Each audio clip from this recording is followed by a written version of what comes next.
Deep within the mountains of Gifu Prefecture lies the tiny, picturesque Miyazakian mountain town of Hinamizawa. Keichi Maebara, a good-hearted young man, has recently arrived along with his quirky family, and despite himself, has rapidly come to love the quiet countryside life with his friends. But something is coming. A tidal wave of fear, blood, horror, and death is looming on the horizon as villagers begin to die in hideous, gruesome, and possibly supernatural ways. Awful murders that seem utterly senseless, at least on the surface. But why? How? And who is responsible for the killings? Is it the local Yakuza syndicate, rumored to punish disloyalty to the village with death? Is someone settling a personal grudge? Or could it be the curse of Oyashiro, a vengeful Shinto deity, at last descending on the town, demanding blood sacrifice? It is up to Keiichi to solve the mystery, but can he get answers? Is he even asking the right questions? One thing is for sure. As the summer heat beats down and the sounds of festival flutes and taiko drums fill the valley, he is running out of time. There may well be no one left alive when the cicadas cry. Hello, my friends, and welcome back. Well, welcome back to my existing viewers, I guess. To everyone else, welcome. Today marks a pretty cool milestone. At last, we're back to Higurashi, and we're going to be finishing out the so-called question arcs of this legendary horror manga. Which, yeah, folks, I've said this before. When I originally made this channel, Higurashi is one of the manga that I was really hoping to cover. As, well, it may be my favorite manga of all time, and how would I put this? Higurashi is basically a grand don't come for free. You'll start listening to it and you'll go, oh, this is good, and it's certainly different. And then once you get to, I don't know, Blinded by the Lights, you realize, holy crap, this album's amazing. But it's not until you hit Empty Cans that you really see the shape of things and just how fucking beautifully it all fits together. And it becomes, you know, a perfect album. And also, you stop bawling your eyes out. If you know, you know. Now, as always, a few very quick things. If you are not interested in the preface, skip on ahead. But to everyone else, yeah, listen up, because this shit is important, folks. So you, yes, you, eating Doritos at your desk right now. Oi, listen up. First up, keep in mind, this is a compilation of videos. Quite a few videos going back a ways. So there will be a few mistakes. You will see these corrected in later parts, as well as a persistent error that I've only caught now, right at the end of the production cycle. It's a pronunciation error that I've been making for over a decade now. Yes, I persistently refer to one of the answer arcs as Meyakushi, when in fact it's Meyakashi. Yes, sometimes I'm a dummy dum-dum-dum. Secondly, so there's this tangent early on that talks about a historical event that may well have inspired a significant plot element within the story. While I still think that, yeah, it did, it wasn't until this month that I stumbled onto something even more interesting. And I did a tangent in Himatsubushi, the final arc in the video. You can look for the bookmark titled Sanrizuka's Struggle, and I would recommend watching this early on, even for those of you who aren't necessarily big on my tangents, because holy shit, this is fascinating. You will see what I mean. Thirdly, I'm going to remind you now that we are starting a new segment at the end for patrons. It's about, 40 minutes long. Yeah, it's chunky. It's kind of a summary where I'll lay out a rough chronology of what we know thus far, as well as trying to get all of the clues we have into one place. So if you're interested in the extended cut, which is also way less censored, you can buy it a la carte, or just patron up for access. Seriously, the Red Whistle tier costs like a cup of coffee. Pluggity plug, pluggity plug. And finally, as always, please go and read the full thing. Yeah, I know I always say this, but Higurashi is one of the best manga ever written.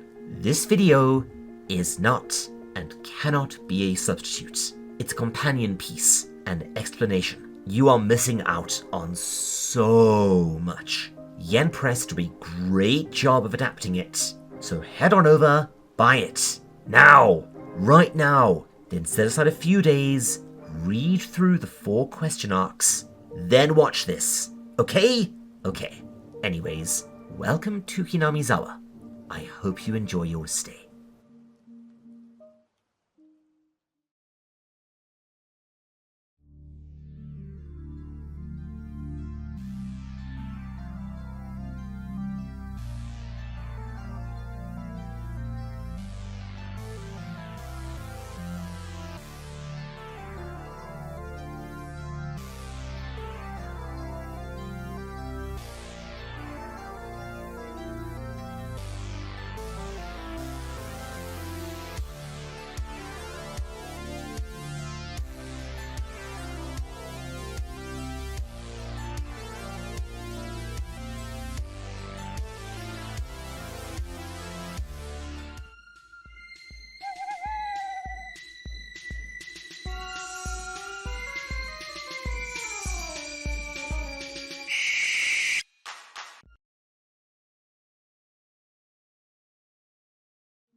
Hello all, this is the Owl, and oh man, has this one been a while coming.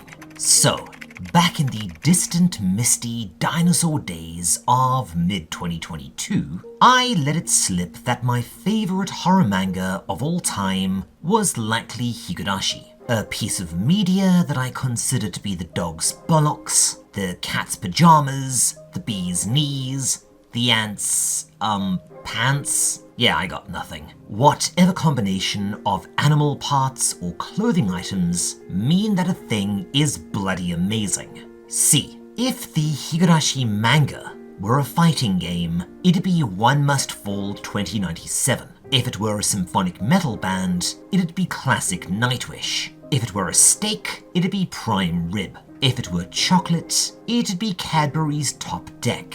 I think you get the point. By all of that I mean, there are plenty of other good examples of a thing. Hell, even excellent examples. But in its era, Higurashi reigned supreme, and I would argue that it still does today.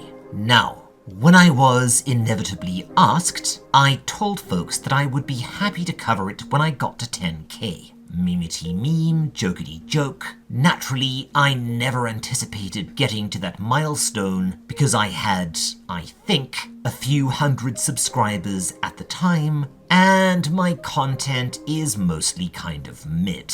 And it's also because, well, this is a manga that, while I adore it, it also terrifies me as a content creator. It's huge. It's dense, it's messy, it's complex as all hell, and it's also incredibly long. Oh, and it's one that others have already covered to some extent, albeit in a lot of video series that peter out around Arc 2 because of all the aforementioned things. So, starting out, the question must arise. How in the name of Nurgle's festering butt crack do you cover something as good, as dense, and as long as Higurashi? I mean, where the hell would you even start? Well, I guess you'd start at the very beginning. Once upon a time, space dust began to accumulate around a gravitational core, and over millennia, the Earth was forged. Okay, too far back. The story behind Higurashi's conception and its birth is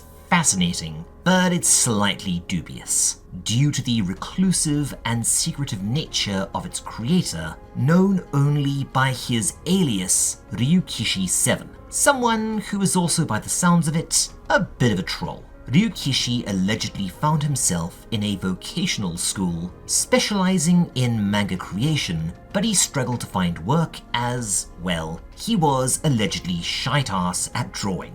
You and me both, mate. Instead, he attempted to write a play, Hinamizawa Bus Stop, which apparently wasn't very good either, resulting in him deciding to become a civil servant instead. However, his younger brother, as they both enjoyed video games, suggested that he instead try making a visual novel as a final go at achieving his dream of making a living being a creative, which, okay, spoiler, it worked. Hell, before I forget, Ryukishi is writing the next big Silent Hill game, and I am just so excited for that. Talk about a match made in heaven.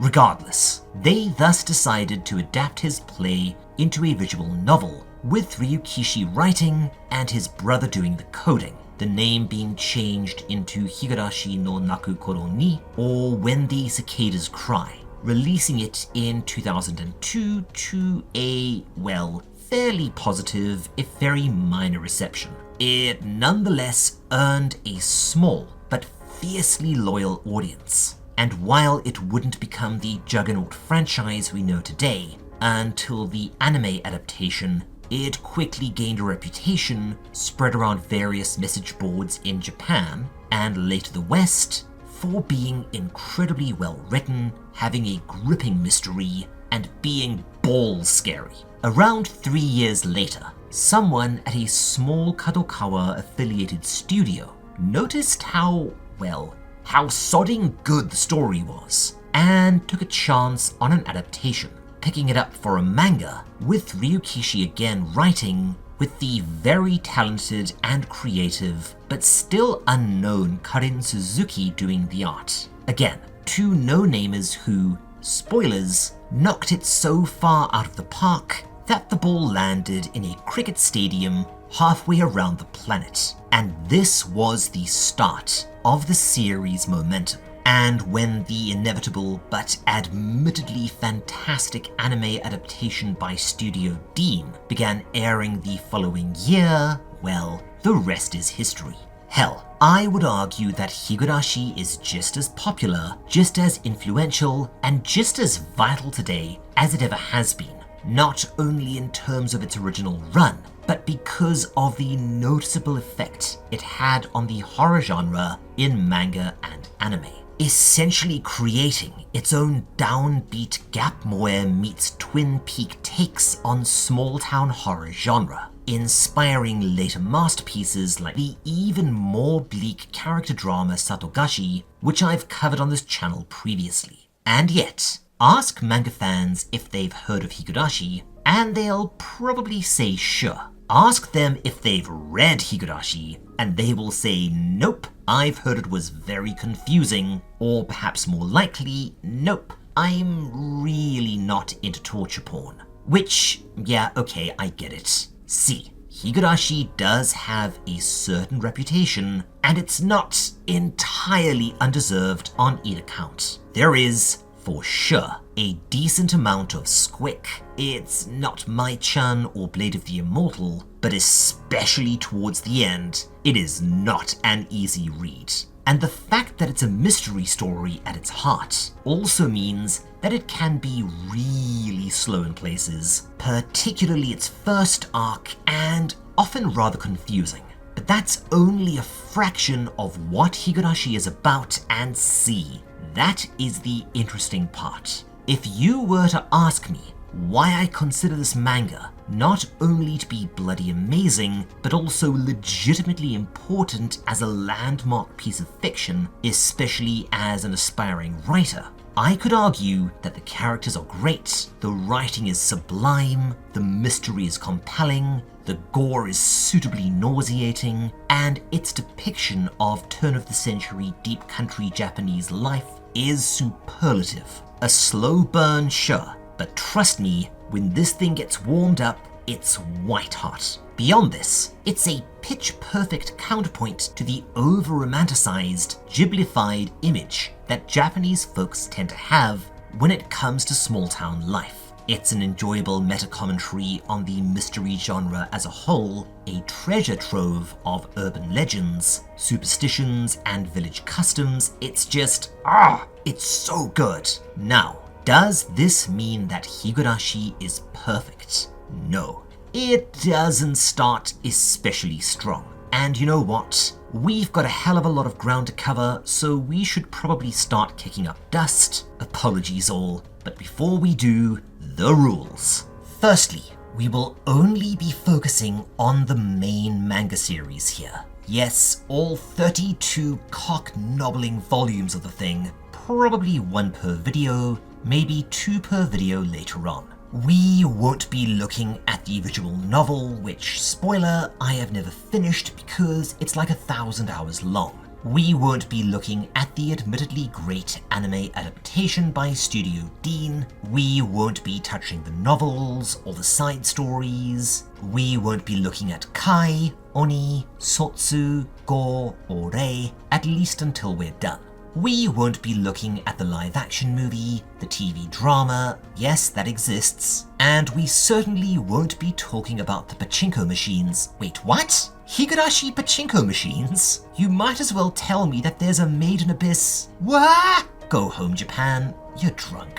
Rule number 2. Yes, Umineko exists, but we won't be touching it at all. Higurashi's slightly dotty big sister is... Okay, believe it or not, I love Umineko. When Umineko is at its best, I think it may be even better than Higurashi.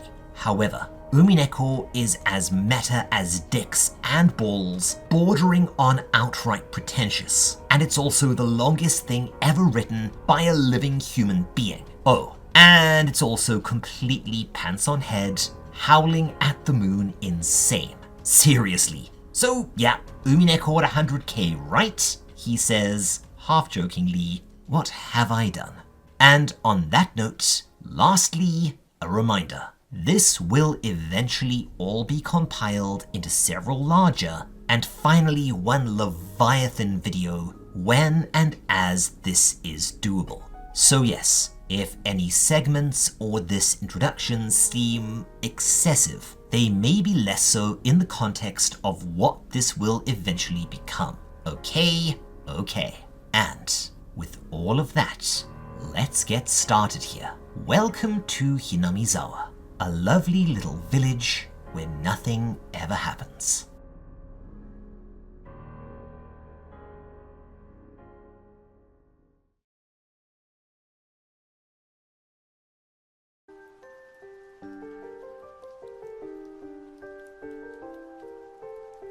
We kick off Volume 1 with a series of full-colour panels that I always forget are here in the story and are waiting to ambush me every single time I start.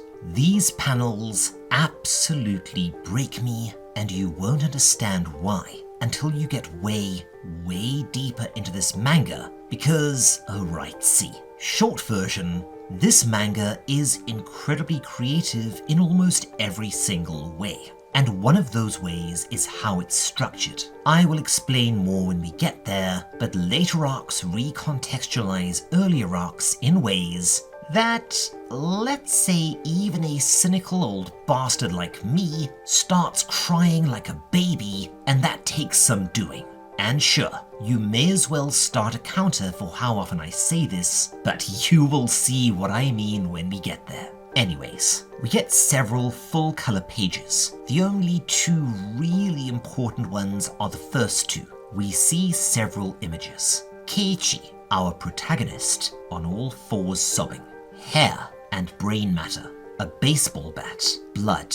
And finally, something laid over a village. All while the dialogue tells us, /him, that no matter what he does, he will be forgiven, but that the speaker wishes, beyond all else, that he would only forgive her. We also get a name, Frederica Berncastel. And yes, this should all be holding up a neon sign saying, "You will forget me, and I will be vitally important way later." As the dream, or whatever that was, fades, we see Keiichi awaken on the train, and we learn that they're moving out to the deep country, a tiny village called Hinamizawa. Keiichi will, as mentioned, be our protagonist moving forwards, and he's probably the least fleshed out of the main characters, which is kind of understandable, as he often works as more of a player character / reader surrogate. But the main character of this story isn't Keiichi,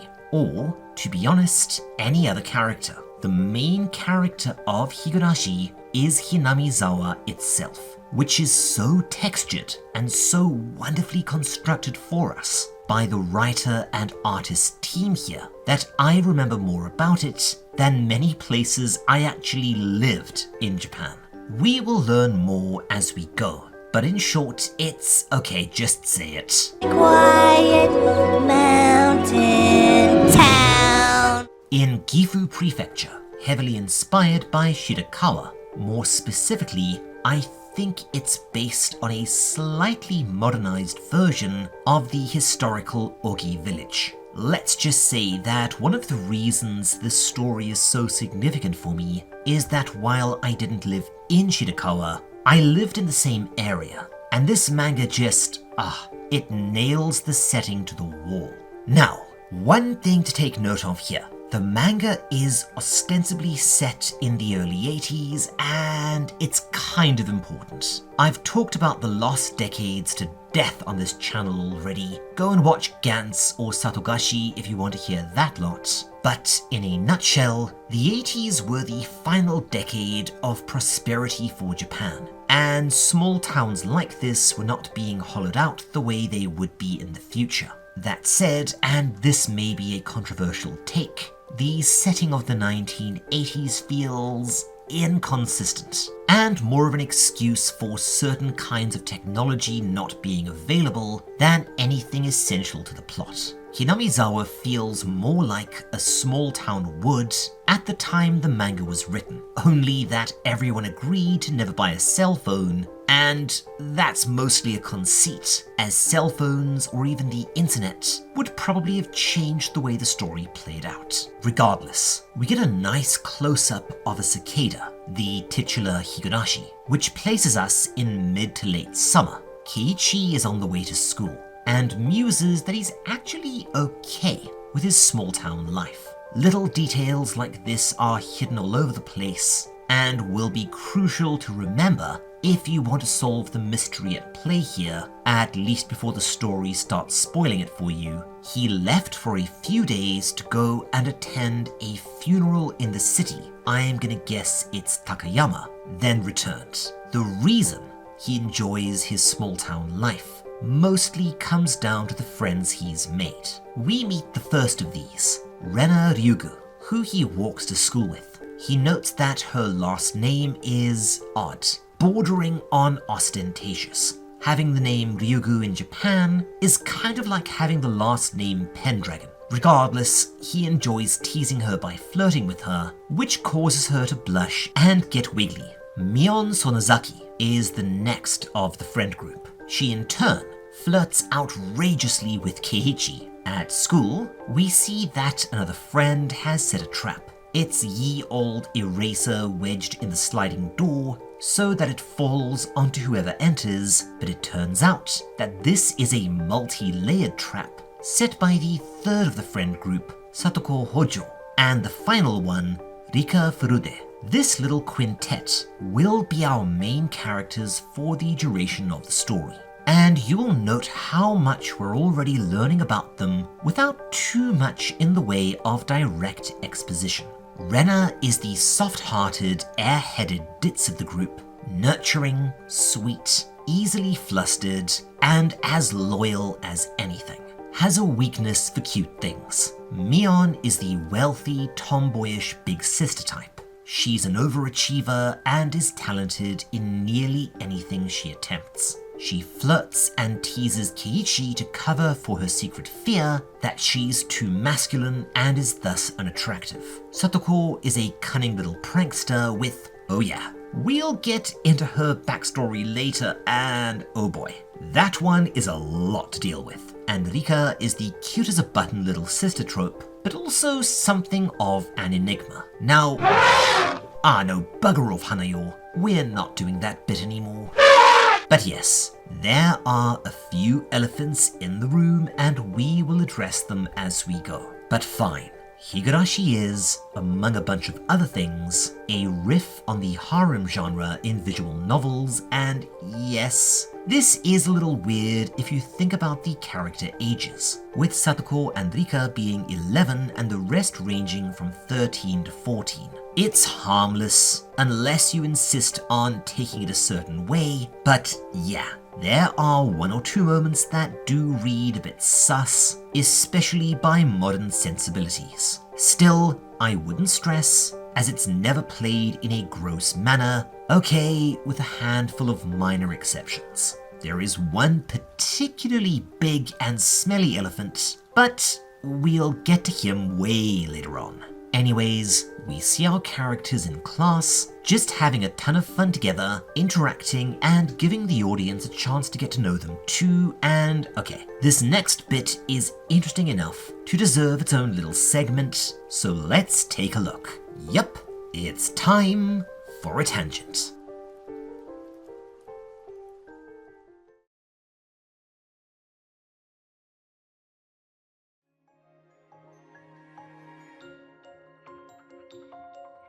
So, one thing to note here is the class itself being a mixture of ages and grades, and still not particularly big, because it consists of all the kids in the village. This may sound strange, and it is a little atypical even in Japan, but it does make sense. See, this is what I mean by the 80s setting feeling like more of an inconsistent conceit for the sake of storytelling rather than being essential to the setting. Everything else feels much more like the early 2000s, which again makes a lot of sense as this is when the story was written. As mentioned before, Japan underwent a dreadful recession after the post-World War II economic bubble burst, with the country having primarily been propped up by Western investment and trade agreements. This, along with the rapid and catastrophically declining birth rate, resulted in the hollowing out of towns and villages, with young adults or people with families heading for Tokyo, Osaka, and other big cities to search for work, profit, and a better life for their kids.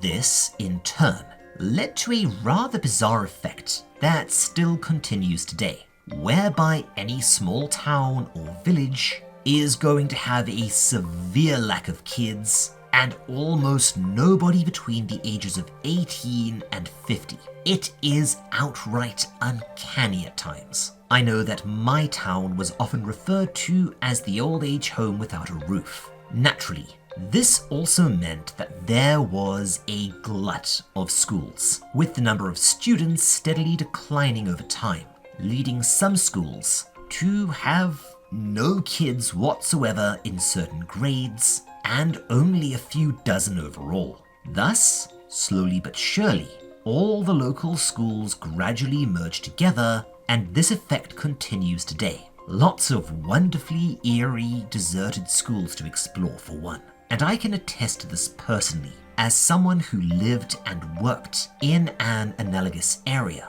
It wasn't uncommon to have maybe 3 or 4 kids maximum in each grade, even in these combined schools, depending on where I was teaching that week. That said, I don't think I ever encountered a mixed class like this, and I suspect that it might be something else that exists more for the sake of telling the story, but I could be wrong. Did any of you grow up with this kind of mixed class? I am genuinely curious. If so, let me know in the comments. Anyways.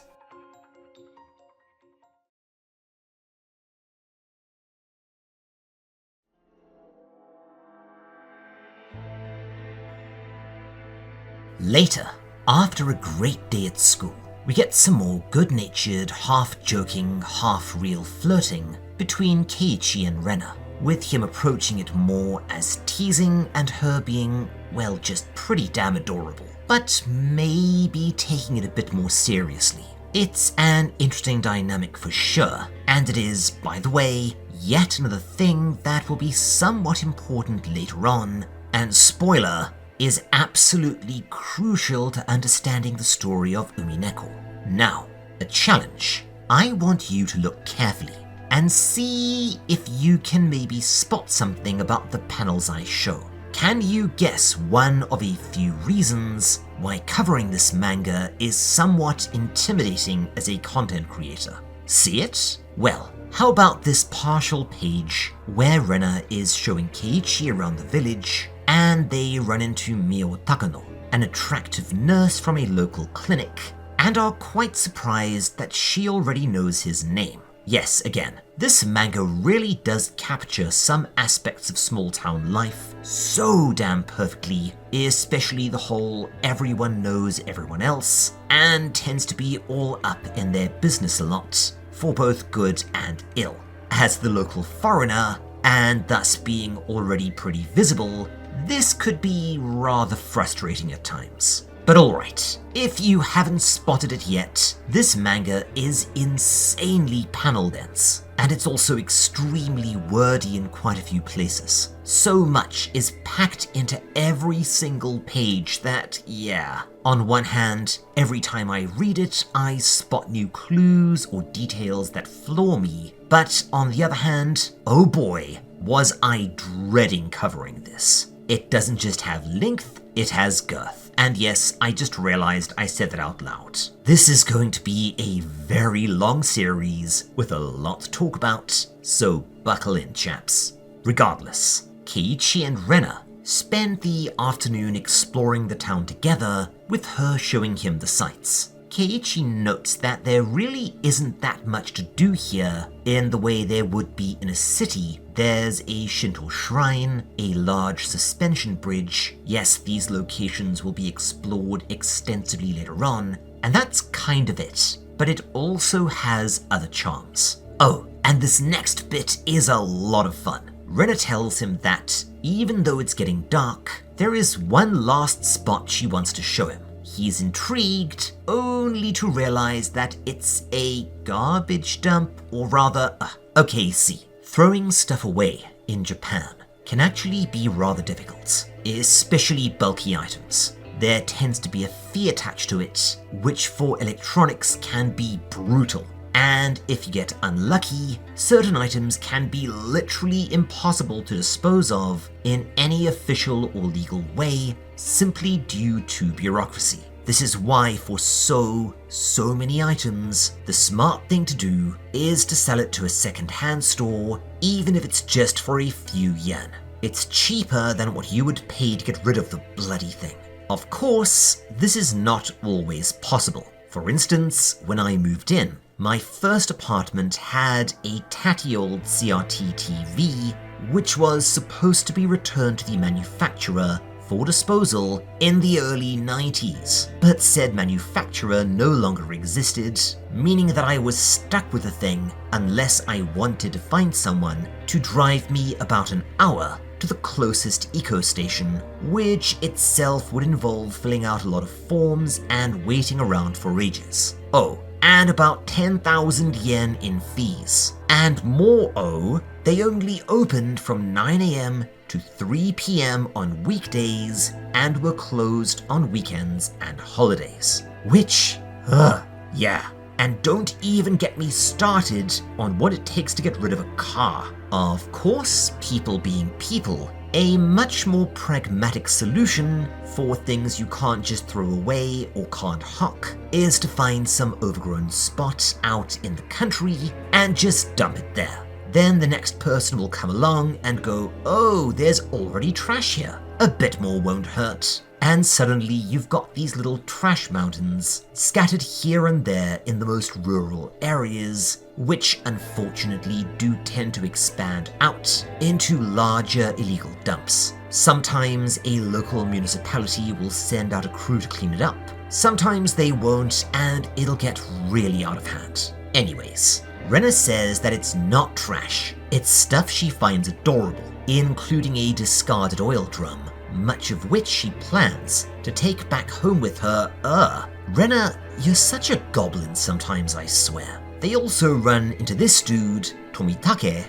Yeah, there are a fair few characters in this thing, but to the manga's credit, most of them are very distinct, immediately recognizable, and anyone important gets pretty fleshed out at some point. He's an eccentric photographer, but is also just a really good dude. And they get talking, with Tomitake wondering what the hell Rena is doing. And Keiichi jokingly tells him that she's looking for the pieces of a dead body that she hid here, to which Tomitake responds that, yeah, it was a terrible incident indeed. Wait, what? Rewind a bit there, bro. Yeah, Keiichi's expression here is pretty spot on. Rena interrupts and Tomitake leaves before Keiichi can get any more information. And we also get this is so much fun. Rena wants him to help her drag out a statue of Colonel Sanders, yes, he of Seven Spices fame, naturally slightly altered because Japan doesn't play around when it comes to copyright. Now, as I've mentioned, there are actually a lot of allusions in this story to well-known Japanese superstitions and urban legends, some of which are likely quite obscure to foreign audiences. And while this could also be a bonus round, we just did one, so in brief, this one dates back to the 80s and is just, I have to tell you.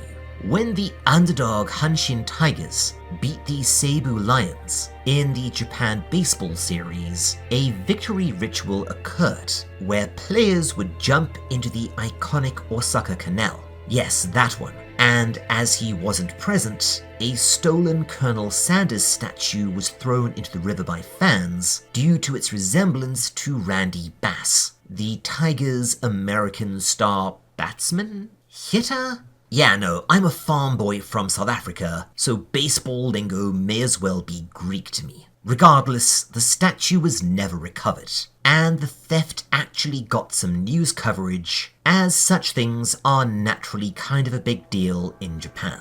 The loss of the statue began a nearly 20-year losing streak, with the victory celebration ritual not carried out until 2003. Where the Hanshin Tigers finally beat the Giants, mostly due to good fortune in available players on both sides, and this resulted in a massive, raucous and drunken celebration, culminating in over 5,000 fans jumping into the canal, and from there things got out of hand, including a drowning death for a fan that got pushed in by some butthole. And this resulted in new rules and an entirely new bridge being built, not kidding, to stop future insanity.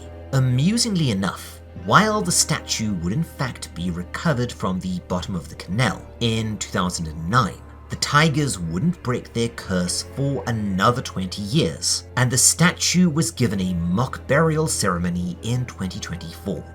A weird one, but a great one. Anyways, Keiichi asks Rena if she knows what Tomitake was going on about, and she immediately seems uncomfortable. She mentions something about a dam. Spoiler, this illegal dump was going to be the site of said dam, but then kind of trails off, saying she doesn't actually know. Keiichi pushes matters, but she suddenly looks right at him with a very off expression and confirms firmly that she doesn't know. Well, that's concerning, but only for a second. It turns out that Rena is also a transfer student, and thus may well not know. Keiichi walks home with her as the Cicadas start up, still mildly troubled.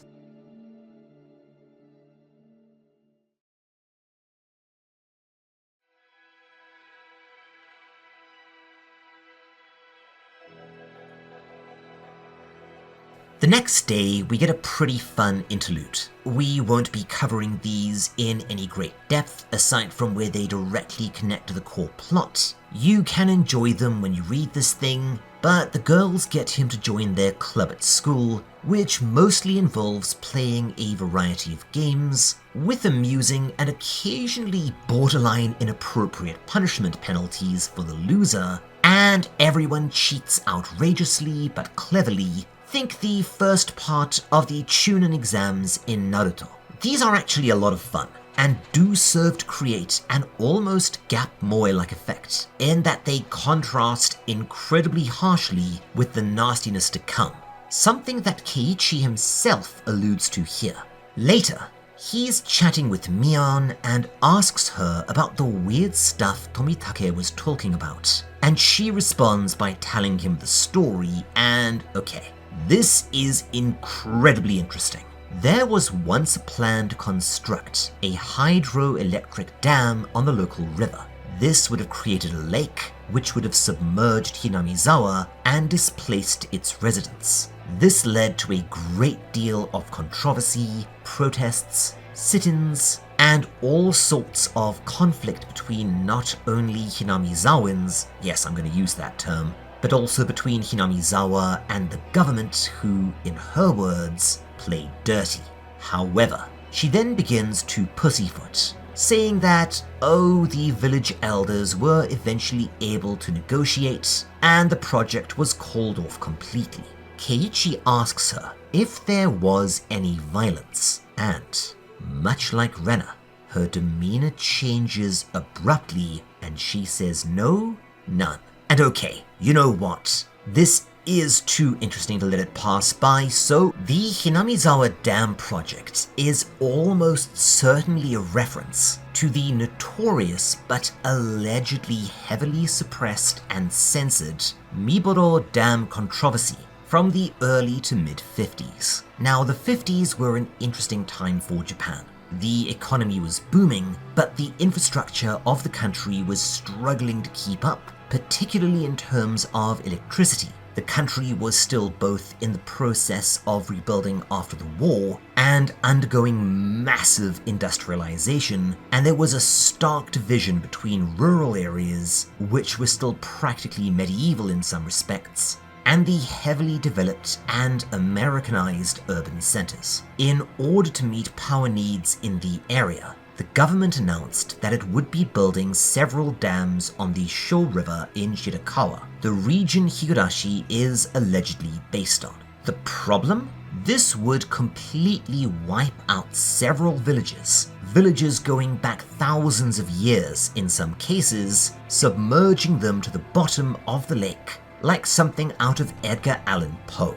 And this is where the story becomes hard to follow. Which does make sense in a way. Japan has never been a particularly open country, especially when it comes to the dirty shite the government pulled in and around that time. Cough cough comfort women, cough cough Minamata disease, cough cough Unit 731, and hell, for good measure, cough cough Shinzo Abe. Yes, we will get to you when we do the next Starving Anonymous video. In brief, the villagers protested quite extensively, and allegedly the government in response played kind of rough. The dam did get built, displacing thousands of people, wrecking farmland, and destroying tons of ancient houses and shrines. There are rumors about how bonkers things got, including violence and intimidation, as well as more mundane governmental shenanigans like bribery and straight up ignoring regulations. But yes, we're talking about rumors, and even the actual dates are difficult to confirm. So yeah, even talking about this is complicated because, again, this was an era where the Japanese government was incredibly image conscious, I guess coming out of World War II, especially as far as it pertained to the outside world. And yes, that thumping sound is Baby Owl doing something out of the room.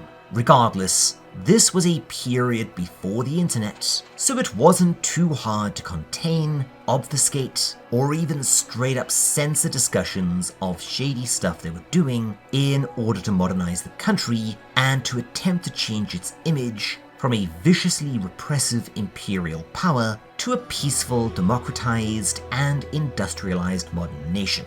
Now, I did stumble across some information that 2 cherry trees were moved and planted in Shirakawa, both out of respect for those displaced and as a sort of "we will remember what you did" mark of defiance, sort of a double middle finger raised forever. A very Japanese way of protesting. So yes, this was almost certainly a big influence on Higurashi and what is being alluded to here. Anyways,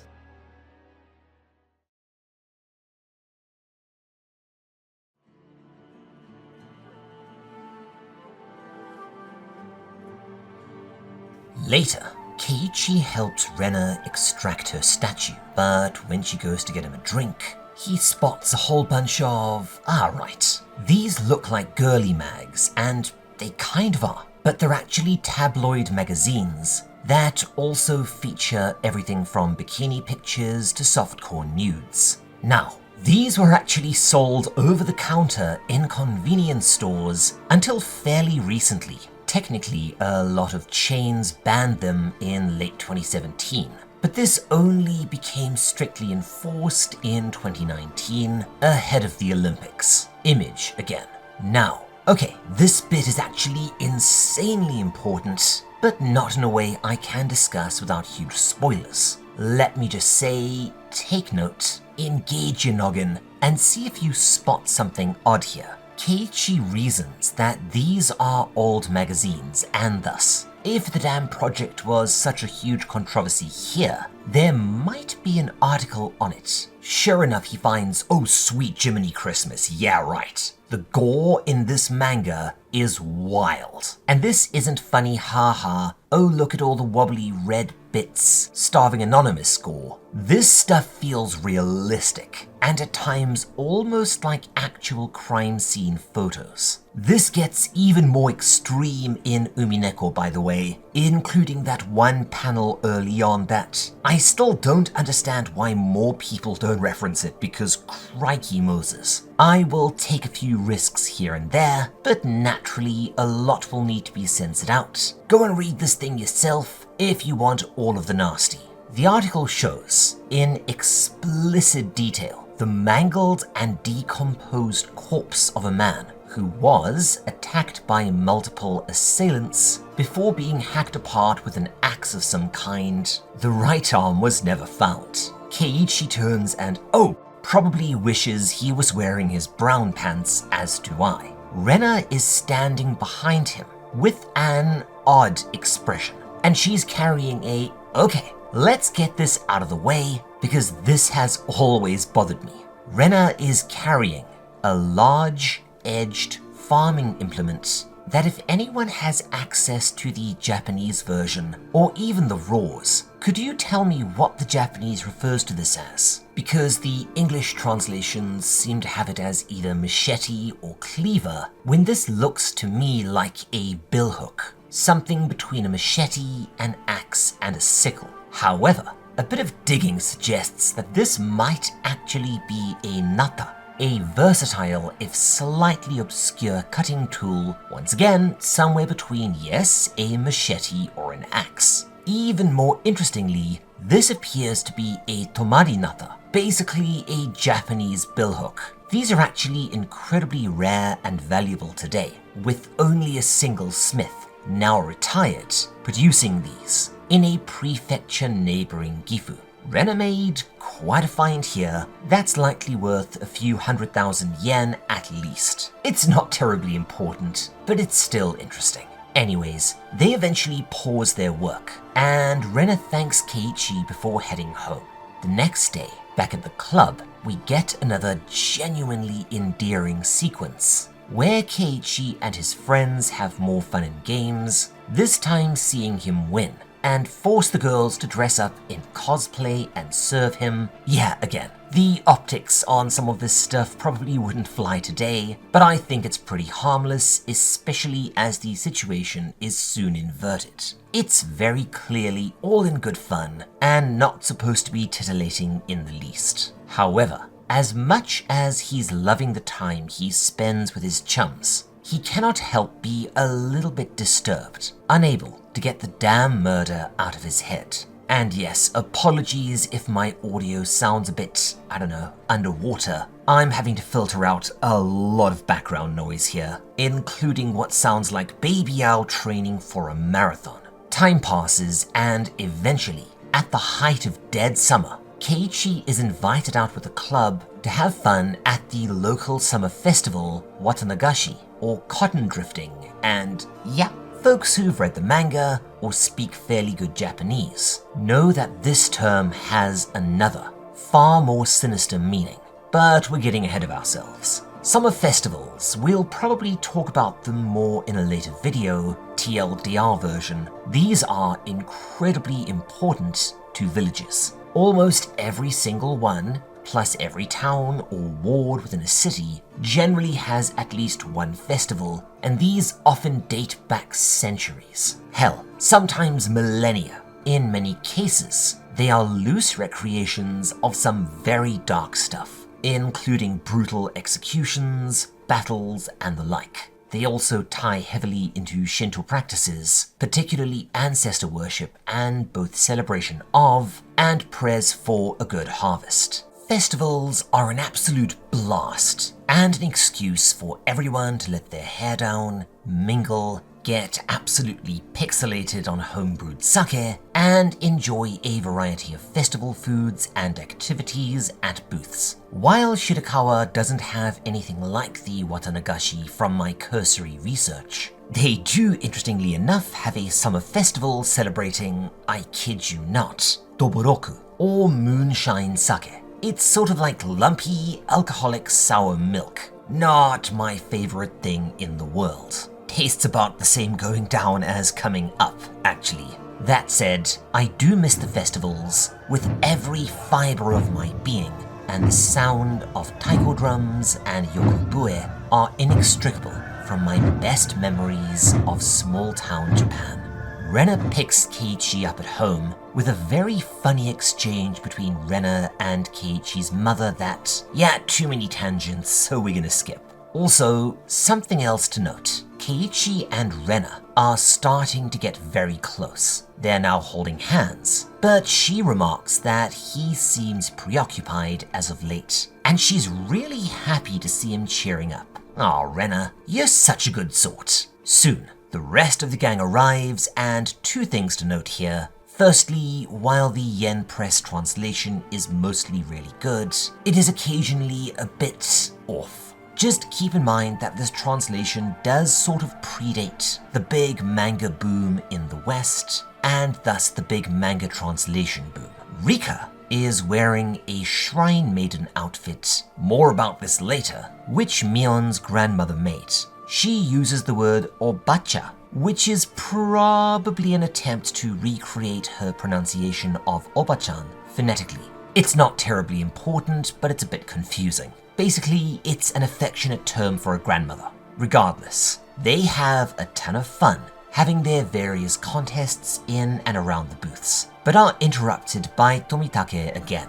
And Mion says that she knows him. And yeah, another weird translation here, but in context, Oji-sama is a respectful and fairly formal way of addressing your elders. Translating as, I don't know, Mr., Sir, it's tricky. And she says that he actually stops by a few times a year. Huh? That's strange. However, when Keiichi asks him exactly why he's snapping pictures and where he intends to publish them, he deflects. As always, lots to take note of, subtle stuff in and around the margins, but important. They all have a really great night, and it seems like Keiichi and Rena are, becoming something of a couple, with Mion poking good-natured fun at them, and Keiichi finally admitting that he really is starting to love it here in Hinamizawa, and resolves to stop obsessing over the dam incident and just enjoy his time with his friends.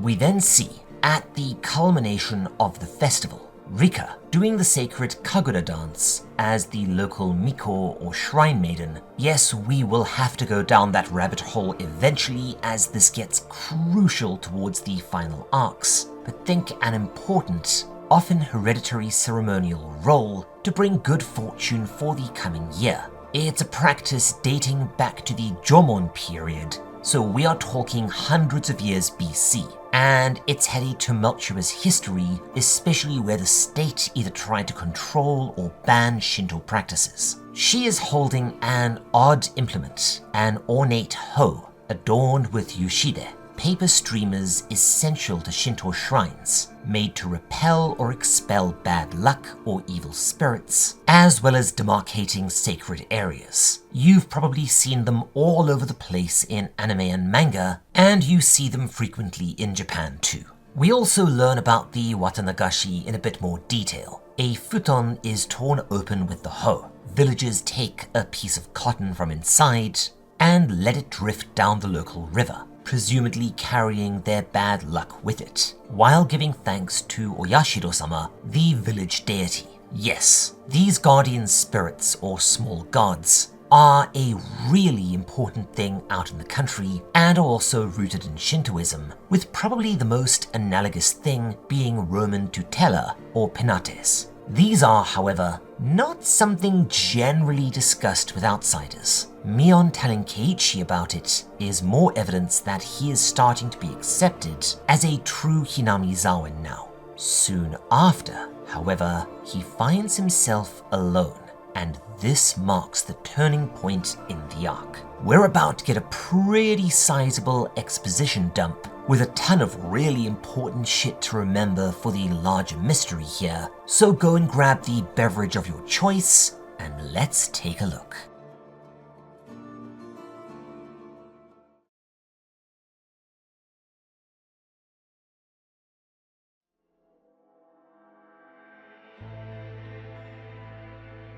After a momentary distraction, Keiichi realizes that his friends have wandered off, leaving him alone, but runs into, oh yowza, Hello, nurse!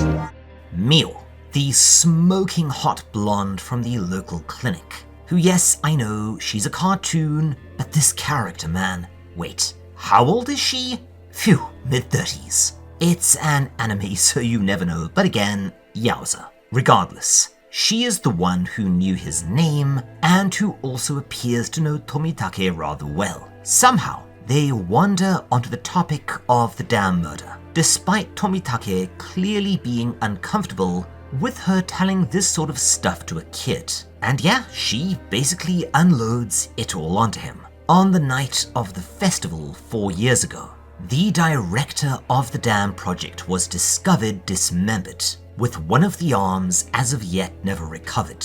This was followed by strange and eerie events on the night of the festival every year. On the next, a local husband and wife who supported the project went on a trip and, due to inclement weather, fell off a cliff. Both were killed and the body of the wife was never recovered, presumably having been washed away by the river below. The next year, a local priest died suddenly of indeterminate causes, and shortly after, his wife drowned herself in a swamp. The following year, a housewife who had some relation to the couple who fell off the cliff was gruesomely beaten to death with a bat. Ever since the murder that seemingly put an end to the dam project, the night of the Cotton Drifting Festival is inevitably marked by a strange, often horrific death of people who were either in support or did not actively oppose the dam, or those who had some relation to said people. This became known as Oyashiro's curse, and the local superstition is that the village deity, now angered, reaches out year after year to punish those who failed to protect Hinamizawa or who have simply offended Oyashiro somehow. What time did the latest train leave? Especially when you realize that tonight is the night, and who exactly is going to die next? Well, anyone with a sense of narrative causality can probably guess, but I'll let you try to figure it out. She leaves a now pretty uneasy Keiichi and a somewhat gobsmacked Tomitake just before all the girls show up again. They all play together and then say a really cute and fun cheers to Tomitake, who is genuinely taken aback by the incredibly sweet and endearing messages they write on his shirt, saying to come back and play with them again, which he says he will treasure forever. Damn, man. This reminds me of the messages my students wrote for me when I left Japan, and now sorry, the allergies this year are really bad. Regardless, he and Rena head home, with Keiichi musing on this new information. It's almost certainly coincidence in regards to the timing, and his friends were likely being evasive because they were scared of getting cursed. Okie dokie, kind of understandable. Nonetheless, despite his attempts to reassure himself, he's still not in the best frame of mind as he goes home that night, not helped by him finding the portent of a dead, ripped apart cicada. No, that's not ominous at all.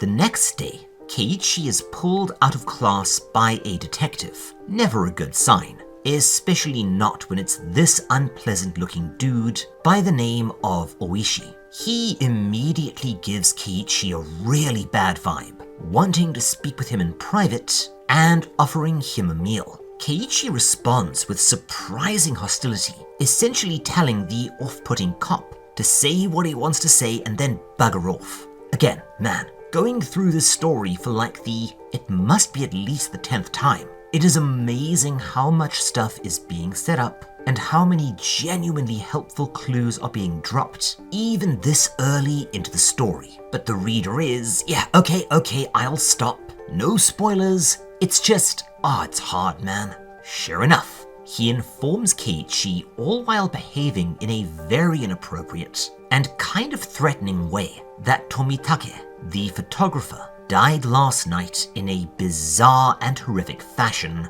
as I'm sure most of you guessed was coming. The way he died though, oh boy. In short, he frantically scratched at his own throat for an extended period of time, eventually succeeding in ripping it open with his fingernails, dying of exsanguination shortly after. The curse of Oyashiro has struck yet again, and also, bloody hell. But this is only the start of the weirdness. Tomitake was also, according to Oishi, attacked by multiple people before his death and had fended them off with a bulk of timber before seeming to take his own life with his bare hands. Oishi raises the possibility that this was some sort of weird-ass homicide done by the villagers, which does, oddly enough, semi-confirm some of the weird suspicions Keiichi and I'm sure that you yourself considered, realizing that he might well be in danger himself. After all, he's been a nosy Nigel, asking a lot of questions. He reluctantly agrees to speak with the creepy detective in private. Oh right, Higurashi has really good art, but you might not cotton onto it just yet, as I will happily admit that the first couple of volumes are a little awkward in places. Oh, the expressions and character designs are great, and I love the creative use of paneling, even though it does sometimes make things feel even more crowded than they need to be. However, trust me, the art not only gets way better, there are moments when, right, no spoilers, is used to tell the story in just how the art is used. We'll actually get to an example pretty soon. Anyways, Oishi tells Keiichi that the reason he suspects some sort of plot within the village, masquerading behind the curse, a plot to punish those it views as wrongdoers or traitors, but this is where it gets difficult. See, the deaths during the first 2 years were obvious in terms of motive. The director of the dam project was mobbed and hacked to death, as he was a direct and immediate threat to Hinamizawa. A group of villagers taking him out and calling it divine justice, well, you don't need Columbo to figure that one out. But then it was a priest who was little more than a fence-sitter, as well as his wife. Then someone who was simply related to someone who was in favor of the dam. Motives rapidly become blurry, and victims seem chosen on shakier and shakier pretenses. Now we have someone who, despite being something of an unknown quantity, did seem to be genuinely good. And if he was somehow killed by the village, possibly with a drug of some kind, well, it would be a bizarre and awful death for little more than being an outsider. Something here doesn't quite fit, and Oishi then asks Keiichi for his help to make sense of all of this by, if he sees or hears anything, to keep quiet and report to Oishi personally, and to absolutely not tell anyone, especially his friends, any of this, especially not Mion. The reason being that the Sonozaki family, who we'll get to eventually, and I'll just say right now that they're one of the things in the story that I don't think quite works. But basically, they're pretty shady too in their own way, they're very important to the village, and they were vehemently and at times violently opposed to the dam. Mion herself got into some hot water during the protests. Keiichi agrees, but is extremely reluctant, torn between his loyalty to his mates and wanting to learn the truth. And yeah, we now have the first item of the mystery laid out to us, but we don't quite have enough pieces to even really start to solve it. And more than that, I'm not gonna say for now. The next day at school, Keiichi is poorly slept and very distracted, but he overhears some gossip about someone vanishing the night of the festival. Only this one is a woman. So it appears that two people have, yet again, been affected.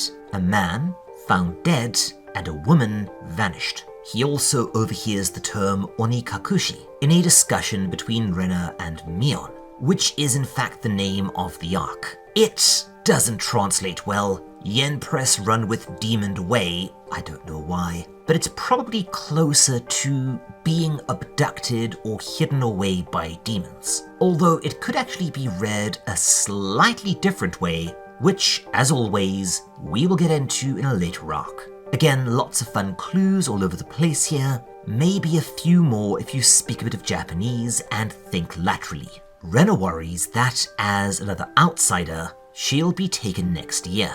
Mion reassures her that no, she was a villager, left, and has returned, so she should be safe. To which Rena counters by implying that so was someone else who vanished, to which Mion immediately cuts her off. That said, considering both this and the fact that his friends are so close and just wonderful people, he realizes that he has no answers here. How could these people be part of some sort of village murder cult that would be better suited to the investigative attentions of Nicholas Angel than a teenager? Yep, there's a deep cut. Later he and Rena are cleaning the club room when he finds an old game sheet with the names of the 4 girls and, a 5th name, Satoshi. Outside, he asks Rena about this, and once again she starts acting really cagey and denies any knowledge.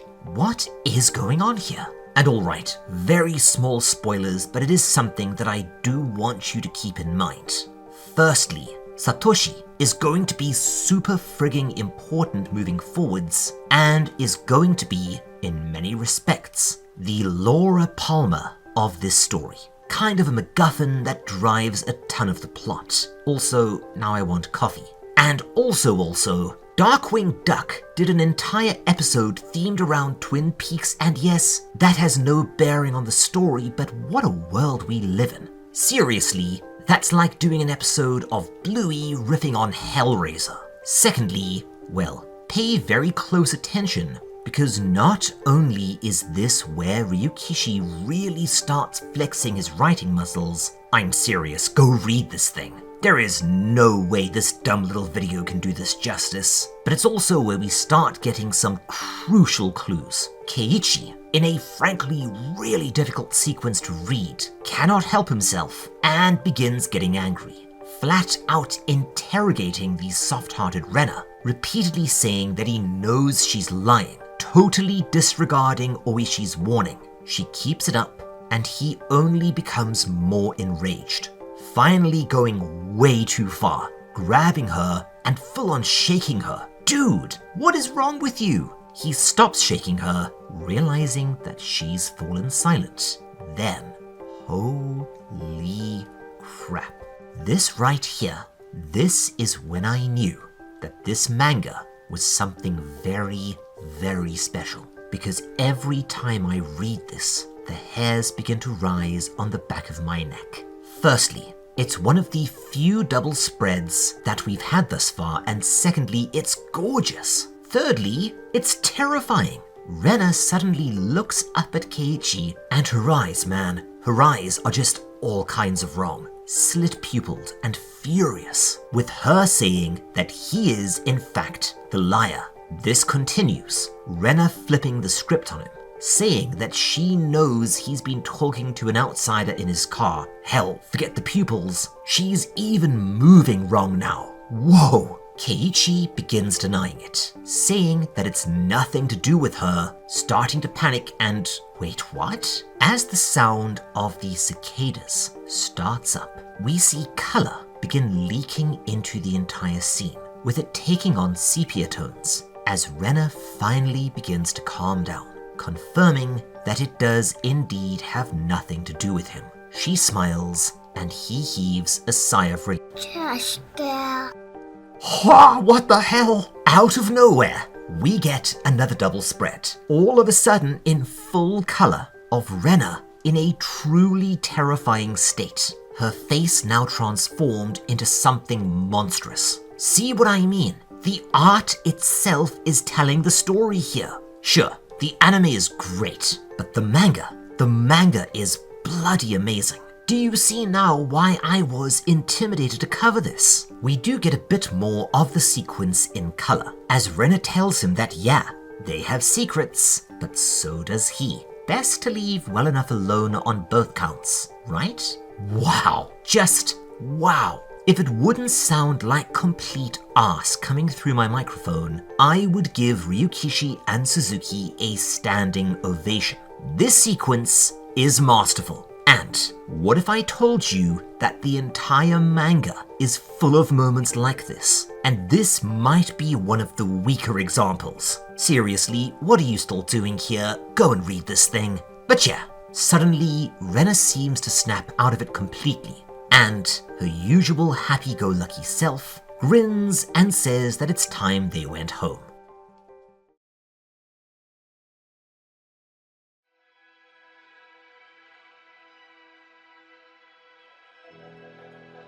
Back at home. Oh right, Keiichi's mum and dad. They're around, but you can safely ignore them for the purpose of the mystery. There's something that happens later which will be a good clue, but you are completely able to solve it without involving them at all. He is struggling to reconcile the afternoon's events with, reality, nightmare eyes and all, but no matter how he tries to pass it, he is forced to admit that he saw what he saw. His friend Rena transformed into some sort of shuffling cat-eyed monstrosity and then turned back in an instant. Sure enough, their huge 1980s cordless phone rings. It's Oishi checking in. Keiichi, because he's not that dumb, heads up to his room to talk in private and asks him about the phrase Onikakushi. Oishi explains that it's a local dialect term referencing the fact that Hinamizawa has historically been feared by those nearby as the village where demons live. Oh dear. He also confirms what we learned earlier. When the curse strikes, there is always one death and one disappearance.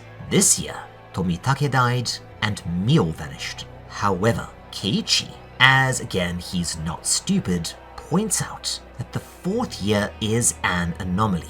The victim was female and there was no vanishing. But no, someone did disappear. A boy by the name of Satoshi Hojo. And yes, if both the first and the last names sound familiar, well, there's a reason for that. I hope you've been paying attention. Then Keiichi, to his horror, realizes that 1 year ago, Satoshi was basically where he is now, the sole male member of the club. Soon his father comes back upstairs and begins teasing him about his little girlfriend Rena. Keiichi's confused. Has his dad been spying on him? Well, no. He tells him that she was just here visiting him, right? She even came upstairs to his room. Oh bugger. Yup. Keiichi begins to think his way through the puzzle. Rena came in, went upstairs to his room, but he never saw her due to the layout of his house. This means that there is only one possibility here. She had crept upstairs, approached in silence, and then stood behind him the entire time. Well, shit.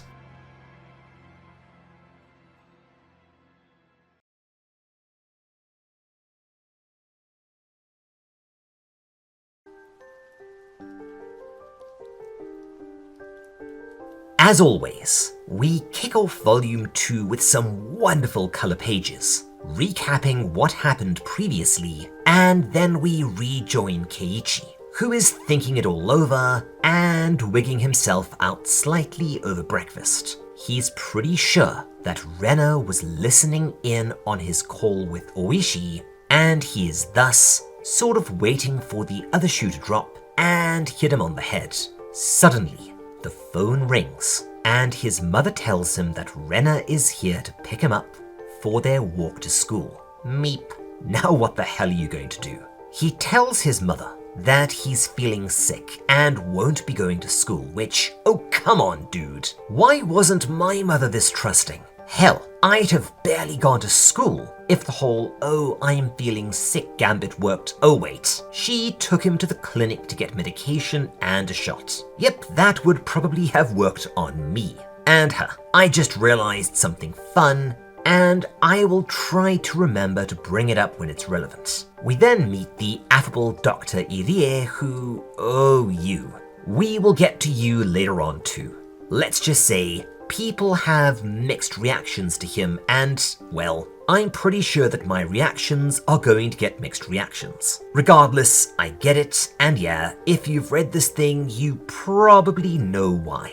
Again though, it's a naughty discussion and thus one for later. And speaking of mixed reactions, Oishi picks Keiichi up and then takes him out for a chat at a local restaurant, you idiot. Or I guess you could describe it as, well, more accurately, it's a maid cafe called Angel Mort. Which, okay, mild tangent time, but this is really bloody interesting.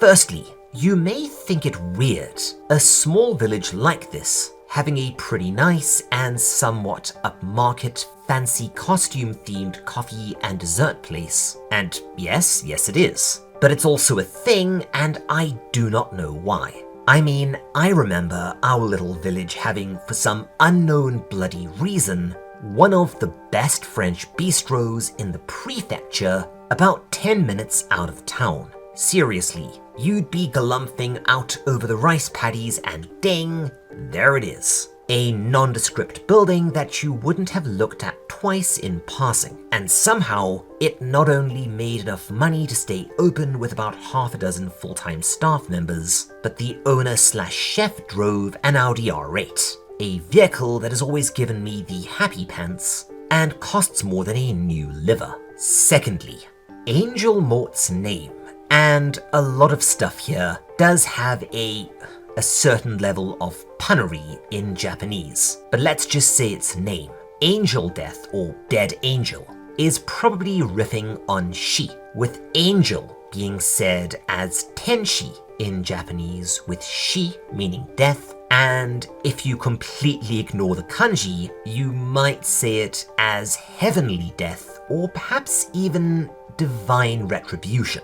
It's a reach, but a reach that I feel entitled to because there is going to be a certain resonance there. Thirdly, yes, it features costumed waitresses of an age as well as I guess a clientele of all ages, but let's not go there now. However, the uniforms are allegedly a reference to Leaf Fight, an obscure card game that 7th expansion made. Bizarrely, the design is incredibly iconic now, not only appearing in other Ryukishi properties, but other games and media and all of the cosplays even today.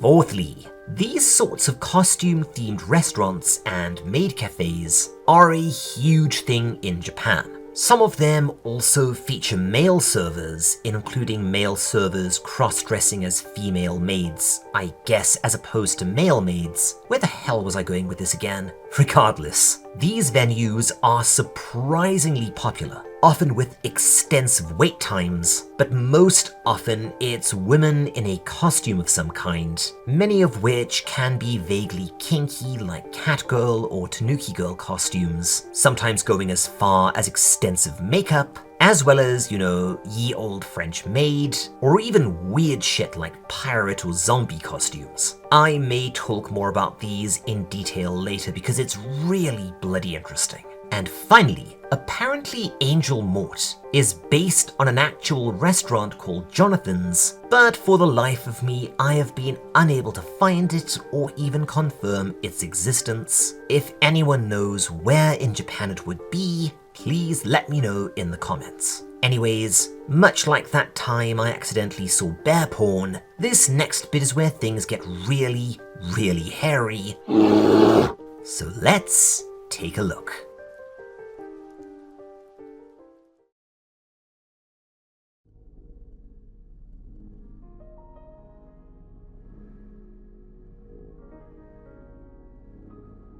Sitting at a table together, it's interesting to note that despite Keiichi's initial impression, Oishi seems pretty affable today and is thoroughly enjoying Angel Mort, perving on the waitresses, not touching that one. Can we get an "Oh Japan" for the audience? But they do start discussing what might be going on here. Oishi emphasizes that despite the whole demon thing, and the whiff of the supernatural about these murders, the curse of Oyashiro is emphatically human shenanigans, made to appear as a curse, likely to inspire fear and discourage future disloyalty towards the village. Oh, and this is bad.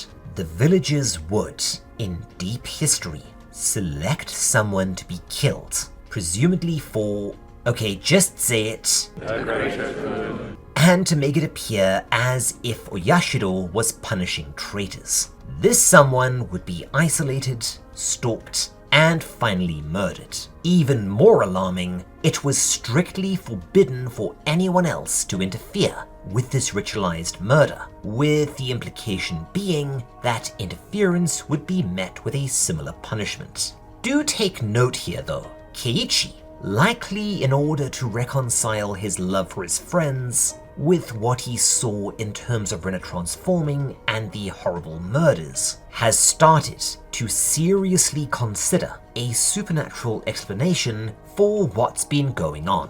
Oishi says that, due to Keiichi's interest in Satoshi as an anomaly, as well as a connection to his friends, he has actually had them investigated, by them obviously meaning the quartet of girls, and things got very odd very fast. The damn project director, the first victim, had directly scuffled with Mion shortly before he was attacked and dismembered, presumably by a mob of angry villagers led by her family. The married couple who fell off the cliff, but let's be real here, were more likely pushed, happened to be, Satako's parents, and the dead priest and his wife were Rika's caregivers. Rena does not seem to be directly connected with the victims, but is a weird anomaly herself, and let's keep that counter going. This will all be both very useful to figuring out the mystery provided, as long as you're able to think the right way and also remember it for later. Patterns, my dear Watson, always look for patterns. While Rena lived outside of Hinamizawa, remember, as confirmed by Mion, she was born here but left and returned. She became, is there a better word than delinquent? I think there is, but it escapes me. Let's just say she was bad news, including an incident where she smashed all of the windows at her school, apparently out of sheer malicious devilment. She even got put under house arrest, not something I've actually heard of happening in Japan, as being sent to a reform school is far more likely even now. This led to Rena being diagnosed with, the translation says dysautonomia, which I'm not a doctor, but either the translation is funny or the doctors were off the mark. My guess is that they're describing some sort of ODD or other behavioral disorder, but okay, sure, it was the 80s. Maybe. Regardless, she's on meds, but, and yes, this is pretty damn eerie. Apparently, during her counseling sessions, she would describe a dreadful being, Oyashiro-sama himself, that would come to her bed and look down at her. Yeah, no thank you. They leave without any solid conclusions, and Oishi warns Keiichi that every instinct he has as a detective is screaming at him that Keiichi will now be targeted himself and will have to tread exceedingly carefully. Not enough for, you know, some sort of police escort or even a guard, I guess, or hell, talking to his parents and leaving this cursed fucking town in the dust. Yeah, I know, story got a story, and there's a bit more to this, but it's always rubbed me up the wrong way, because if I were a cop and relying on a teenage boy to help me investigate a village-wide murder cult that may in fact have a supernatural twist, I would have the heavy squad on speed dial at the very least. And this next bit, oh yeah, now we're into the good stuff. By which I mean, it's time we transitioned from slow burn mystery to outright nut-wrinkling, butthole-puckering, ovary-tightening horror. And holy crap, I wish I could read some of this again for the first time. Enjoy, you lucky bastards.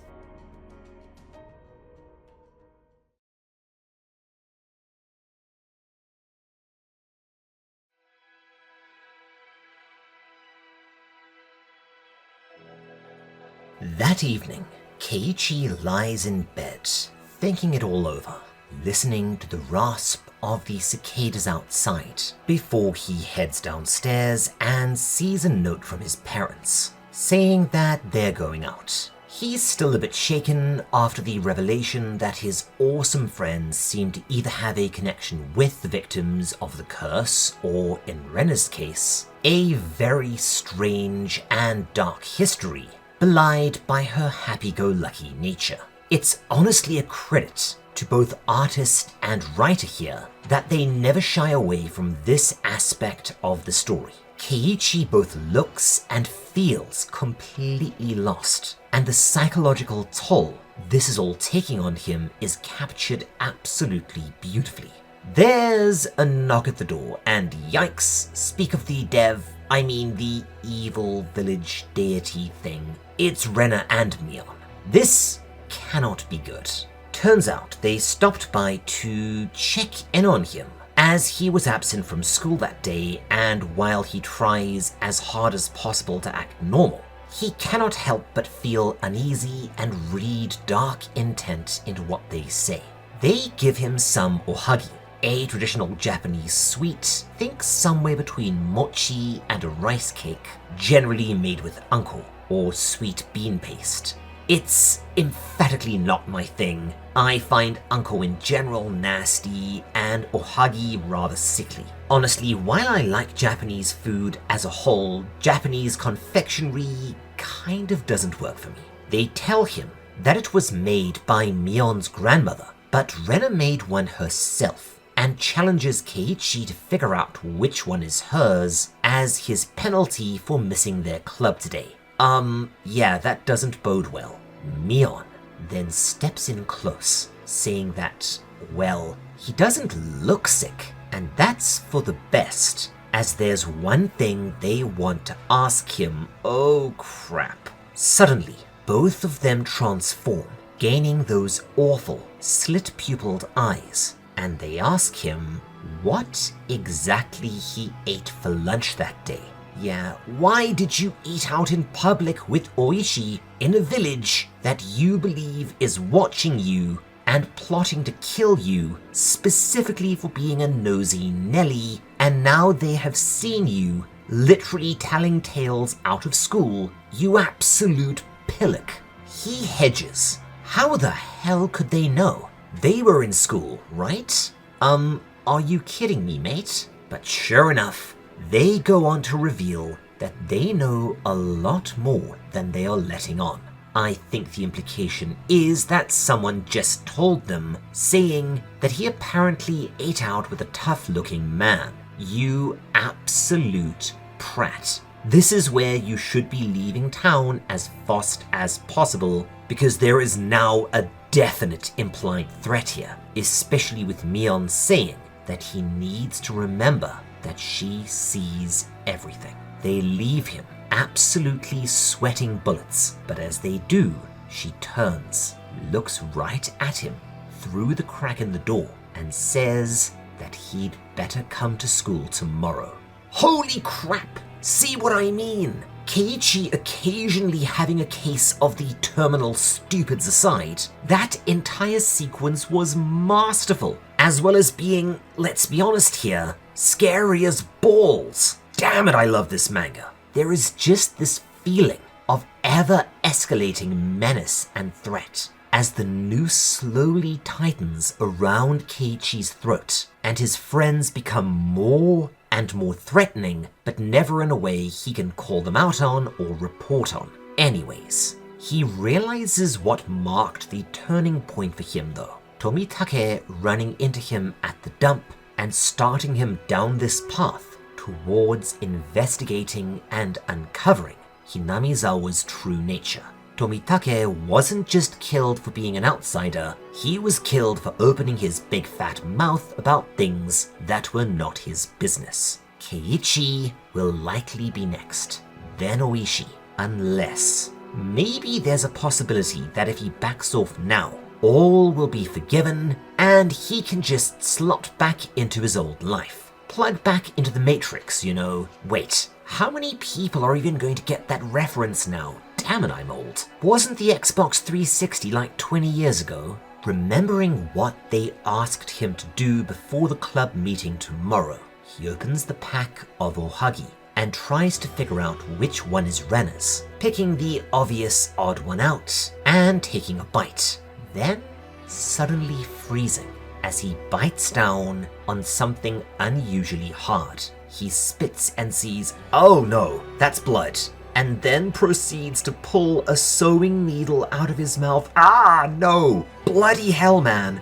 That is absolutely horrifying, especially once he tries to dismiss it as a prank. I guess some sort of really mean practical joke, then realizing that no, that was not a prank. At best, it's an outright threat, and at worst, it is a direct attempt on his life. Had he swallowed that, he may well have died. But regardless, it also leads us right into our first tangent of the episode.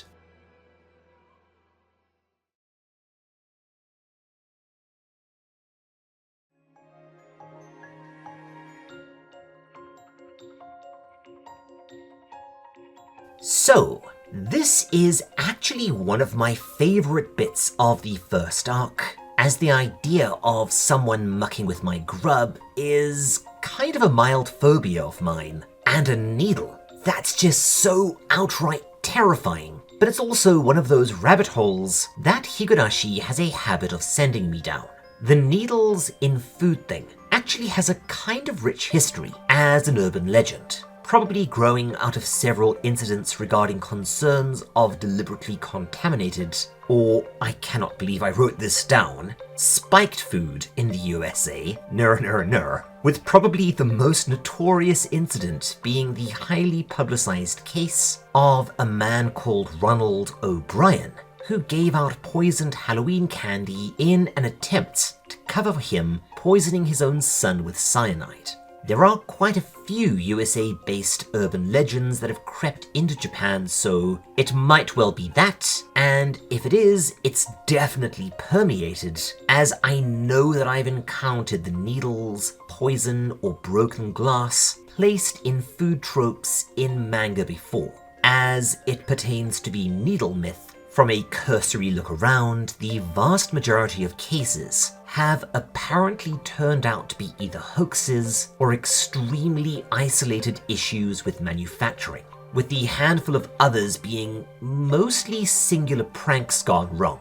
From what I can tell, the only confirmed case of something like that was in 2000, which coincidentally is very close to when Higurashi was made, where James Smith of Minneapolis gave out Snickers bars with needles in them. I have to wonder if Ryukishi ran into this story in the wild and went, oh hell no. Japan is a bit harder to research, but from what I can tell, there was an incident where needles were found in bagged cabbage slices, but this may well have been an isolated manufacturing problem, and a recent incident where some absolute bastard left out dog food stuck full of needles. So yeah, I think Higurashi is probably referencing the Western legends more so than Japanese stuff, but it may also be something I am just not aware of. Maybe something local. If anyone knows, feel free to let me know in the comments. Anyways.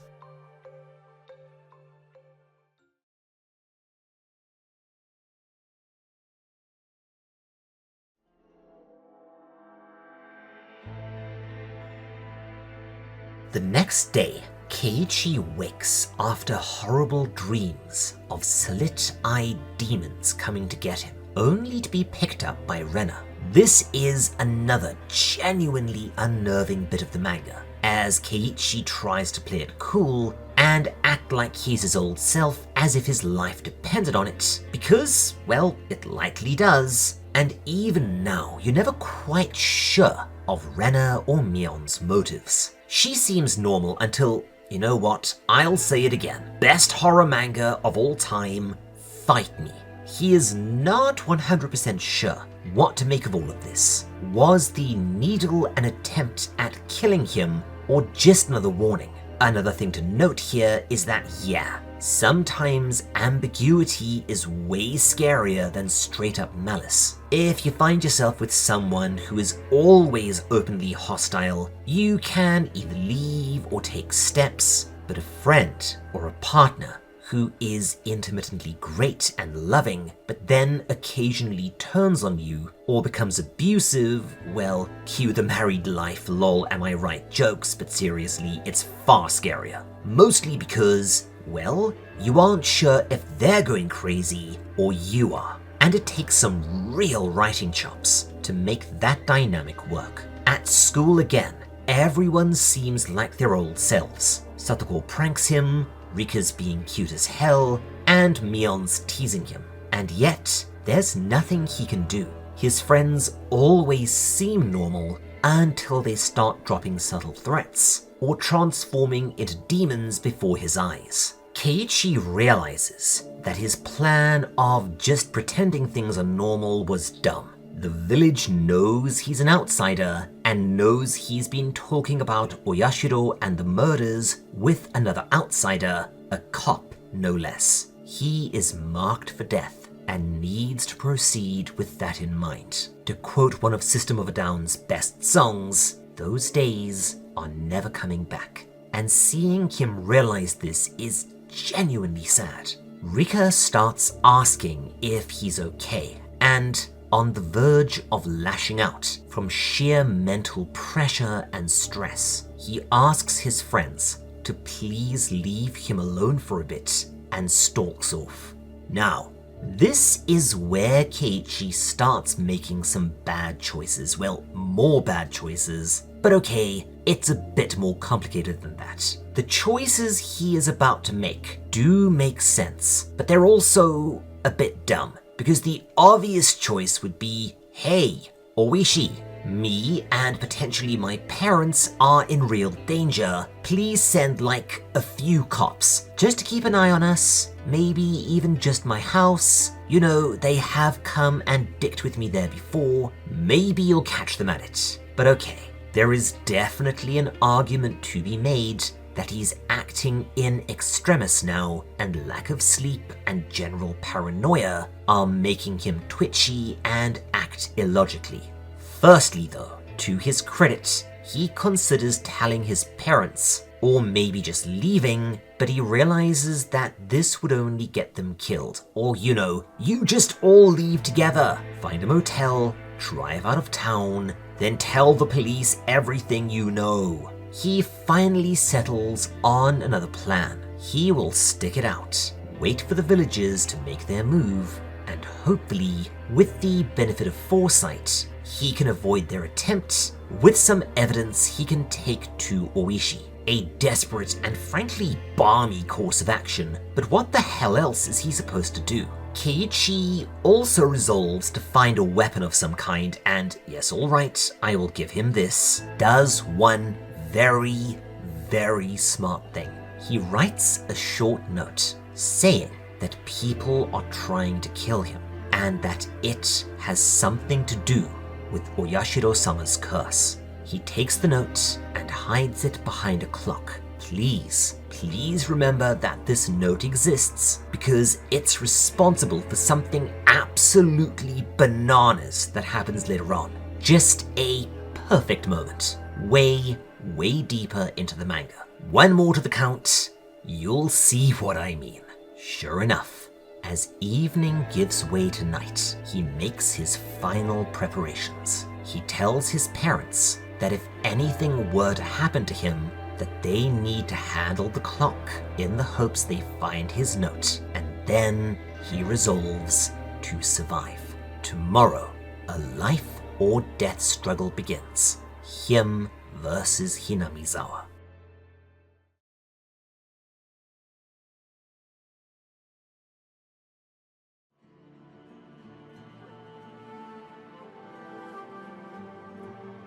The next morning, Keiichi slips out early so Rena won't be able to walk with him and intimidate him further or make another kind of attempt. He marvels that such a beautiful and tranquil place could be hiding so much evil. As he walks, he becomes melancholy, realizing that his fun morning walks with Rena are now also a thing of the past. Before... Oh, holy crap! Keiichi almost gets frigging creamed by a K-van that attempted to run him down. He narrowly avoids it, but winds up in a ditch. You're lucky you didn't wind up taking over some generic fantasy world, mate. But what the absolute hell? Another warning? Or another attempt on his life? He isn't sure, but rattled and filthy, he continues to school. At school, he resolves to find something, anything, that he could use as a weapon if need be. Going through empty lockers when a metal baseball bat extremely conveniently falls out like something out of Condemned, clanging and clattering to the floor. Now, yes, I swear, I need to find an animator or figure out how to do a counter myself for these "this will be important" later statements, but he turns, startled, as a suddenly grave-looking Rika tells him not to lose the bat and implies that it belonged to someone really important. Huh?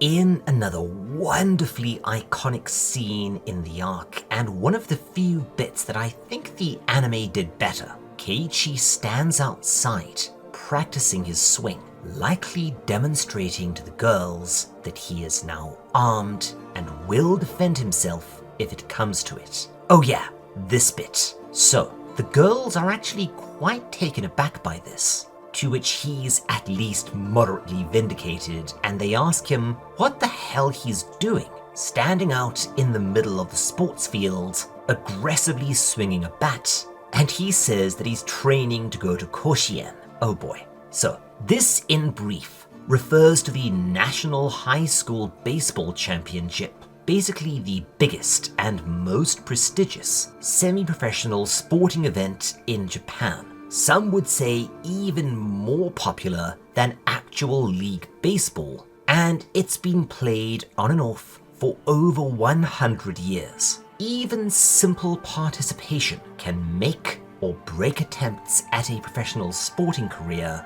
and even beyond this, Koshien is kind of a huge deal, and is televised nationally, as well as having a lot of manga, anime, and even video games made about it. It's just one of those very weird artifacts of Japanese life. and I don't know if there's anything analogous in the West. Japanese high school sports and the pressures placed on players, try saying that 5 times fast, even those not looking to go pro, is probably a topic for another video, but let's just say it's fierce, bordering on outright abusive at times. There have also been a whole ton of scandals resulting in team disqualifications, ranging from cheating to drug use, to more benign or very Japanese shenanigans like punishing a school by disqualifying them because a teacher got a DUI. I'm deadly serious.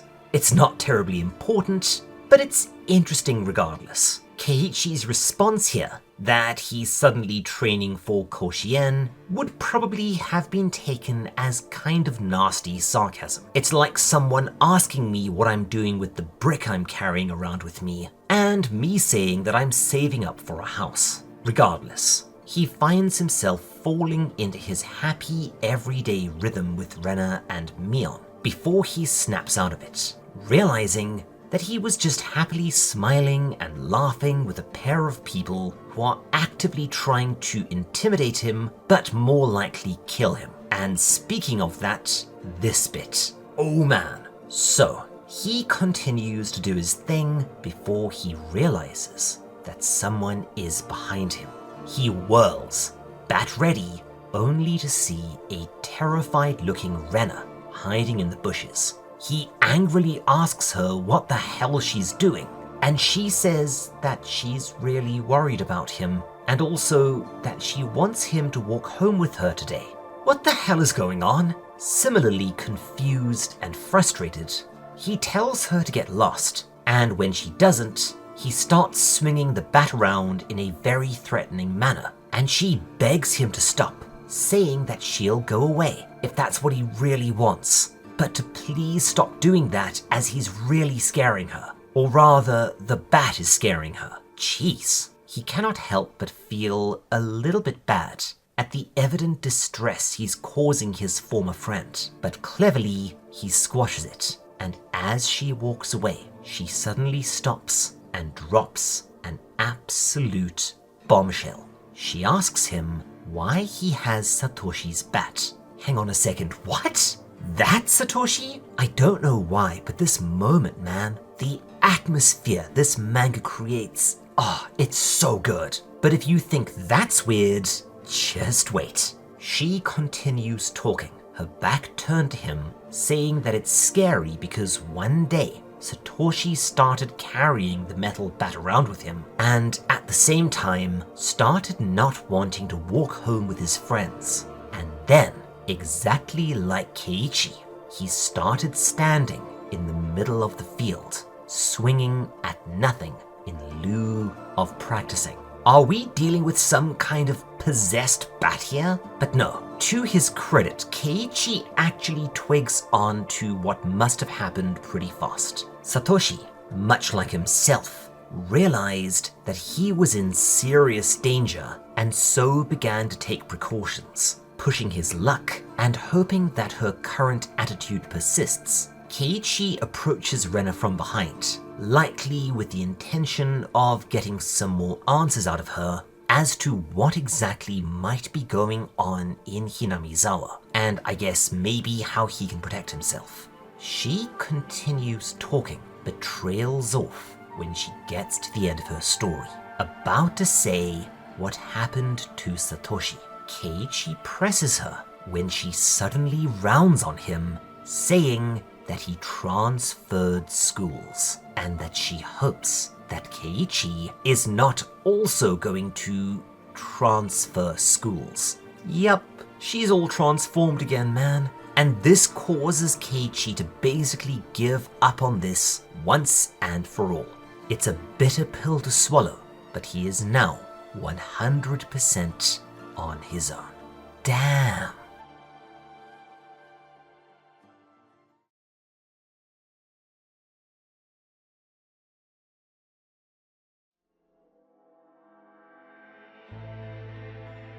Later, Keiichi walks home, alone this time.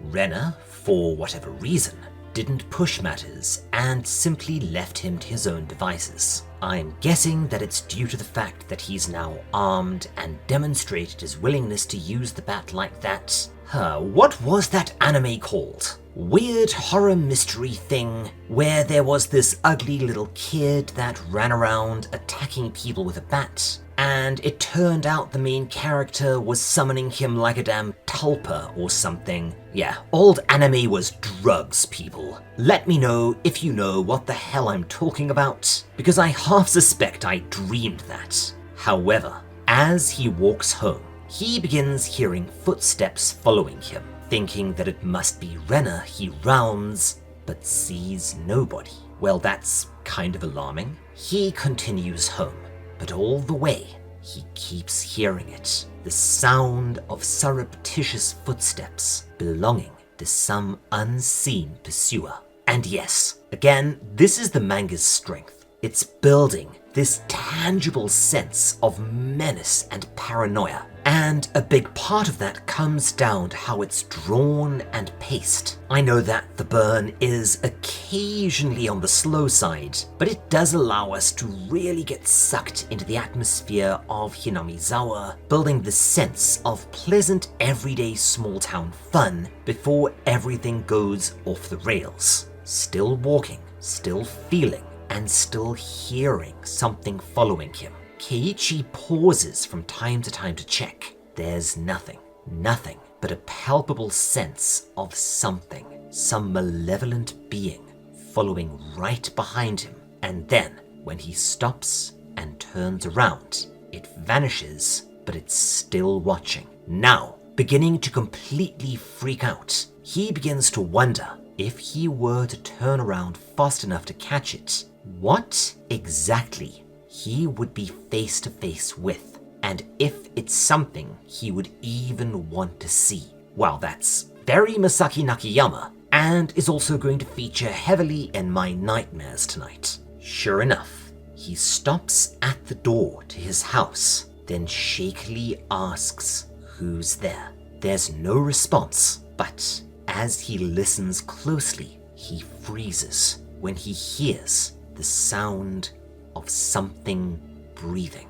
This causes him to totally bottle it, turn, and swing wildly, but as anticipated, hit nothing. Keiichi enters his home, and not only locks the door behind him, but engages the deadbolts, and then finally breaks down. Is he going insane? Is this just more mind games from the village? Or could it be that Oyashiro-sama himself is stalking him for interfering with his justice? Whatever the case is, he cannot take much more of this. And now, it is time for us to start building up to the climax of this arc. And trust me, it will not disappoint. An emotionally wrought and mildly collapsing Keiichi is startled when the phone begins to ring. It's his mother, and she has some rather alarming news. She and his father need to go all the way to Tokyo for an urgent business matter. And not only will they not be home tonight, they won't in fact be home until the following night. Well, shit. Now this may seem odd, and more something for the sake of narrative convenience, in order to allow the next few sequences to happen. But it's actually not terribly unusual in Japan for young teens to be left unattended, or even in charge of younger siblings for extended periods. Hell, as I discussed in Gantz, high schoolers or even older middle schoolers will sometimes live alone in rented apartments in order to attend the schools they want to, only returning home over the weekends, and sometimes not even that. It's a fairly complicated and nuanced discussion, but it's also one of those it is what it is because Japan things. Later, in a kind of gamey sequence, Oishi calls and asks what's happening, and Keiichi tells him about the needle. To which Oishi tells him that he hopes he hung on to it for the sake of evidence. That's a good question. Turns out that nope, he didn't. He just bunged it into the bin with the ohagi and thus resorts to looking for a needle in a trash stack. A needle in a trash stack? Really? Man, I need more sleep before writing these. But he actually gets quite frantic after a time, but no dice. He does write a note for his mum to ask about it when she gets home, and he then tells Oishi about the attempt at running him down. But again, it turns out that he completely humped the chicken, not having taken note of the license plate. And yes, K-vans and K-trucks are a dime a dozen out in the country. Oishi says that it can't be helped because, yeah, not anyone's first instincts when doing a John Woo dive into a nearby ditch is looking at the license plate and, okay, yeah, Mr. Detective, this is when you send over the heavy squad to watch out for him, right?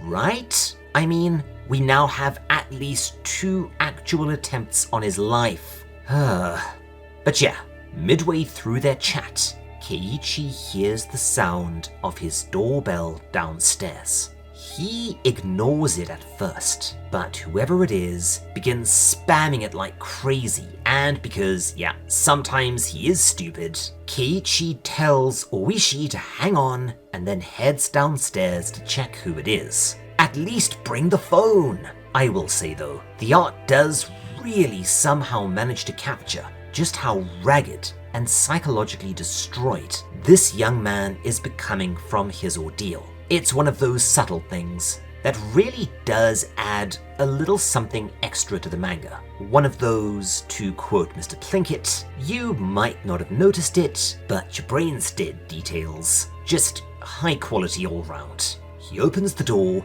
of course it's bloody Rena. And yeah, I won't lie, this next bit is terrifying. But also, as with so much of this arc. Sing it with me, folks. You should all know the words by now. Keep it in mind for later. But anyways, this sequence, man. Let's take a look.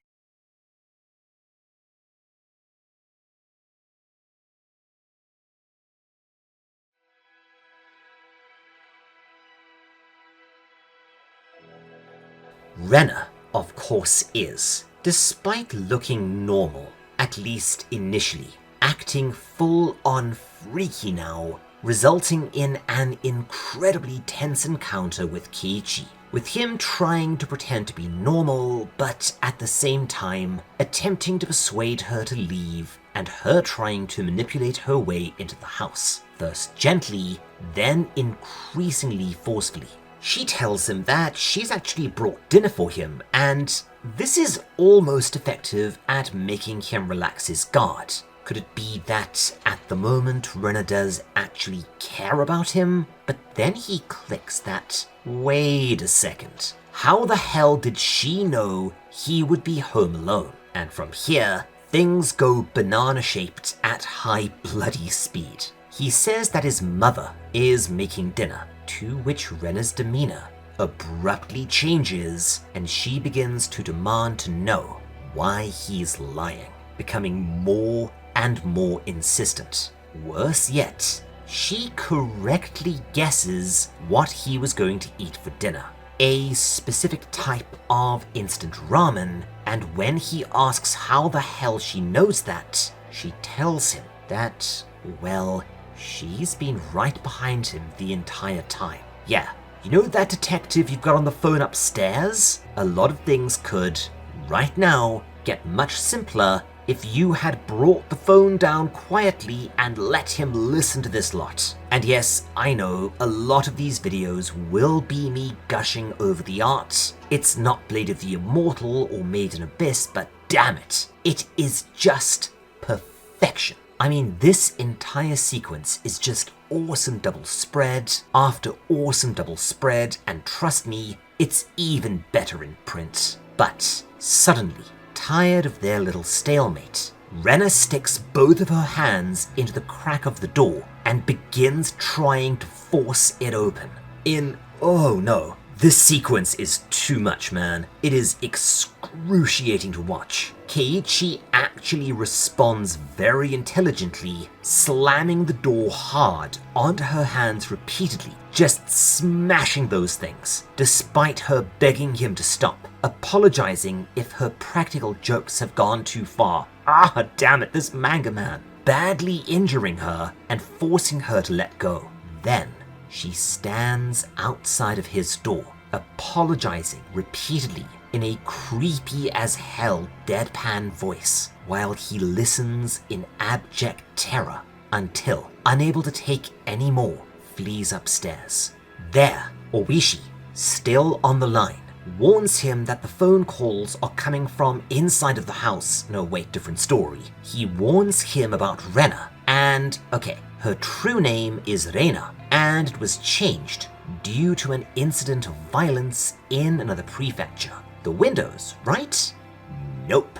It turns out that she assaulted 3 male students with a metal bat, beating them almost to death and leaving one with permanent disabilities. The victims refused to even speak about it and wouldn't press charges as they were terrified of something. But they did say that they remembered something happening to Rena before the attack. She seemed to transform into something demonic. Yeah, dude, I hope those cars are already speeding to Hinamizawa, because seriously, Oishi, you're kind of the main villain of this arc. But now, this is interesting. Rena was institutionalized for a time after the attack, and the psychiatrist described another incident where Rena said that she was possessed, and that this possession was her punishment for abandoning the village. Oh crap.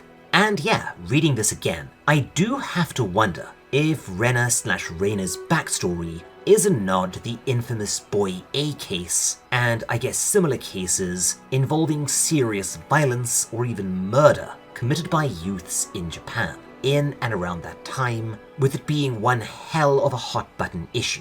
Initially I thought of Girl A, but that was actually shortly after Higurashi was released. So yeah, real life imitates art sometimes. There's another example of this, but that'll come up right at the end, because it is wild, but would also be a huge spoiler.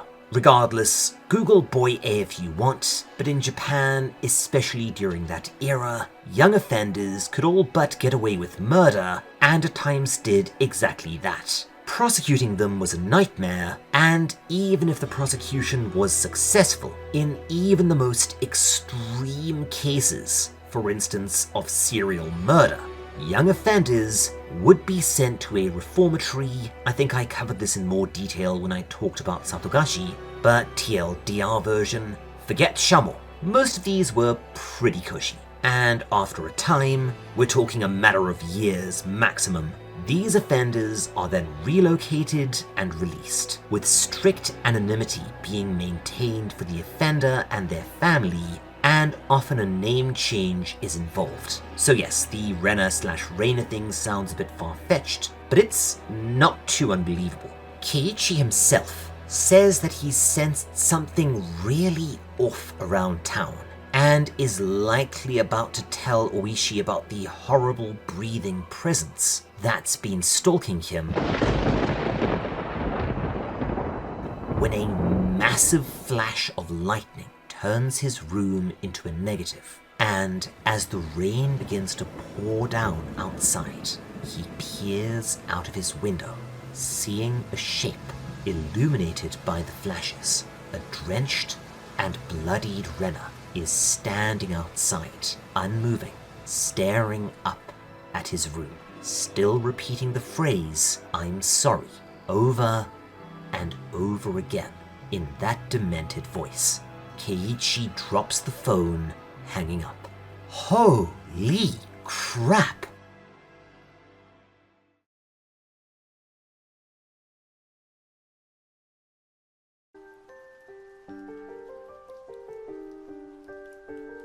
Before we enter the final segment of the arc, we get another bit from Berncastel, the narrator from the start of the story, basically outlining that the truest sin is the ignorance of sin. And this actually won't make much sense in the story at all, really. But bizarrely enough, it'll make an enormous amount of sense in Umineko, which raises 3 possibilities at this junction. Either Ryukishi had that Leviathan planned out already, it was such a cool quote that he wrote a manga just to use it, or I'm just not seeing the connection here. Oh, and this next bit, bloody hell. The climax begins with us getting a plain white backdrop with a discarded photograph at its center. It's from the festival, showing Keiichi and his friends looking extremely happy. And yeah, anyone who has read, a story before knows from this that there is only one way this can all end, and that ending is not going to be good. It's like seeing the characters all happy and chatty at the start of a found footage movie. You know it wouldn't be found footage if they had made it. Anyways, the next morning Keiichi is almost too scared to leave his home. But wisely or unwisely, he resolves that the only way out is through at this point. He's going to go to school, and when they make their move, he will hopefully be able to figure out what's going on conclusively, escape, and take that to Oishi. On the way, he runs into Rena. She doesn't speak with him, and her hands are just a wreck, but he realizes that, unlike previous days, he feels absolutely nothing. He also runs into Mion, who comes right at him, telling him that whatever he is doing with the baseball bat, he needs to knock it off right the hell now, saying that it's not his bat. Her reaction here is something else to note for later.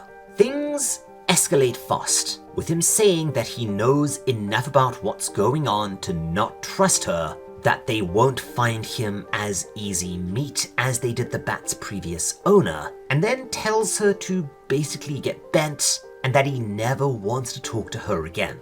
This causes her to abruptly break down in tears. Damn it, this manga. But again, Keiichi realizes that it doesn't bother him one bit. This has all gone too far now, and he has been threatened and hurt far too many times to care in the slightest. It turns out that, yeah, he wasn't wrong, as she reveals that she knows it's Oishi that's put him up to this, and in her demonic voice, she says that she is going to kill him. School is uneventful, and he heads home after, only to run into Rena, this time carrying her nata. She says that she is going to use this to get something out at the dump. But when he says he doesn't believe her, she begins laughing and, oh yeah dude, time to run. She's gone full Doki Doki, which to his credit, he does, with Rena in hot pursuit, looking even more demonic, now saying that he should speak with her. If he'd spoken with her earlier, perhaps Satoshi wouldn't have had to transfer schools. Eventually, Rena corners him, and, as per what he said earlier, he tries to get her to tell him what the hell is going on and who exactly is responsible for all the deaths. Yeah, no, this is another amazing panel. She responds by saying that it's Oyashiro and that he decides all, and then appears to start transforming into something even more unpleasant than before, saying that Oyashiro will never stop following him, before she suddenly lunges in for the kill, nata raised. I guess he passed the QTE and was thus able to catch her off balance and shove her, then runs like hell, before a pair of villagers step out into his path. One hits him at full power in the stomach, and he promptly blacks out. Keiichi wakes up elsewhere. We eventually learn that he's been brought back to his house, by the way. Yeah, his parents are still out of town, and finds himself being tended to by Rena and Mion. He's taken aback. Why would they help him if the villagers' plan is to off him And things get stranger when they say they've called the director. Wait, the damn director? The dead man? What the hell is going on? Suddenly, they tip their hand as Rena grabs him from behind and Mion, speaking in her demonic voice and her face changing into something hideous, pulls out an ominous syringe filled with, oh, that's gotta be something bad, and says that it's time for him to meet the same fate as Tomitake-san. Oh bugger. Everything begins to go strange, their faces transforming into something yet even worse as the syringe, presumably full of whatever concoction made Tomitake rip his throat out, gets closer and closer. Keiichi begins to scream, with the world distorting around him, and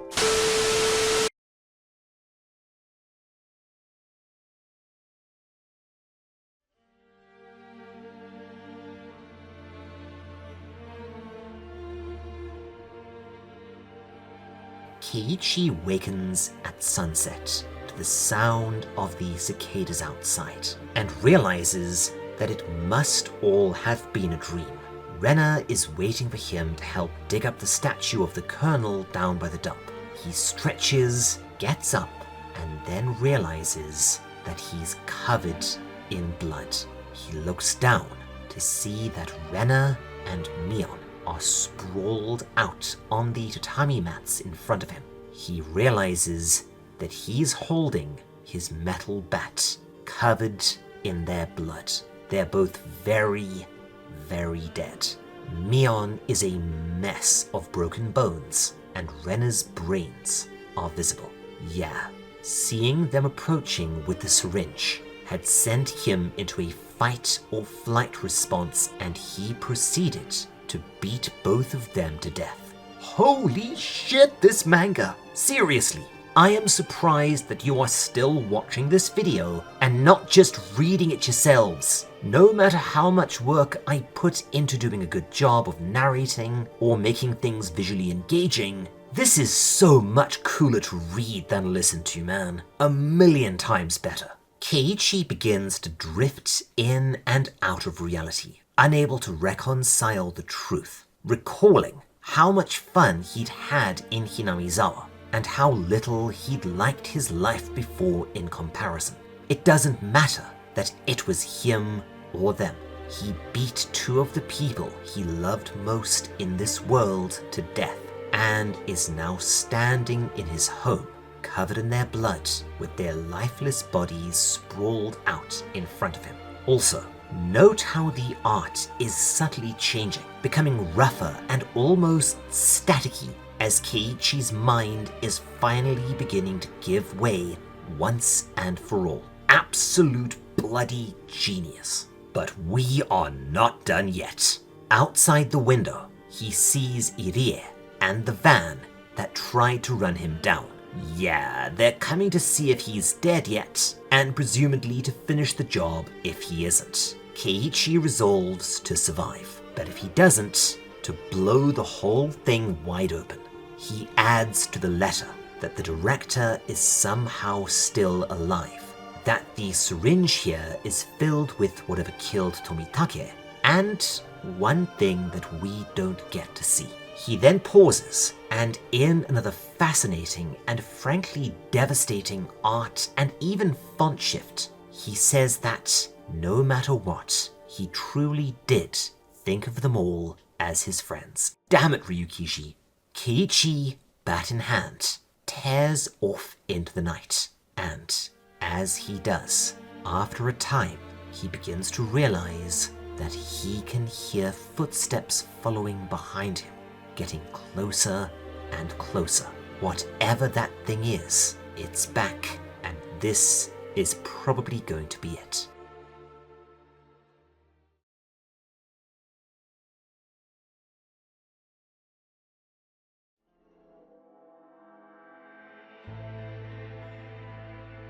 We experience a bit of a fast forward and re-enter the story later that night. Oishi gets a call and is astonished to hear that it's Keiichi, but it doesn't take him long to realize that something is very, very wrong with his voice. The young man is coughing and spitting liquid of some kind. Uh-oh. Keiichi tells him that the culprit wasn't a human after all, and that Oyashiro-sama is right behind him as he speaks. Oishi tells him to turn around, to tell him what he sees, but Keiichi says he can't. He just can't. Whatever it is will blow away the last drifting fragments of his sanity. Oishi then realizes why he's coughing, and sure enough, in a panel that I cannot show you, which unfortunately is going to be a recurring theme, especially as we get deeper into this manga, we see that Keiichi has been scratching at his throat, and has indeed succeeded in digging a large portion of it out with his fingernails. Before Oishi can do anything, Keiichi falls to the ground, bleeding out, and his last words are, much like Rena, just an endless sequence of apologies, spoken in a rotting, demonic-sounding voice. Damn, the epilogue itself is just as bonkers. We get what I think is a police report, describing what they think happened. Keiichi lured two of his classmates to his house, and then beat them both to death. There are signs of a struggle, but there are also anomalies. The house had been ransacked thoroughly, as if a number of people had been through searching for something. Behind a regular-looking clock, they found a note, cleverly concealed. However, for some reason, the note itself had been tampered with. Several lines had been torn out from the middle. We won't get to find out what those were for quite some time yet. However, we get to read the rest of the note in its entirety, interspersed over, this bit is where those, let's say those seasonal allergies start getting really bad again. Oh man. We see Satako and Rika being told what happened to the other 2/3 members of their club, namely that Keiichi beat 2 of them to death, then took his own life. Whew. Now, note this, and note this well. An absolutely inconsolable Satako is being held by a grave-looking Rika. A Rika who appears more resigned than anything, and she then says that Satako doesn't need to cry because they'll be able to see their friends again soon. Huh? That has either a very odd or very, very dark implication, Rika. Either that, or we're about to go pet cemetery on this sucker. Our final panel shows us another glimpse of Hinamizawa, only here it appears to be unreal, fading to cross-hatching at the margins. And as we pull out, we see Keiichi's last wish, that someone finds out the truth of what exactly happened in Hinamizawa and why. And so ends the first arc of Higurashi. And yet, there are 30 more volumes of this sucker. And I'm sure you're all asking, wait, what? How on earth can there be more story after a large portion of our cast, including our protagonist, died in some of the most awful and horrific ways possible? Well, for that, you'll have to wait until next time. Or better yet, go and read this thing yourself.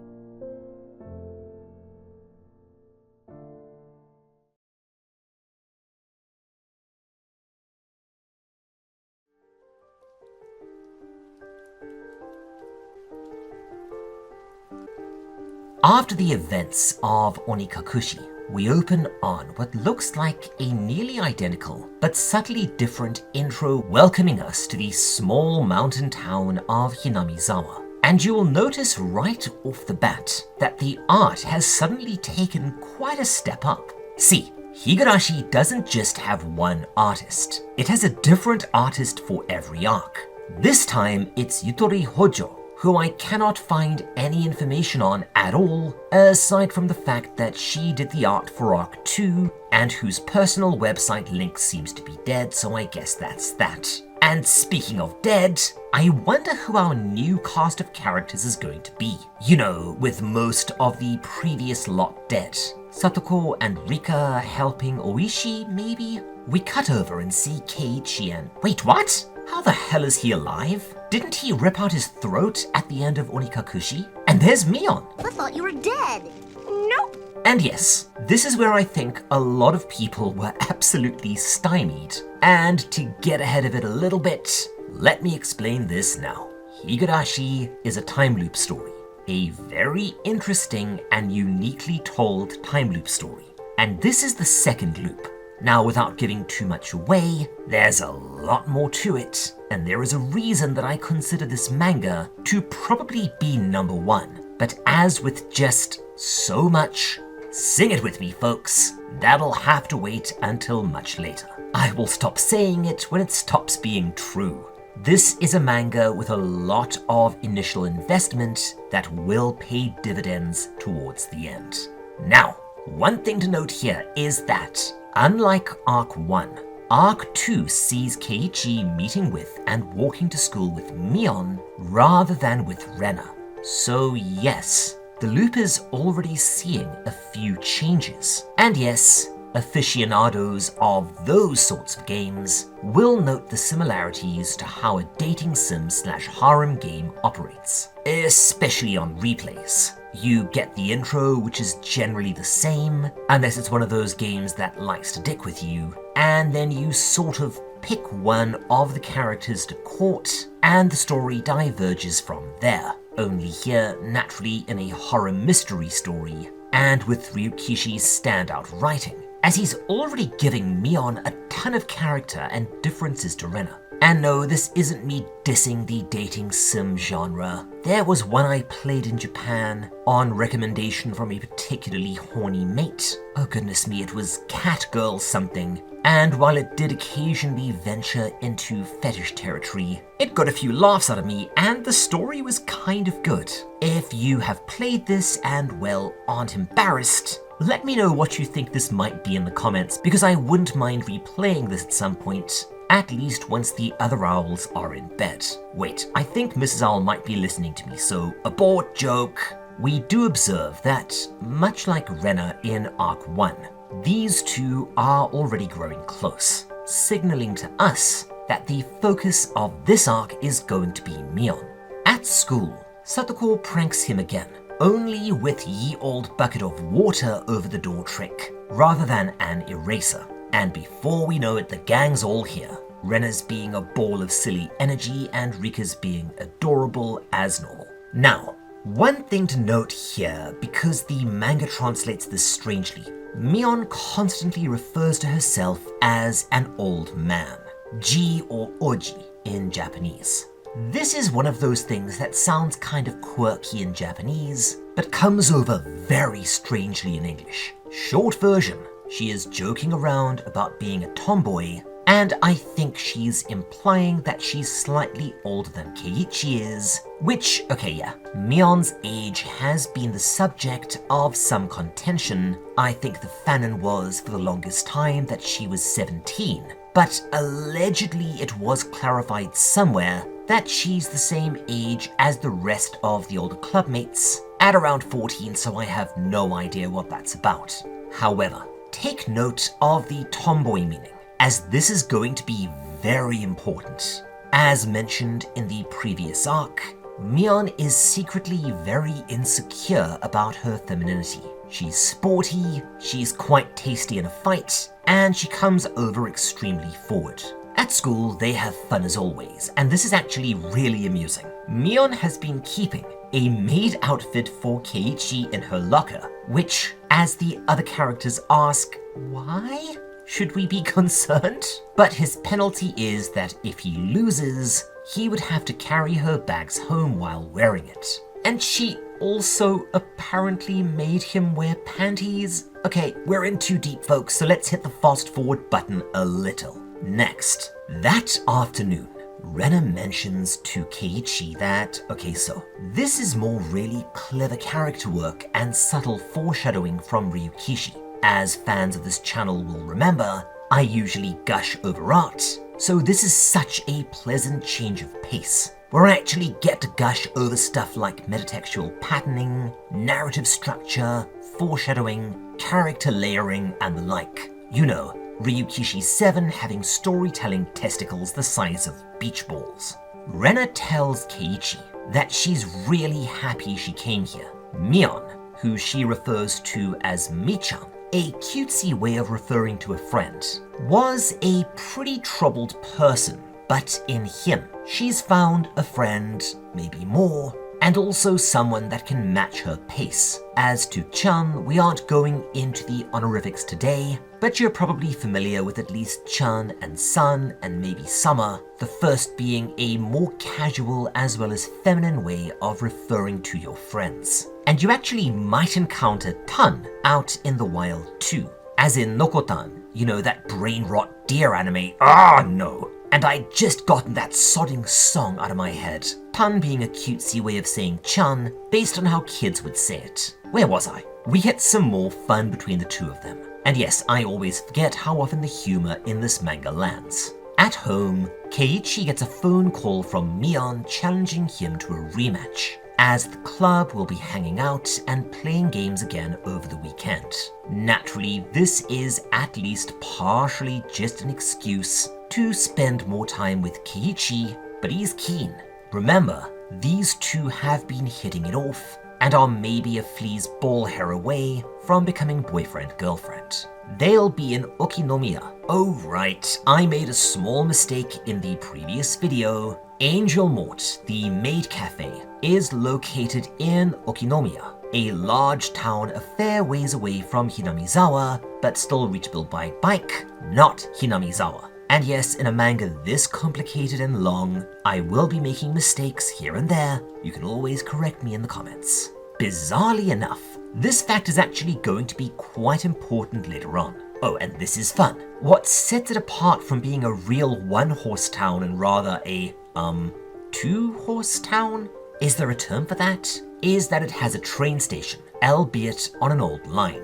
I may talk about Japanese trains in the future, probably next time we get into Gantz, but they're really their own thing and I just miss the trains, man. As an example of what they're referring to though, I used to date a girl from a tiny logging town in central Akita. Absolutely lovely place, but in order to get there, I would have to get on a train from Yamagata to I think it was the large hub in Yurihonjo, then transfer to an old train line taking you deep into the forests and farmlands, then bust through the deep forest to said town, which had no train station at all. And because of this, it had its own very unique culture and even unique dialect. I never minded, as the trains and buses are really affordable and incredibly pleasant and keen, and I got to play Plants vs. Zombies guilt-free all the way. Memories. When they arrive, Keiichi is astonished to find out that it's a full-blown game tournament with a variety of prizes. The grand prize, put up by Mion herself, being 5 man or 50,000 yen, about $500 all told. Huge money for a middle schooler, and hell, it's big money for me even now. Content creation. This indicates that Mion probably comes from an exceedingly wealthy family. Now this bit is also a lot of fun, and I cannot believe that I've never spotted this before, because there's actually some more clever foreshadowing buried in there. Keiichi has a burst of imagination in response to this news, and imagines his friends in various costumes, representing how he perceives them, as now everyone is going to be going all out. And you know what? This got way too interesting in the script, so it's tangent time. Enjoy.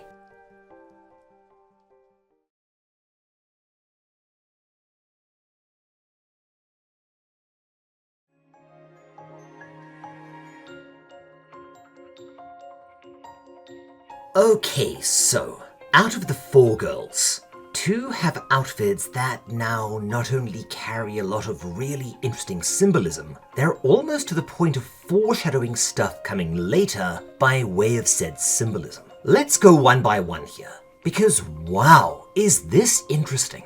Mion is the important one for now. She is dressed as an Oni, as in Onikakushi, complete with club. Oni are a little difficult to explain as, depending on the context, they can be similar to how we think of ogres or trolls, basically just giant cave-dwelling humanoids that eat people. And this is the original meaning of the word, but later, these were incorporated into the idiosyncratic Japanese faith, an amalgam of Shinto and Buddhist doctrine, as powerful and incredibly evil supernatural beings that acted as torturers and wardens of hell. They can also grant wishes and cause natural disasters. So yes, this is why you will sometimes see Oni translated as ogre and sometimes as demon. The club is a kanabo, a metal or metal-studded weapon, and the horns and the tiger skin getup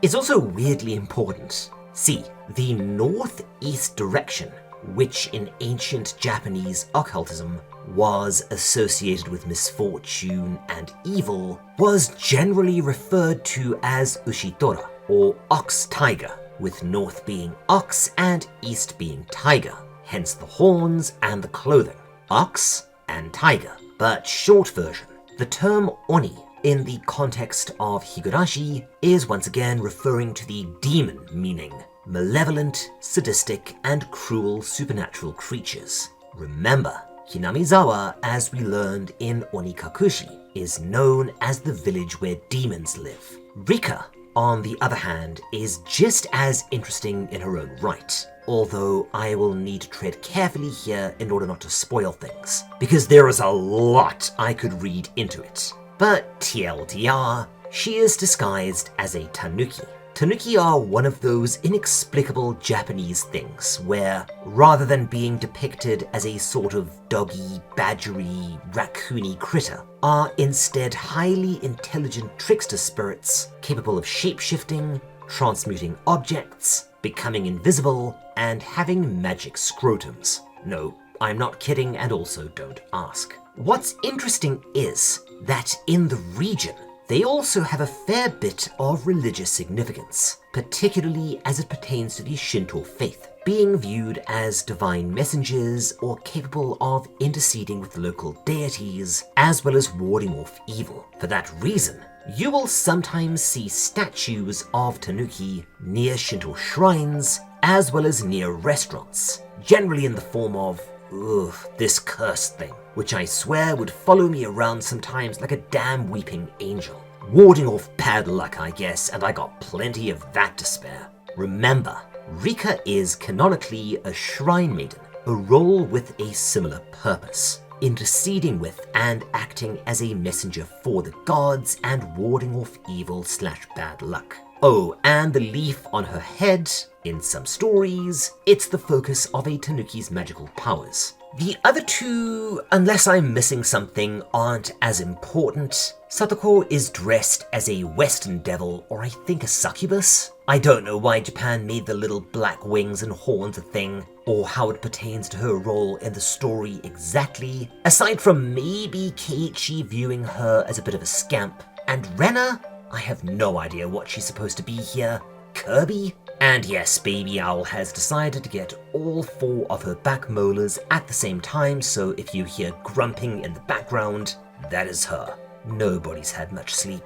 Anyways, yeah, once again, lots of religious and occult symbolism, as well as some foreshadowing buried in light-hearted comic imagery. And it's just kind of neat. Back to the story.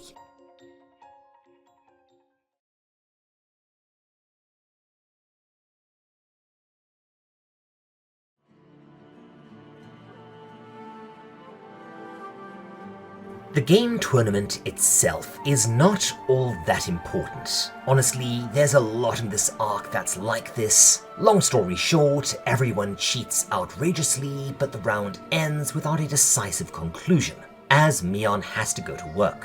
The only genuinely important moment comes when they all leave. They get gift bags, all aside from Mion, as she's related to the owner and apparently that's policy. Keiichi opens his, and much to the amusement of all in attendance, finds that he's gotten a cute doll. Oh, this bloody doll. I swear, I can't give too much away, but there are few things more important to the plot of this bloody arc than this doll. We will get there, but for now, all you need to understand is that an absolute catastrophe starts with a dumb call Keiichi makes in regards to this doll. Likely unaware of Mion's issues with her own femininity, he winds up giving it to Rena instead. Keep in mind, Mion did not get a gift at all. This is just a dude, bad decision. But worse yet, he jokes that she wouldn't want it anyway, as she's not into girly things. Mion deflects with a joke, saying that yeah, he's right, she should have been born a man. Wow, mate, you screwed up here. And they all part with some more obvious foreshadowing, with Keiichi remarking that he thought that these days would last forever, a nod towards the typhoon of blood and horror about to descend, at least once this arc stops running in place and actually gets to the good stuff in Volume 4. Sometime later, Keiichi eats out in Okonomiya, Angel Mort naturally, where his dad pervs on the waitresses. Dude, some of these are your kids' friends, and I think most of them are around 14. Yeah, Keiichi's dad might actually be one of the real villains of this story. Now, this is where things start to get really confusing, and honestly, this arc still has bits where I struggle to keep things straight later on. Keiichi is absolutely flabbergasted to see Mion, of all people, in the Angel Mort outfit, serving and flirting with customers. She's immediately embarrassed, but after a fair bit of teasing from Keiichi, she tells him that, well, she's not Mion. She's Mion's twin sister, Shion. And yeah, the manga handles it okay, but the anime really drags this out. Which is annoying because it also sort of skips over some very important moments, or buries them under the non-mystery to come, which we'll explain in just a bit. But for way too long, Keiichi, who I guess has never heard of Occam's razor, thinks that this is all just an elaborate bit Mion is doing, trying to hide her embarrassment. Their tough-as-nails tomboy Mion actually does have a feminine side, working at a maid cafe, and presumably he thinks that she's worried that she would never live it down, as he's a really nice guy, albeit not the smartest, and also, in this arc, sort of building into a relationship with Mion. He playfully goes along with this conceit, saying that no, Mion could never pull off this sort of girly outfit, but Shion can rock it. Oh dude, no. Regardless, presumably Mion tells him that she will tell her big sister on them as she clocks out and Keiichi leaves bemused. At school the next day, he continues to be a colossal fucking idiot, endlessly poking at Mion about what he's learned, rather than keeping his mouth shut, resulting in her getting flustered, but seeming to play along, saying that no, that's her sister, no really, she swears. Rena, who can be astonishingly unhelpful sometimes, says that she's been to Mion's house plenty of times and has never seen Shion, which Mion explains that no, she lives with her grandmother in Hinamizawa, and Shion lives in Okonomiya with their biological parents. A weird situation that, yeah, will get explained way later on. And alright, fine. I debated this for some time, and I actually got some feedback from Mrs. Owl on this. As someone who's never read Higurashi before, psst, maybe try and persuade her on the Discord, she would love it. And she concurred with me, so at this point in the story, I am going to get out ahead of it. Not only because I would have to go back and remind folks of a bunch of stuff that happened and will be recontextualized by this later on, and that's how I get confused, but also, holy shit, does this arc get confusing enough as it is. As I've said before, it's really messy from a narrative perspective, even knowing this lot going in. dragging the mystery of Mion and Shion out, in my opinion, does not contribute much to the overall plot, aside from explaining why Keiichi acts like a massive scumbag, albeit completely without realizing it, as well as a thing that'll happen later on. But once again, that's something for way later. It's kind of frustrating, as I do understand why Ryukishi did it, in that, yeah, I know what he's going for, but it's all so unnecessary and would have been so much better without this. So, let me put this clearly. Shion is a real person. Shion is not Mion. Mion is telling the complete truth. Keiichi is a dumbass and thinks that she's doing a bit to try and show him that she has a closely guarded girly side, and the reason why I hate this little mini arc is that, yes, as I've said, it's one of the few Higurashi beats that requires characters to act blisteringly stupid in order for the story to happen. Because, yes dude, she is so committed to this bit that she actually works at a Maid cafe in her off hours, in secret, under another identity, dealing with gross older men just because. Don't make me tap the meme. Think, Keiichi. But the manga does everything it can to keep this mystery going, keeping it afloat with red herrings. Ugh.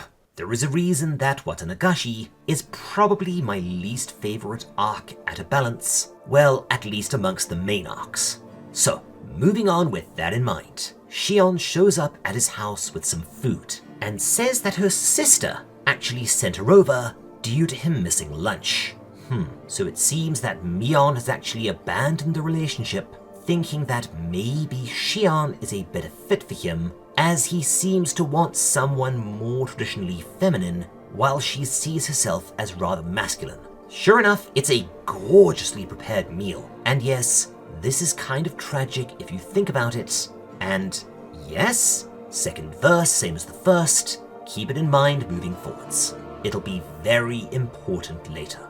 That said, Mion's attitude is not atypical for Japan, and okay, we're about to talk about gender roles and stereotypes in Japan, which is a complex and nuanced issue, so it is tangent time once again. Enjoy.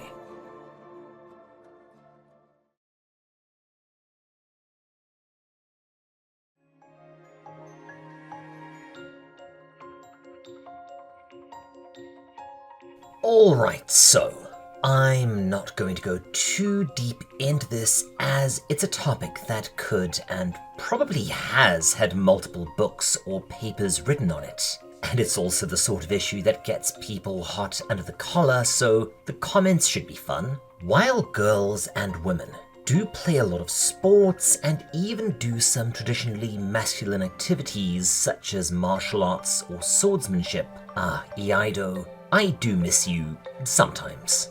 Even your standard tomboy is generally given a feminine side in fiction, and there's a reason for this. And this is where the discussion gets complicated. See, sex equality and gender roles in Japan is another very complex topic. But while this is an oversimplification, women were only granted the absolute right to vote after World War II as part of the new constitution, and the Japanese equivalent of Title IX only came into effect in the very late 80s. Arranged or even de facto forced marriages were the norm until the 1940s, and even now definitely do exist out in the country. I've heard a number of anecdotes from my friends over there who were dating a country girl who broke up with them after their parents told them that they'd found her a husband, often as part of a business deal or company merger.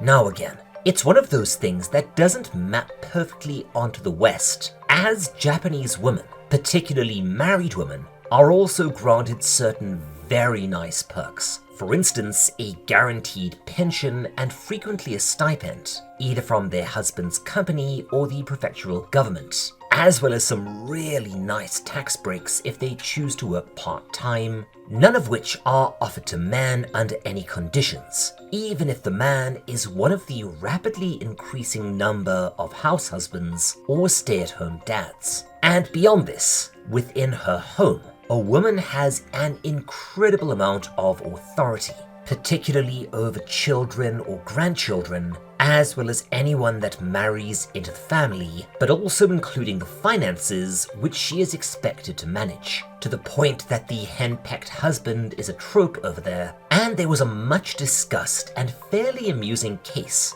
that unfortunately I cannot seem to track down anymore, where a husband sued his wife to get her to give him more pocket money. Again, it's a very nuanced discussion. But yeah, girls are expected to act a certain way, look a certain way, groom themselves a certain way, and even talk a certain way. Although, granted, the same is true for men. The image of the gentle-spoken, fair, virginal, virtuous, and retiring Japanese woman is still, for a lot of people, something to aspire to. Some of the ways this manifests is stuff that probably wouldn't have flown in the West even 50 years ago, let alone now. One of the best examples is that female staff members are expected to make and pour the tea for male colleagues during meetings and to pour drinks at parties. Hell, on special event days, female teachers will be asked to come in early to make a special sort of tea. And Mrs. Owl was forced may be too strong a word, but there's a reason why I'm saying asked with audible air quotes, as it's not paid, but is still kind of mandatory, as with a lot of stuff in Japanese workplaces. That said, there is a gradual shift happening, and much like Japan, it's all over the place. Government mandates and incentives out the arse, as well as onerous sexual harassment measures, not just in the workplace but in society in general, where, for instance, being accused of groping on a train can result in arrest and prosecution absent any other evidence, to the extent that blackmail and outright extortion are becoming a real problem, where women, often working in pairs, one being the victim and one being the witness, will attempt to extort money out of salarymen by threatening to accuse them of groping if they don't pay up, or just straight up making the accusation and involving the police in the hope that it settles out of trial rather than taking it that far, where almost non-existent rights of the accused and the absurd rates of criminal conviction, 99.8%, bloody hell, is notorious worldwide. Beyond this, several overlapping movements openly defying gender roles, such as Ganguro fashion and the phenomenon of the so-called carnival girls, are really and bizarrely popular now, especially in major metropolitan centers. Long story short, gender roles in Japan are a messy, nuanced, and difficult topic. As so far as it pertains to the story,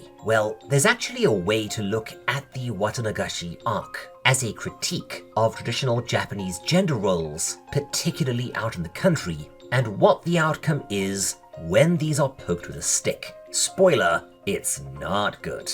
But yeah, Mion is insecure and feels constrained and trapped, partly due to these gender roles. As spoiler, she comes from an incredibly traditional family in a unique sense, and thus probably feels like she's letting them down. And Keiichi has, by a few minor but kind of dumb actions, has sent this insecurity into overdrive. And this will have consequences. Anyways.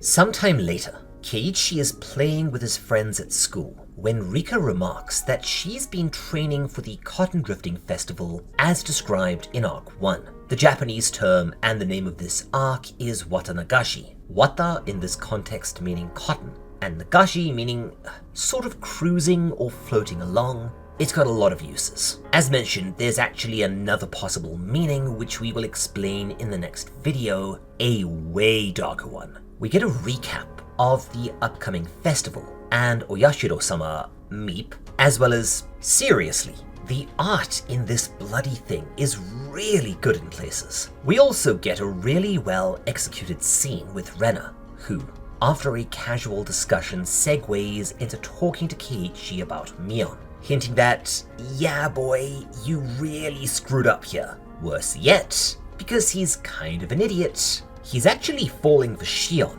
still not clicking that her and Mion are two different people. Oh dear. She explains that Mion does have a very feminine side, but has to suppress it because of her role as leader, as well as certain aspects of her home life, which again we will learn about in due course. The next day, Keiichi goes to Angel Mort in order to return the bento box that Shion brought over, but it's mostly a pretext for being able to see her again. You know, the whole, well, I wanted to give this back to you ploy. Has that worked for anyone in the course of human history, I wonder? However, he winds up running afoul of, okay, we have done enough cultural tangents for this video, and I've talked at length about Bozoku and Yankees in Gantz and Uzumaki, so I'm not going to go through all of that again, but short version, psychotic Japanese biker gangs and street thugs. Not really that much of a problem in the modern era, but they still loom large in Japanese popular culture, and the pompadour haircut is a dead giveaway, by the way, and those really need to make a comeback. Or is that called a quiff? Yes, I said quiff, you weirdos. I don't know hairstyles. That said, Keiichi is saved by Mion, who looks absolutely badass here. And oh yeah, take note of this. She is leading a small army of villagers who basically come out and just stare the thugs down. There is a theme that is being introduced here, and like a lot of other things, it'll be explored extensively in future arcs. Let's just say that living in a small town in Japan often means a very tight-knit community which has both pluses and minuses. This time, we also see Oishi, who, okay, so without giving too much away, just note the difference between how he behaves here versus the first arc. I promise you, this one isn't just important, it is crucial. Inside the cafe, talking with Shion now, we are reintroduced to the Hinamizawa Dam project, but there isn't anything really new on that front yet. So, moving on. Keiichi, however, still thinking that these two are the same person, completely misreads a thing that happens and oh dear. Shion asks him straight up who he prefers, her or Mion, framing it as a hypothetical where they are both hanging from a cliff and he can only save one. We get to see him mulling it over. Oh yeah, it's probably not as easy to see in the way I have to cut this up for YouTube, but the panel construction and utilization of space is absolutely ingenious, especially for such a talky and word-dense manga. His thoughts are something along the lines of, well, Mion's incredibly capable and strong. Shion's kind of just a girl, so if they were two people, he would have to save Shion. But keep in mind that he's seeing this as Mion asking him if he prefers her tomboy side or her feminine side, and you could probably guess the problems that this is going to cause because these two are getting really close. That night, indeed, Shion calls him up, and after inviting him to a taste testing event at Angel Mort, asks him if he wouldn't mind stepping out with her for a bit after, which he interprets as a date. The next day, he and Rena get to talking, and she once again segues into the topic of Mion and so this exchange is really frustrating. And while I do think I know why Rena is doing it the way she is, she for sure bears some responsibility for what is coming down the pipe. So, Rena says that she's actually been feeling fairly good herself as of late, mostly because Mion has been much happier. Huh? When he asks the obvious question, Rena tells him that Mion has been absolutely distraught, crying to her on the phone. The reason? Somebody hurt her really badly. And oh, there we go with the spooky eyes again. Although not quite as bad as the first arc, and once again, this difference is actually worth noting, as even these subtle things around the margins will come into play in the story. This is a very, very clever manga. He asks her, and because plot needs to happen, I guess, Rena refuses to tell him, laughs, and runs away, leaving him pretty concerned. Sure enough, he goes to Angel Mort to attend the event, and okay, some stuff happens that's another really long, drawn-out sequence, but it's not terribly important. In a nutshell, a bunch of much older kids and men came up from Tokyo to attend and also ogle the waitresses. Oh, but this is kind of interesting. They say that the uniforms here are sexier than those in Akiba, which, okay, so Akihabara, or Akibagahara, my goodness me, that's a mouthful, was the hub for post-World War II electronics and various electronics black markets. But later on, especially with the advent of personal computers, became the scene of a massive nascent nerd culture movement known in the West as otaku culture. Although I guess it's also known as that in Japan. Ignore me, I have had very little sleep. I'm not going to go too deeply into this again, as I tackled it in depth in Gantz, but TLDR, the stereotype of a maladjusted, socially inept creepazoid with a love pillow you could use to cut glass with has begun to fade away with the complete nerd takeover of popular culture, but it still exists, and in the time Higurashi was written, it was omnipresent. Now, Akiba is actually used as a shorthand for Akihabara, which in turn is a shortened version of the cumbersome phonemic traffic crash of Akibagahara. I am not saying that again. But what is really interesting is that Akiba is actually a throwback, because this was the ancient name for this part of Tokyo, referring to it by the name of a fire deity due to both the prevalence of fires in the region and it playing home to early firefighting operations in Tokyo. Interesting stuff, and this leads to an extended but kind of weird sequence where a large number of older men are bullying Shion, tripping her, making her spill food, and trying to get her to wipe their groins. Guys, she's bloody 14! Keiichi stands up for her, and while he tries his best, he eventually has the stupid beaten out of him by the much older and bigger guy in the group. But the rest of the gang arrive in the nick of time and rally a force against the otaku. Man, this is a weird part of the story. However, as always, there are a few things to note as they do foreshadow a little bit of what is to come. Rena demonstrates incredible reflexes and surprising physical strength, catching all of Shion's dropped dishes after being tripped, and also walloping the otaku, while Satako,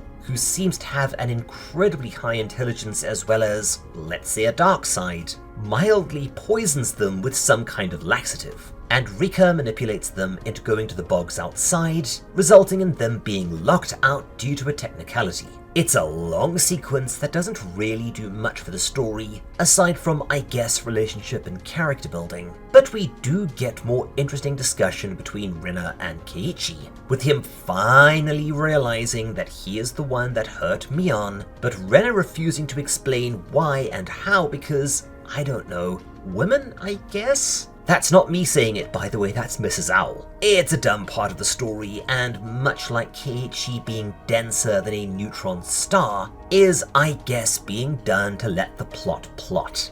He does, to his credit, figure out that he screwed up with the doll after Shion basically tells him what he did wrong. And we cut back in time to see a portion of Rena's call with Mion, showing that, yeah, she was pretty upset. And also, giving us more red herrings in terms of the whole Shion-Mion thing. But he, in a genuinely sweet moment, agrees to buy her an identical doll.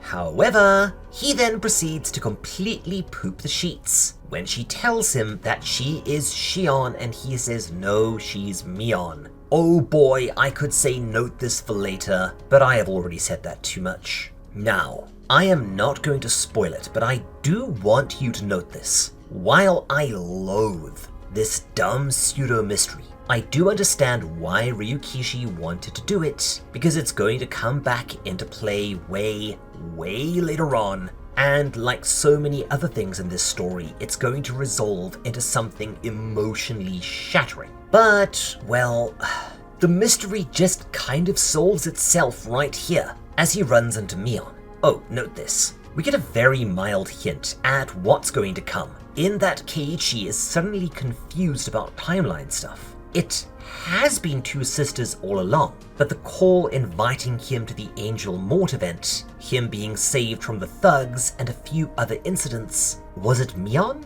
or Shion? Well, it appears that the two of them have actually been playing around with this to some degree, presumably to teach him a lesson. It seems to have been predominantly Mion doing most of it, I think because she wanted him to see if he preferred her more feminine. Again, this manga is ambiguous, but it will be very interesting later. Regardless, Mion asks, through Rena, if they can't just forget about all of it and go back to normal. To which a very embarrassed Keiichi eagerly agrees, and it seems like all's well that ends well. They are going to move on and forget this ever happened, likely aside from some pretty funny teasing of Keiichi.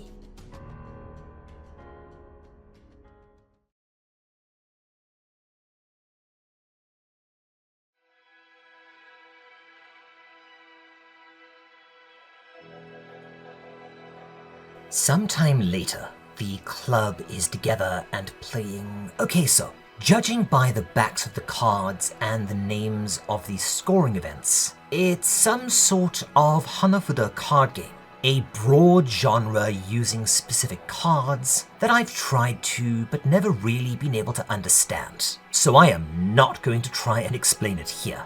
There are, again, a lot of variations, and it's somewhere between, poker, thuni, and mahjong, from my understanding. One of those things where everyone will tell you that it's so easy and simple, but whenever you attempt to play it, you get lost in the weeds and wind up paying everyone's bar tab that night. Long story. It's an ancient genre, initially played with tortoise shells, and later with beautifully drawn lacquered game cards, allegedly making its way to Japan from India through China. For the longest time, it was associated with gambling, and was thus even outright banned, along with most other card games, for almost 100 years, from the late 17th century until the late 18th century. If you are interested in learning more, there are many tutorials on YouTube for the various games you can play with Hanafuda cards. Anyways, we actually get a pretty fun sequence, where Keiichi and Rena, the losers, have to scrub the floors in a maid costume, but Rena finds his underwear cute when she can see up his skirt, so she starts chasing him around while they both clean. It's all in good fun, and gives us a last bit of levity before the really dark stuff kicks off again. However, much as last time, Keiichi learns that there was a boy who used to pal around with the girls by the name of Satoshi Hojo. And much like last time, he's told when he asks that Satoshi simply transferred schools, with everyone acting cagey, and again, we see Rena's eyes start looking very wrong. Not the cat-eyed nightmare eyes from Onikakushi, but definitely off. Later, Mion and Keiichi are helping to set up for the Watanagashi festival, alongside the other townsfolks. Oh, and they offer him a beer, which may seem weird, but this takes me back to my own festival experiences in my small town, where I would occasionally run into high schoolers and even middle schoolers who had somehow obtained a beer or a jar of sake and were surreptitiously passing it around. Just one of those interesting little cultural moments. I remember asking my principal, who was also in attendance, if we should do anything, and he laughed and said something to the effect of, "At festivals, we are all a little blind and a little deaf." by which he meant, well, it's just one of those things that we should endeavor not to notice. Later, my supervisor explained to me that if someone raised a fuss and they were caught, there would be serious consequences. And not just for the kids. The person who sold the booze would be in major hot water legally speaking. The kids would probably be expelled or suspended at the least. A huge deal in Japan that would permanently and seriously damage their future prospects. And their school's image would be majorly tarnished. So it's just best to leave it alone for their homeroom teacher to quietly take them aside and talk to them about, if that. Japan is, sing it with me folks, kind of its own thing. Mion gives him some mugicha instead, barley tea, a fairly pleasant and refreshing beverage dating back to the 700s, omnipresent throughout large portions of Asia, and I think this also originated in China if I'm not mistaken. But it turns out to be, once again, Shion pranking him, and him realizing that, wow, when these two want to pretend, it is bloody hard to tell them apart. It's being done to teach him a lesson, but once again, take note of this for later, because it is going to play into the plot in a big way. They then run into, oh here's a bad omen, it's Tomitake and Mio. Oh, and that big drum in the upper right corner is a taiko, a traditional and yet absolutely insanely popular instrument in Japan.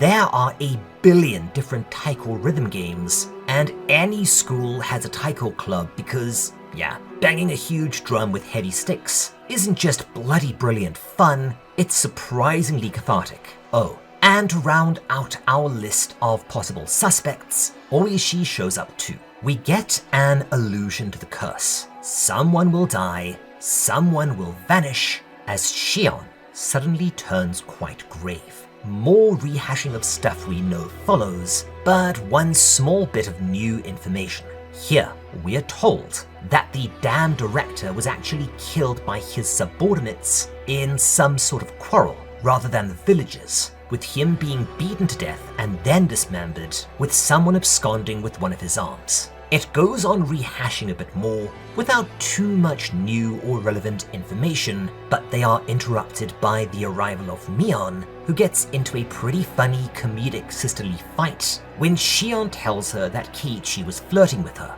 much to the amusement of everyone else. It's just a really fun, wholesome sequence that, yes, is being set up in deliberate juxtaposition before everything goes horribly insane. The start of this slide comes when Mio and Tomitake suggest that maybe they should all sneak into the Saiguden, a storehouse that only the Furudes, the priest family that Rika was a part of before they died, and a place surrounded by dark legends as the volume draws to a close. We then get some more genuinely eerie foreshadowing that, yeah, bad stuff is coming, creeping up on them from behind, and this caps off Volume 3.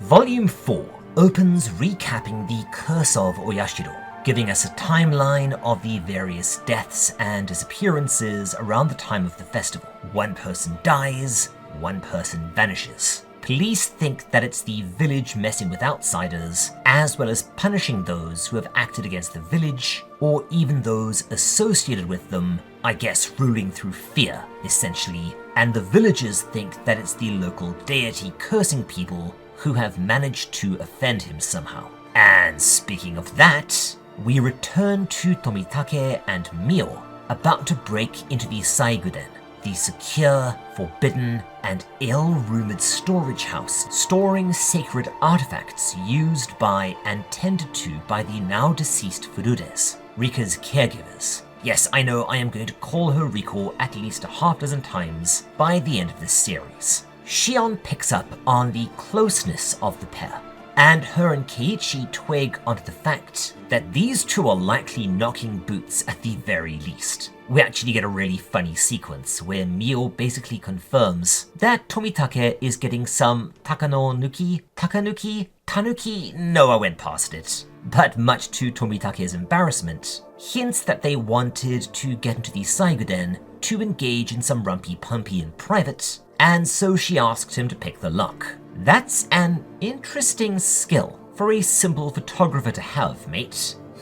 We go on to learn that this place is indeed considered sacred, forbidden to all but the Furudes to enter, which, as an aside, there has been some, let's say, discourse about foreign tourists going to Japan and then going into these sacred sealed places to act like complete ass goblins for the sake of TikTok clout. Sacred sites in Japan are taken very seriously, and even in my day there, a lot of the time the locals and the priests would give gaijin the side eye if they visited, and there are still sites and places with no foreigners allowed signs, likely for similar reasons. Again, it's a very complicated topic. Mio, however, says that she's not from the village and thus isn't afraid of getting cursed by the local deity. She's doing research on something and thus wants to sate her curiosity.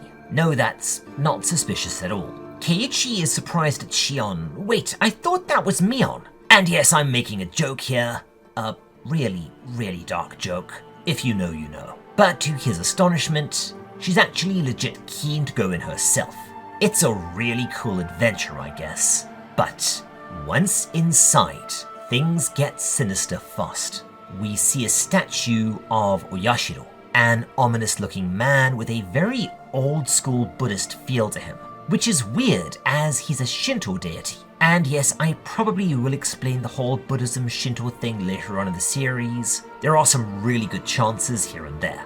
But worse, we see that the Saiguden isn't filled with what you'd usually expect in what's basically a glorified shed full of festival equipment. It is, in fact, filled with ancient implements of torture, some of which are still crusted with very old blood and hair. Oh dears. What the hell did you guys walk into? Mio explains the legend of Oyashiro and the village. In distant history, Hinamizawa lay on the borders of a huge and ominous swamp. The village was constantly attacked by demons that would emerge from said swamp. In order to protect the village, the deity transformed the demons into humans, and they joined and lived amongst the townsfolk. However, the demons also interbred with humans, giving the villagers later on a pretty nasty edge and a hint of bloodlust, thanks to the demonic blood within them. To sate this bloodlust, every few decades, they would venture out and attack the nearby villages in order to acquire sacrifices. And this brings us to the meaning of Watanagashi. Now, I am not going to be going too deep into the linguistic side of things here. Wait, of course I'm going to do exactly that. What channel did you think you were watching? Because it's tangent time.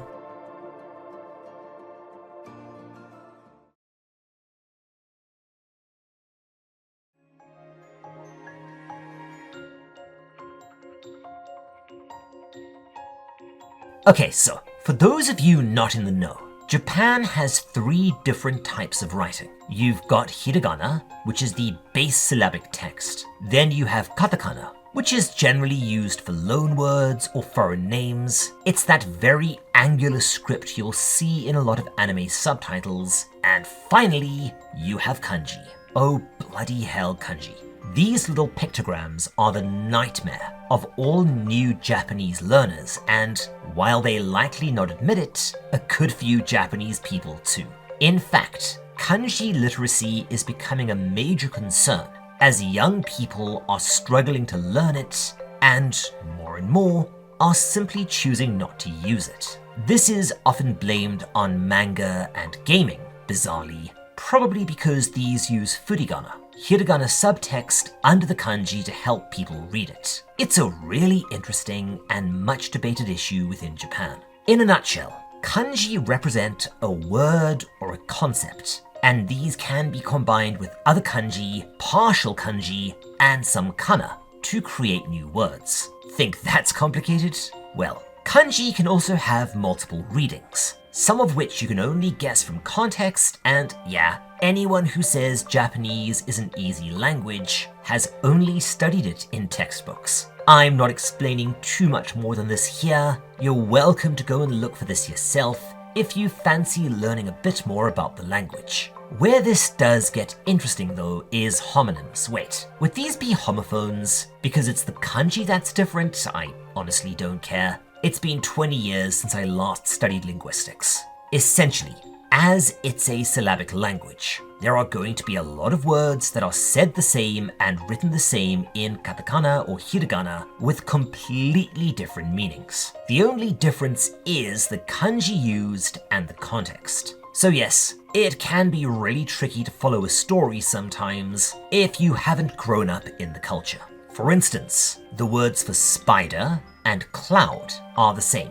Kumo, ditto god, paper, and hair, which are all kami. And this also leads to Japanese humor being maybe 25% mean-spirited physical comedy, 25% about sex, and I guess naughty body parts, and 50% terrible puns and dad jokes.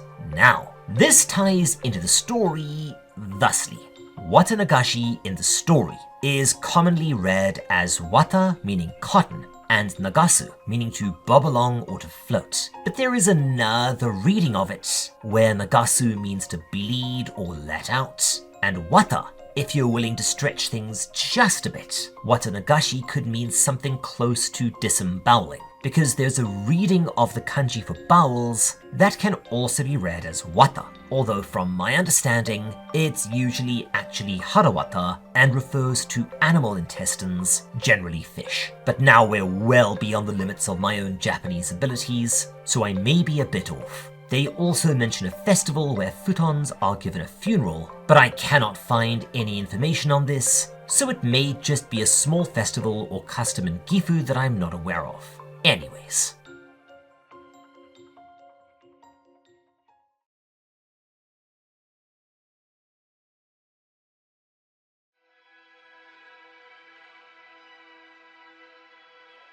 Back with the group. Oh yeah, I didn't even pick up on this one. Shion says that she saw someone in a cage, but nobody else did. And she also starts hearing things. Keiichi, however, is starting to get pretty unnerved. Mio explains that she believes these sacrificial customs blamed on demon blood have continued into modern times. Those with said blood in the village, every once in a while, select and kill someone using the instruments from the Saiguden, and the festival is basically a Disneyfied version of this dark ritual. She can say conclusively that it was still practiced during the Meiji period, so probably early 1900s, but potentially even up into Showa, so the 80s. She does warn Keiichi, however, that if he were to tell anyone about the Saiguden and what he saw, that she, Tomitake, and possibly even himself could find themselves getting sacrificed. Oh shit. Why would you bring kids in here? Eventually, their nerves now fully shot, they leave and Shion tells Keiichi that he should go and find Mion, who's probably searching for him, but, oh dears, warns him further not to talk to anyone about what he saw here, and also especially not to tell Mion that he was with her, implying that she's a really jealous person. As he goes though, she tells him that while she was in there, in the Saiguden, she heard one thing that really worried her. A loud, repeated thumping, and she's a bit concerned that she was the only one that could hear it. What the hell is going on? But yeah, he tells her to stop that right now. That is not funny. And she says that she is not kidding, and this causes them both to completely bottle it. Because, yeah, that doesn't bode well at all. I've seen this movie, and the only thing they find is your camera in the woods 20 years later. She leaves, and shortly after, he runs into the rest of the gang, having missed Rika's dance, which is immediately obvious when he's a moron, pretends to have been there, and gets things wrong, especially Mion, who casually asks him if he's seen Shion anywhere. Oh dude, you're stepping right in it here. What are you doing, Keiichi? The next day at school, Mion seems to have forgiven him and flirts with him outrageously again, also implying that she had a bit too much to drink at the festival. Yes, she's 14. Can I get an "Oh Japan"? She continues, and suddenly her demeanor changes. She asks him again, directly, if he saw Mio or Tomitake or her sister, implying that she knows more than she's letting on, and is mostly giving him just enough rope to hang himself with. Yeah, mate, as you get older, you'll get better at seeing that stuff coming. But instead, like a complete pillock, he hums and haws and hedges, saying that maybe he saw them, maybe he didn't, he doesn't remember. Mate, stop! And then he turns to look at her. Oh, holy crap, what the hell? Yeah, there's a reason that I used this in the thumbnail from that one shot ages ago. Man, that video was bad. But this is one of the scariest panels, in my opinion, from the earlier manga. Although it doesn't hold a candle to some of the nightmare fuel to come once things truly go off the rails. Mion's eyes are a nightmare. Back in Onikakushi, towards the end, where Rena and Mion's appearance was getting more and more monstrous, this may have been what they were turning into. Just holy shit. And if you've seen Smile 2, honestly, I wondered if that bit, you know, that bit that I'm not going to spoil, seriously, go and watch Smile 2, it is awesome fun, was maybe riffing on this, although I still think they were doing a Judge Doom. Still, bloody hell, that's unnerving. It's like if Hypnotoad was a serial killer. I think what the artist has done is overlay CGI eyes over the drawn images, which actually reminds me of, I swear, there was this weird cartoon where a character had their eyes replaced with actual photographic eyes. It was an insane jump scare moment that I think scarred my little brother as a kid. Anyone know where that was from? Let me know in the comments. Regardless, it's a genuinely cool and unsettling effect. Like, I'm not the biggest fan of Watanagashi, and I do regard it as the weakest of the main initial arcs, but there's still stuff in here that I like, especially in the latter half of Volume 4, we'll get there. However, unlike before, this transformation is not a momentary thing. Mion, still looking all sorts of nope, continues to press him, saying that there are rumors all over town, really bad rumors, about Tomitake, Mio, and Shion being seen somewhere doing something they were not supposed to in a place they were absolutely not supposed to be. Yeah, mate, this is where you come clean. Or, I don't know, sneak up behind her with a baseball bat. Too soon? He sticks to his story because, again, Keiichi can be a colossal twerp at this point in the story. And this does seem to work, as, cheerful again out of nowhere, Mion leaves with him hoping she tells the villagers that he wasn't there, he wasn't with the other three, and then realizes that he's not just a bit nervy, he's beginning to feel the need for some brown pants, if you get my drift. And oh boy, is he right, because again, while this arc isn't just a slow boil, it's basically throwing a Zippo into a swimming pool, it does eventually get moving, and I think this marks the point, roughly, where we at least start to build momentum.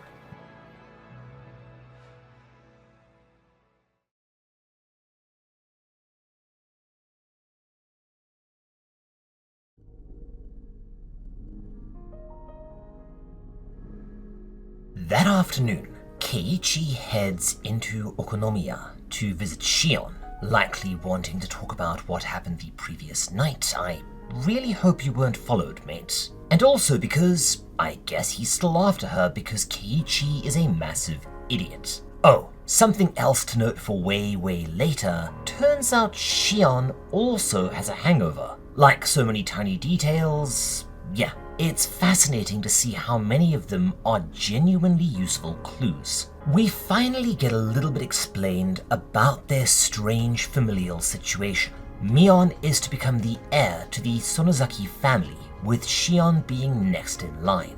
Mion thus lives with the family elder, her grandmother, to train her up, and Shion lives here with their birth parents in Okonomiya. This sort of thing is, I definitely wouldn't say typical, but it does happen from time to time in Japan, especially where there's some sort of family business to be taken over in the country from the grandparents, or, I guess more commonly, where the child is a delinquent in the city. They will often be moved to another branch of the family far away, in the hopes that they straighten up and fly right, or at least prove less humiliating to their parents. One of my students, for instance, was a massive tearaway and starting to get involved with bozoku, and so he got sent to live with his grandparents out in the country, who were mushroom farmers of all things. And he ended up learning the trade and taking over once they died, kind of sorting his life out. Although I guess he would have to while his days away farming mushrooms, so I'm not sure who wins in this scenario. As mentioned in my Satogashi series, which, seriously, if you're a Higurashi fan and haven't read that sucker, do yourself a favor. It's in a similar headspace and also really bloody good. There's actually a sort of thing where students who transfer to the city from the country are considered normal, and while they will likely get teased a bit for being bumpkins, it's common enough that this won't be too severe. However, a student transferring from the city to a country school is going to raise some eyebrows, and the teachers will often groan in expectation, because it's generally either the kid was at a reformatory and moved here for a fresh start, sometimes under a new identity, which yes, is a thing that's done, and yes, it's pretty controversial over there, especially when the kid did something seriously gross. Or the kid was dumped on the grandparents out here because they were turning into a Yankee. Shion also explains that, the Sonozaki aren't just village elders. They're stupidly wealthy, and in fact own large portions of the entire area, as well as having made their fortune in finance and property, which yes, is pretty universal code for organized crime. And this is soon confirmed by Oishi after Shion heads back to work. The Sonozaki clan is, an ancient Yakuza family, and alright, this is what I referenced in the last video. Higurashi is leaning more towards what the Yakuza actually are, or at least were, rather than the heavily sanitized and glamorized version popular in media. See, the Yakuza are not ninjas. They're just big, wealthy, and powerful pseudo-families that over time amass a lot of wealth and power to themselves by less than legal means. The Yakuza are a whole kettle of fish, but in this context, this is one of those things that's hard to track down, but anecdotally, in small towns in Japan, you generally find one or two large compounds, often just outside of town, with an elaborate-looking Japanese mansion. School kids tend to joke around that these are actually owned by the Yakuza, who've retired out of Tokyo or Osaka, when in actuality it's much less interesting. They just tend to be family-owned ryokan, traditional Japanese hotels or onsen, only they're private and only open to a very select clientele, some of which, might actually be Yakuza. There are also a lot of rumors around, bizarrely enough, festival kiosks in Japan being controlled by the Yakuza, and town councils ditto. Bizarrely enough, some of this does tend to be true. One thing to absolutely note here though, female membership in the Yakuza just doesn't happen, let alone a female oyabun or don. The closest you'd see is the wife of a high-ranking member managing a Yakuza-owned bar or something. The only recorded example of a female fully fledged Yakuza member is the notorious story of Nishimura Mako, who, honestly, I do have to wonder if maybe parts of the Sonozaki stuff are a nod towards her, Mion's character specifically. It's an absolutely wild tale, helped by the fact that she's actually sort of hot, and there really needs to be a movie or a TV series about her because her life is one hell of a story. Go look it up. So, Mion is basically a mafia heiress, and okay, that's bad news, considering you've been doing everything possible to drive her completely bug nuts by being an absolute chump. Even worse, Oishi, after being his weird and borderline brought up on charges self, confirms that he saw Keiichi talking with Shion, Mio, and Tomitake personally, which implies that if he saw them, others probably did too. Oh bollocks. So, being kind of a dick, he leaves Keiichi completely freaking out, wondering if it's too late to apologize. Man-eating torture demon people, mate. What do you think? At home, he asks Shion why she left him in the lurch like that, realizing that while she's hot and kind of feminine, she's also a bit of a ditz and not what you'd call emotionally intelligent or reliable, especially in regards to his own feelings about what they did and the weird nature of Hinamizawa. She asks him in turn if he saw Tomitake and Mio after she left, and he says no, only to learn, to his absolute horror, that both are dead. Tomitake was found, as in Onikakushi, with his throat ripped out, and we learn that Mio didn't simply vanish. They found her horribly burned corpse in a drum. Observant readers might note something odd, and Oishi points it out immediately, remarking that this might actually be a breakthrough. When the so-called curse strikes, there's always a death and a demoning away, a disappearance. Only here, there are two corpses. It's an anomaly. However, on the phone with Shion again, the pair come to another potential explanation, a more likely and way worse one. All four of them violated the Saiguden. Thus, this time, perhaps there were two deaths, and there will likely be two disappearances. Them. Oh crap.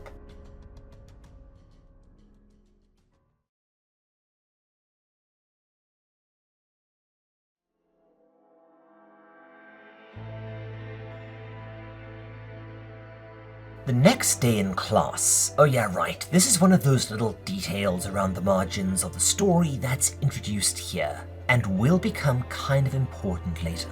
In a background conversation, we learn that Satoshi, remember the disappearance previously after his aunt died, probably didn't transfer schools. For instance, his belongings were left behind, but his accounts were drained, as well as a rumor that he was spotted on a bullet train going elsewhere. The dominant theory is thus that he was a runaway, fleeing an abusive living situation, and we'll start learning more and more about him and what happened as the story progresses. Short version, Satoshi is the Laura Palmer of this story.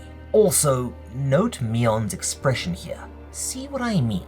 Lots of very small details that will actually be important, or at least interesting later on. It's very, very good writing, especially in this kind of mystery genre. You're basically rewarding your reader for paying attention and giving people who reread it tons of fun stuff. Again, there's a reason why I consider this manga to be probably my overall favorite. And speaking of that, this next bit, oh man, it's an odd discussion, but yeah, really well bloody executed. Rika approaches Keiichi, kind of grave, and tells him that some cats went into the Saiguden, got scared, and ran out, implying that she saw them all. Keiichi, now pretty close to despair, asks her what the hell the cats should do. Some big dogs saw them go in and are now out for their blood. Rika says, don't worry. Just keep doing what you're doing. Be good, be quiet, and she will do her best to protect him. The two deaths have nothing to do with him, and if anyone messes with him, he is to please tell her, and she will intervene. Yes, this only raises more questions. Keiichi, later, thinking through this, clicks. Rika is, in fact, the last member of the Furudes, and thus has the rightful claim over the Saiguden, as she's the village priestess. Yes, see, if he'd been intelligent, maybe he should have told her right away, as she'd probably be able to intercede and tell the other villagers, or Oyashiro-sama, or whoever is doing all of this nasty stuff, to back off, because she says it's okay and all is forgiven. Also, yeah, Keiichi, your dad's a weird dude. Shion and him talk on the phone, and she says that yeah, the noose is definitely starting to tighten. She has a constant sense of being watched now. Her sister came and questioned her directly about her whereabouts on the night of the festival, and sing it with me, folks, this will be something to note for later. She also says that the police have long suspected that the Sonozakis, one of the big village families, are the ones who are quietly enforcing the curse. They're punishing those who've wronged or even simply offended the village. While they were one of 3 prominent families, during the dam dispute, the Sonozakis almost took over the village, using legally grey or straight up criminality to slow the project down, including sabotage, theft, intimidation, and allegedly going as far as kidnapping the grandchild of the politician behind the project. They thus became kind of dark folk heroes, but she doesn't know any of this for sure. It's just rumors. She does warn Keiichi, however, to be very, very careful of Mion. Despite her superficial appearance, she's actually a really dangerous person. Their father was a big-time Yakuza, and she was always in the thick of it when the damn stuff turned nasty, doing a lot of the dirty work and being forgiven because she's a juvenile, which yes, we've talked about in multiple videos before. There is a lot of criticism that Japan treats juvenile offenders, especially the really, really bad ones, you know, actual serial killers, with the gentlest of kid gloves. Oh, and speaking of things to remember for later, this is interesting.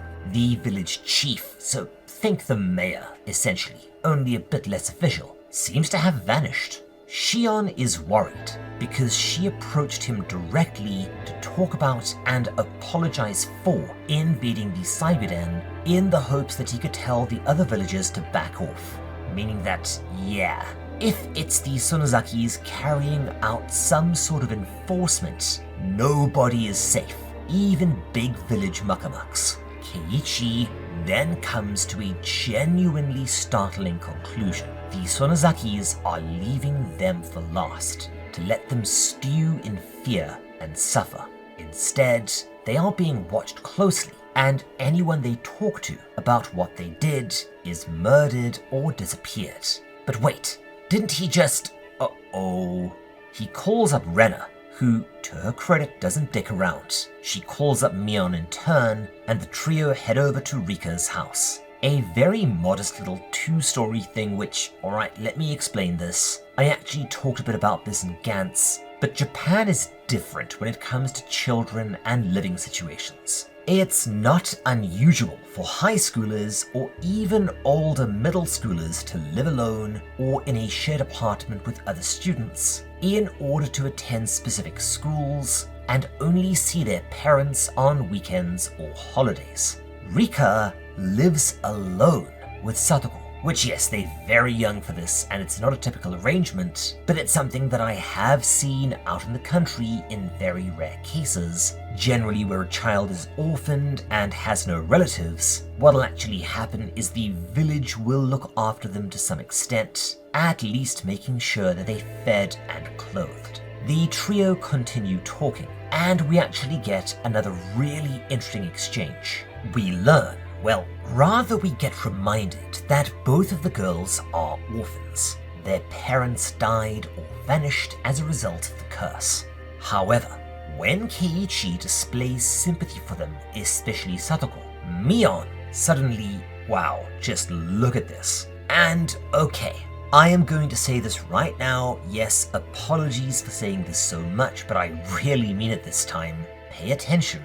This isn't just important, this is crucial. Mion, taking on a horrible demonic appearance again, hollow-eyed and deranged, she launches into a massive rant about Satako of all people. And yeah, this is very, very well written. She says that she's a child cursed from birth, hated by everyone, including her parents and in-laws. She brings evil to whoever she's associated with. Her parents died, but she was spared. Her aunt died, but she was spared.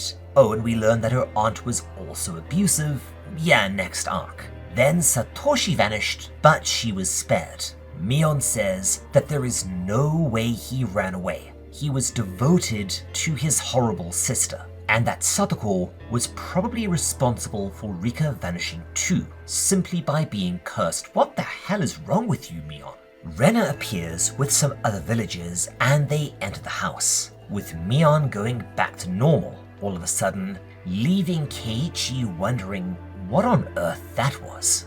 Inside the house they note that it's clean, there's food on the fridge, there's a meal on the stove with something a bit strange about it, but there's nobody there. And here we go. This is where things take a sharp left turn, and we enter a point in the story that, is really friggin' crazy, and we won't actually learn enough to help things make sense until Miyakushi. However, I am going to say this right now. While I didn't figure it out the first time, rereading this again, I will note that very soon we will absolutely have enough information to solve this arc ourselves. It just takes a bit of lateral thinking and the reader to be observant and consider this from a mystery story point of view. And with that, it's time for us to fall off the edge of the planet. Let's do this. But first, I think it's time we took a short break.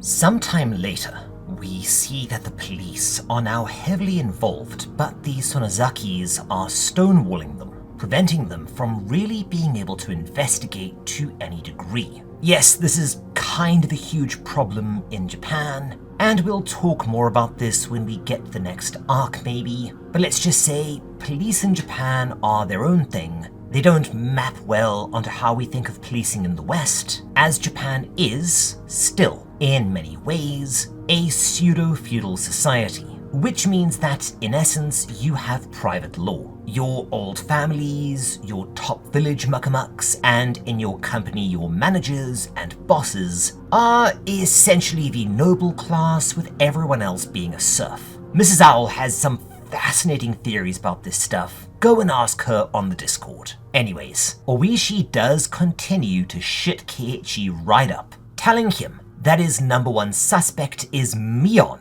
of all people. Motive, means, and opportunity and all that. And yes, this is where the story goes insane. As they talk, Oishi becomes increasingly frantic, asking Keiichi what it is that he saw in the Saigodam. He's doing his best to connect all of the dots here, and going mildly insane out of frustration, although, once again, he is bordering on getting brought up on charges here. Nonplussed, Keiichi just stares at the imploding detective, who tells him that he's his only hope here. Keiichi is the only survivor of the four, and needs to help Oishi solve this before— Wait, what? Back up a second there. The only survivor? Sure enough, Oishi tells him that Shion went missing several days ago and is presumed dead. Keiichi, horrified, but also baffled because, remember, he's spoken with Shion on multiple occasions, and when she talked to him there was basically nothing out of the ordinary besides feeling the noose tighten a bit. If anything, until yesterday she seemed nonchalant, and only realized what was going on after she spoke to the village chief and he vanished. So, what the hell is happening? To his credit, Keiichi does a bit of thinking here and realizes that there is an obvious solution to this craziness. Someone is imitating Shion on the phone. But why? What would be the motive behind such a bizarre and cruel deception? He tries to figure it out, but realizes that this is not a question he can answer. The why is inexplicable. We know the what. So how about the who? Who exactly would know Shion well enough to... Oh shit! Keiichi realizes the truth. It's Mion. It must have been Mion. Nobody else would have been able to pull this off, and motive-wise, oh dear, with perfect narrative timing, the phone rings, and it's Shion, Mion.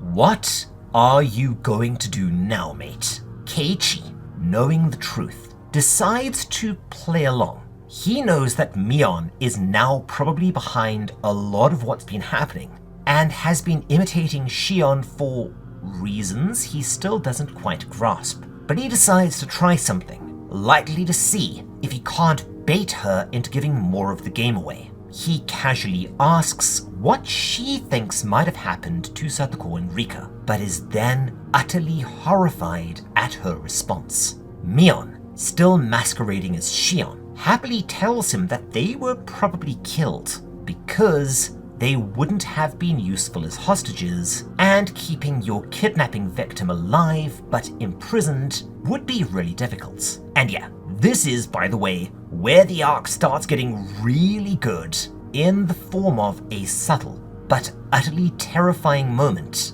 Here we go. Because this is genius. Let's set the stage. Keiichi now knows that this is Mion pretending to be Shion. She almost certainly knows that he knows, but he doesn't know what her motives are here or what her endgame is, and he also isn't sure how much she knows and vice versa. They will both thus need to proceed carefully, fence with each other, to try and get the other party to give more of the game away. And this sort of setup, let's just say from the perspective of a storyteller and aspiring writer, I absolutely love it when this much action and character work occurs within the context of a single conversation. Umineko does this even better, by the way. It's just unfortunately surrounded by a lot of wank. So yeah, they then spar a little more. Keiichi pushes her on the details of her story, and after a lot of back and forth, he's able to gain the upper hand, cornering her on an inconsistency, or rather, a logical impossibility involving the village elder who vanished. He thus puts all of his cards on the table. He tells her, straight up, that he knows Shion went missing before she could have spoken to him. Thus, he knows that this is Mion he's talking to, and that she is full of crap. In response, Mion begins to sob and cry uncontrollably, with him taken aback, hoping against hope that this means he made a mistake. That, while he may have hurt his friend again, at least this would mean that she's not guilty of multiple murders, including the deaths of her friends. And then, he hears a weird sound through the phone. It takes him a second to realize what it is. Mion has started to laugh. A dreadful, evil cackle that gradually builds and builds into screeching. Keiichi drops the phone in absolute terror. See, holy crap, that sequence is perfect. But you know, reading this again, I just realized something, and it's time for a tangent.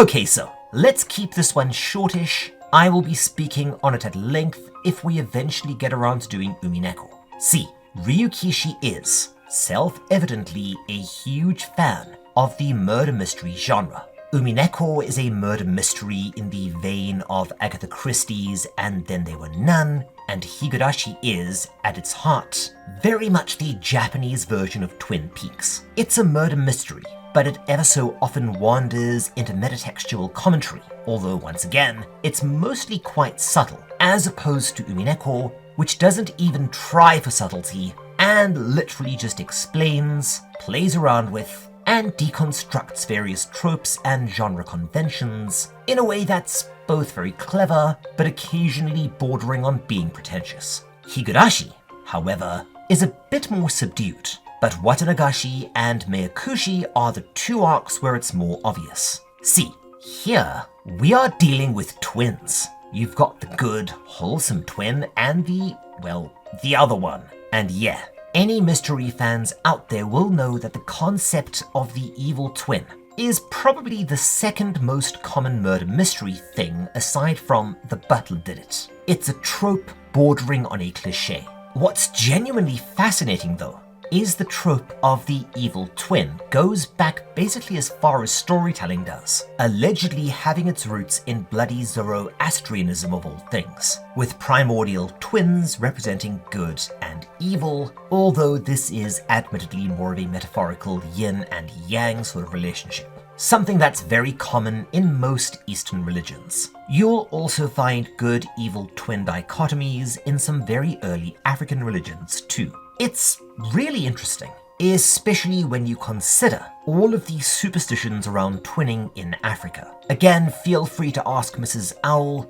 she's got some really creepy stories. In terms of how it connects to fiction though, from what I can tell, the first true example was in The Man in the Iron Mask, which was an adaptation of, oh boy, let me consult my wife to make sure I say this right, the Vicomte de Bragelonne, you know, by Alexandre Dumas. The name is Dumas.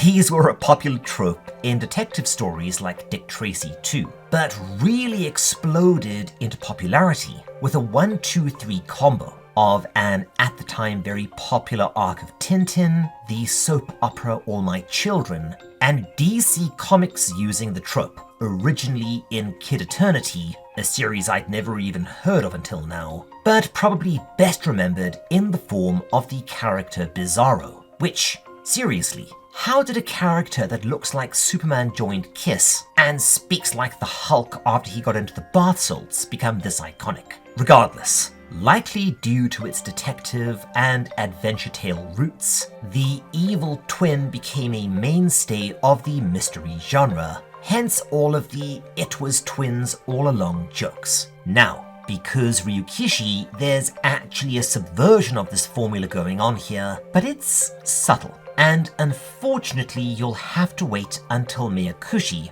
to learn more. But for now, yeah, we are dealing with twins. One is evil, one is good. Anyways.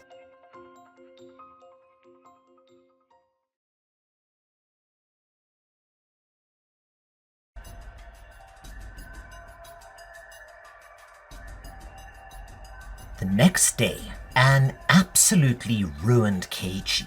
Remember, he blames himself for a lot of this. And because he's not always stupid, talks to Rena, telling her everything. And yeah, this is why you might have wanted to mention things before they went this far, because had you done that, the two of you might have been able to combine the information you did have before this happened. Note, this idea is going to be a massive theme moving forwards in the manga. She tells him that Mion wasn't as mad about him going into the Saiguden. Well, she was pretty ticked. But what made it worse was the stuff that had happened before, likely that he was spending time doing stuff like that with Shion and not her, but most importantly, it was the fact that he lied. He thus tells Rena that he is going to go and make amends with Mion, and see if anything of this situation can be salvaged, and if not, perhaps this at the very least could stop it from getting any worse. Rena in turn, because, yeah, note this, it's an interesting contrast to Onikakushi, is a really good and kind person, with her telling him that she isn't going to go off and let him face this on his own. she is coming too. Also, they go and tell Oishi what's happening. Everything. Although we won't find out more about this for a bit. At the Sonozaki compound, they find a nonchalant-looking Mion waiting for them, bathing, and once she's done, they talk. Her entire demeanor is weirdly chill and almost cheerful. Keiichi apologizes and comes clean about the Saiguden, which she says that she accepts. Rena tells him to keep going and to tell her everything. They reveal a bit of sleuthing that they've been doing. Long story short, they know that Mion also lured Rika and Satako to the compound. A fun but not exactly important chain of almost Poirot-level logic. In short, they went from the meal on the stove and a note that they know must have been left by Mion to deduce that they know Mion also lured Rika and Satako to the compound,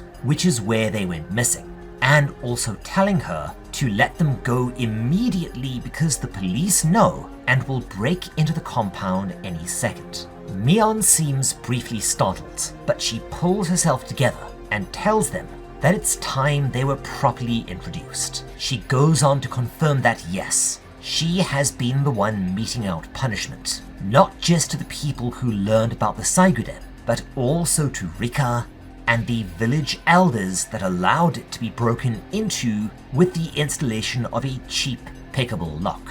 She then also, oh dear, introduces herself as the heir of the demon. That little bit of text in the bottom will be explained at some point, but it's also not that important. Mion explains the history of Hinamizawa. The town, due to the demon blood, was forbidden, and anyone who came from the village was considered to be an untouchable. Nobody would employ them or marry them, and they only survived by extorting the nearby villagers with threats of attack. After the war, however, the town rebuilt with the help of Mion's ancestor, the Yakuza guy, who sold canned meat from the army on the black market, allowing him to amass an insane fortune. But then it was... okay, we're not going to do another tangent. You can go and watch my anime and manga controversies video if you want the full story, but it's implied that this Sonozaki was in China during the war, where he was involved in Unit 731 or something similar, a notorious and only recently confirmed facility or series of facilities that did stuff that'd make even the Waffen-SS throw up their hands and go, "Holy crap, mate, that's going too far." Yeah, I can't do a German accent, sorry, it always goes generic Russian villain. Or maybe Dracula. I can't do accents. The facility was taking prisoners of war and experimenting on them in the hopes of finding, a way of turning human beings into palatable provisions. Which, yeah, horribly enough, this isn't even close to the worst thing that was done in these facilities. Holy crap, just Google it. But be warned, this stuff will rot your soul. While it was never proven that the cans contained long pork, it did make the villagers' reputation even darker, leading to them becoming even more isolated, developing a very strong collectivist ideology and a massive in-group preference amongst villagers, who learned to not only act in unison, but to punish any transgression upon the village with wildly disproportionate violence. While it does strongly hint that Oyashiro was never real, and the curse was, indeed, just the Sonozakis spreading fear, Mion also says that the village does have those with demon blood in them, strongest in the Sonozakis, who, for this reason, always include the character for demon in their names. No, we're not going into that one now. She then tells them that yes, she killed Rika, she killed Satako, and she killed all the rest. But it wasn't precisely her fault, implying that the stress of the various shenanigans Keiichi got up to placed her into a weakened mental state and allowed the demon to possess her completely. Yes, we are literally doing the devil made me do it. Rena, however, points out that through all of that, Mion did not kill Keiichi despite him being probably the most responsible party, which unfortunately just causes Mion to shrug and say that, well, this doesn't mean anything, although she does admit that Mion did care for Keiichi. However, likely due to his actions, the demon is now fully in control. Nonetheless, maybe there's some fragment of Mion that maybe held it back this time. Rena cuts her off, saying that this is also unimportant. Whatever the reason, demon or no demon, Mion has done what she felt she needed to, so please end it. Turn herself into the police. Mion, astonishing both of them, agrees, on one condition. Before she does, she wants 30 minutes alone with Keiichi. If he agrees, she will willingly turn herself in after. Dude, this is a spectacularly bad idea. But of course, he agrees, and the two leave arm in arm, almost looking like a couple. Rena, despite what she has come to know, and regardless of what Mion has done, finds that she's starting to cry. For some reason, she cannot help but feel sorry for her friend.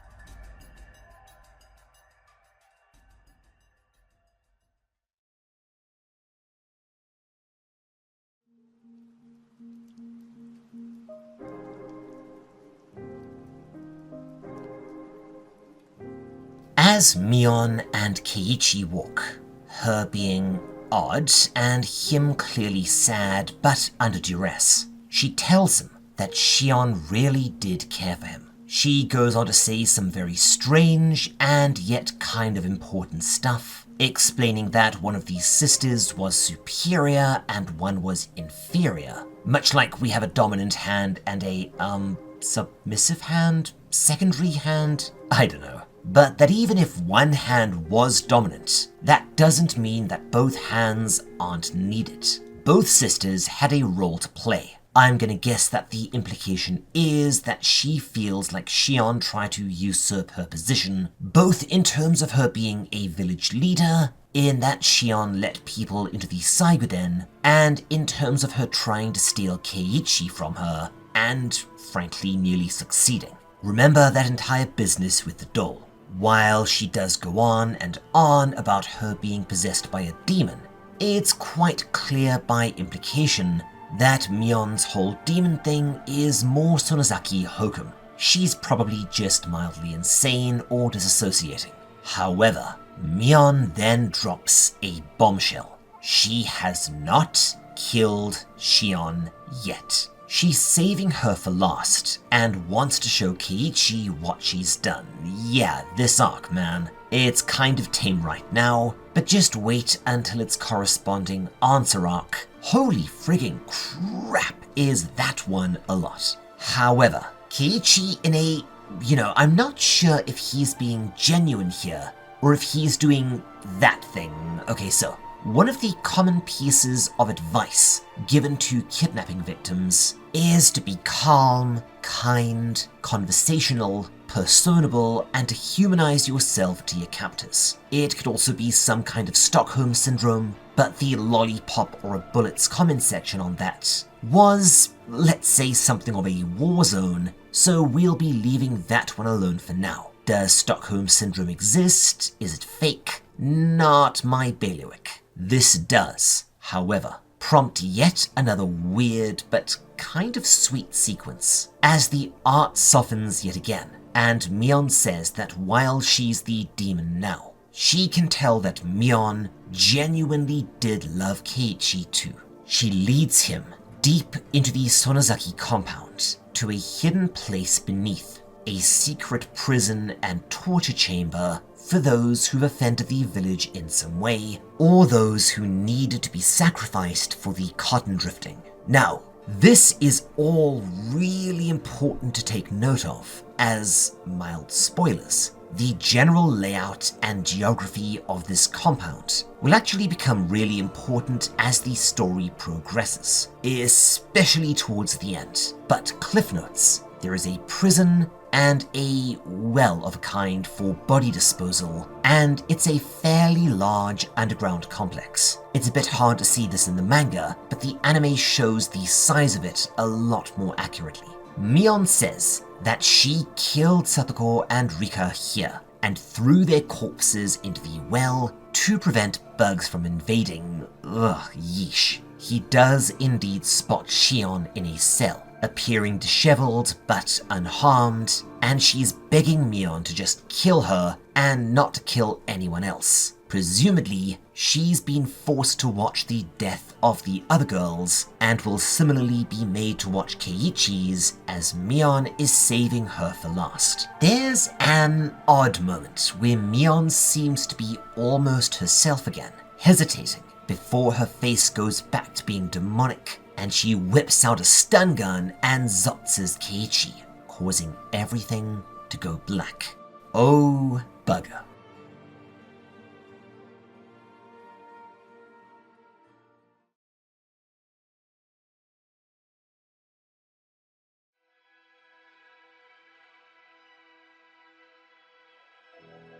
Keiichi wakes to see Mion tormenting Shion, degrading her and forcing her to beg for Keiichi's life. It's a pretty ugly and uncomfortable scene, and spoiler, this gets way, way uglier later. Regardless, the now demonic Mion prepares to torture Keiichi and, okay, so please pay attention here. From this point and onwards, it's not just insanely well written and one of the many unbelievably compelling and memorable character beats in an already compelling and memorable manga. Once we get to the answers arc, if you think about this in the right way, it is going to blow your mind so hard that you will project your hair into the ceiling like a damn tarantula. And yes, if you're hearing watery noises in the background, I am recording this in the middle of a sizable rainstorm. Apologies, there's not much I can do. Mion asks Keiichi who she is. He says that she's not Mion. Smiling, she asks again, "Who am I?" And he says she's the demon. For some reason, rather than assenting, this stuns her and seems to make her sad. He tells her again, give Mion back. He wants the Mion he was just speaking with. He then begins yelling encouragement to Mion, telling her to fight the demon, and that she's too strong to be overcome by some supernatural being, or, I presume, her madness. And yeah, this. The demon Mion laughs and says that the demon resided in her for a long time, and then begins to cry. She was able to keep the demon at bay for the most part, until one tiny event, something seemingly insignificant, but actually really hurtful, him not giving her the doll, finally broke her heart and allowed the demon to permanently assume control. Again, without too many spoilers, this right here, this single statement is one of the biggest clues to answering, well, one of the primary mysteries of Higurashi. And now, this bit. Holy crap, this bit. Ryukishi, I will be buying the new Silent Hill game just because your writing gives me the happy pants. It is that good. Again, without too many spoilers, Keiichi, realizing that he never actually apologized to Mion regarding the doll and his inconsideration, finally does so, and then says that she can go ahead and do what she wants to him. However, he will only permit this in exchange for 2 wishes. Now remember, as discussed before, Oni, demons in Japanese folklore, aren't just malevolent supernatural beings, they're pretty damn powerful, and are frequently known for granting wishes, albeit in a kind of monkey's paw wishmaster kind of way. So yeah, him asking her for 2 wishes is him just playing into this delusion, but in a very, very clever way. Mion says sure, ask away, and his first wish is naturally to free Shion, and the second is, once she is done, to leave Mion forever and return her body. This absolutely astonishes Mion. She naturally thought that he was going to ask for his life, and when she asks him about that, he jokingly says, "Can I add a third wish?" Which causes them to start laughing together, and holy shit, this is excellent character writing. Damn it! Mion, however, says that of course the demon would just lie and not do any of that, to which Keiichi shrugs and says that in that case, well, there's nothing that can be done, and just to get started. Again, this stuns her. She pauses for a moment and then seems to be Mion again, telling him that unfortunately it's not that simple. If she could, she would consider granting these wishes, but Mion cannot return. For some reason, today was the cutoff for that. She will presumably die and leave the demon firmly in control. And it will be so forever, with the demon inhabiting her corpse. As to Shion, this is impossible. The prisoner has already been marked for death and cannot be saved. However, it appears that his words have somehow broken through to Mion, as the demon, or this alternate personality, apologizes to Keiichi for taking his friend, and then, out of nowhere, uses the stun gun on him, sparing his life. As he passes out, note this, the demon says that he's free to go. For his eloquence and good-heartedness, it will spare him, but only once. It gives him a dire warning. If he were to ever see Mion again, he is to stay away at all costs. It will no longer be her. Mion will be utterly gone, and only the demon will remain, riding her corpse. And with that, everything fades to black. We get a short lead into the epilogue, narrated by Keiichi, and it's both long and, well, you'll see. Even though it meant a shorter video, there is a reason that I wanted to give Part 2 of Volume 2 this level of attention, because aspiring horror writers out there, this is how you do it. In June of that year, a series of disappearances and awful events occurred in the small mountain town of Hinamizawa. It is confirmed that Mion Sonozaki did indeed kidnap and kill 5 residents, including 2 of her classmates, Rika and Satako. However, the police raided the compound thanks to Rena's assistance, and while they found blood and hair belonging to Mion's victims, they were able to save Keiichi, Rena, and surprisingly, a heavily traumatized Shion. Despite a sizable manhunt, Mion Sonozaki was never seen again. Sometime later, we see Keiichi reflecting on what's happened, likely blaming himself for his casual callousness towards Mion and striking up a relationship with her sister, which led to Mion's madness, delusions, or possession, whatever that was, finally taking hold. We switch back to his narration. He says that the bodies are likely in the hidden well, which is why the police have never found them. Shion, unfortunately, was too heavily traumatized to recover and is now severely phobic of nearly everything, nigh on catatonic at times, and currently lives far away, presumably under the care of her biological parents. He hopes that one day she can recover. He reiterates that Mion was never found. We leap forward again and see Keiichi saying a sad farewell to Rena and the town. Some scars run too deep, and they will be leaving, but he will never forget her or Hinamizawa. As night falls, at home, we see Keiichi in his room and notice that he kept the doll and is still deeply troubled by all that has happened. Nonetheless, he hopes that Mion, wherever she is, demon or no demon, madness or no madness, is able to find some measure of peace and happiness. Remember, he doesn't blame her.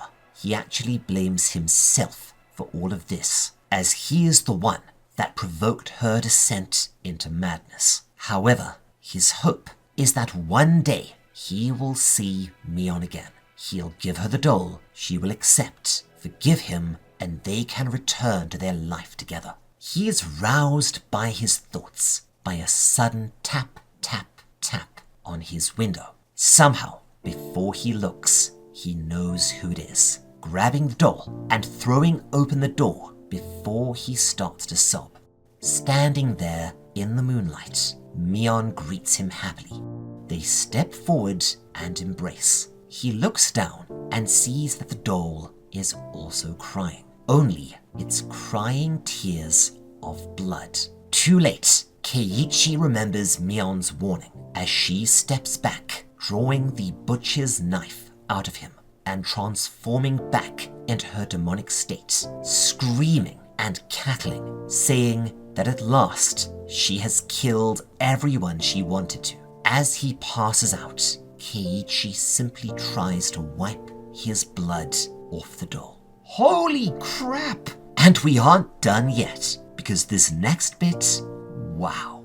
To those of you who haven't read this manga yet, please pause the video here and at least read through the end of Watanagashi yourself. Because while a lot of people seem to forget this bit, I would say it's top 3 moments of the entire manga. Let's take a look.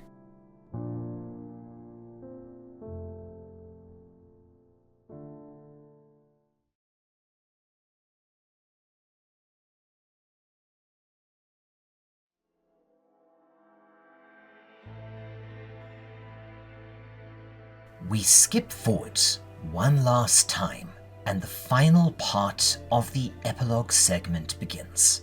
We rejoin Keiichi, who narrowly survived his stabbing, and is talking with Oishi in his hospital room. It's been some time since he was attacked by his house, and is, at least, firmly on the mend. It appears that we're going to get a sort of summary of what's happened, setting up the mystery for later. This is how it would go in most stories of this ilk, almost at the level of narrative causality. But keep that in mind, because this is where things get odd. We learn that events, rather than wrapping up with a glimmer of hope, have been rather dreadful in other respects too. Shion, on the night Keiichi was stabbed, fell from the balcony of the apartment she'd been staying in. It was ruled a, let's say, self-uninstall due to her extreme trauma stemming from her imprisonment and psychological torture at the hands of her sister. But both Keiichi and Oishi know that somehow it was Mion that killed her. However, the offbeat detective says that things are even stranger, and here we go.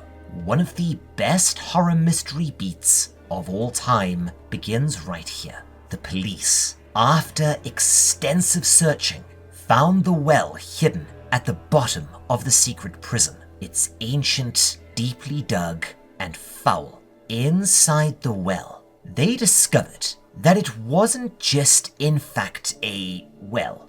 It was in fact a cleverly concealed escape tunnel emerging out into the mountains with a difficult-to-spot ladder leading down into it. Not simply a body disposal pit, it's an emergency bolt hole, although I don't know why you would make those two things the same. Ew. Presumably if the compound were ever to be raided in the manner it was here. Remember, the Sonozakis are Yakuza. Not real Yakuza, but the sort of Yakuza you would encounter in Japanese pulp fiction, somewhere between gangsters and frigging ninja. But down there, buried in the stinking mud, they found all the corpses of those Mion murdered, including the mutilated bodies of Rika and Satako. They also found several skeletons, presumably victims of the Sonozaki family, punishing those who they viewed as having betrayed the village, those who had been used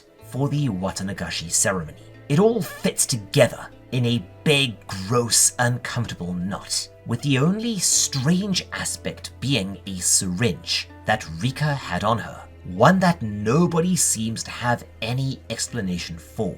And if that just pinged a little bell in your head, well done, you've been paying attention. Have a lolly. But we're not spoiling anything until the manga does. And then Oishi drops an enormous bombshell. One that is going to both upend Keiichi's world and the reader's understanding of the story as a purely physical, mundane mystery tale of madness and murder, which is what we've been mostly establishing in Watanagashi thus far. That it's the Sonozakis who've been utilizing the folk beliefs and superstitions around Hinamizawa, its curses and its demonic heritage and vengeful Shinto deities to maintain order and unity. Oishi, suddenly grave, first tells Keiichi that he has to answer something really important, and that it's utterly crucial that he does so honestly on pain of being charged with interfering. Keiichi, now apprehensive, agrees. Oishi asks him who, in his opinion, killed Shion. He says Mion. It's obviously Mion. It has to be.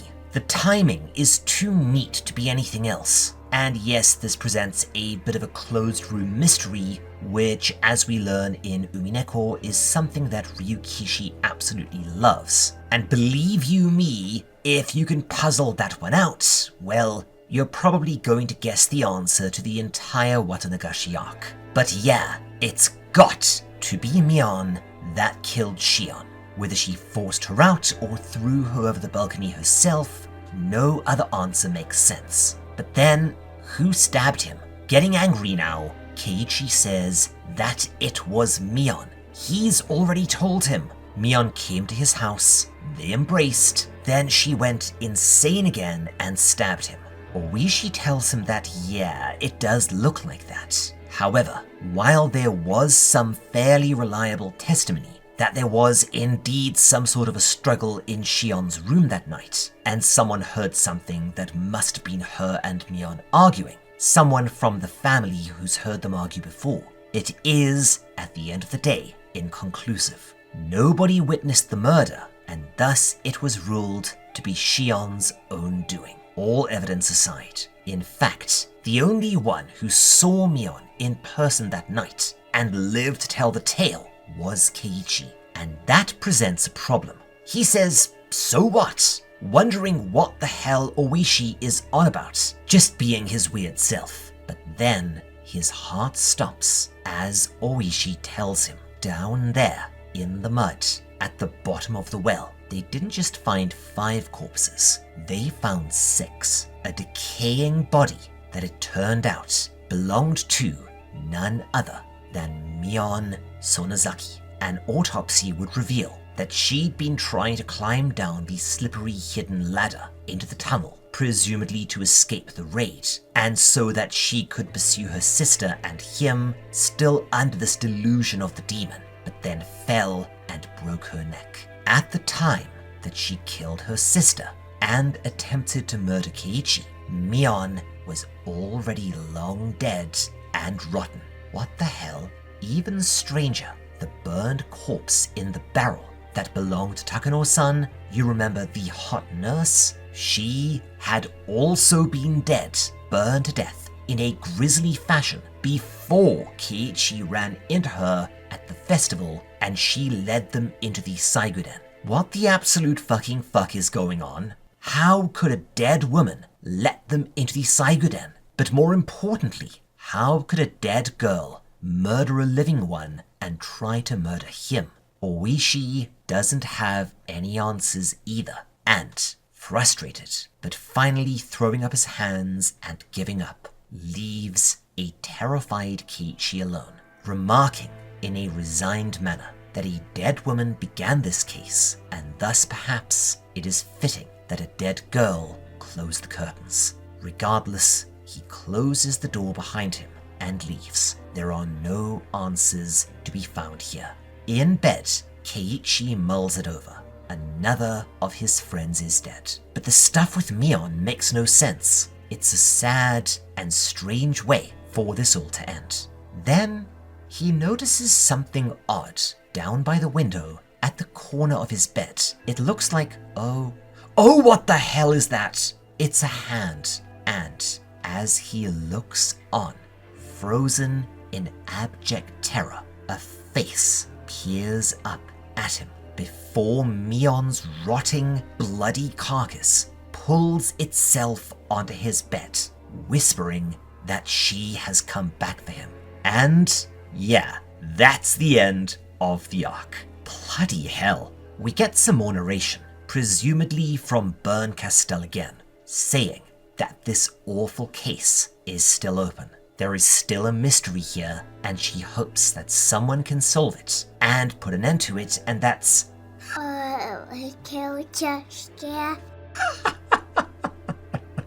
Holy crap, sorry about that, but I couldn't resist. That stinger is too perfect not to. The demon has indeed returned for Keiichi, as it promised to do, inhabiting Mion's corpse. And yeah, that's the actual end of the volume, and the end of Watanagashi. While it's not my favorite arc, honestly, the next one is up there. The way Watanagashi ends, the entire demon thing, into the closing is mwah.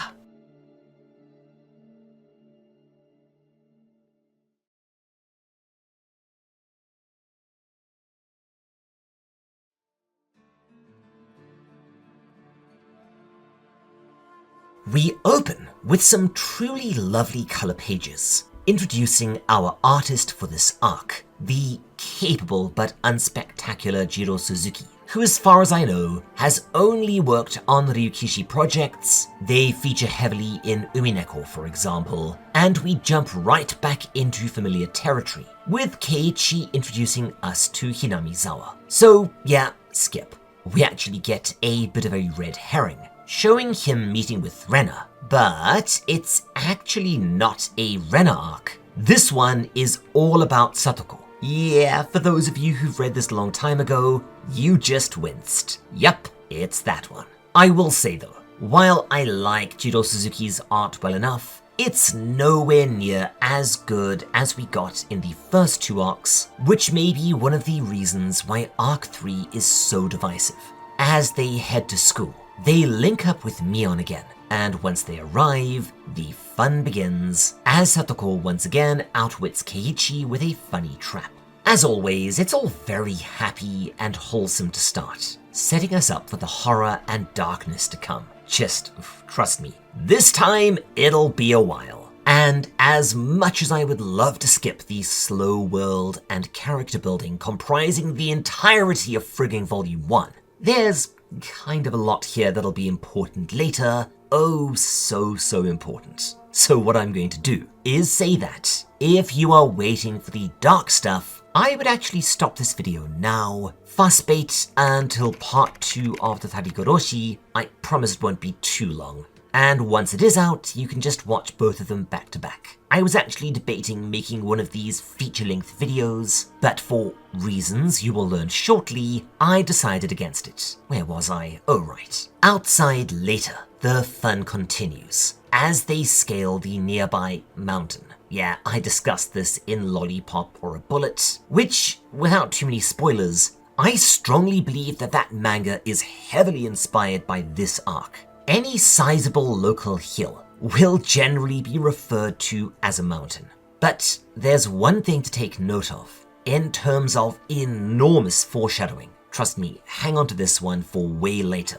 As, after Satako catches him in a snare, he says that if she wanted to, she could probably hold off an army on this mountain, given time to set up.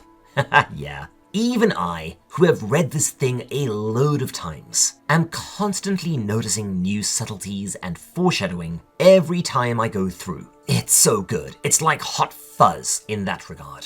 And speaking of foreshadowing, in a game of hide and seek, I think, Keiichi stumbles onto an odd sight. It's the abandoned machinery and the materials for the building of the dam. This leads us into meeting Tomitake for the arc, and we get a refresher on the dark history of Hinamizawa and the tragic and bloody conclusion of the dam project. Oh yeah, Tatarigoroshi is where the manga starts dialing up the blood and guts a tad. Nothing compared to what we'll get later, oh boy, just you wait. The answer arcs can be nasty in places. Later, the group discusses the dam project, and they actually discover a monument commemorating the dam resistance and their eventual success, revealing yet again the theme of small-town collectivism and standing firm against traitors and outsiders, a theme that will be extensively explored as we go on. Then we get...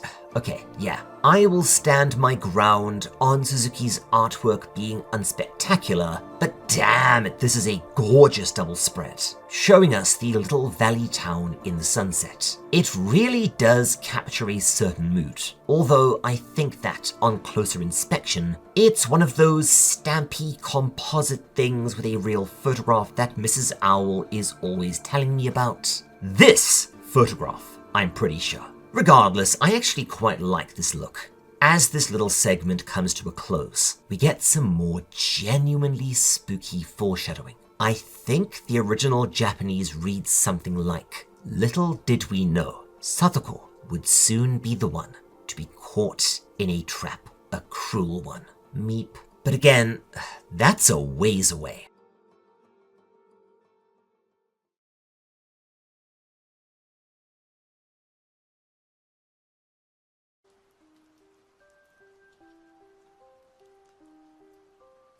The next day, Keiichi catches ill and stays home from school with a cold, but he's actually got quite a fever, meaning that this is likely flu. Now, this is one of the funny little quirks of the culture over there in terms of work. If you come down with basically any bug that isn't the trots or the clammy D or the clammy V, and short of going to the hospital, you will refer to it as a cold. If you say, "Oh, I need to beg off work today, I've got the flu," you are going to have your supervisor showing up to your house to drive you to the hospital, or potentially assuming that you can't do it yourself and calling you an ambulance. Influenza is considered very serious over there. Ask me how I know. Boy, that was a whole thing. Sure enough, Keiichi heads down to the local clinic. Small towns generally have one, with a local doctor and a nurse or two assisting. And these guys run the gamut, from really competent, if gruff and no-nonsense middle-aged lady that took a pay cut because she loves the countryside, to doddering old dingbat that'll tell you to drink snake blood mixed with sake for your honestly name a thing. If you need more serious medical attention, you will be ambulanced or helivaced to the nearest major town or city, which is where the hospital will be. Now, he immediately runs into holy shitballs. Wabam! Mio Takano, who, let's just say, I suspect the town has a higher than usual rate of minor illnesses amongst the local men. Just to give them an excuse. Seriously, that little nurse,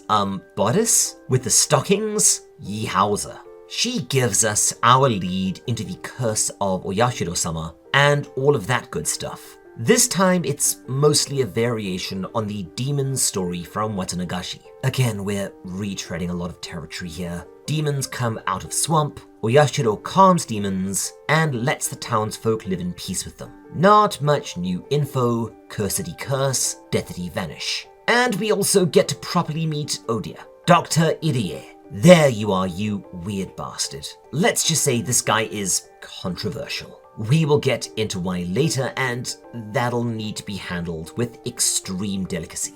Keiichi returns to school the next day, and we get some more really charming fun between him and the girls. But at home, as before, Keiichi's parents need to go away on business, leaving him home alone, despite him still feeling shite-ass. And also, saying they won't leave him any money to get pre-made food, so he will need to cook for himself. Dude, I know that this is a plot contrivance to both leave him alone and have his friends come over, but bloody hell, I think that Mr. and Mrs. Maebara may be the actual villains of the story. Regardless, the girls decide to teach him how to fish, metaphorically speaking, and this leads into all sorts of hijinks, including a pretty fun bit, where it turns out that Satako, despite talking a big game, is actually a notoriously bad cook. Now, we're not going to be going into gender politics in Japan here, but very, very short version. Men do not cook at all, unless you're like a chef or something. It'd be looked on as weird at best, leading to some funny situations. I know that despite me being an okay cook, don't ask Mrs. Owl, I was constantly having female co-workers show up at my house with pre-cooked meals, just to make sure I was eating right. In retrospect, I could have been in like Flynn with the younger ones a few times there. Past Mr. Owl was dumb, but it's actually not unusual. Men are not expected to cook even for themselves. However, eating out in Japan, unless you're getting Western food or some fancy shit, is remarkably cheap. You can get a gyudon or something for like $3 to $4, and there are oodles of options when it comes to pre-made food, including boxed and freshly pre-cooked meals from your local convenience stores. And as these are prepared fresh, if you go in late enough, you can get any of them for half price. And wow, even at full price, many of these are really damn good for what you pay. Otherwise, believe you me, it's not just the men who would think you're odd.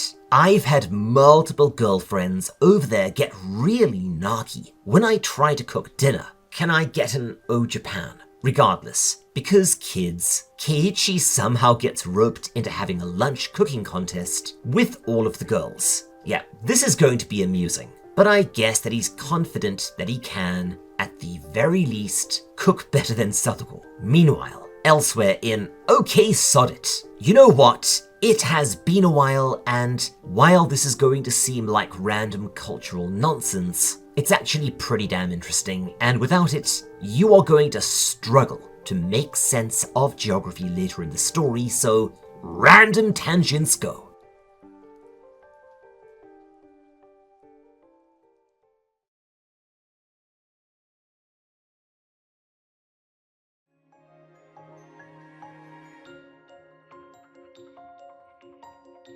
Alright, I know we've had some big complaints about the tangents lately. Bloody hell, I wish I knew how to win this game. It's the bloody jump scares all over again. So I will try and keep this shortish. The term city in Japan. This is one that's confusing for foreigners, because the term city over there is used in a way that seems kind of fast and loose. When you hear city, you're probably thinking of a metropolis, maybe thinning to suburbs and industrial zones on the outskirts. In reality, a Japanese city can mean a variety of things, from a sprawling monster like Tokyo or Osaka, so ridiculously huge that it's a prefecture in its own right, to something like Yuri Honjo, one of the places where I worked like 2 decades ago now, commuting over from, I think it was Miyagi-ken, honestly, a moderately sized town and several tiny mountain villages spread out over a few hundred kilometers, all considered together to comprise a city.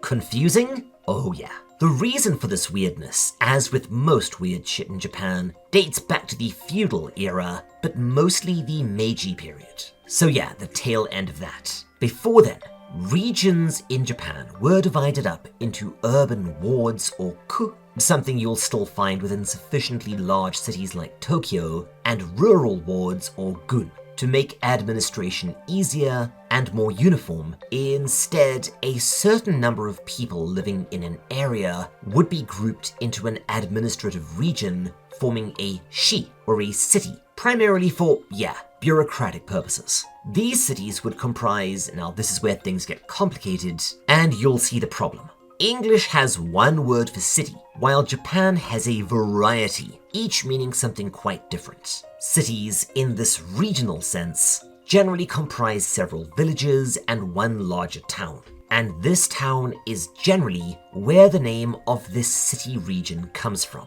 From there, you'll go up a step towards core cities, which are generally the administrative hubs of the prefecture. For instance, Yamagata City in Yamagata Prefecture, and these tend these days to be where most of the people in that prefecture live.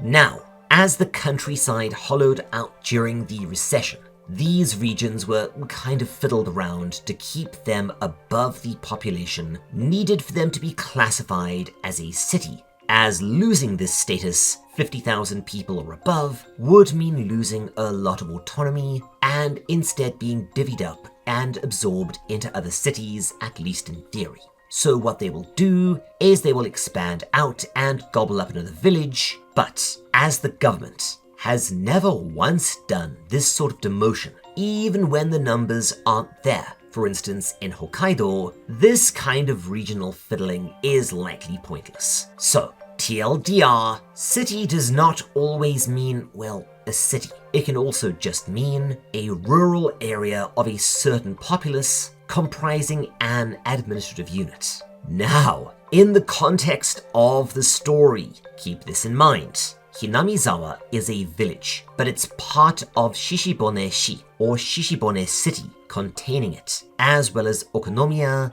remember where Angel Mort is, and a few other small villages quite a ways away. It also comprises Shishibone proper, likely simply a larger town called Shishibone. Confused?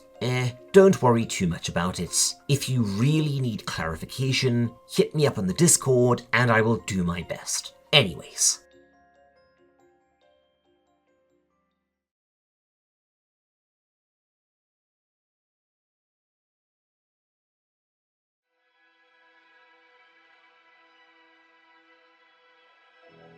In Shishibone proper, likely a largest town surrounded by villages, if you skip the tangent, we see Oishi and I think a young detective, a guy called Kuma. They found something pretty unpleasant. A female corpse has been found in a culvert. On examination, it shows evidence of extensive torture and mutilation, Oishi remarking that this must have something to do with the approaching festival in Hinamizawa, likely demarcating her, in his mind, as a sacrifice, meaning Sonozaki's, so yikes. Now, believe it or not, while we will never find out conclusively who this corpse was, the identity has been pieced together by fans, with a few more clues being given in the anime. It's not that important. We will go into it when we meet her. Meanwhile, Keiichi prepares for the little cook-off, and he rapidly finds a way to set fire to the damn kitchen, a feat that, despite my own mediocre abilities in cookery,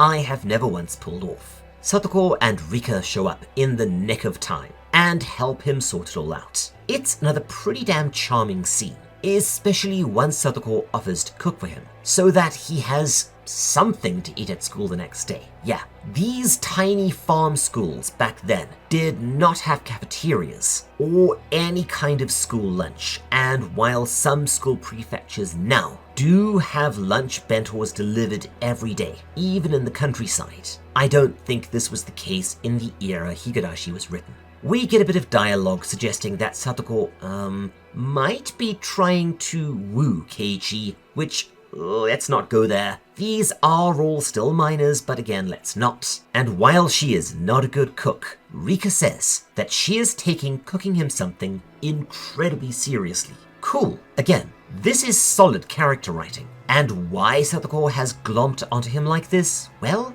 we will learn soon enough. Sure enough, Satako starts giving Keiichi a complete bollocking about the state of his fridge and his various cock-ups in the kitchen, kind of like Mrs. Owl.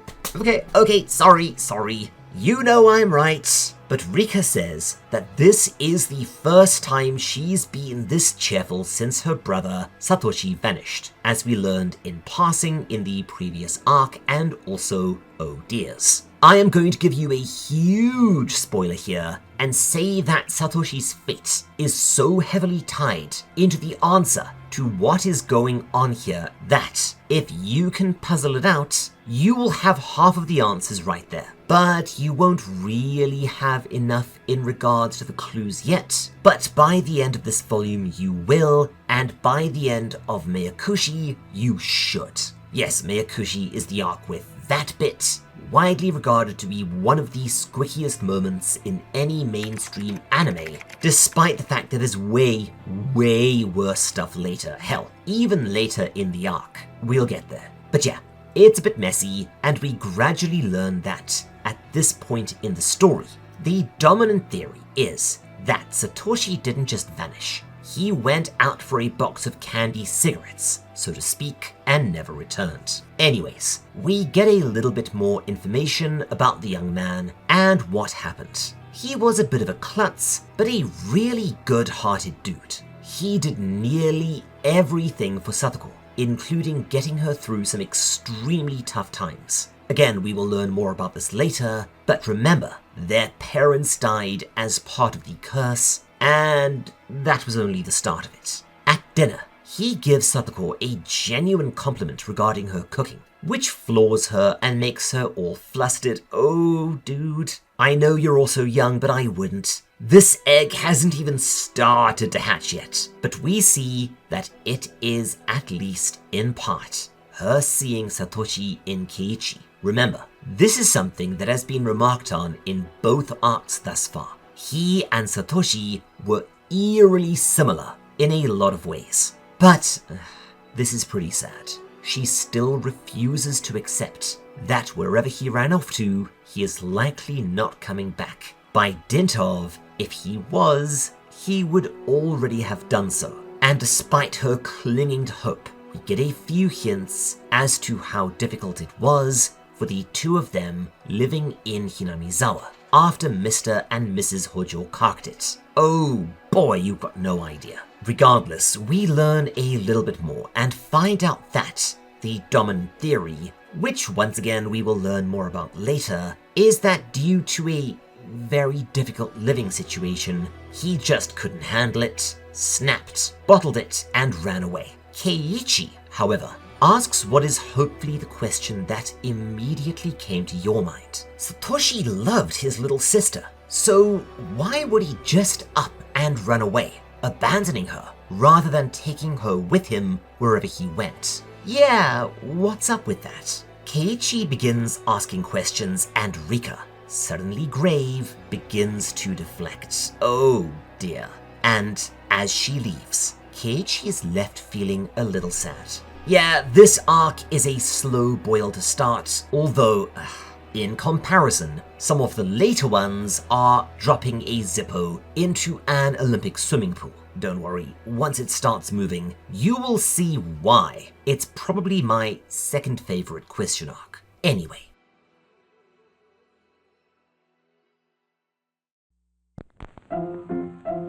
Let's all go to the lobby. Let's all go to the lobby. Let's all go to the lobby to get ourselves a treat.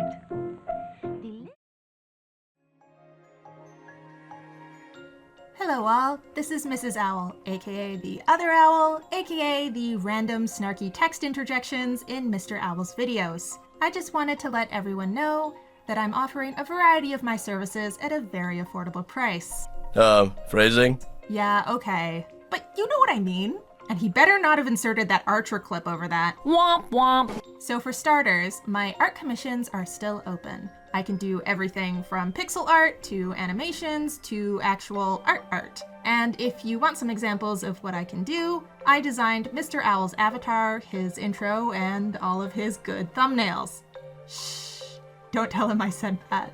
But if you want some fan art, an OC, an avatar, video thumbnails, an animation, or maybe a portrait or something for that important someone, whatever you want made, I'm sure we can figure something out. Now, to those of you aspiring authors, and there seem to be a good few of you on the Discord right now, I also have extensive experience proofreading and editing at a professional level, and I even design book covers. So whether it's a short story, a manga, a comic, or even academic essays or dissertations, I'm here to fix it up, polish it, and make sure it all works. And for those of you who've finished a book or graphic novel and are looking to get it read, we're offering a very special, all-inclusive editing and book cover package, and just to sweeten the deal, this will include a proper ad spot in one of Mr. Owl's videos. if you're interested, I'd snap that one up as soon as possible. So that's my side of things. If you're interested or want a quote or further information, hit me up at my business email or coffee, all links in the description. Much appreciated, and now we return to our regularly scheduled owl.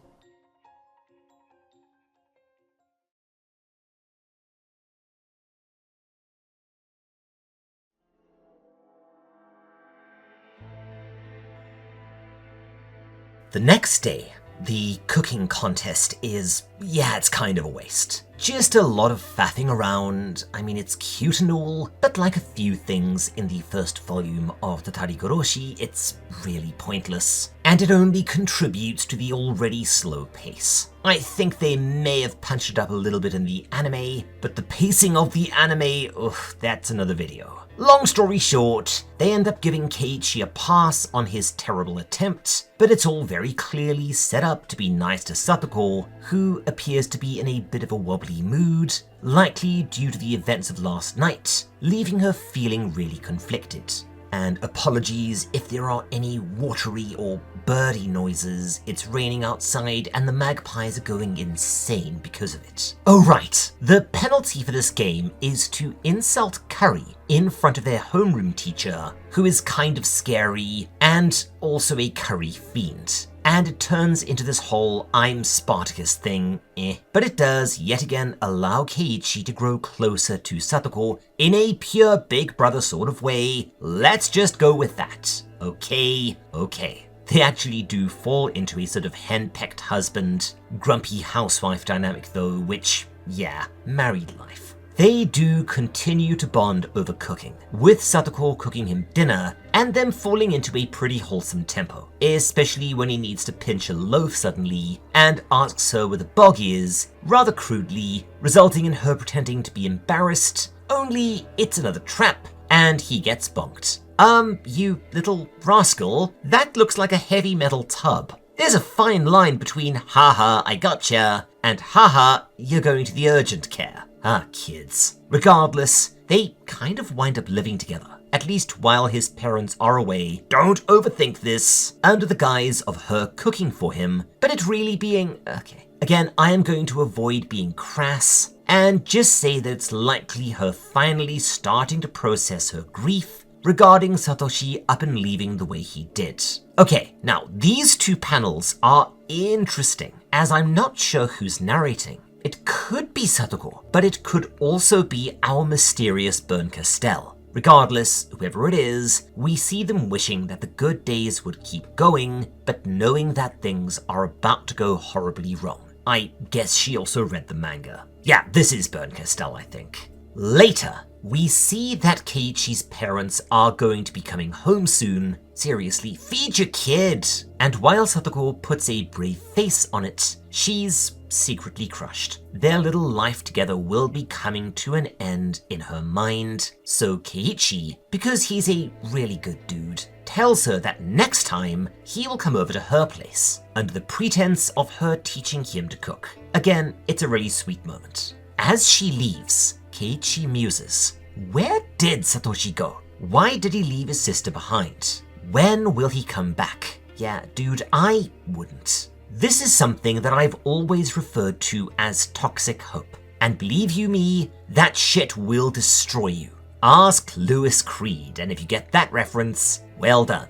Gage! The next day, through a funny misunderstanding, Keiichi is summoned to another school, this one in Okonomiya. And due to a crossed wire, he showed up thinking that there was going to be some sort of brawl, grabbed one of his doucher father's golf clubs on the way. Seriously, if there's a predictor of someone being a doucher, it's owning a set of seldom used golf clubs. Sorry, not sorry. He shows up, and it's actually a baseball game against, this entire sequence is completely pointless, aside from giving us more of an example of Keiichi's ability to persuade people and bring them together by, I guess, finding their buttons. This will, believe it or not, wind up being really, really important as we go. In this case, he bribes their ringer into letting them win with Horny.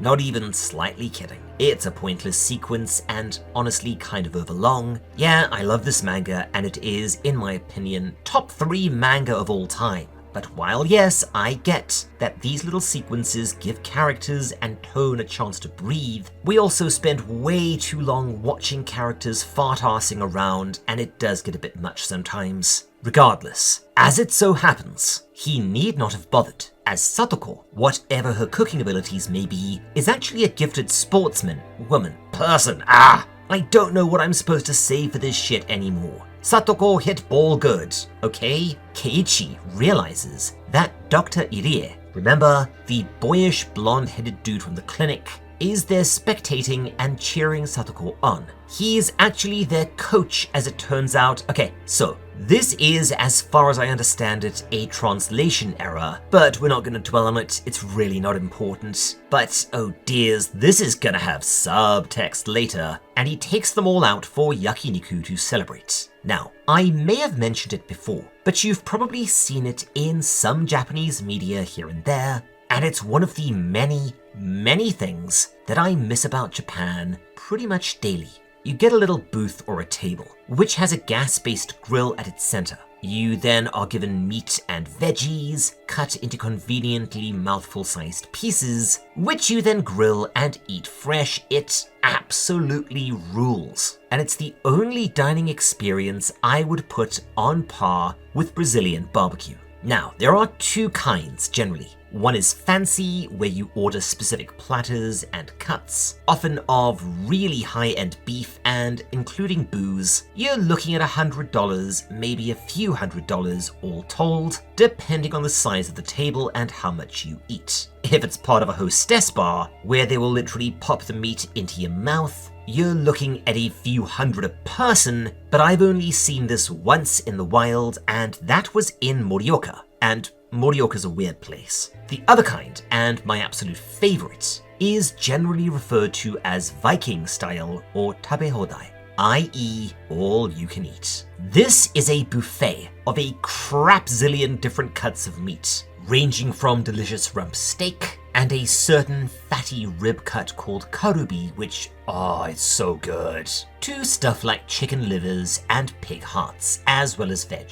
But there are often other things, like ice cream, or even a crepe bar. This will generally run you 2,000 to 4,000 yen a person, so about $30 to $50, with a 2 to 3 hour time limit, and the only extra fee would be booze. These rule. And if you ever find your way to Japan, see if you can find your way to one of these. Stamina Taro is a particularly good chain of Viking restaurants, and naturally their yakiniku lunch all erupts into fun chaos, and after, Keiichi and Irie fall into a discussion and okay, here we go, here's that bit. One of 2 bits in Higurashi that are really controversial, and let's say there's discourse about it, but maybe not as much as there should be. And honestly, this bit is so contentious that, you know what, I am going to give it its own little tangent just in case I have to remove it, because YouTube is death on this stuff. What do I mean? Well,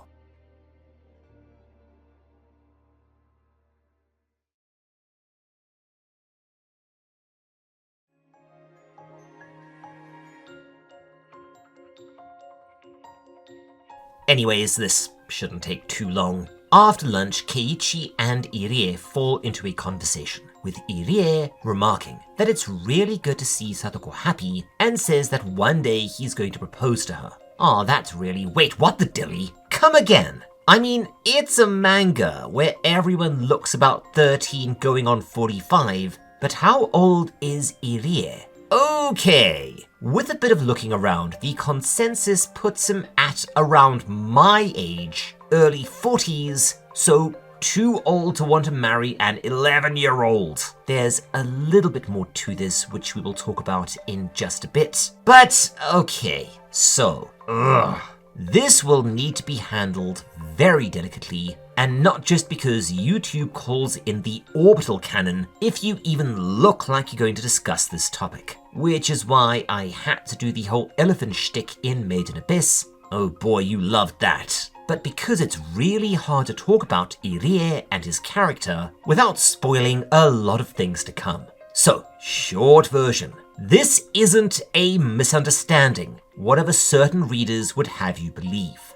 Irie has feelings for Satako. The nature of those feelings are up for debate, and I know, there is a little bit of subtlety here. Again, we will discuss this in the next section, but even in the context of the story, it's not something that is ever addressed or brought up. Not even in the context of Hello 911 or Holy crap, no dude, not cool. Instead, spoiler, Irie is generally framed in the story as a heroic or at worst morally grey trending towards white character. Sorta kinda, no spoilers, who knows? I may very well be tricking you all. But what is interesting is the discourse surrounding this. Now, this is anime and manga fans we're talking about, and also, internet. So it's hard to know how serious anyone is being versus just being contrarian or a massive troll, but this discussion tends to go in one of three directions. Firstly, people say that yes, Irie is definitely peddling files, whatever his reasons. They rely not only on this, but on material that was cut from the anime, but still included in the manga for some reason, where, for instance, Irie talks about how much he likes little kids in maid costumes, and also, kind of flirts with Keiichi, which, wow, there is subtext here, especially once we get later into the manga. It is not subtle, and there is not much room for interpretation. The second is people saying no, Irie is just very quirky and very Japanese, relying on the fact that this sort of thing is often viewed as a valid vector for comedy, or even an actual character trait. We will talk about this in greater depth way later in Gantz, that does not automatically designate a villain. They also rely on the fact that, for reasons we will learn gradually, he is both protective of and extremely sympathetic towards Satako outside of this greasiness. The third is just basically people telling anyone who wants to discuss this to fuck off and leave their manga alone. Not that serious, bruh, go outside. You know how it be. Now, my own feelings on this one, well, I am going to say that, by and large, I fall into the first category. Irie is a creeper at best and an actual orbiter at worst, as even by Japanese standards, 11 is young, and falls into a word that, I can't use this on the YouTubes anymore, but it rhymes with brolicon. Brolicon, oh dear, that was not a good idea. Please do not use the term brolicon ever in any context. This is not something that needs to be a thing. Please don't tell me I made this a thing. Oh dear. Now, that said, I do have to qualify this by Japanese standards, as there is a part of the culture where, while things are, let's say, modernizing a little bit, is still perhaps a bit too tolerant of this sort of thing. And outside of the entire wretched should drawn brolicon and actual CESM material be treated the same debate, which, no thanks, this is a fun channel, but things aren't quite as illegal as they should be over there, including really serious stuff. And we will leave that discussion well enough alone. Again, there is one more wrinkle here that, alright, it is one of the few good points that people in Group 2 do tend to bring up if they're smart, but we're not going to do a nested tangent, so we will do a quick thing when we get there. In conclusion, we're just going to be ignoring this moving forwards. It doesn't factor into the story much, but yeah, Irie, you're kinda greasy, mate. Let's get back to the story.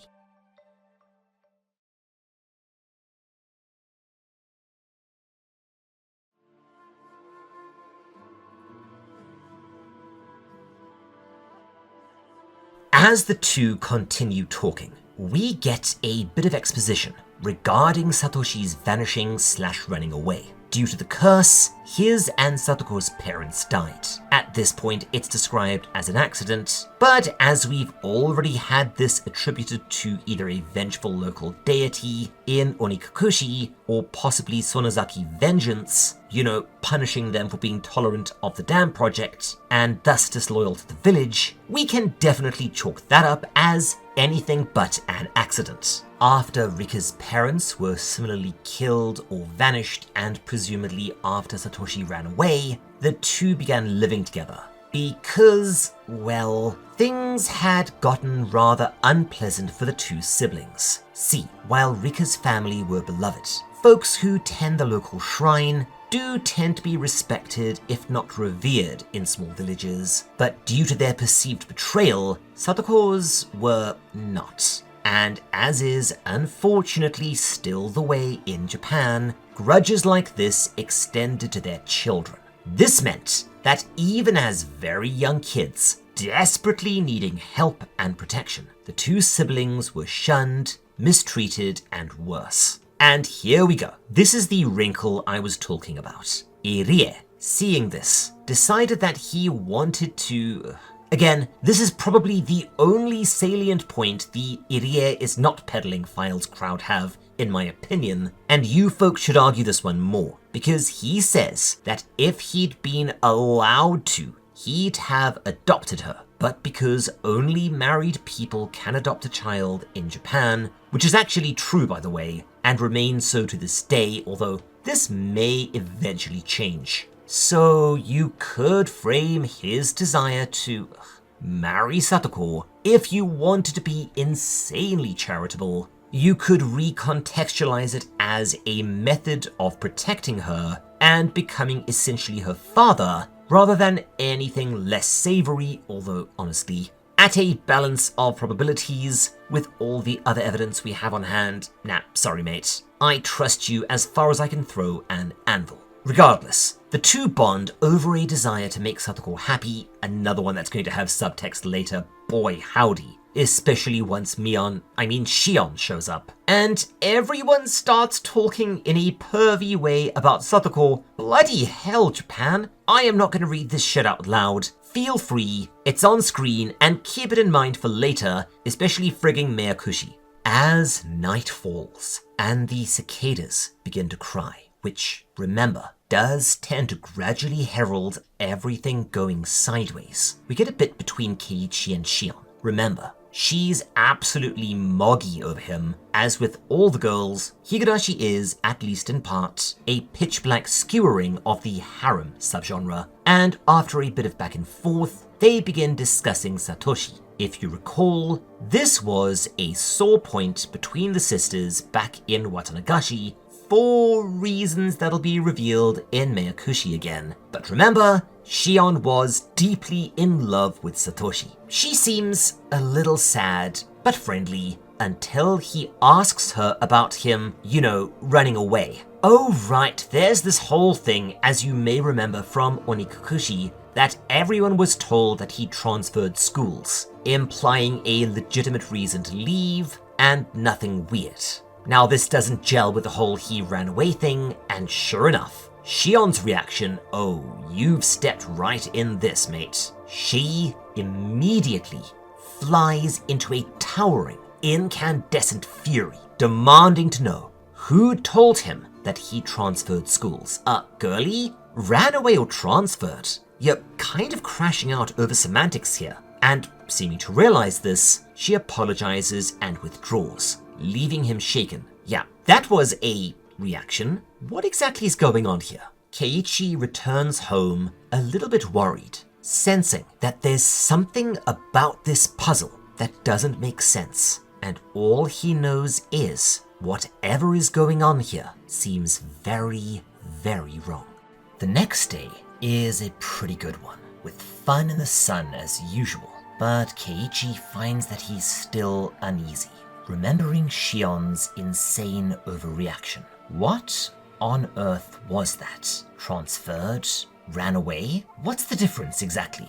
But wait, maybe there is something there. Why would there be such a difference in stories? If the dominant narrative is that he's a runaway, why keep up this pretense of it being a simple move via the whole transferred to another school narrative? It's not like running away would be a huge deal, especially considering that Satoshi was an orphan who, by the sounds of it, was not widely liked and was actually getting it from all sides, thanks to his parents' sins. Again, why would people care this much? No, that doesn't quite work. But this is Hinamizawa, meaning that there are some topics best left alone. Only, of course, he doesn't. And before they leave, he comes right out with it and asks the older girls, presumably thinking that they would know more, if, well, they know anything. Not surprisingly, they parrot the "he transferred to a different school" line, but Keiichi, as he's not completely dumb, senses a hesitation.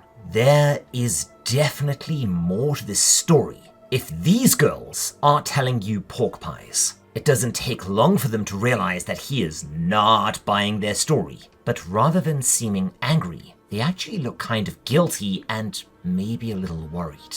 Oh bugger. Keiichi tries to reassure them, clicking that they might have been hiding the truth that he ran away from Satako in order to give her hope. But no. Rena turns, looks him dead in the eye, and, seemingly reading his mind, simply says that Satoshi will never return. He asks her what she means by this. Where did he go? And, now grave, Rena says that she doesn't know. It actually seems like she's about to add something else to this when Mion interjects. And this is where the arc begins to pick up. We retread some familiar ground. Satoshi withdrew all of his savings and then promptly vanished. All that anyone, including the police, would discover is that apparently somebody saw him, or at least someone that may have been the young man, at Nagoya Station. So quite a ways away. However, Rena says quietly that this is not true. She then, oh dear, that's not a good face. She says that he must have fallen victim to Oyashiro's curse. Yeah, okay, here we go. It's been a while since I've had to say this, but please pay very, very close attention. This shit isn't just important, it is crucial. If you've been paying attention, you are about to be handed a piece of the overall puzzle. A corner piece. Like, this is where, if you start thinking in the right way, you can actually have a large portion of the manga solved before we get to the answers arcs. She says that Satoshi had been haunted by Oyashiro-sama. Everywhere he went, someone was following him. Someone just out of the edge of vision, always drawing closer. Footsteps and whispers. And then, one night, Satoshi woke up to see that someone or something was in his room, standing there looking down at him. Rena becomes more and more agitated, saying that Oyashiro isn't just a protector.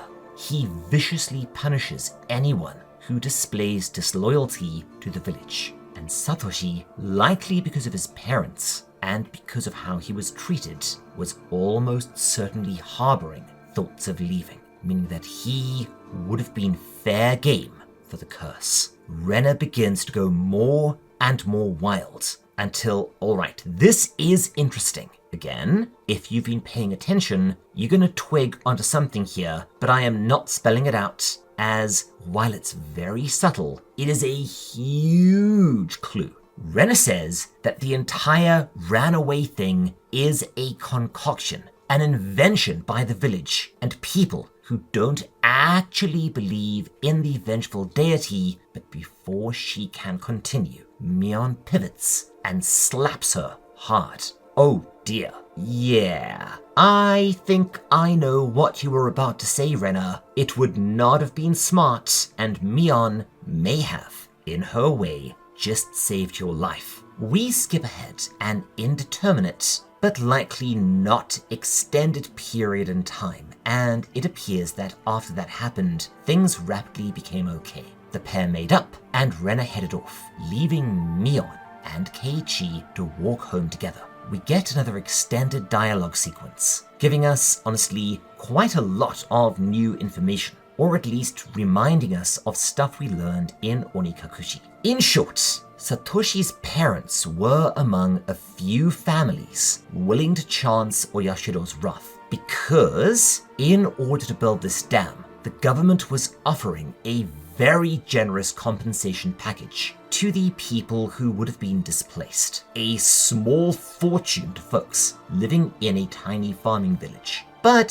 saying this out loud would not have been a good idea. Mion essentially ends up saying that, yeah, this is not a topic you would have wanted to even really think out loud in Hinamizawa. And as she leaves, she actually asks Keiichi to please drop it. Just stop discussing Satoshi around Satako, as it's a really sad situation, but also Rena. Because, well, remember, Rena is on big red pills due to her going completely mental in another town. And that, despite her amicable appearance, Rena is not someone to be trifled with. She can actually be really, really scary when riled. Oh dears. And even more disturbed, Keiichi goes home and turns in for the night as the cicadas cry outside and slips into uneasy dreams, which we will actually get to in a moment.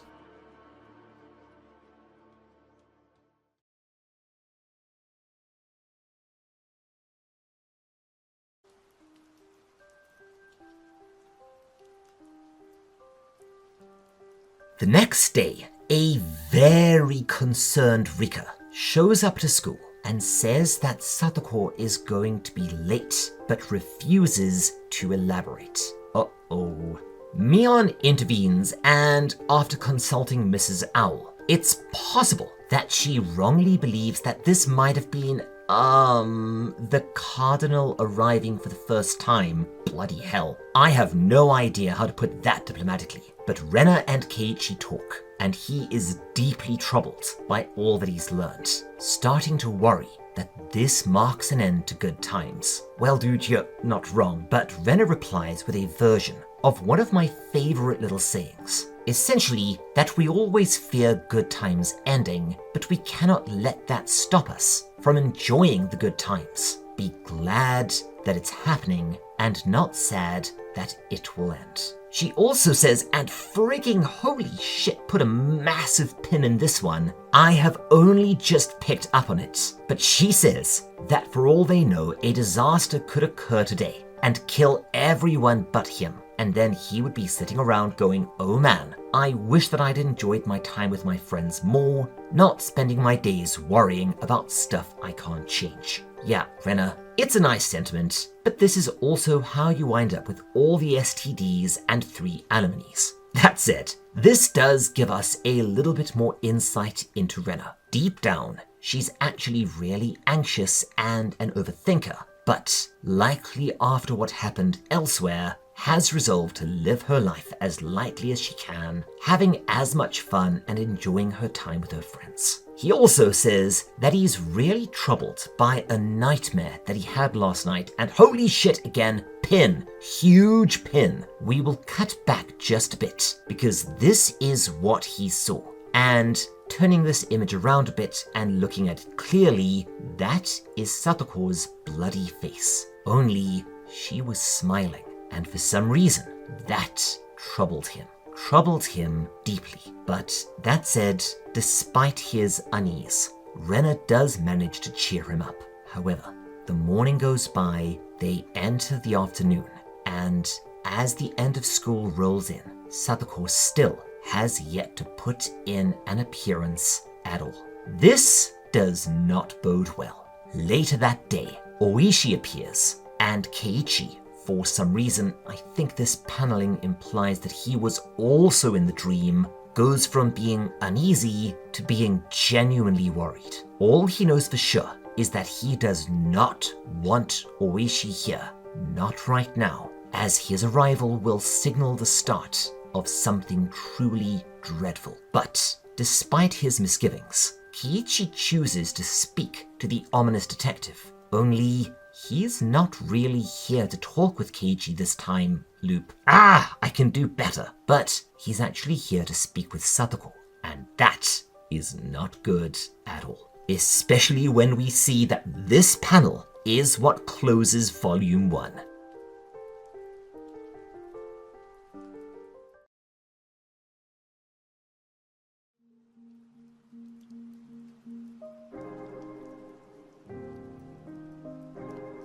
Hello, friends.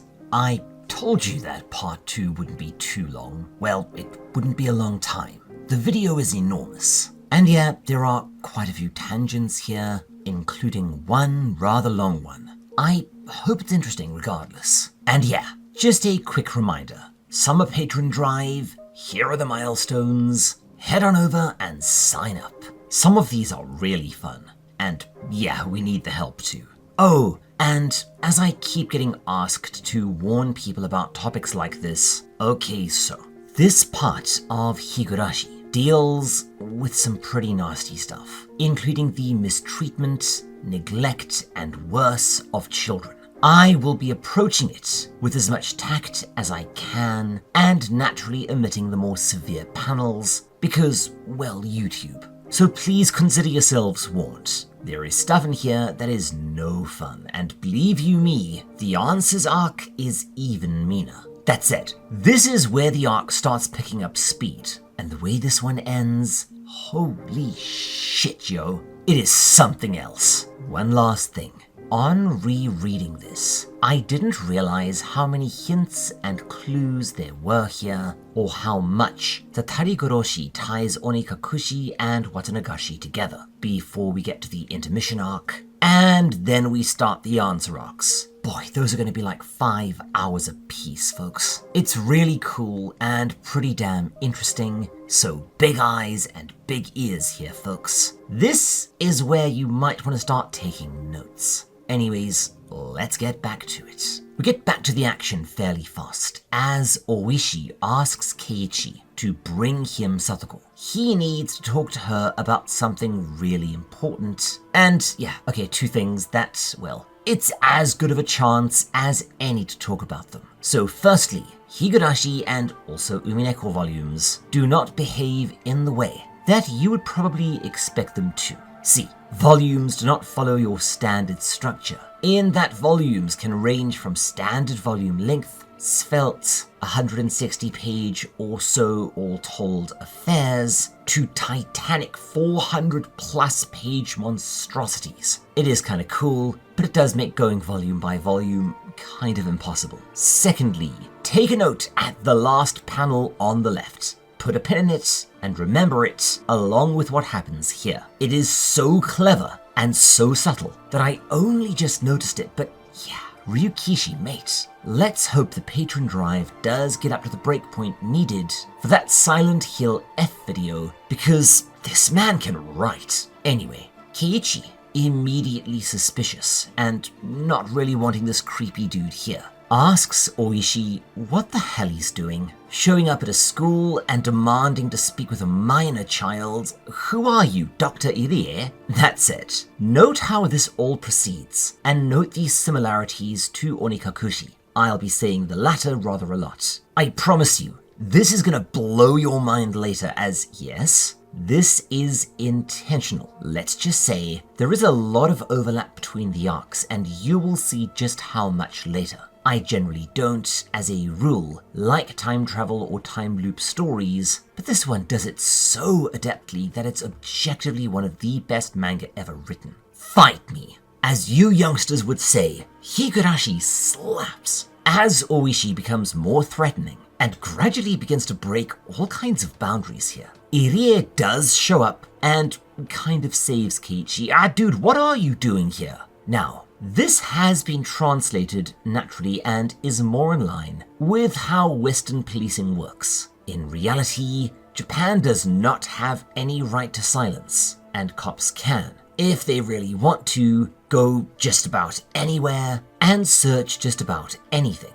or essentially just imprison you indefinitely until you confess to whatever they want you to, without a trial, and you've got no absolute right to counsel either. I am not even slightly kidding. We may discuss this later in Higurashi, but it may honestly just wait until we do something else. Probably I Am a Hero, it's a whole thing. Regardless, Oishi withdraws, leaving Keiichi shaken. We learn that Oishi is kind of notorious in Hinamizawa, both because of him being kind of a volatile asshole, and also being someone who is constantly poking his nose into matters that do not concern him. I have no idea why he hasn't been Sonozaki'd. Maybe because he's a cop, I don't know. As the two talk, we get a confirmation of a bit of what happened to Satako and why Oishi might want to speak with her. See, firstly, her parents died/vanished in a manner very much looking like the so-called curse of Oyashiro, and after this, they were sent to live with their aunt and their uncle, who were, okay. We will be exploring this extensively in the corresponding answers arc, but short version, extremely abusive and cruel people. But because Japan, well, we're gonna get there. Short version, family law trumps nearly anything the cops could do back then, unless there was an extreme public outcry and other pretty complicated and tough conditions met for the police to even slightly intervene in a situation like this. Even when the abuse is kind of common knowledge, Japan is, say it with me folks, kind of its own thing. But yeah, these two are truly hideous human beings, and the situation may well have gotten even worse, with the pair of siblings miserable, neglected, mistreated, and harried by a pair of caregivers that were very, very good at towing the line between merely being horrible and doing something that would have finally brought them up on charges. However, before it got to that point, someone beat the aunt to death.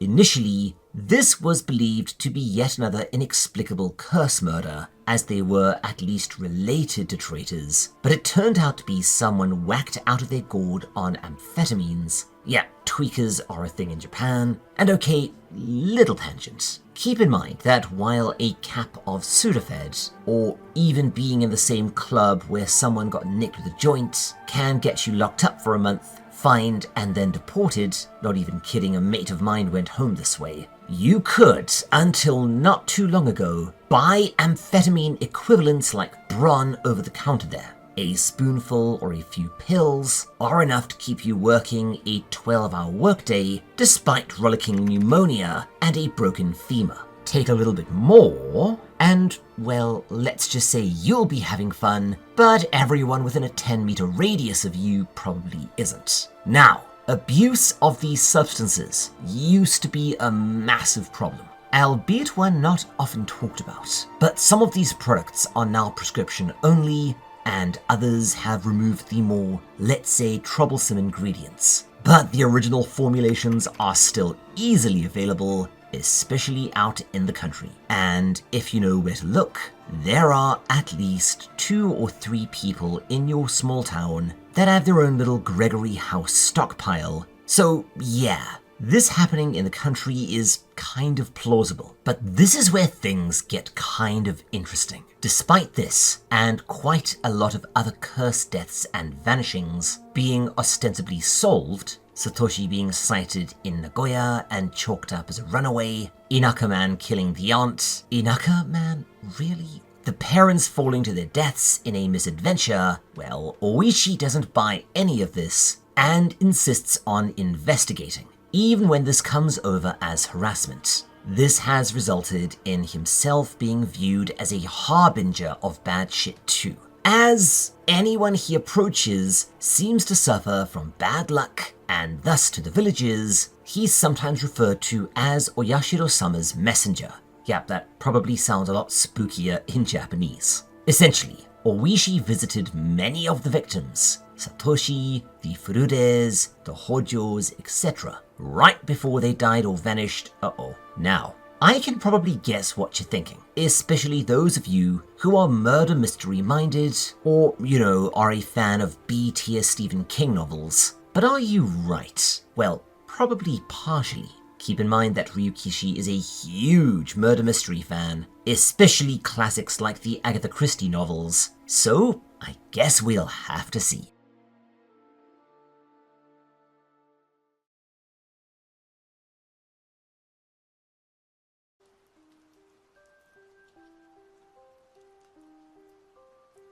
Three days pass with no sign of Satako at school. An increasingly concerned and despondent Keiichi, who looks, yeah, you might have spotted it yourself, a bit like he was looking at this point in the story in Onikakushi, says that he has no idea what happened to her. However, his head is likely full of curses, Oishi, the shit with the aunt and the uncle, and of course Satoshi running away. What exactly is going on here? However, as he stares out of a classroom window, he suddenly sees Satako walking to school, naturally rushing over to her to ask where the hell she's been and what happened, to which a startled but seemingly chipper Satako says that she was cleaning her house? What? The two go back and forth a little. She seems kind of fine and cheerful, but still weirdly evasive.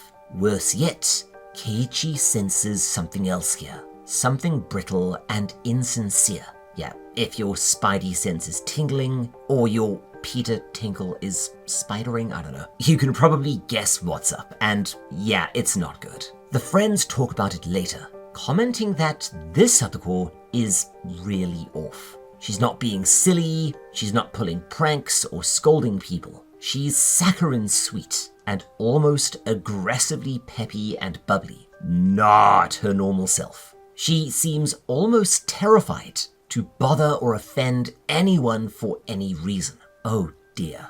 Either Philip Tyre is mentoring her, crikey Moses, nobody's gonna get that, or something is going really, really wrong in her life. While everyone seems confused and worried, Mion looks kind of guilty, like she knows more than she's saying. Keiichi asks her straight up, and for once the Yakuza heiress is not evasive. She comes right out and says it. Satako's uncle, remember after her parents died of the curse, the guy that was implied to be really bad news? Well, he's back. He's taken custody of her and, oh dear, remembering how awfully he and his aunt treated her before, this does not bode well. Especially by the sounds of it, he debuted by forcing her to clean his house from top to bottom instead of her attending school. As we'll explain in a bit, this is very plausible, but also weirdly Roald Dahl. Worse yet, it appears that the uncle is back in his life because his bird, who, okay, remember the corpse in the culvert that got Sonozaki'd? That's the mistress. He thinks that she left him. I don't know if he knows that she's dead or not. And so he's back with a huge chip on his shoulder and just looking to be a dick. And without Satoshi, who used to kind of tank for her, this is gonna get ugly. Sure enough, Satako has to go right home after school, no club, and while she tries to put a brave face on it, she's clearly really suffering. And okay, here we go with the big problem raised here and what I mentioned previously in terms of a tangent and how difficult this sort of thing is for anyone to do anything about, especially with the... Alright, so there is an additional wrinkle here that will be explored extensively in the Answers arc, but in a nutshell, this one is going to be tricky to untangle. So what we are going to do is put a small pin in this for now, move ahead slightly, and then we will cut back to the relevant and likely enormous tangent, which I think you will need to understand what happens here and in the Answers arc. The kids discuss the matter. If the uncle is abusing Satako like the old days, they can't just go to the police. Mion says that this would be futile. They have no proof, and worse yet, according to Mion, this could all make it so much worse. See, she actually tried before. The child welfare officer, Pin, as I said, came and investigated after they reported them, but as the kids didn't appear to be seriously injured, they were given food after a fashion and had some place to sleep. Well, they couldn't do anything. Remember, corporal punishment from a caregiver in Japan in that era was completely illegal, even fairly severe corporal punishment. And whatever was going on would have likely been framed in this manner. This, however, only encouraged them, and they stepped up the abuse to the point of Satako being near, let's say doing something drastic. which, if I recall, is later revealed to be kind of their goal. These people are pure evil, by the way, but the discussion turns pretty complicated, and while yes, we are going to talk about some of this, about how the Lord treats matters like this over there, we are not going to be going into it with this level of granularity. Short version, there is sweet Fanny Adams anyone can do, and eventually Keiichi snaps and just starts yelling, accusing Mion of not caring about Satako. Yeah, look at this and think back to Onikakushi. It's actually a huge clue. But after the girls say that, well, A, Satako is not a pet, and B, she can't just come and live with them because their families wouldn't allow it, they ask him, who has quite a lot of autonomy, why she doesn't go and live with him. That's actually an amazing question, Keiichi. I don't know if we ever get an answer, but everyone starts getting upset with each other, and it very nearly turns into a big fight. Now, that wrinkle I mentioned, it is not going to be a huge deal here, but knowing it is going to be helpful, and it is going to be absolutely crucial once we get to the answers arc. And I think it's what Mion and Rena were alluding to. So, I am just going to go ahead and spoil it here. Part of the problem is that the Hojos are persona non grata due to their parents being willing to accept money to support the dam and the destruction of Hinamizawa. And this grudge was passed on to their children. There's a fair bit more, but regardless, the kids do wind up apologizing to each other. And as the cicadas cry outside, they leave for home bitterly unhappy. But yeah, as mentioned, it's tangent time. And I am going to give you fair warning. This is a long one.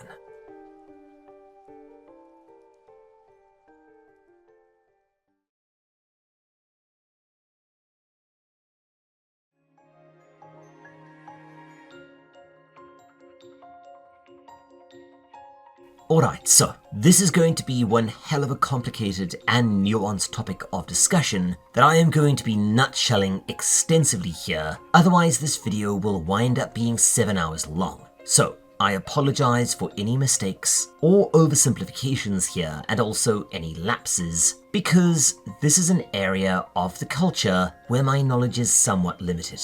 But the reality of all of this is that Satako's situation is unfortunately not uncommon. And it's a very difficult and complicated problem to pick apart. So, as with a lot of weird Japanese things, to understand this, we need to go back to the feudal era, particularly later, and at its tail end, the Meiji period. Before this, Japan didn't have much in the way of a universal legal code. Outside of, okay, here's this list of rules, but whatever the nobles say go, and if they don't like how one of these rules applies in the moment, they can just ignore it or change it. Yeah, sucks to be you. Why were you born a peasant? We actually talked about this in the most recent Fuan no Tane video, if you recall, and if you don't, go check it out. It's kind of a good video. Meiji, however, along with a lot of modernizations, brought a need for reforms and a movement towards standardized,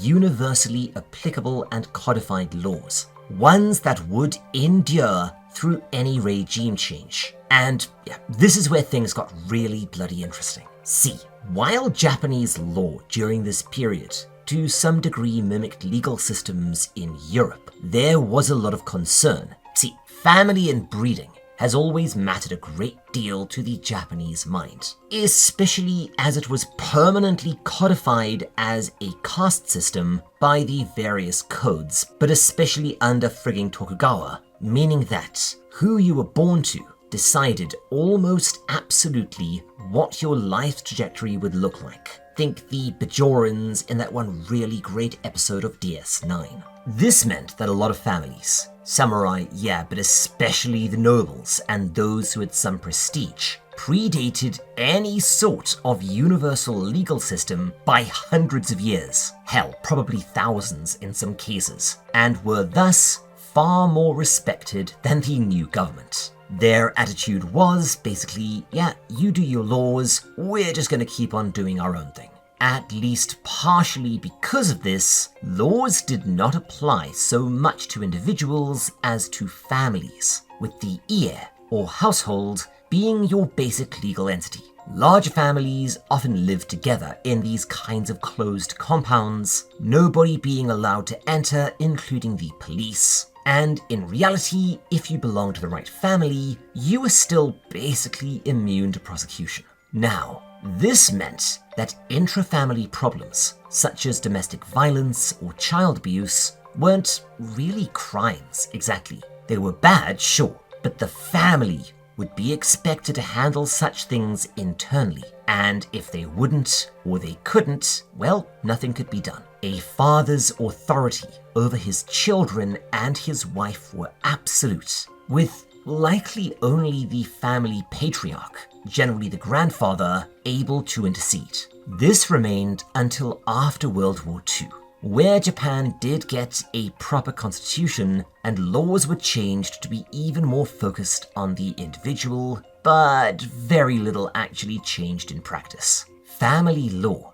even though it no longer technically trumped actual law, still kind of reigned supreme and continued to do so. This meant that, even in constitutional Japan, that in practice, if a child was being mistreated, not much could or would be done because the caregivers, particularly the male caregiver, still had nearly unlimited authority, even if this authority was simply cultural rather than legal. This also, by the way, applied to the child's teacher in a lot of cases. This remained the case until basically the 2000s, with stricter and more codified anti-abuse measures, particularly the imaginatively named Child Abuse Prevention Act in the year 2000. Well, this instituted some actual systems to care for children aside from their family. This included the Child Welfare Officer, remember? Becoming a thing. These people are, think Japanese CPS, but it was a miserable job, with minimal funding, abysmal pay, far too much work, and massive obstructionism from families and parents without any real support from the authorities. Sadly, it's not that much better today. Although corporal punishment was banned outright in 2020, which is probably a step in the right direction. But to this day, the overworked, underpaid, and often derided welfare officers really don't have much in the way of power or even training, resulting in them frequently saying things like, well, there are no visible injuries so the kid is fine, or yeah, there was some abuse maybe, but we spoke to the parents, they said they were sorry and that they wouldn't do it anymore. I wish I was kidding. I actually knew a lady that worked as a CWO, and while she was one of the good ones, she also started in on the cheap scotch at about 9 AM, and I do not blame her. Part of the problem is that while kids can, in emergencies, be removed from their parents, foster parents aren't really a thing. There are temporary and permanent facilities, oh boy, we will get to those. But aside from this, parental authority is still nigh on untouchable, meaning that even if the children have been removed from their custody, the primary parent can still call the shots. Now, this is bad enough for your standard parent-child relationship, but as far as orphans go, alright, so this tangent is already too long. So we're just going to gloss over it and go into more detail once we get to the Answers arc, which, spoiler, really explores the dysfunctional dynamic that the siblings faced. But orphans in Japan have always been, and unfortunately still are, kind of treated like crap.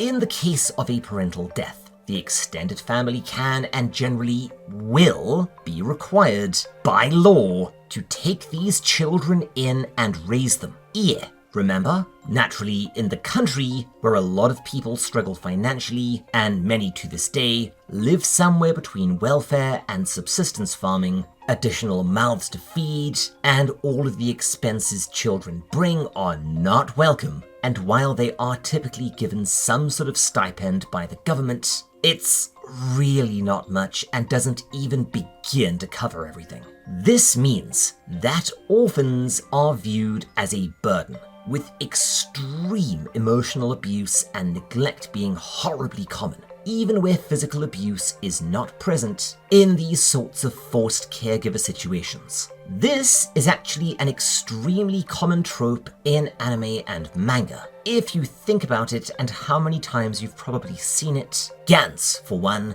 explores similar issues. Remember all of this misery porn? But what about if there aren't any family members? Or they just vanish? Or they outright refuse to take in the kids? Aren't there orphanages? Well, we will talk more about this in the final arc. Yep, those of you who've read this just winced, because that's the darkest part of this manga, and also one of the few sequences that had to be censored in the anime release. For now, let me just say, imagine the most horrifying Dickensian workhouse and multiply that by 50. Oh, it's some evil shit, folks. So yeah, that's an extremely shortened and truncated explanation of the hugely complicated and nuanced issue. But if this entire thing involving Satako, Satoshi, and her adoptive caregivers seems far-fetched, it's actually horribly, horribly believable. Anyways.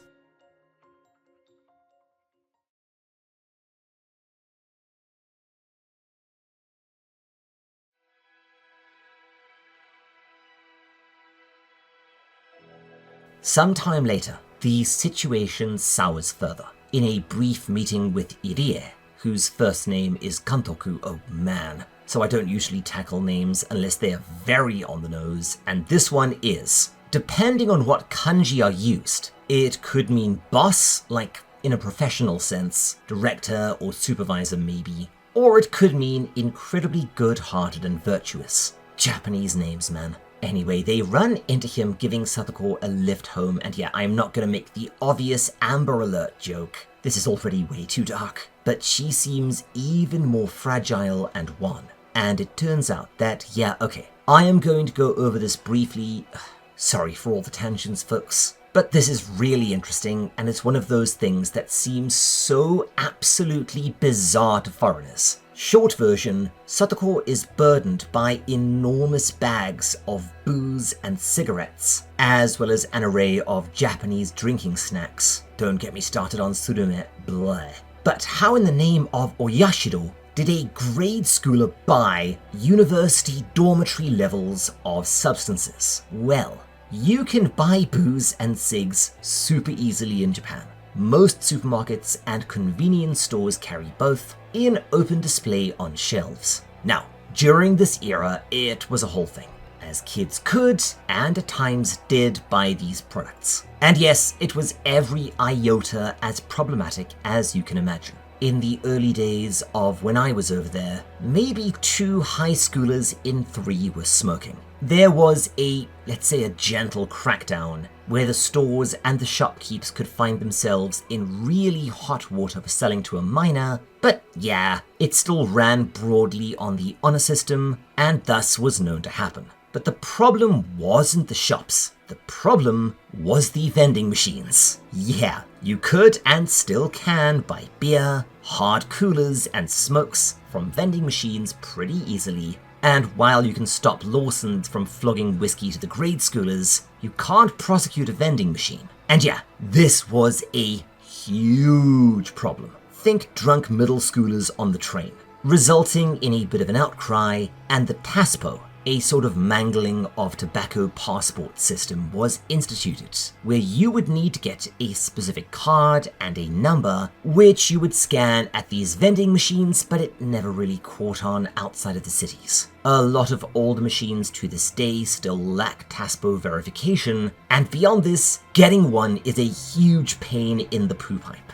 Oh, and for some reason, you couldn't get one at all as a foreigner, although a mate of mine did actually get one, and I still have no idea how. Yeah, TASPO was a huge fart, and this problem wouldn't be solved until, frankly, COVID. due to the intense use of automated self-checkout systems, which naturally meant that a kid could just grab a bottle of hooch and beep it through. Which took us right back to the old days. There was another big outcry, and the eventual solution was to require people to scan their driver's license when checking out. A dismal failure, because a lot of people in Japan don't drive. So, they finally came up with the wonderfully named My Number cards, which are much easier to obtain and are now used for basically everything that requires ID verification. So yeah, this was an era where Satako could have plausibly obtained cigarettes and booze in large amounts, with Japan being the land of, whoops, nope, I didn't see that. Yeah, that's probably what happened. Anyways, as she exits the car, her uncle appears and begins screaming at her about some minor domestic error and, yeah, meet Teppei Hojo. This guy. Oh boy, this guy. You know, there are manga villains that are complex, nuanced characters who, despite being evil, are made compelling with a sympathetic backstory and deep writing. Your Griffiths, your Nagatos, you know. Then you get the natural disaster types, like Frieza and Dio. Evil as hell, but in an entertainingly chaotic and bombastic way. Then you get the third kind, the truly irredeemable, no fun at all monsters who do utterly horrible shit for petty, selfish, and at times seemingly no reason at all outside of simple spite and evil. We're talking the Shotuckers, the Overhauls, the Yamoris, and this loathsome piece of shit is right up there, and in fact may be tied with Shira from Blade of the Immortal as the most morally reprehensible character I have encountered in literature in quite some time. Oh boy, do I hate Teppei, and by the end of this manga, so will you, I promise. Holy frigging crap, this guy.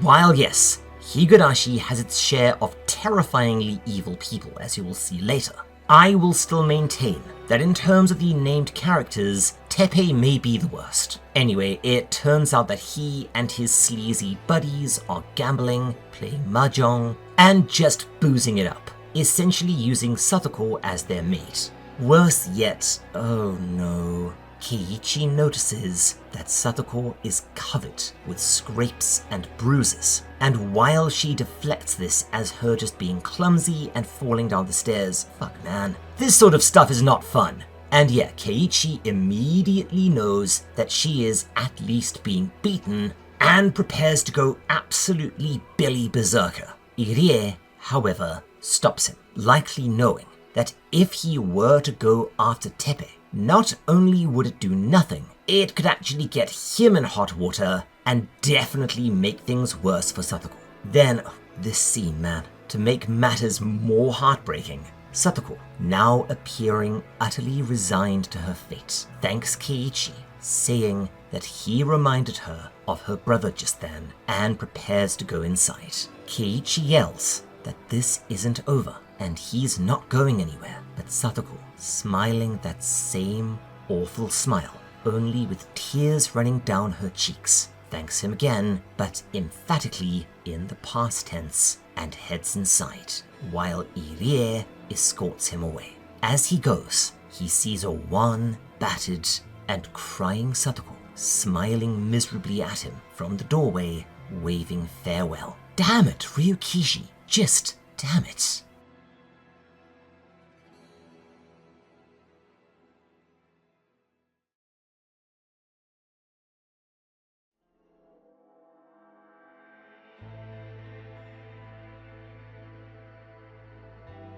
As the two drive, we learn a bit more about Satoshi. Irie appears to actually have some knowledge of the situation, beyond the rumors and the inferences made by the general townsfolk. Yes, Satoshi withdrew all of his savings. He'd been working a part-time job. Yeah, it's a thing even for kids. But we've done enough tangents for a bit. He was doing this in order to raise some funds to buy his sister something nice for her birthday, as he knew her caregivers wouldn't. To Irie's reckoning, something then happened. Something that caused him to snap and just bolt. Probably something to do with Tepe. And worst of all, he left on her birthday. Bloody hell. While everyone else basically knows that he will never return, Satako holds out hope and has committed to being independent and not a burden to him, likely believing that her weakness and emotional collapse in the face of the abuse was one of the reasons he ran away. Crap, man. Yeah, the Satako stuff? This is emotionally aggressive, especially to a girl dad. We get another problem in that regard. Keiichi asks what it would take to get her away from them, and Irie says that it is almost impossible. Satako would need to come forward and accuse Tepe of abuse, which isn't likely, and spoiler, as with everything else, there is a lot more going on behind the scenes that makes this even worse. Now, Irie thinks that this is because she wants to be strong and mature, and views this all as a test that's dumb. And there's another theory that she's scared of being forced to leave Hinamizawa and being sent to an orphanage, not an unreasonable fear. As mentioned, these are horrific in Japan, and also because if she left and Satoshi did return, then what? But, okay, honestly, this is all kind of dumb as far as red herrings go, so I am going to give you a mild spoiler and say that it's none of the above. Tepe actually has something over her, and it is some evil, evil shit. The two go back and forth, but nothing comes of it, and Irie eventually drops him off at home. That night, Keiichi cannot sleep. He tosses and turns, in genuine distress over his friend's plight. What can they do? They could report Tepe, but Satako won't testify due to whatever hold Tepe has over her. With the village's hatred of Satako due to her parents, there's no help to be found there either. So, what else can you do in a situation like this? Well, if your brain works the way my brain works, well, firstly, sorry, you almost certainly do not deserve that, and secondly, you can probably think of a possible way. A dark, desperate, and dangerous way. The next day, a wan and purely slept Keiichi runs into Tomitake. Yeah, the timeline on this one can be a little hard to follow sometimes. It differs a bit from the other arcs, as we haven't even reached the festival yet, so he is still alive. Ditto Takano. Keiichi is irritable and off. And again, note the resemblance between his state and how he looked in Onikakushi. If you're thinking along a certain line, you're probably not wrong. Sure enough, Takano shows up, and lady, I know you're a cartoon, but listen, if it wasn't for Mrs. Owl, I would be looking at a way to turn you into, let's say, a virtual companion and leave it at that. Holy crap!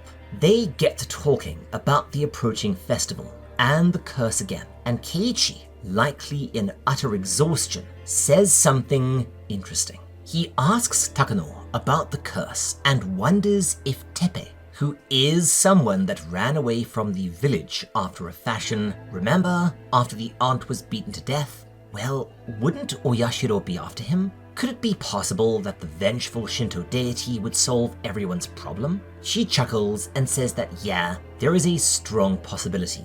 Oh, Keiichi, what are you thinking about doing, little buddy? Now, there's this whole thing, if you recall, about Takano being a sort of hobbyist in terms of investigating the curse, frankly to the point of obsession. Remember the Saiguden? This is likely what's getting her killed off every arc. And she also says something very interesting. She asks Keiichi if he knows who Santa Claus really is. And when he asks her who, she says that it's obviously his dad, i.e., there is no vengeful god. It's the village itself, punishing people who are a problem and attributing it to the curse. Lady, be very careful here. This is how you become an accessory. That was not a smart thing to say at all. He asks her who she thinks the killers are if this were true, and she, not exactly nicely, makes him swear 3 things to her before agreeing. They're simple. Number 1, he doesn't get to be upset with her. Her suspicions are what they are. Number 2, he does not tell anyone else. And number 3, he does not tell anyone that she is the one that told him, likely so nobody else gets dead. Anyway, we cut over to Oishi and So I made a dumb mistake in my previous video. The manga actually flat out tells you who the corpse was. I totally forgot this existed. It was Teppei's ex-bird Rena, who worked at a cabaret club in Shishibone proper, which, oh look, it was run by the frigging Sonozakis. Now, this actually gets interesting, but also worrying, as it turns out that she and Teppei were running an extortion and narcotics scheme. So, dabbling in casual gangsterism, which A, designates Teppei as not just a child abuser, but also someone who is legitimately dangerous, and B, probably resulted in the Sonozakis killing her, either to make an example of her, or to try and get the name of her boss. Which might be why— wait, wouldn't you run like hell away from the region? Not move right back onto the frigging Sonozakis' doorstep? Yeah, I don't actually understand this. At school, the kids do form a plan together. They're gonna bring their teacher into it. Now, keep in mind that in Japan, your homeroom teacher has nearly as much authority as your parents do and are able to, among other things, approve medical treatments. So her getting involved, and if she made a complaint, that would be a big deal. However, for various reasons, we'll get to them in just a bit, the Child Welfare Office is not exactly helpful. They say that they'll keep an eye on it, and that's about it. And this results in another outburst from an increasingly irate and haggard-looking Keiichi. Yeah, that's a young man who is reaching the end of his tether, and this is all going to end in tears.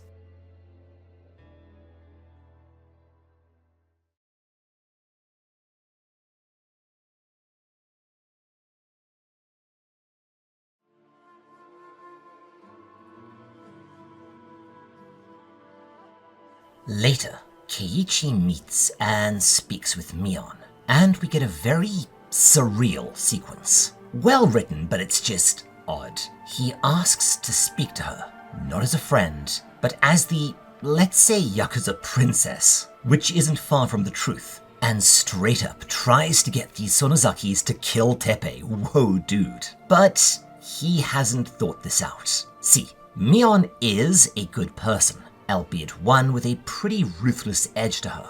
And this is something that she has almost certainly considered. But then Mion says something subtle, but oh my goodness me, this is important. I only realized how significant this was on this read-through. So, pay attention and cast your mind back to Watanagashi, as we're actually about to recontextualize a lot of what we learned there. See, Higurashi is constantly going to be giving us answers, but then pulling the rug out from under us and saying that no, those answers were not actually correct.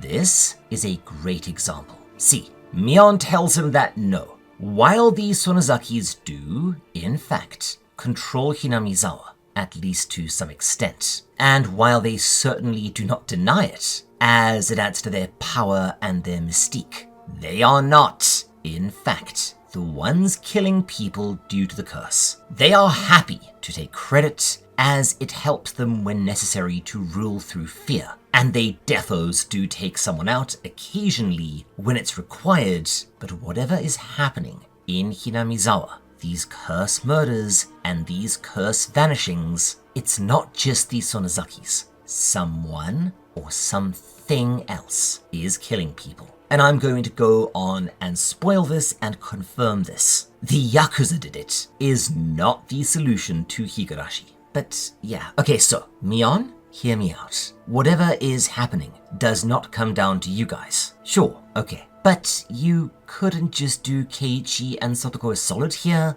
Just have Teppei bumped off? I mean, you killed his bird in a pretty gruesome fashion, likely because she was intruding on your territory. This guy was her boss. You can't make room for this loathsome piece of crap in a culvert somewhere. You don't have any spare nails. Yes, I know it's one of those narrative necessities, but it's also a plot hole, albeit a really small one. After she refuses, they part as friends, albeit awkwardly, and an increasingly desperate Keiichi is left to pin his hopes on the child welfare officer, maybe finally finding some reason to act here. And if that doesn't work, then what? Then what indeed? The next day, Satako comes to school, and to everyone's surprise, the child welfare officer did in fact show up and do a cursory investigation. But Satako tells her friends that she told him she was okay, and a now very worried-looking Rika says that this is true.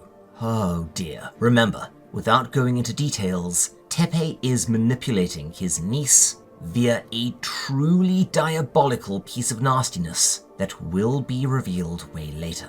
Worse yet, Rika says something truly terrifying. The aunt and the uncle were investigated multiple times, and nothing has ever happened. Meaning that, yeah, this is not going to be taken especially seriously. Oh shit. And trust me, this gets worse. Yeah, the plot thickens further when they learn from their homeroom teacher that part of this is a little complicated. And okay, so there is this whole thing about Satako's mother and father having separated previously. Satako's mother, let's say, played the field, and finally remarried to a man that Satako refused to accept, resulting in her going Billy berserk, becoming an absolute little hooligan, getting into trouble and breaking things. And if this sounds familiar, yup, something to file away in the clue folder. But the pertinent info is that, oh bloody hell, to try and get her stepfather removed. This all culminated in Satako filing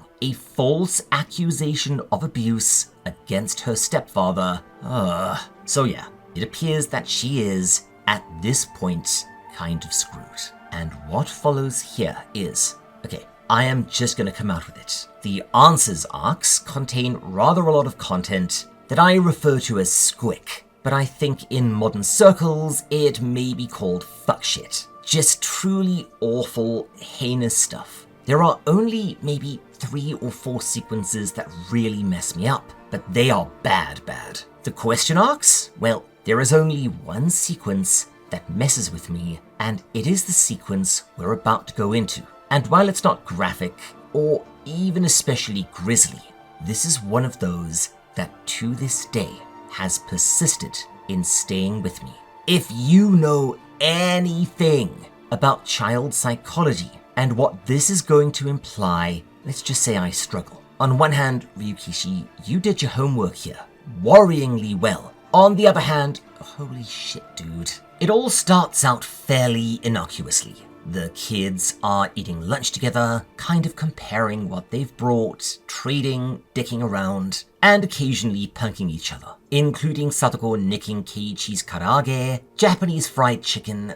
I've never been a fan. I've always found karaage kind of bland. No, Japan, salt is not a flavor. She actually seems back to her old self, and Keiichi, relieved, resolves to follow the advice of their homeroom teacher and just hold off. A wound doesn't heal if you keep poking it. The welfare officer does seem to be genuine and is going to be keeping an eye on things, and maybe Teppei realized that after he got reported, things have gone too far and will ease up. In a moment of spontaneous affection, Keiichi reaches out to ruffle her hair, but rather than laughing, Satako lurches away and then begins freaking the hell out, pulling at her hair, screaming, then violently shoving him away and projectile vomiting, all because a boy touched her hair. Oh hell. Eventually, she appears to come back to her senses and wraps herself in the curtains, screaming and crying, apologizing and begging for help. Everyone begins to argue as Rena cradles the hysterical Satako, begging for her to forgive them for not being able to do anything. Mion finally bursts into tears herself, admitting that they are powerless here, and seeing the most capable and strong member of their group just give up like this, Keiichi snaps. That word, powerless. Are they powerless? Is there really nothing they can do to help her? He doesn't say anything, but Keiichi realizes that he knows what he must do to save Satako, but it's something that is going to come at a terrible cost. He starts making plans, running everything he knows over and over in his mind, and finally comes to a conclusion. A decision has been made, and it's time for this bastard to die. And yeah, holy crap, this sequence, it is so wonderfully presented. Yeah, I know, the art in this arc isn't quite as good as the art in some others, but it's still pretty good in places, and this is just cool. Have I mentioned that I love this arc? Sometime later, as the festival preparations begin, Keiichi has become increasingly surly and withdrawn, once again in a way very similar to his trajectory in Onikakushi.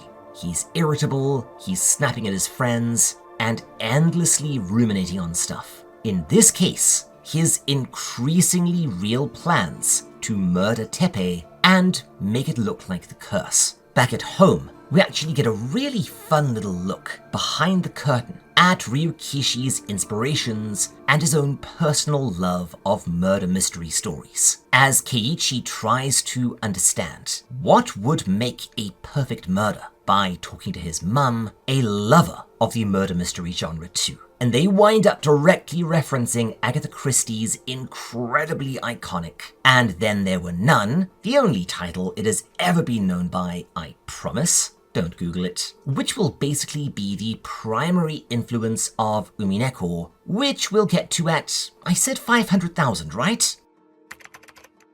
Why do I do these things? Please don't subscribe to this channel. Covering that manga legit scares me. There's a reason why a lot of people have at least started a Higurashi deep dive, but I don't think I've seen many on Umineko. They also reference murder on the Orient Express, which, if you've read it, haha, oh boy, are you going to be grinning like a mad bastard soon. Although, spoiler, for the longest time, I thought there was more of a Needful Things type issue happening here. Am I right? Are you right? Are neither of us right? I'm not gonna tell. One fun thing though, and again, something that'll be explored extensively, see ad nauseum, in Umineko, is the idea that a perfect crime, one that nobody can solve, is not something that would make a good mystery story. But she does basically say that, to her reckoning, the perfect murder would be one that nobody ever realized happened. That is some good but very dangerous advice. Musing this, Keiichi roams the school after classes and finds, oh right, lots of callbacks here. That's Satoshi's locker, and inside, there it is, the bat. This next bit, okay, I'm a little unclear on the geography at play here and Keiichi's initial plan. Spoiler, it changes, but I think this is the abandoned construction site near the local swamp, a place nobody will come to, as it is not just dangerous, but kind of cursed. Here, the body can simply be disposed of, sunk in the swamp forever. His plan is, assumedly, to lure Teppei out here somehow, murder him with the bat, dispose of weapon and corpse in the swamp, and then go home, with everyone assuming that either Teppei got vanished as part of the curse for being a giant prolapsed ring piece, or simply left Hinamizawa under his own power, maybe fleeing the Sonozakis. Ironically, much in the way that people think Satoshi vanished. And another bit that, okay, so I think I know what's happening here, but pay attention. If it's true, it indicates an interesting bit of overlap between Watanagashi/Meiakushi and Tatarigoroshi. Keep it in mind, please, in case I forget to bring it up way later, because again, I've literally only spotted this on this read-through, and it's, man, it is so awesome if it's doing what I think it's doing. Keiichi calls Mion and asks her to look after Satako, taking her to the festival that night, as he will not be able to come, which prompts her to begin crying, then absolutely sobbing.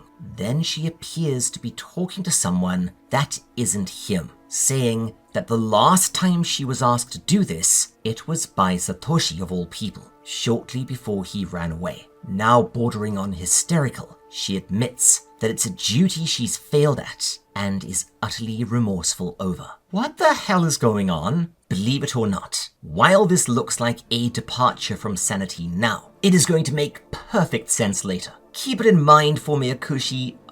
It's so good and it's so interesting to include this here. It implies a level of crossover between loops that genuinely fascinates me. That said, Keiichi twigs onto something massive. Everyone keeps telling him how much he reminds them of Satoshi. But what if they're more right than they know? What if, in an attempt to protect his sister, Satoshi came up with the same mad, desperate plan he has? Did Satoshi kill his abusive aunt, framing it as a sacrifice, then legging it, making himself the vanishing? Well, it'd certainly give all of this a great deal of poetic justice. However, Mion reminds him that no, this is not possible. It's a cool idea, and one that she actually thought of herself before. But they caught the guy, a random tweaker. So, well, so much for that. Now, again, I'm actually going to give you a small spoiler here, as I think Ryukishi is being a bit cheeky here in terms of mystery writing conventions that exist. Again, we will tackle this extensively in Umineko for a reason. Despite this apparent debunking, Keiichi's suspicions are partially correct, but we will get into that big ball of sadness way later. Regardless, plans are set and their course is laid in. Now it is time to shit or get off the pot, to follow through. But can he? We've seen this before in a lot of media. Everyone thinks they can do it, but actually taking a life, even a life of someone as reprehensible as Tepe, someone that needs to die, well, once the poo hits the rotating appliance, it's actually really hard. And trust me, this is where the arc goes, from good to oh my goodness, holy crap, this manga. Let's take a look.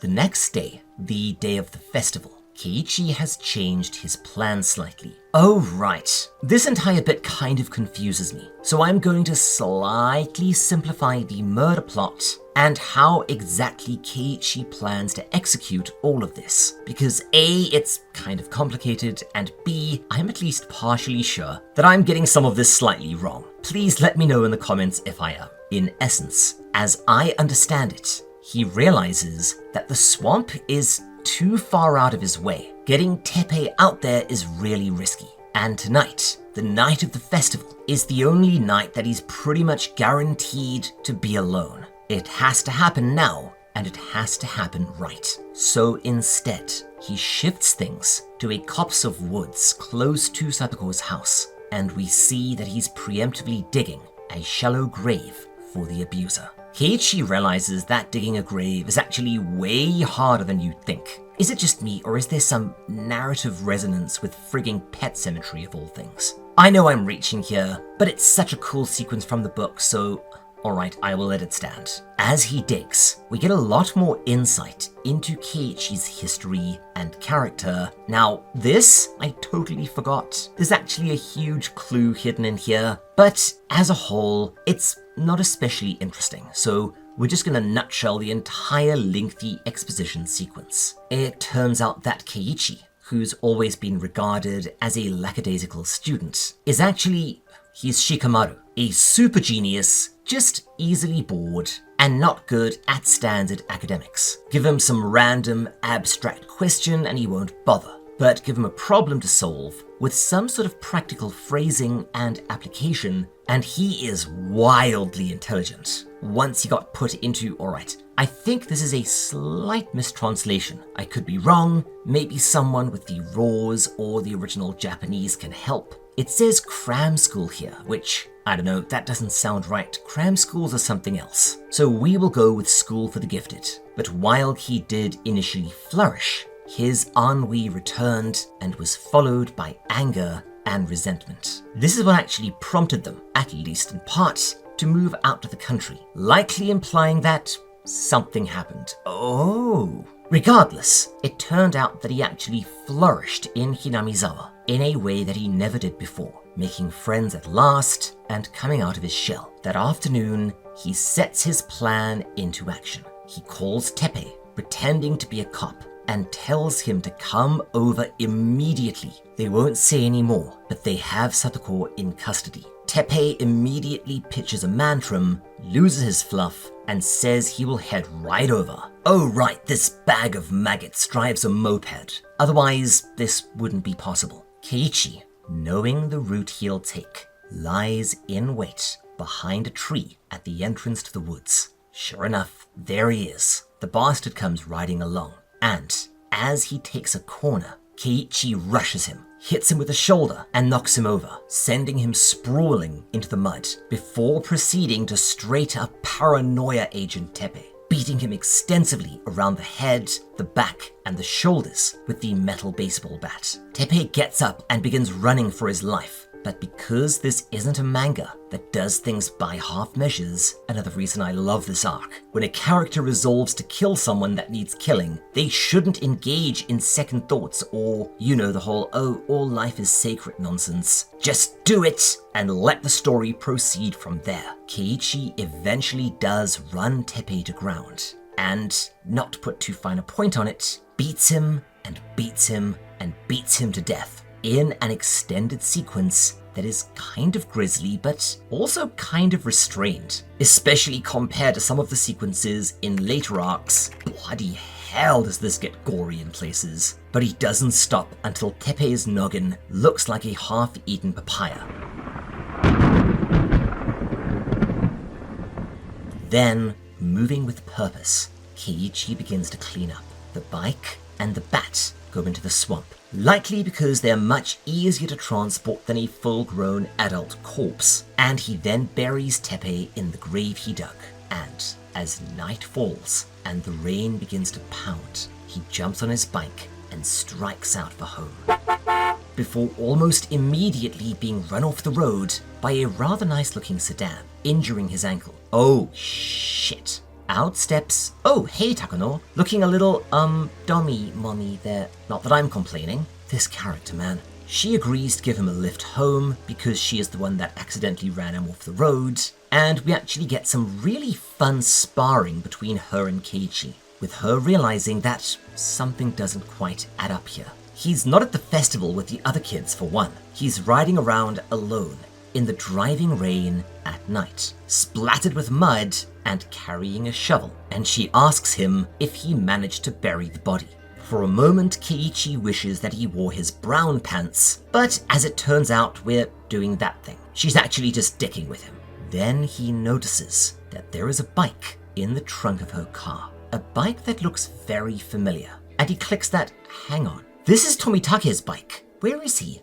They spar a little more, with her playing along, saying that it couldn't possibly be his bike because Tomitake takes it everywhere with him. This is actually a bike that he picked out for her, once again implying that these two are, how should we say, greasing a weasel together. He seems to accept this, but as she leaves, she turns and, oh dear, that's not a good face either. Note the silver eyes and the weird smile. Remind you of anything? Takano says, in a really creepy voice, that maybe it's better for everyone if neither of them saw the other one that night, implying that, well, you can put the pieces together. They've both done a bit of murder and body disposal in the rain. But can she be trusted to keep quiet? Well, that's the puzzle. And yes, those of you who have read Murder on the Orient Express, which Ryukishi is absolutely a fan of, might actually be thinking that you've solved the whole thing.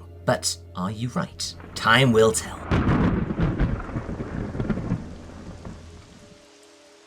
Regardless, as she drives away, a furious and terrified Keiichi begins to curse her, wishing that he'd killed her off while he'd had the chance. Dude, you may have done well with your first, but I'm pretty sure you couldn't have pushed a car into that swamp. Regardless, he continues at length to curse her, hoping that she dies a terrible death. And then, suddenly, and here we go, this is where the arc goes from awesome to something else entirely. As he continues to speak curses over her, Keiichi freezes in utter terror as a strange and horrible voice sounds inside of his head, telling him that his wish has been heard and will be granted. As he has asked, Takano will indeed die, and will die horribly, wrapped in flames while still alive. Oh. Then a terrified Keiichi realizes that he's hearing something else, something outside of his head. Footsteps, stealthy footsteps, just audible over the downpour. Footsteps following just behind him. His nerve breaking, Keiichi turns and looks, but there's nothing there but the falling rain. Ah, this arc, man!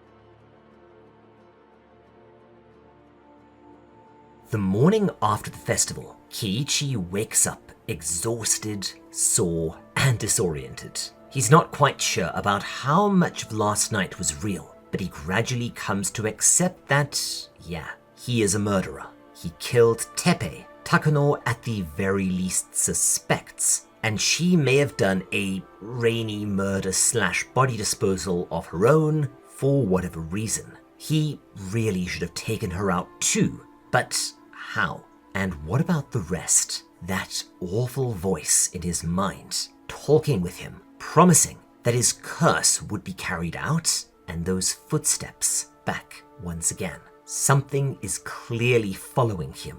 It pauses when he pauses, but if he stops and listens closely, sometimes the unseen stalker will slip up, and there will be an extra footstep, just slightly out of sync with his own. That is freaky as balls. What is going on here? Despite it being late, he heads off to school, only to run into the 4 girls, all very chipper and happy to see him, laughing and saying that he's already missed school. What the hell is he doing here? And this? Oh, just, let's say, I really want that Silent Hill milestone, because Ryukishi's 7, and I'll be saying this multiple times by the way, you can write. Wanna see what I mean? Just keep watching. The way he builds tension and uncertainty in this scene. Ah, I love it. They start laughing and making fun of Keiichi for getting drunk at the festival last night. Yeah, they're minors and we've explained this one. Short version, adults tend to be both deaf and blind when it comes to local festivals. But it sounds like they all had a blast together. They watched Rika's dance performance, and while Shion was hitting on him extensively, he was able to push her off. Wait, what in the fucking what? Yeah, rather than being chuffed, he's actually utterly baffled. He wasn't at the festival. He knows this for sure. He was busy beating a monster to death, burying him. Then, whatever else happened after that with Takano and Oyashiro. So either his friends are punking him or, yeah, something else is going on here. Something that takes this from a simple murder in the rain to, yeah, a very different scenario. They continue with him getting more and more confused and anxious, and see what I mean? Keiichi knows what he did, but he doesn't know what everyone else knows or suspects. He did anticipate being asked why he didn't show up, as did the audience. But there is a massive curveball here. His friends seem cheerful and honestly closer to normal than they've been in a while. Clearly everyone had a blast, him included. He asks Satako what they did together, expecting her to be equally chipper, but no, she's not. Despite her uncle being gone, she says in a deathly voice that she doesn't know what he's talking about before she breaks down again, revealing that, assumedly before Keiichi lured him out, her uncle manipulated, threatened, and finally forced her to stay home. And then he continued his abuse this morning.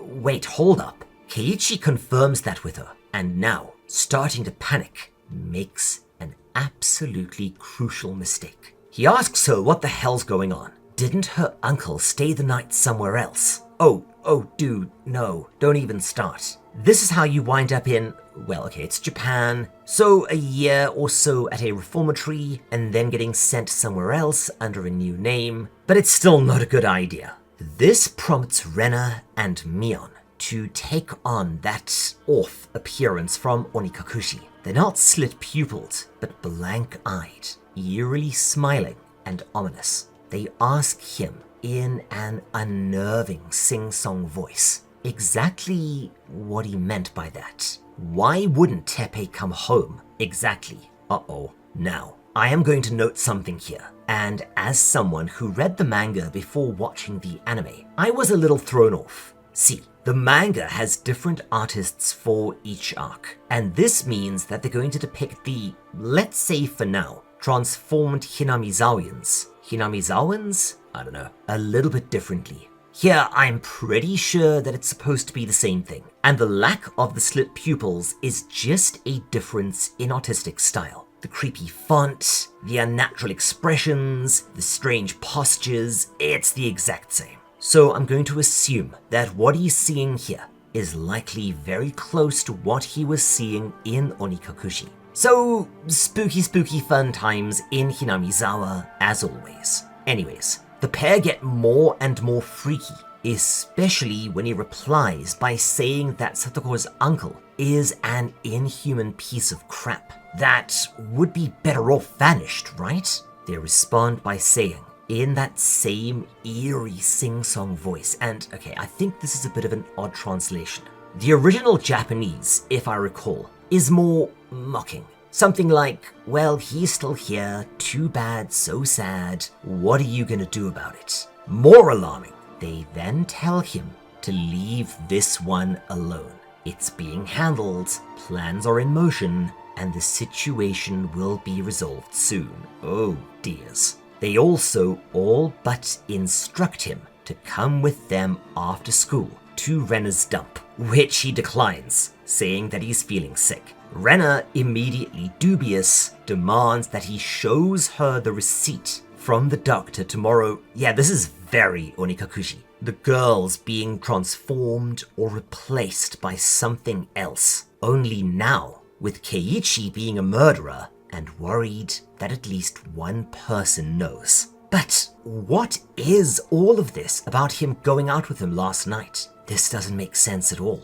Now, I probably needn't keep reminding you, but this will all be explained in the Answers arc, and some of this will be incredibly useful at solving the greater mysteries at play here. That said, after this concludes, Keiichi runs home in a borderline panic. Above all else, he's worried about one thing. According to Satako, Teppei is alive. He must have somehow survived the attack, and if he did, then Keiichi is in very real trouble.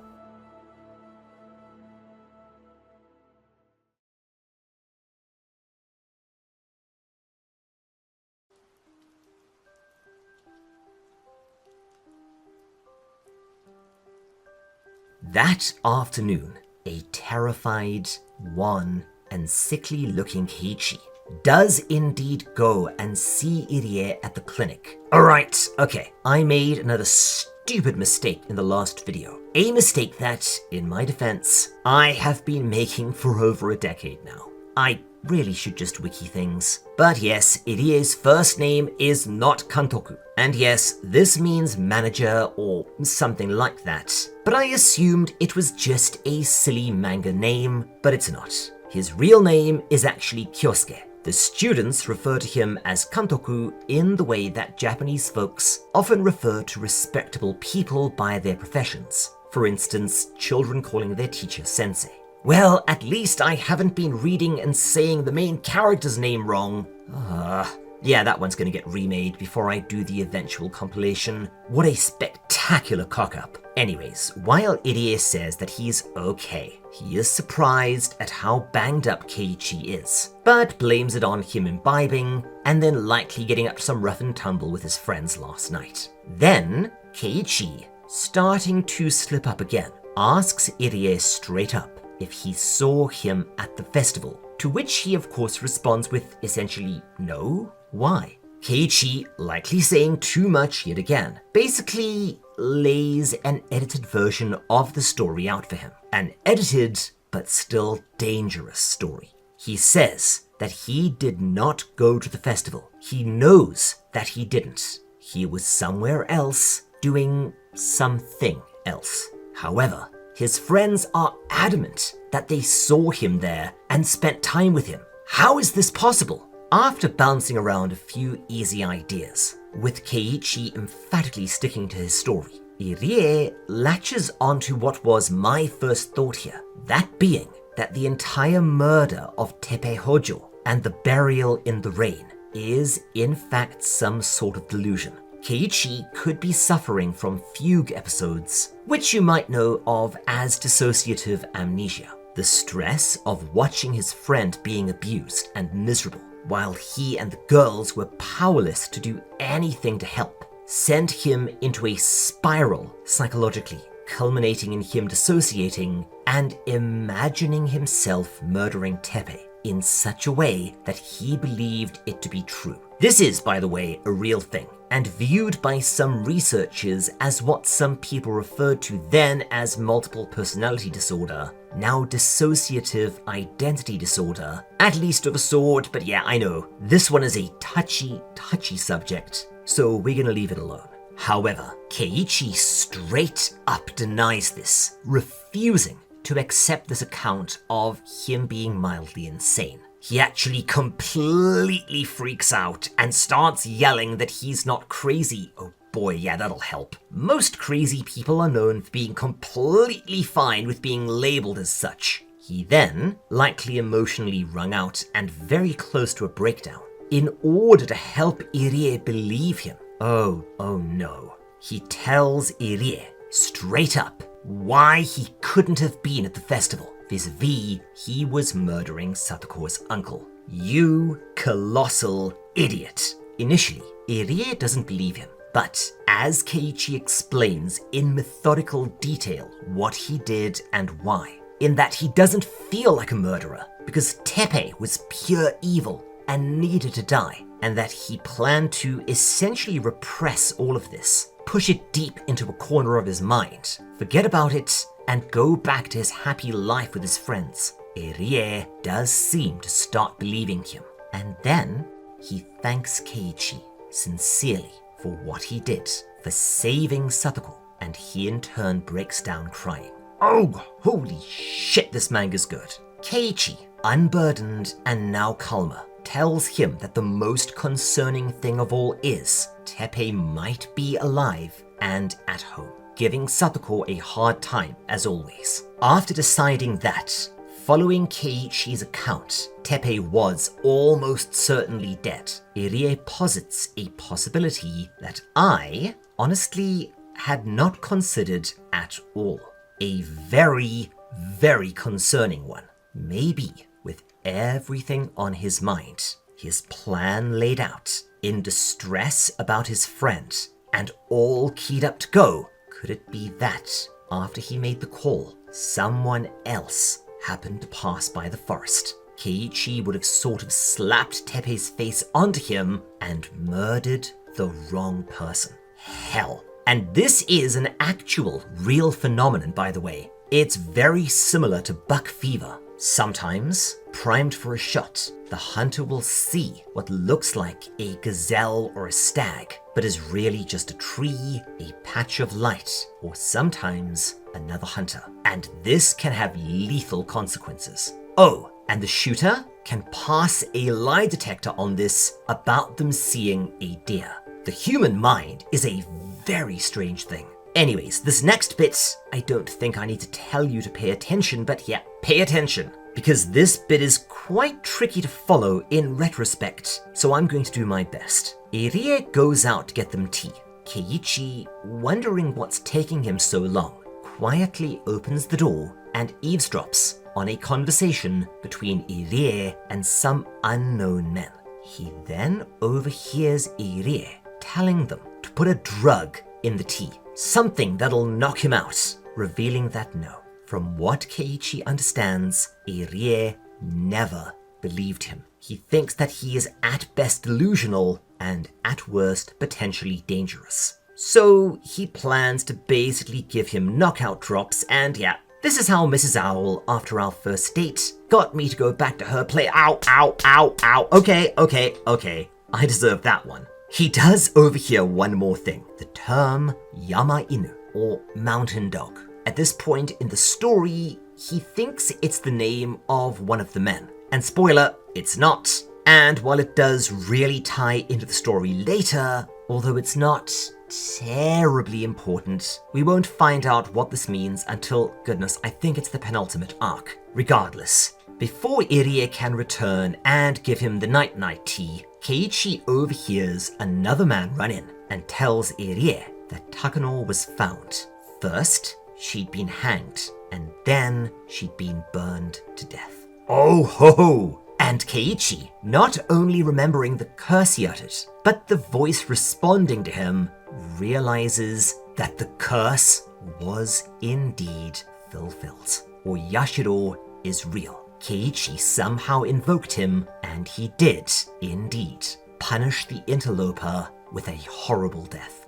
Furious, feeling betrayed and hopeless, Keiichi quietly slips out of a window and runs for it. As he does, he utters a curse over Irie. Oh dear, well, be careful what you wish for, mate. 2 holes and all that. Just ask this anchovy. Anyways.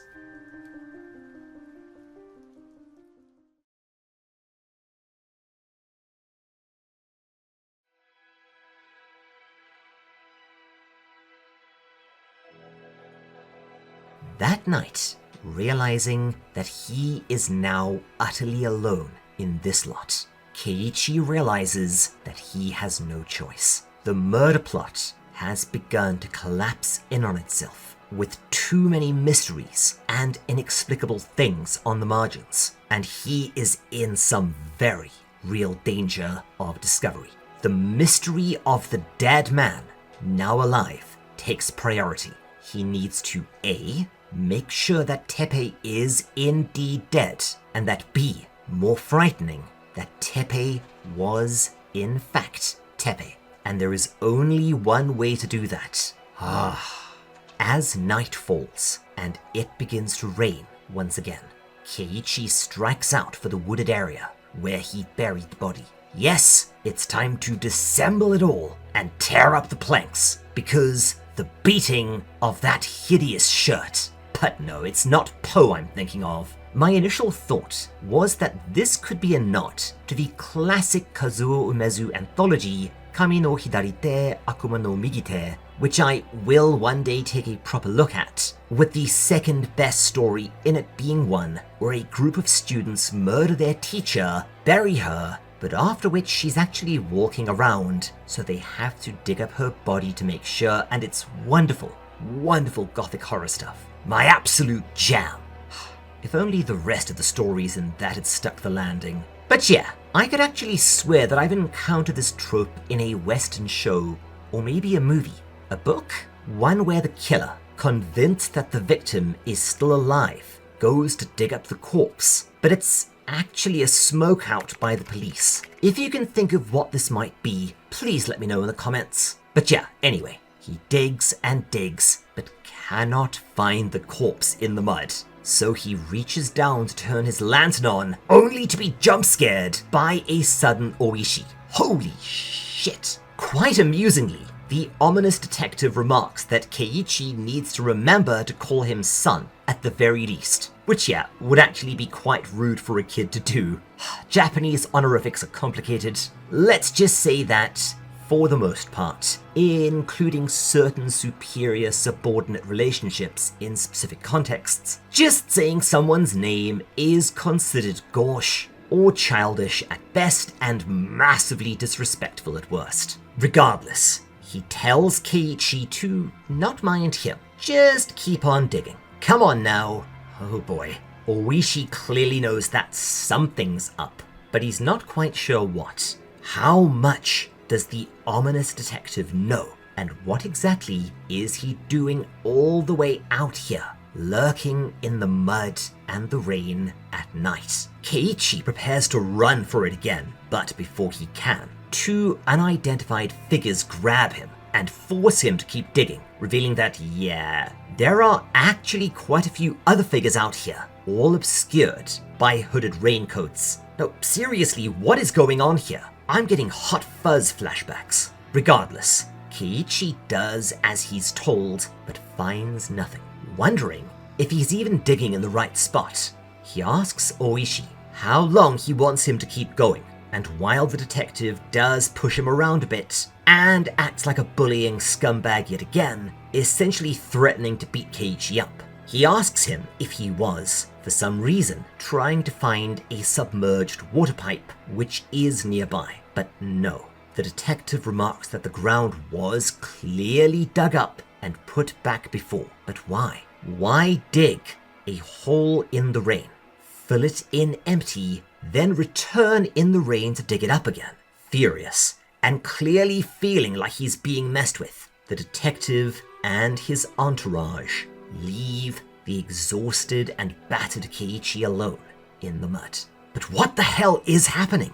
Someone was clearly buried in the hole, and that someone had to have been Teppei. The phone call working, the timing. Nobody else would have been out here like that. It was the festival, but Teppei's head looked like a watermelon after a Gallagher performance. So he did somehow survive, climb out of his grave, go home Dolores Claiborne style, shower the mud and the blood off, and then went right back to abusing Satako, all without her noticing that he'd been beaten within an inch of his life. No, something is not adding up here. But yes, again, make a note. The various interwoven mysteries in the Tatarigoroshi will be explained later, and again, some of them will be very important to the larger mystery of Higurashi as a whole. The next morning, is that Rena's Nata? Where did you get that from, mate? Seriously, those things are rare and rather valuable. So if there are two, Regardless, it's a much more serious weapon than that lost baseball bat. But Keiichi is feeling fragile, and like nothing makes sense at all. Where to even start? A doppelganger, or something like it, attends the festival with his friends, who are also intermittently acting very strange and eerie. A dead man seems to have dug his way out of a wet grave and returned home. Curses have come true. Irie betrayed him. Oishi clearly knows more than he should and was waiting for him in the woods. It must have been that. But then, didn't he have enough to arrest him? And Oishi was as surprised as he had been at the vanishing corpse. No, it's best to arm yourself, because who knows what'll happen next. As Keiichi leaves, he is struck by an absolutely terrifying prospect, an idea that had not occurred to him until now, one that does explain everything, but is also utterly mad. He hears the footsteps behind him again, and asks if the unseen presence is Satoshi. Whoa. But yeah, this seems weird on the surface, but it does make sense if you know a thing or two about Japanese superstitions and ghost stories, but we're not going into doppelgangers and stuff now. Just know that the idea of a supernatural being posing as you is quite common in Japanese horror. And since everyone remarks that he is essentially Satoshi 2.0, this is, while insane, capable of explaining rather a lot. He does appeal, however, to the unseen force yet again, telling Satoshi or Yashiro or whatever this thing is to basically add Oishi to this death curse. And we see Keiichi's plan at last. The path he's chosen is laid out. Nata in hand, he arrives at the morning Hojo residence, fully intending to go Wilma Jerzik on his ass. And yeah, if you get the reference, nicely done. Regardless, when he finds Teppei, this is going to be ugly.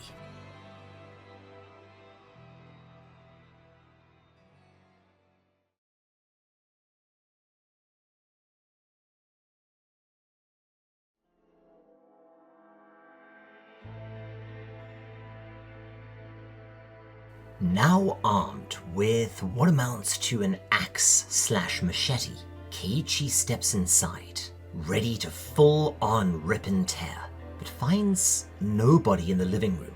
He briefly explores the house. It's kind of a pigsty, and more concerning, the mess, including an upended bowl of miso soup, looks pretty fresh and matches Satoko's accounts of what Teppei did this morning. Yeah, but most concerning of all, neither of them are to be seen at all.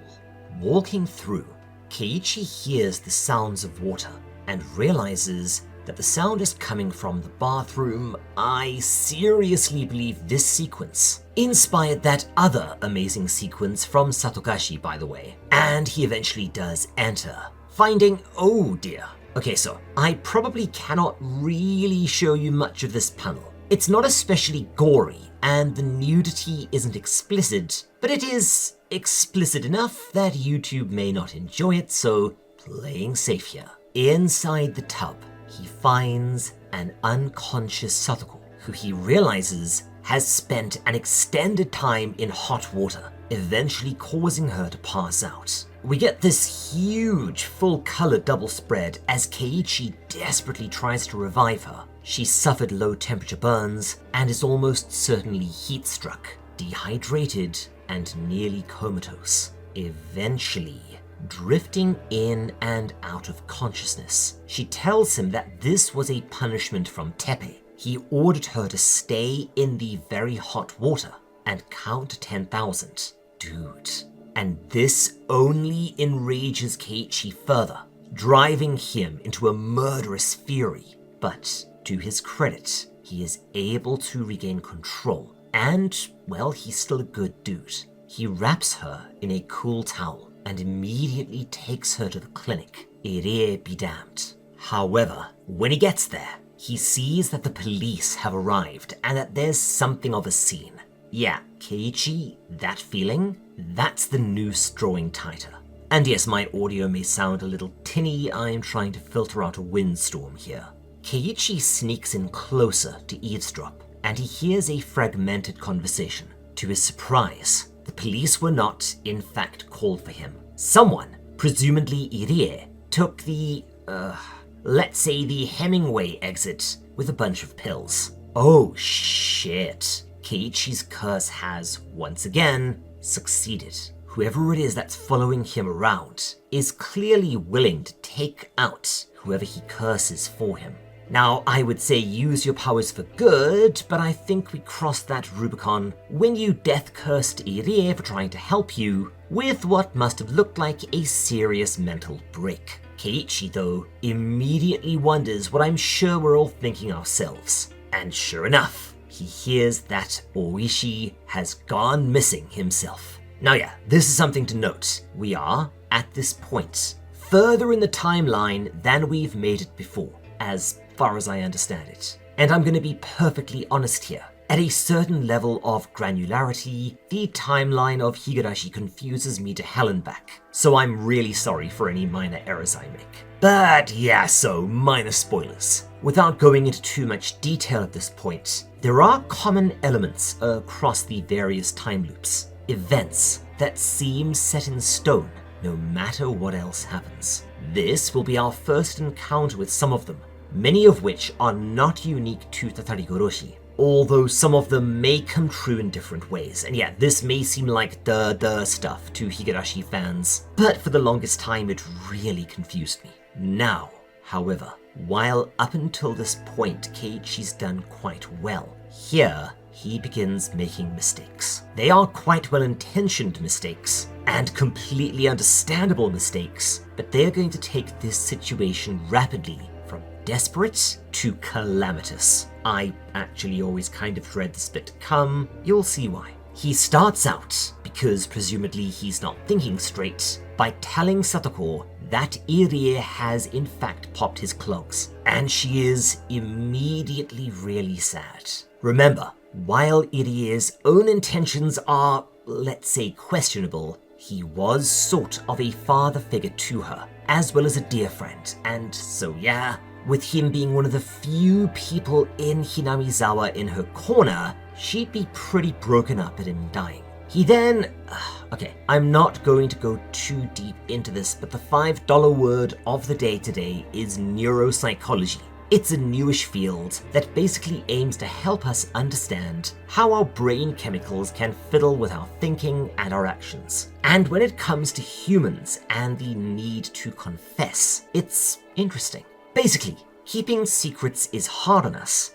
Ditto keeping bad acts that fly against what we know or have been taught to be right, especially acts that could carry a serious consequence like, murder, secret, futs with our brain chemicals in ways that are really uncomfortable and can actually harm us physically. You may have heard the term tortured by guilt. Well, it's not exactly hyperbole.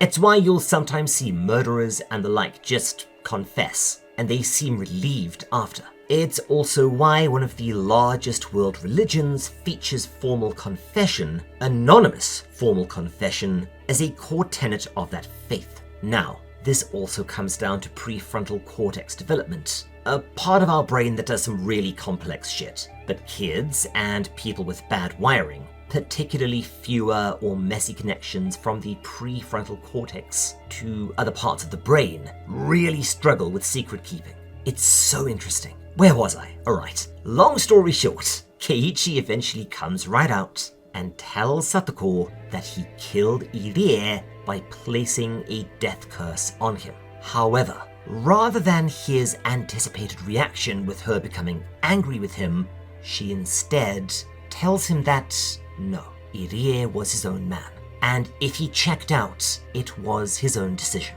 He must have had his reasons. However, now the floodgates have opened, and finding himself unable to stop, Keiichi starts laying it all out. He doesn't tell her about Tepe, but he tells her about cursing other people, namely Takano and Oishi, as well as those horrible footsteps following close behind him. However, much like Irie, she refuses to believe him. Instead, she makes light of it and asks him to please not curse her. She's basically teasing him, not realizing that this is probably the worst possible thing she could have done in that moment. Remember, Keiichi is very, very sensitive right now about being called crazy.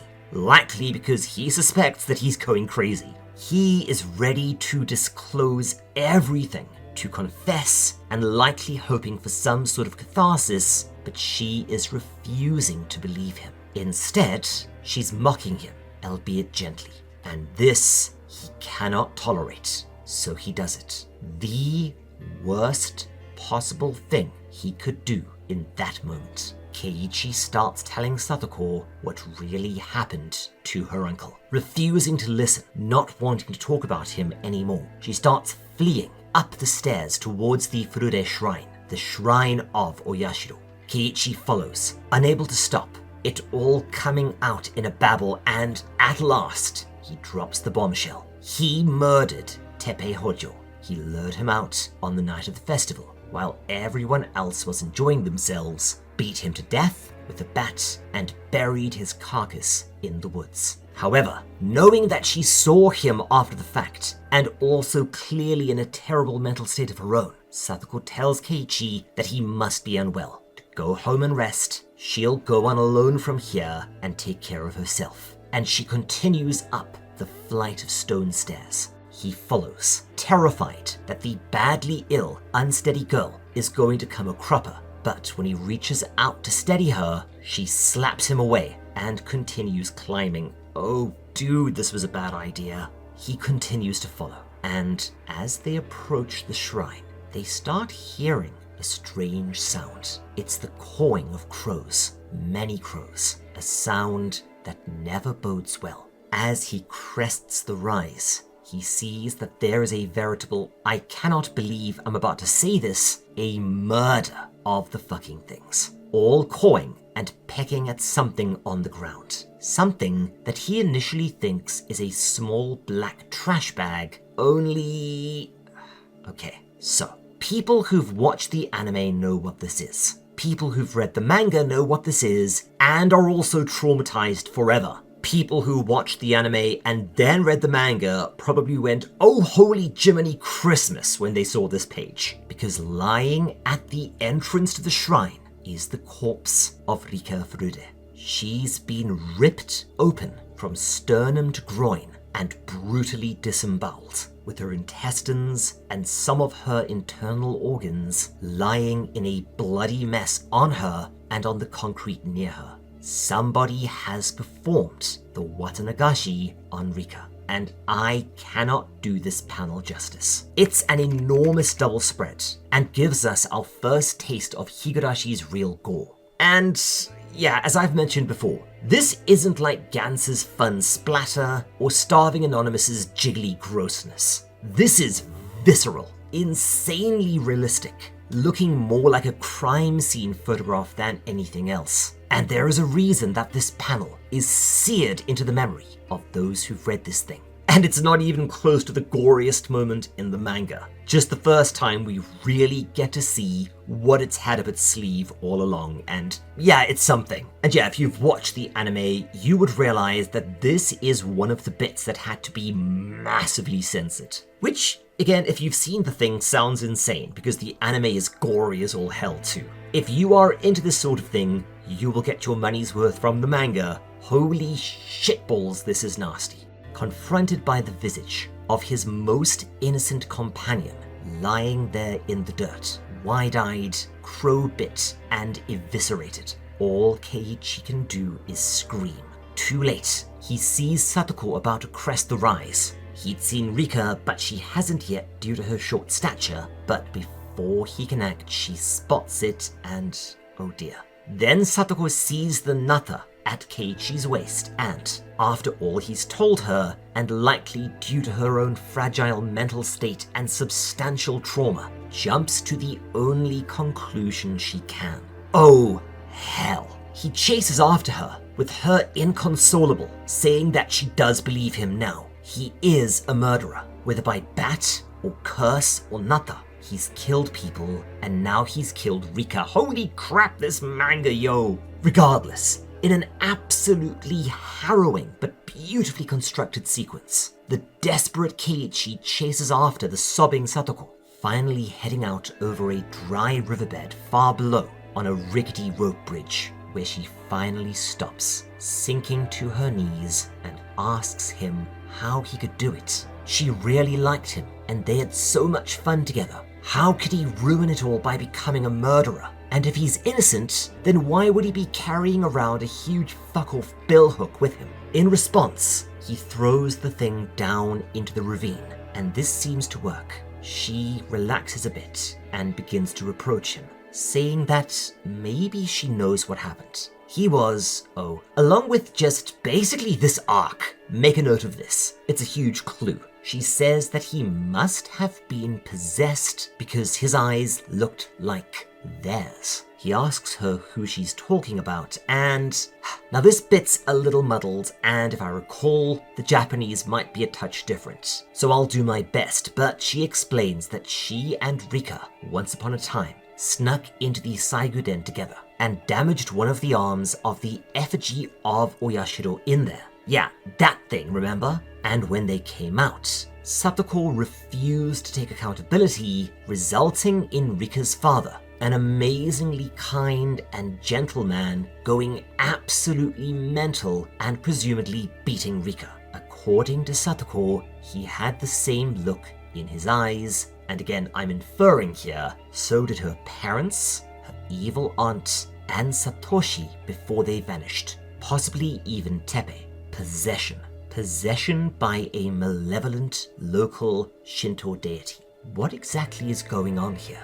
But yeah, Satako thus believes that all that has befallen her is a result of her own actions. She offended the village deity by entering sacred ground, defiling his idol, and then betraying his priestess, her best friend. And he in turn caused her to suffer by taking everyone she cared about away from her. And now, this curse has continued. Keiichi is now possessed. She stops talking, likely assuming that Satako having got it all out at last, is on the mend. He approaches in order to calm her, and that's when Satako springs her trap. Remember? She's a hell of a clever girl, and here she simply rears up, furious, shoving him backwards off the bridge with all of her might. Keiichi is able to briefly grab onto the rope with a single hand, and as a furious Satako approaches to close the deal, with his grip failing,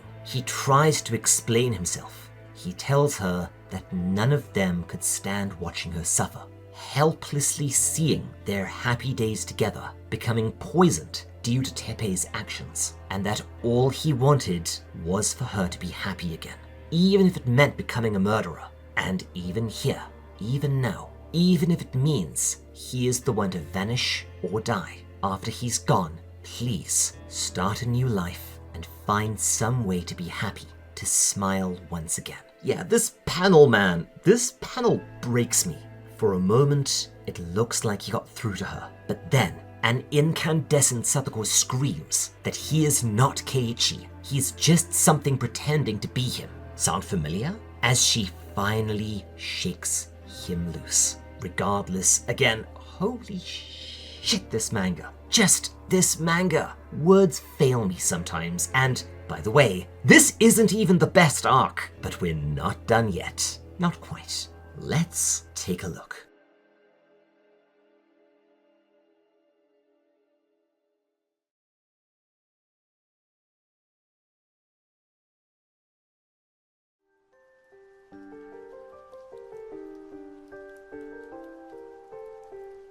As he falls, tumbling through empty space, Keiichi reflects. He knows that he is not crazy.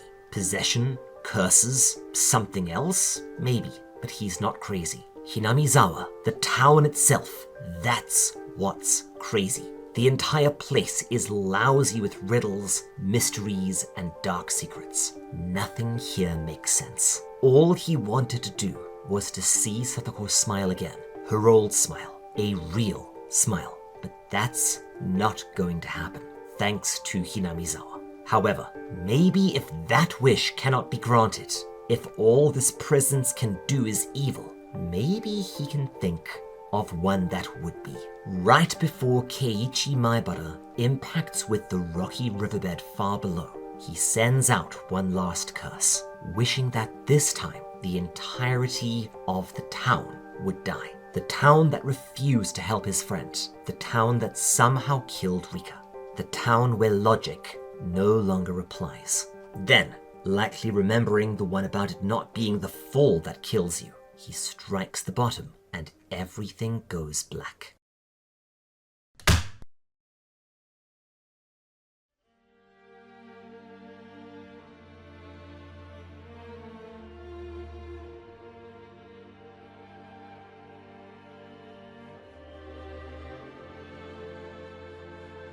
We get a brief color sequence as the mysterious Bern Castell narrates once again. It's more flowery proto-poetry, saying that she was the most unhappy, stuck in a maze that she knew had no exit. The next most unhappy was Keiichi, as he saw the maze but didn't know it had no exit. Everyone else was happy because they failed to perceive the maze at all.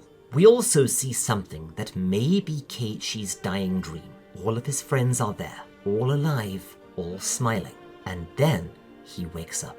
We see that he somehow landed on an abandoned car seat, and while he is still gravely injured, he's alive and able to walk. Coughing and holding his side, Keiichi staggers back towards town.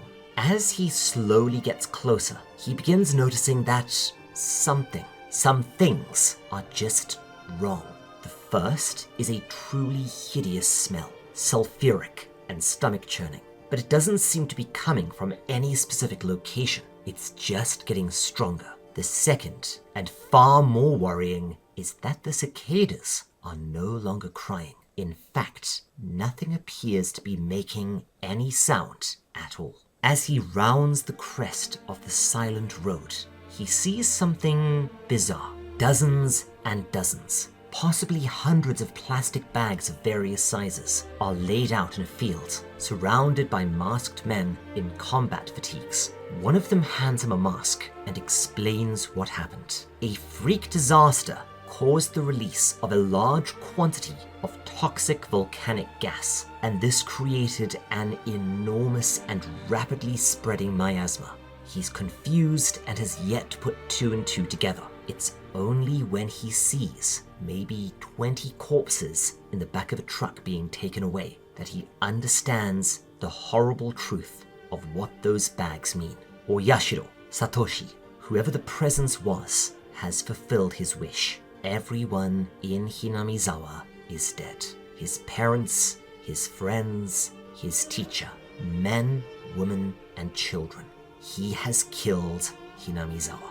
Keiichi begins to scream and scream and scream, and as he fades towards unconsciousness, he does indeed utter one final wish, this time upon himself. We get a very brief epilogue covering the next 2 decades, confirming that yes, Hinamizawa died that day. The residents were killed by the miasma down to the last. The village was sealed off and became a ghost town, the stuff of myth and dark legend. However, there was one solitary survivor. Many years later, we watch as an unknown figure inserts a cassette tape into a player and sits down to listen. We quickly learn that this is an interview with Keiichi, the survivor of the Hinamizawa gas disaster, recorded decades ago by a tabloid journalist. We see the interview unfold as Keiichi is asked questions about the last night of Hinamizawa before the miasma hit, but the interview quickly turns from civil into an ambush, with the journalist saying that his story just doesn't make sense. It's actually outright impossible. The gas had originated from the swamp. The way it had spread, with him lying unconscious in the connected riverbed, he'd have been killed by the gas long before he awakened. Due to the widely publicized nature of the disaster, models, experiments, and the like had been carried out, and the riverbed would have been basically ground zero for the disaster. However, Keiichi only laughs, saying that it's Hinamizawa, a crazy place where crazy shit happens and things never need to make sense. He goes on to say that, yeah, this was a curse, at least of a sort, but not in the way that people understand the urban legend. This time, he was the murderer. He discovered that he would curse people and they would die.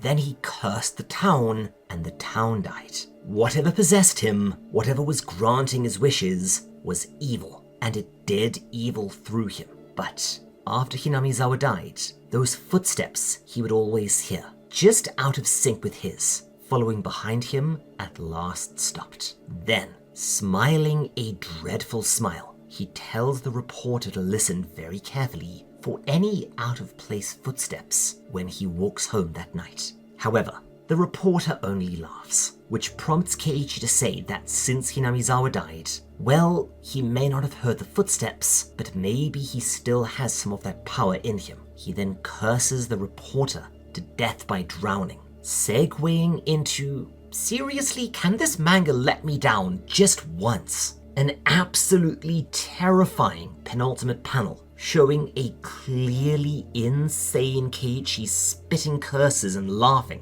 taunting the reporter as he finally leaves. The final page of the manga tells us that Keiichi died almost immediately after the interview of unknown causes. However, shortly before he died, he said one final thing, something that probably scared the hell out of anyone around him. Keiichi's last words were that he could hear the footsteps once again. Holy shit, I love it. This, folks, this is how you do horror. Why do people not like this arc?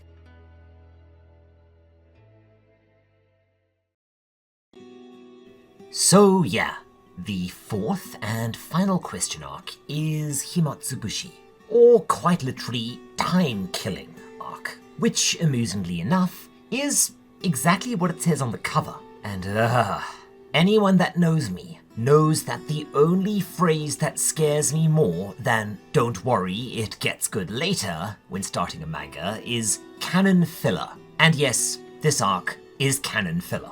And clearly even Ryukishi knew this, as, while yes, the name is a pun on the time loop structure of Higurashi, its meaning is also essentially the same as it is in English, with Himatsubushi translating into literally passing the time or killing time. So yes, this is an intermission segment, here to space out the question arcs and maybe serve as a bit of a break before we get into the heaviness of the answer arcs. And yeah, for those of you asking, the answer arcs are where Higurashi goes from being amazing to being probably the best horror manga ever written. And eventually something that, let's just say, it gives me the sniffs, even on a good day. Just you wait. Only, while Himatsubushi is pretty well regarded as the weakest arc in the manga, to which I'll agree, it isn't bad, exactly. It's still written by Ryukishi, which already puts it head and shoulders above most other manga, and it does fill in a few gaps in the wider narrative, as well as giving us, honestly, a lot of clues that may well help solve this thing. It's just that it's stuck between the brilliance of Tatarigoroshi and the, well, Meyakushi, which is kind of the arc that people remember from Higurashi. You will see why. So yeah, Himatsubushi is the middle child everyone forgets exists, and right, while this is a lesser arc, there is still one sequence towards the end which, whew, that's quite something. Let's just say it used to make me a little bit sad, but now, as a husband and father, sweet Jiminy Christmas is it hard to read. It's drawn by the... wait, it can't possibly be the same guy, right? Well, bugger me sideways and call me Janet, it actually is. So, the most fascinating thing about this arc is that it's drawn by Yoshiki fucking Tonagai. Yes, that Yoshiki Tonagai, the chap that created Doubt, which, now that I think about it, is sort of a long-lost half-brother of Higurashi. Would anyone like me to cover Doubt, by the way? One day? Let me know in the comments. But yeah, from what I can find, this was the first manga Tonagai worked on in any official capacity, and it kind of shows, unfortunately. You'll see what I mean. Anyways, we open on a flash forward at the end of summer 1985, indicating that we're actually seeing things 2 years after the awful course of events unfolded in Hinamizawa, as we saw in Tatarigoroshi. We observe an older and haggard-looking Oishi, and another character, a handsome young man who appears utterly distraught, and they're discussing something which we quickly realize is the murder of Rika Furude, who was found brutally disemboweled on the stairs of her family temple. Oh right, yeah, sorry folks. There is some stuff I can't show, even in the explicit patron cut. Some of the time, when we see Rika's corpse, she is naked. You don't see anything, but it's still not something I'm gonna show on YouTube for obvious fucking reasons. Don't you worry, once we get into the answer arcs, there's gonna be plenty of gore to go around for you sickos. Our story proper starts a significant amount of time earlier than previous arcs, in the summer of 1978. And we meet the handsome man from the framing device, only now significantly younger. Meet Akasaka, a fan-favorite character, probably because he looks like a K-pop idol. If a K-pop idol was a detective, inspector, yeah, I still don't fully understand his job. So we will just call him an inspector for now. Okay, and yeah, his first name is Mamoru, which is extremely on the nose. It means to protect or care for. Japanese names in manga, yo. We quickly realize what this arc is going to be about, as Akasaka is summoned to the HQ and given a new assignment. If you recall, we learned some time ago that the dam project resulted in a deal of protest and objection from the Hinamizawans, and the government responded with suppression, bribery, and intimidation.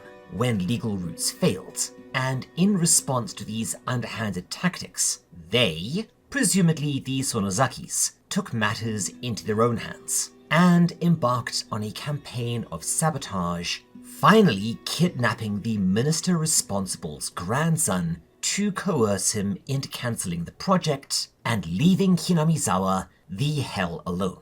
Akasaka has been tasked to investigate the anti-dam movement, in particular this kidnapping, and, if possible, retrieve the young man unharmed. Meaning that, this is going to be our backstory arc, where we will see an older Hinamizawa and younger characters during the Dam Project era. Some stuff that we've only heard about thus far is now going to be shown to us in context. Cool! And naturally, as mentioned, this arc is going to expound on and flesh out a lot of stuff hinted at previously, and yes, if you are thinking in the right direction, you're going to be getting close to guessing some of what's going on in terms of the overall mysteries now. But don't worry if you're not. I'll be explaining this stuff in detail once we hit the answer arcs. And there's one mystery, one of the biggies, that you may be able to get some guesses in on and maybe come close, but your defo's not going to click until way later because the solution is both kind of mundane and absolutely insane at the same time. Oh yeah, but I'm going to give you 2 spoilers. Nobody is hypnotized and it is not a dream, okay? Okay. We learn that the government believes that the people responsible are a radical resistance group operating anonymously in the area, the Crikey Moses Onikakushi Defense Alliance, which we will be referring to as the ODA or Resistance moving forwards, because I'm not saying that again. It's a phonetic car crash at the best of times. More concerning, it appears that Hinamizawa as a whole is, at the very least, in on it together at the village level to some degree. Whenever the ODA does something sneaky or shady, everyone lies the culprit and alibi, covers things up, destroys evidence, and generally collaborates to make it nearly impossible to prosecute anyone. Akasaka is immediately concerned. This sounds dangerous, as he's going to be operating in deep enemy territory, and if anything were to happen to him, it is unlikely that anything could be done. But before he knows it, he's arriving in the tiny farming town in the mountains, and, much like all other new arrivals, is amazed by the beauty of the area. It is utterly lovely, and as someone who did spend a lot of time in that region of Japan, holy crap, is rural Gifu stunning. Seriously, if any of you plan to visit Japan one day, naturally you can see ye old touristy spots, sure, but please make sure that you also go and see rural places too. Gifu, Akita, Miyagi, Yamagata, Aomori, all of these are amazing, especially if you find some of the local festivals. Anyways, Akasaka's been told that he needs to meet someone nearby, someone who will serve as his guide, and sure enough, he spots her kipping at the bus stop. Oh great, it's Rika, and she'd be 7 or 8 here, right? Yeah, I don't know about that, but I will suspend my disbelief. He also notices the sheer amount of anti-dam graffiti and flyers. Clearly, people are passionate about this issue. The two hit it off pretty fast. Rika thanks him for not waking her, and he finds her extremely cute. No, in a this is an adorable kid way, not in a Dr. Irie way, you weirdos. Anyways, we see that the villagers also really like Rika, which makes sense. Remember, she's a shrine maiden, so she's got a pretty important role to play in the village, especially in regards to what her family does. And he sees a farmer refer to her as, alright, this is charming, but pretty interesting as well, and also guaranteed to confuse the pants of anyone studying Japanese. See, the farmer refers to her as Rika-chama, and chama does not actually exist as any sort of official honorific suffix in Japanese, but you will still hear it here or there, especially in anime and manga involving kids, as well as kids shows.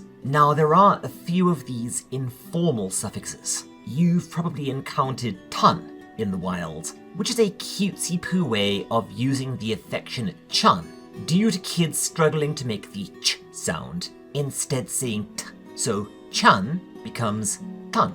Using this as an adult would, I guess you'd be taken as kind of being deliberately childish, in a cutesy-poo sort of way.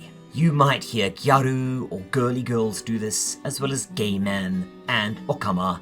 No one else uses it really. In the case of chama, it may also be this, but from my understanding, it's actually a portmanteau of the respectful sama, typically used for important people and your superiors, and the informal diminutive chan. Sama and chan combined, you get chama, and this would be used to refer to, for instance, a young child in an important ceremonial position, or something weird like a mascot in a respectful but also really playful way. We learn that Akasaka's cover story is going to be that he's a tourist and a photographer who wants to take in the local scenery and maybe snap some shots. Sound familiar? And she talks the farmer into driving them around in his van to see the sights. Sure enough, the area is astonishingly lovely. Now, as always, take note. This is going to be important later on. So, we learn that Akasaka has a wife, Yukie, a lovely, sweet, and gentle woman who unfortunately has chronic health issues and is in hospital at present, waiting to give birth to his first child. This revelation prompts kind of a bollocking from the farmer, but Akasaka gently brushes him off, realizing that he needs to be very careful. People here may be rural, but that doesn't mean they're stupid. Later, Rika invites him to her house, and we see a familiar flight of stone stairs. Only now, they are surrounded by anti-dam propaganda, and we see a really interesting exchange. Although, yeah, as I was saying, the art in this arc is kind of weak. Lots of dead spaces and janky faces. There are some pretty panels later on, but overall it's... Anyways, Akasaka, because he never knows when to keep his mouth shut, remarks that he understands why the village is angry, but cannot support the resistance using violence. And this comes over as kind of patronizing to Rika, essentially saying that when she's older she will understand. She, however, responds with a really valid point, saying that nobody gave a tin shit about them when they used legal means, despite the government using underhanded tactics themselves, and that this isn't some abstract goal or vague political point or position. It's not someone wittering on about the environment or wealth disparity. This is something that concerns them directly and immediately. If the dam succeeds, their village, their home, will be gone. However, she doesn't go beyond this, and troubled, Akasaka follows the young girl up the stairs towards the temple and her house. At Rika's house, he meets the resistance and is surprised to see that, rather than some shady revolutionary types, they're just people, farmers, old folks, the sort of chaps you wouldn't think twice about when you buy a jar of sake from them at a local festival. And he also meets the village chief, Kimiyoshi, who you might remember from Arc 2, and I'll give you a spoiler. Kimiyoshi is of negative importance to the story. Don't pay him any mind. That evening, after he's done meeting the locals, still under the pretense of being a tourist, Rika takes Akasaka up the hill by her house to show him her favorite view. And, yeah, okay. The art in this thing is uneven, but there are some good panels, and this is one of them. Holy shit, that's gorgeous. He is utterly floored, yet again, by how lovely the little valley is, and does cede that it would be a dreadful shame for it to be destroyed. Rika responds strangely, suddenly, Adopting an odd and grave tone, she remarks that the dam project will not succeed.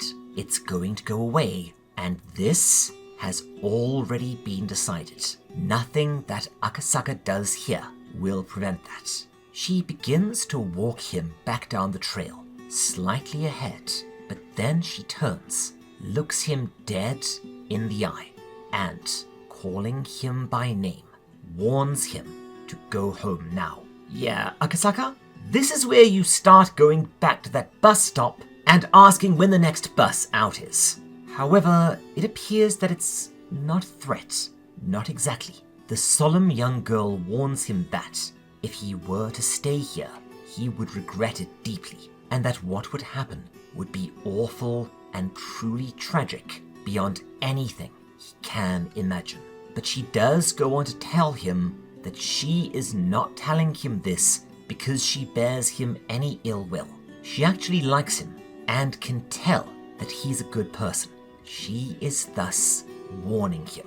He's sticking his nose into business that does not concern him. Here there be monsters, and if he remains, some awful ending awaits him just around the corner.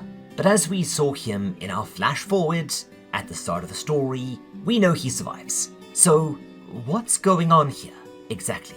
Uncertain and mildly shaken despite himself. And with Rika appearing benevolent again, he heads back into town.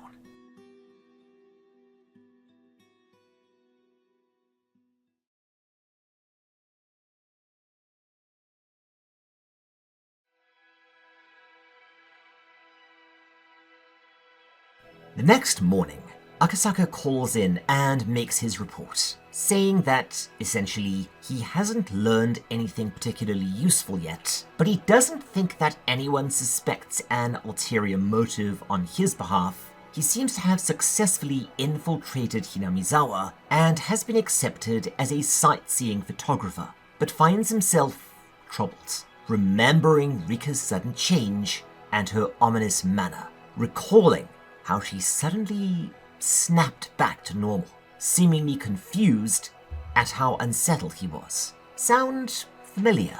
So yeah, it seems that what's happening here causes people to transform into something increasingly threatening and creepy, but then turn back apparently none the wiser. Or are they? What exactly is happening here? That morning, he is instructed to liaise with a local contact, a detective, and of course it's Oishi. So there is this overlong subplot that goes absolutely nowhere about Akasaka saying that he's here to investigate someone else, but he's really there to investigate the kidnapping. This entire thing is pointless. It mostly serves to show that Oishi is smarter than he lets on, so I'm going to be moving a few things around narrative-wise to avoid wasting your time. In short, Oishi thinks that it's the Sonozakis, but he also wonders if the other village muckamucks might also be involved, if only peripherally. Hinamizawa seems to be intensely collectivist, and if any villager is threatened for any reason from the outside, in any capacity, the entire village will close in around them to defend its people, snapping shut on attackers like a damn bear trap. It is thus hard to even start to unravel the case. There are no witnesses, and nobody is willing to break ranks. Even now that this has escalated into serious criminality. Although, we will learn that there is an informant later which, sorry, I don't buy it. Now, this is where we get a proper introduction to an incredibly important recurring character, Oryo Sonozaki, and this is cool. See, as we will come to learn, this old lady is the full-on boss of these Sonozakis, and essentially runs the entire area uncontested, while she operates behind the scenes. Her influence is, in fact, so powerful that nobody is ever willing to cross her for any reason. Whatever happened to the boy that was kidnapped, Oryo is, almost certainly, the one responsible, or at the very least, she's in the know. Now, as I've mentioned before, Oryo Sonozaki is almost certainly a nod to the incredibly famous case of Gifu Born. Yeah, remember? Higurashi is canonically set in Gifu, and really does work in a lot of the prefecture's energy and culture and history. Ex-Yakuza boss Mako Nishimura, a runaway who joined the Yakuza at a young age, and became the only woman, as far as anyone can tell, who was able to rise through their ranks and become a boss. Although she did eventually leave the Yakuza and now works with an organization aimed to help ex-Yakuza reintegrate into Japanese society, with her going on record as saying that the days of the older, more noble Yakuza are long gone, and what remains now is something without honor or soul. But she is really cool, and I'll probably do a full tangent on Nishimura once we get into Meikushi, as again, I think Oryo is based on her. Anyways, Oishi essentially tricks Akasaka into joining their mahjong gambling game. It's just a way to introduce some of the side characters, as well as some low-level red herrings. One of them is the director of the project, and one is an informant working for the police. But, mahjong. Yes, okay, so mahjong is one of those things in Japan that kind of conveys much the same impression as poker does in the West, in that it's a sort of rough around the edges working class gambling game, often associated with seedier individuals. Remember, Tepe was also really into it. Now, I am not even going to try and explain the bloody rules of the game though. They are stupidly complex, and there are so many variants. Oh right, and people in Japan take it super duper seriously. There are actual manga about mahjong out there, and I suspect Ryukishi is a fan. We do get another, frankly kind of sus comedic sequence, as we learn that whoever wins the pot typically chooses the entertainment for their next stop. Oishi is into bunny girls, awesome, and one of his mates is into, oh dear, elementary school PE outfits. Can I get an O Japan? Regardless, it's just another incarnation of one of those pointless Keiichi plays a punishment game with his classmates, and while it's superficially friendly, they actually take it really seriously. So, to summarize, he basically hustles them. But, okay, so, this is really fun. One of them gets annoyed at Oishi after Akasaka completely spanks him, saying that he promised them a duck carrying a leek, which, yeah, what? It's an odd and clunky turn of phrase that's really hard to translate. But again, this is really fun, so let me explain. In Japanese, it's kamonegi, which essentially translates as... okay, so there's this dish in Japan called kamonabe, a delicious sort of soupy stew, with the primary ingredients being duck and leeks. And the term kamonegi implies that you caught a duck that already had a leek. In essence, you found someone really gullible who you can take advantage of, generally in a financial sense. I don't know if there's an exact English word for this. Sitting duck, mark, cash cow, sucker? Sucker's probably closest, but again, it doesn't quite convey the same meaning. It's tricky. Oh, but one more fun thing. If this duck carrying a leek sounds familiar, you might be thinking of that one Pokemon. I don't know the name, I don't know Pokemon. The duck carrying the leek. In Japanese, it's kamonegi, which is a reference to this, which again, it's really fun. Anyways, Oishi brought Akasaka along, thinking that they could easily win against him and take his dosh. But regardless, Oishi turns out to be an even better player, with Akasaka using a sneaky trick to kind of backdoor escape the game.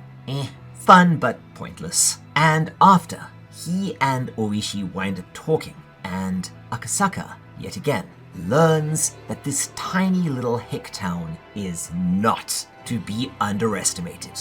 See, to his utter horror, he is told that Oryo already knows that he is a cop, a detective, not a tourist. But she has, for whatever reason, instructed everyone else to just play along for now. More curiously, it's strongly implied that while Oryo knows the kid was kidnapped, she is not the the one responsible, although yeah, she is definitely complicit, as she, at the very least, knows where he is and is willing to support this desperate plan.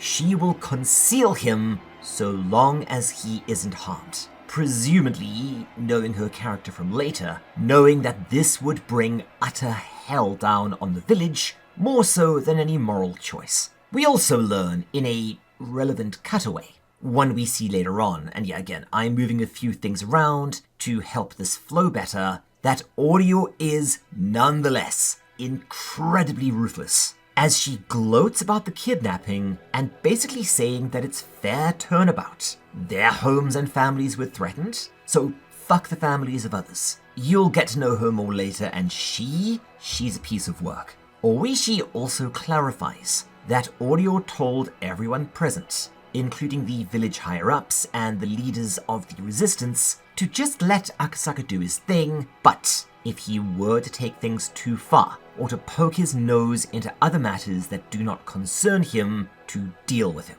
Presumably, she means that he can investigate the kidnapping, as not allowing him to do so would bring even more infiltrators, but if he starts fucking with them directly, he needs to be scared off or vanished. Oh, and we also learn that Oishi was the target of a Sonozaki assassination attempt at some point in the past, leaving him with a horrendous scar. Likely at least part of why he has such a vendetta against them. Bloody hell, okay, yeah, dude. With all of their mahjong tiles on the table, Oishi shrugs and heads home for the night, leaving a concerned Akasaka behind. If this village is willing to boldly attack a cop and try to kill him, and then getting away with it, he is in some very real danger here. And with a wife waiting and a kid on the way, Akasaka cannot afford to die.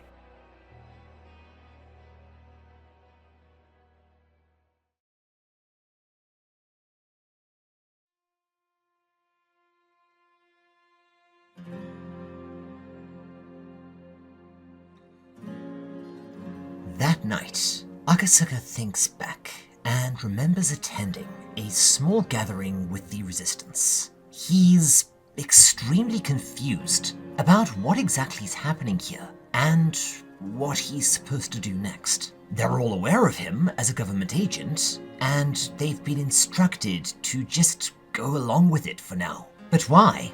Why not just blockade him or disappear him? And Rika's a conundrum. Why does she seem to like him? Why does she constantly seek him out? She clearly supports the resistance and would, by all logic, see him as an enemy. So why is she so friendly to him? And then he remembers that one bizarre moment when Rika seemed to change and began issuing dire warnings, saying that he needs to return to Tokyo immediately, and all that waits for him in Hinamizawa is regret, pain, and loss. There are no answers here, and he's already beginning to learn that in Hinamizawa, sometimes things do not make sense. And forget answers. Sometimes you're not even asking the right questions, or even sure what the right question is. The next day, he meets with Oishi again, and this sequence, oh boy. Ryukishi writing, man, it's so good. We learn that the wallet of the minister's grandson has in fact been found in an abandoned part of Hinamizawa. Abandoned? Yeah. So we've talked about this at length in Gantz, I think. But when the recession started up and people began to flow from the country into the cities in search of literally any work, it left huge chunks of the existing countryside towns deserted, with the so-called shutter streets becoming a common sight. And yeah, I'd love to tell you that this got better, or at least didn't get worse, but no. Hell, I recall a pretty awesome town that I always thought was, again, very Miyazaki when I lived in Japan. An absolutely beautiful place that now, in the space of about 15 years, is apparently a literal ghost town, and you can barely give property away there. Anyways, Akasaka asks Oishi to show him where he found the wallet. Akasaka freezes as he realizes that Oishi has a huge butcher's knife and is quietly holding it against his belly, telling him that once again, he is underestimating the town. And if he starts acting that directly, well, butcher knife. And anyone could be holding it at any time. Oishi then tells him to basically fuck off back to Tokyo. Go be with his wife, go see his kid being born. There is nothing good here for him. However, Akasaka grabs the knife in that way that every manga protagonist insists on doing, because apparently future grip strength isn't important. No, seriously, why is this a thing? And he says no, it's his job. And if he were to chicken out, he couldn't look his wife or his child in the eye. He also identifies the knife as a gag gift and realizes what this was. Oishi was testing him to see if he had the testicular fortitude to see this sucker through. They agree. It is time to put an end to the shenanigans going on in Hinamizawa, once and for all. We then cut over to see Akasaka's heavily pregnant wife, Yukie, who snuck onto the roof of the hospital to offer up a prayer for him. A ritual that she has had on days where he didn't contact her and she began to worry about him, but knows he's working hard and just hopes that he's okay.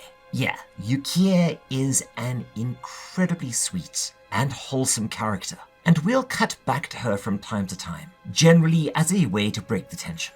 Back over, Akasaka heads into town to meet up with Oishi, where he spots a young Mion being bullied by some Yankee types, and he drives them off. Again, this sound familiar? Interesting to see the patterns emerging. But the girl is tremendously grateful and says that she owes him a debt. Anyways, Oishi shows up and reveals that he's carrying a concealed pistol. Yeah, now we're gonna talk more about this when I do I Am a Hero, and it's probably gonna have to be a Patreon-only tangent because, well, YouTube and gun stuff, man. But short version, this may not seem like a big deal, especially for a cop. But in Japan, you can spend a very long time in prison if you even think about getting a handgun. Revolvers, sure, but they're almost impossible to obtain unless you're in the army or SWAT or something. And yeah, while the cops may carry revolvers, and almost ceremonial, they're definitely not semis. And carrying a concealed weapon? Holy crap, even as a cop, Oishi is flirting with some serious trouble. But it does indicate just how dire he believes the situation to be. Later, they head over to try and check out the area where the wallet was found, only to run into some serious trouble. It's a full-on riot, with anti-dam protesters on one side and suited riot police on the other. Now, okay, so as I was saying in the preface section that you probably skipped past, in the course of making this video, I came across what I think might be another primary influence on Higurashi. And I would bet you dollars to dog poo that this is a reference to the so-called Sanrizuka struggle, an absolutely insane event that happened in Chiba in the 1980s, the same era that Higurashi is set in, an event that blossomed into something approaching an outright civil war in Japan. One that lasted for a decade, and yet one that barely anyone knows about today. And, I wasn't going to do a mega tangent on this, but it may well be the most interesting thing I have discussed on this channel. So, yeah, let's just go in hard. I think that this is almost certainly what Ryukishi 7 is pulling from here, and yeah, one day we will reach that $900 milestone, and I will do Silent Hill F. Because while the 80s were cool, 1960s and 70s Japan were just, what a fascinating era. And this? Oh man, this is cool. Anyways.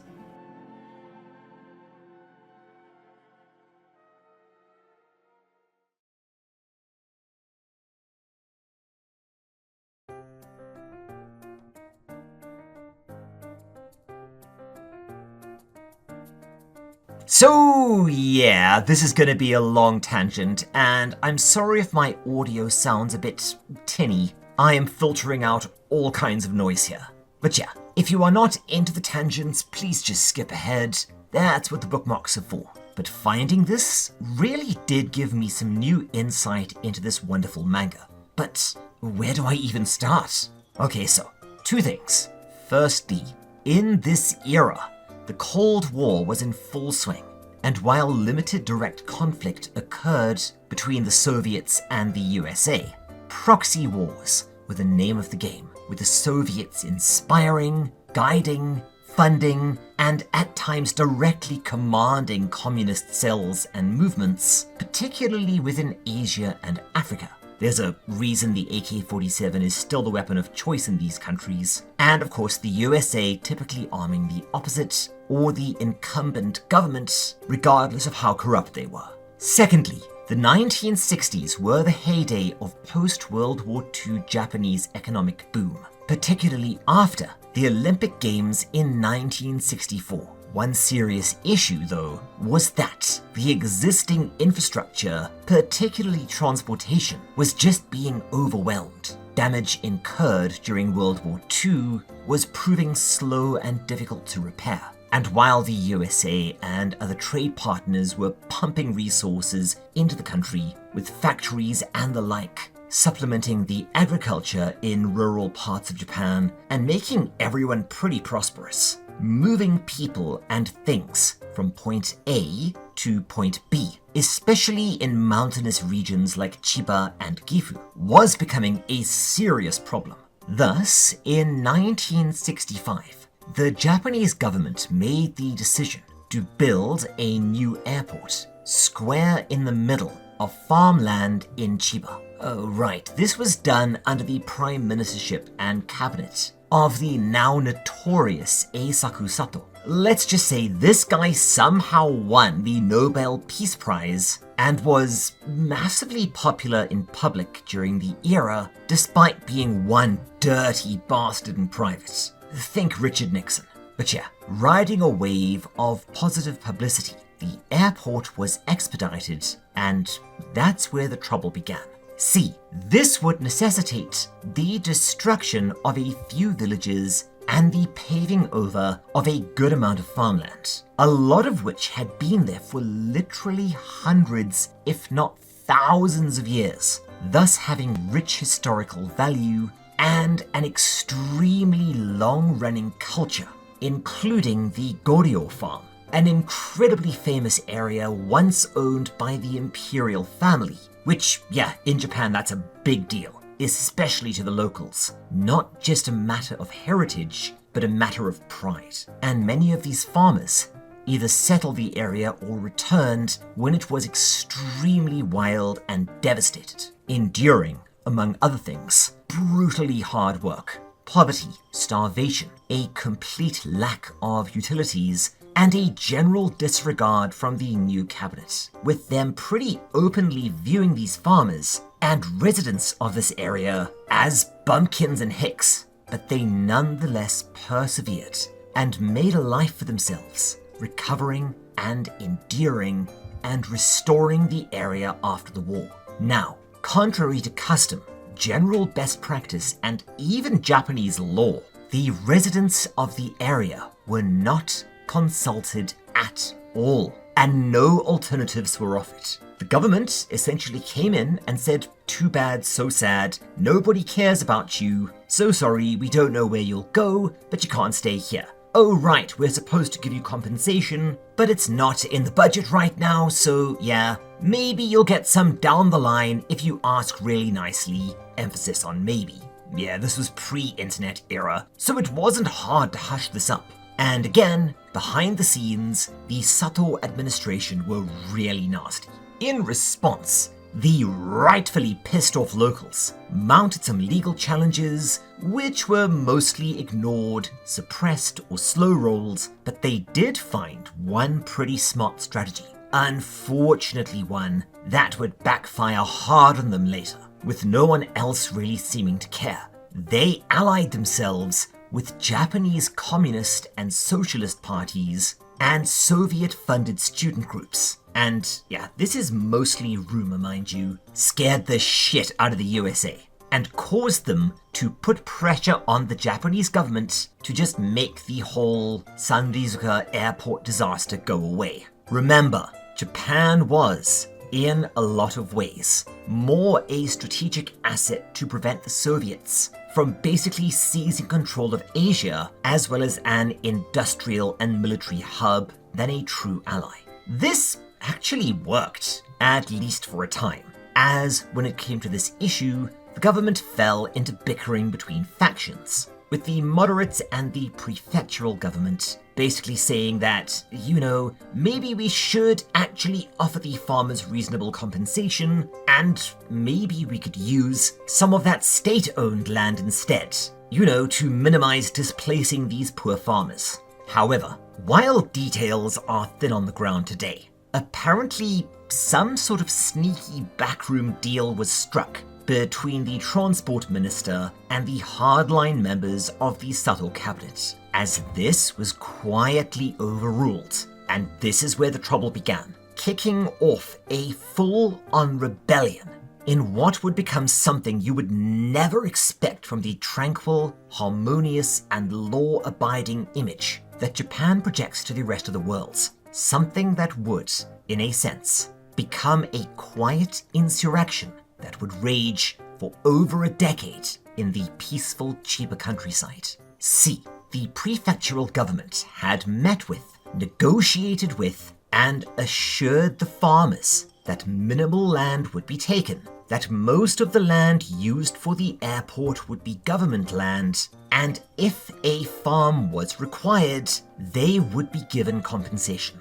However, this was done in private, and shortly after this, in public, they did a complete mea culpa, standing alongside Sato himself, announcing on public television to the Japanese people that the original plan was going to go ahead immediately.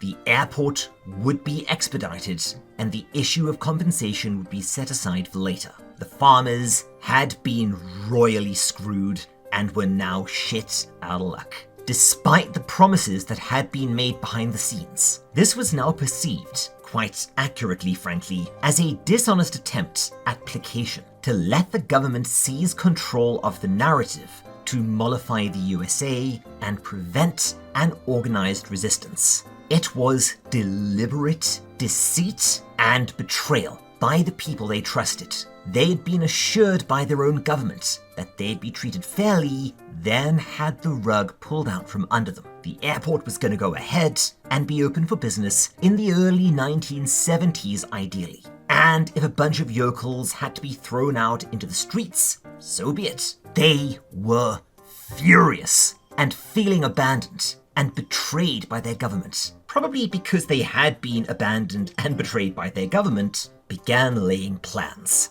And Tomisato and Sanrizuka would soon become a lesser known but incredibly fascinating example of how the business and political elites in Japan always underestimate folks in the country and just how nasty this sort of thing can get. While the initial opposition would be peaceful and law-abiding for the most part, the next few months would be marked by some fascinating maneuvering on the side of the government. They began to sneakily approach farmers who owned large plots of land in strategic locations and were able to buy them out, often accompanied by threats and legal pressure, including, again, a lot of this is going to be allegedly deliberately bankrupting or crippling these farms by aggressively calling in government loans, quietly cutting off utilities, enforcing bizarre zoning regulations, and the like. Again,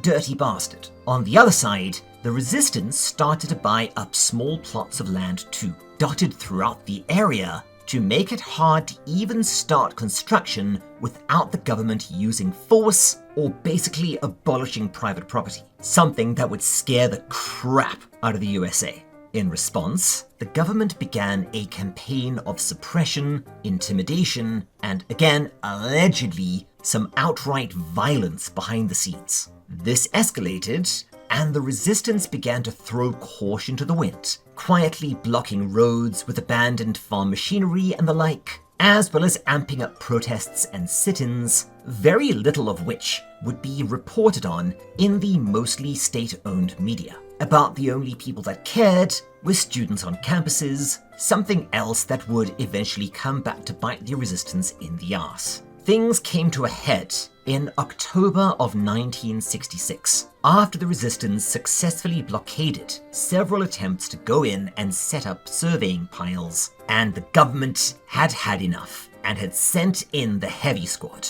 1,500 heavily armed riot police accompanying workers to set up the piles. And when the resistance blocked the roads, no efforts at negotiation were made. The police straight up waded in and started cracking heads, resulting in numerous injuries and some deaths. Yeah, again, the Sato cabinet were pretty notorious for using heavily armed and aggressive riot police to brutally shut down protests that he didn't like, including anti-war protests on campuses, again, Dirty Bastard, and again, man, that Silent Hill F video is going to be cool when we eventually do it. This, however, as anyone who's familiar with political and activist strategy, played more into the hands of the resistance than the government would expect. It radicalized the moderates and gave the resistance cause legitimacy, as well as beginning to gain support from other activist groups, including some student unions protesting Japan's, yeah, let's be honest here, Sato turned Japan into a military asset in the hopes of favorable treatment until Richard Nixon would completely betray him in the 1970s. And now it was time for what would become something close to a straight-up guerrilla war between the resistance and the government. As time passed and they headed into the 1970s, the resistance would sabotage equipment, slash tires, wreck machinery, block roads, and just generally disrupt any attempts at development, including directing intimidation and even clandestine violence against anyone who was trying to sell. Sound familiar? Now, this isn't to paint the resistance as saints. I know this video is going to come off as basically supporting them, but it's not that simple. They were being funded, assisted, and often egged on by radical leftist groups within the country, many of whom, in turn, were being funded by the Soviets, much as with opposition parties funded by the USA, because Cold War basically fucked everything up for everyone globally. And because some of these groups were pretty dirty in their own right, which, yeah, another topic for another day perhaps. It's one of those conflicts where everyone just loses, honestly.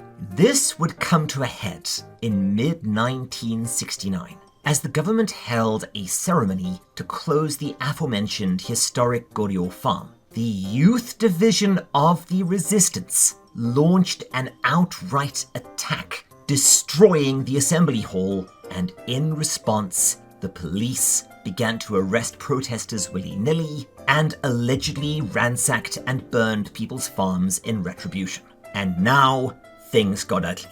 In 1970, the government had had enough and just sent an army of thousands of police in to forcibly remove the farmers from their homes, including an infamous case involving an old woman who was beaten and effectively thrown out onto the streets. And this corresponded with more violent clashes between an army of militarized riot police and the resistance, who are now being joined more and more by radical student activists and groups like Chukaku.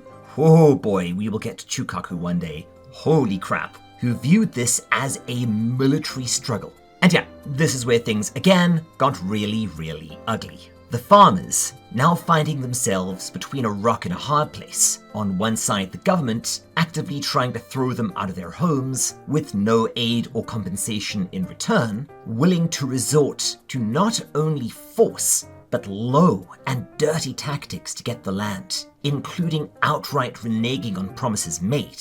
And on the other side, lunatic hard-left militant radicals who would always escalate any confrontation into major violence, and had begun to bring in and use serious weapons, including poison gas, to attack the police. This was just escalating and escalating as the resistance began to build actual fortifications in what was turning into a full-on insurrection. And at the end of 1970, a huge contingent of over 5,000 police was sent in to demolish these forts, and they were finally able to overwhelm, displace, and drive back the defenders. But the conflict would continue on and off until late 1971, where several police officers were killed, which I think was the turning point where a lot of the resistance farmers sort of threw up their hands and said, this has gone too far. The government, in turn, began to reach out to these disgruntled farmers,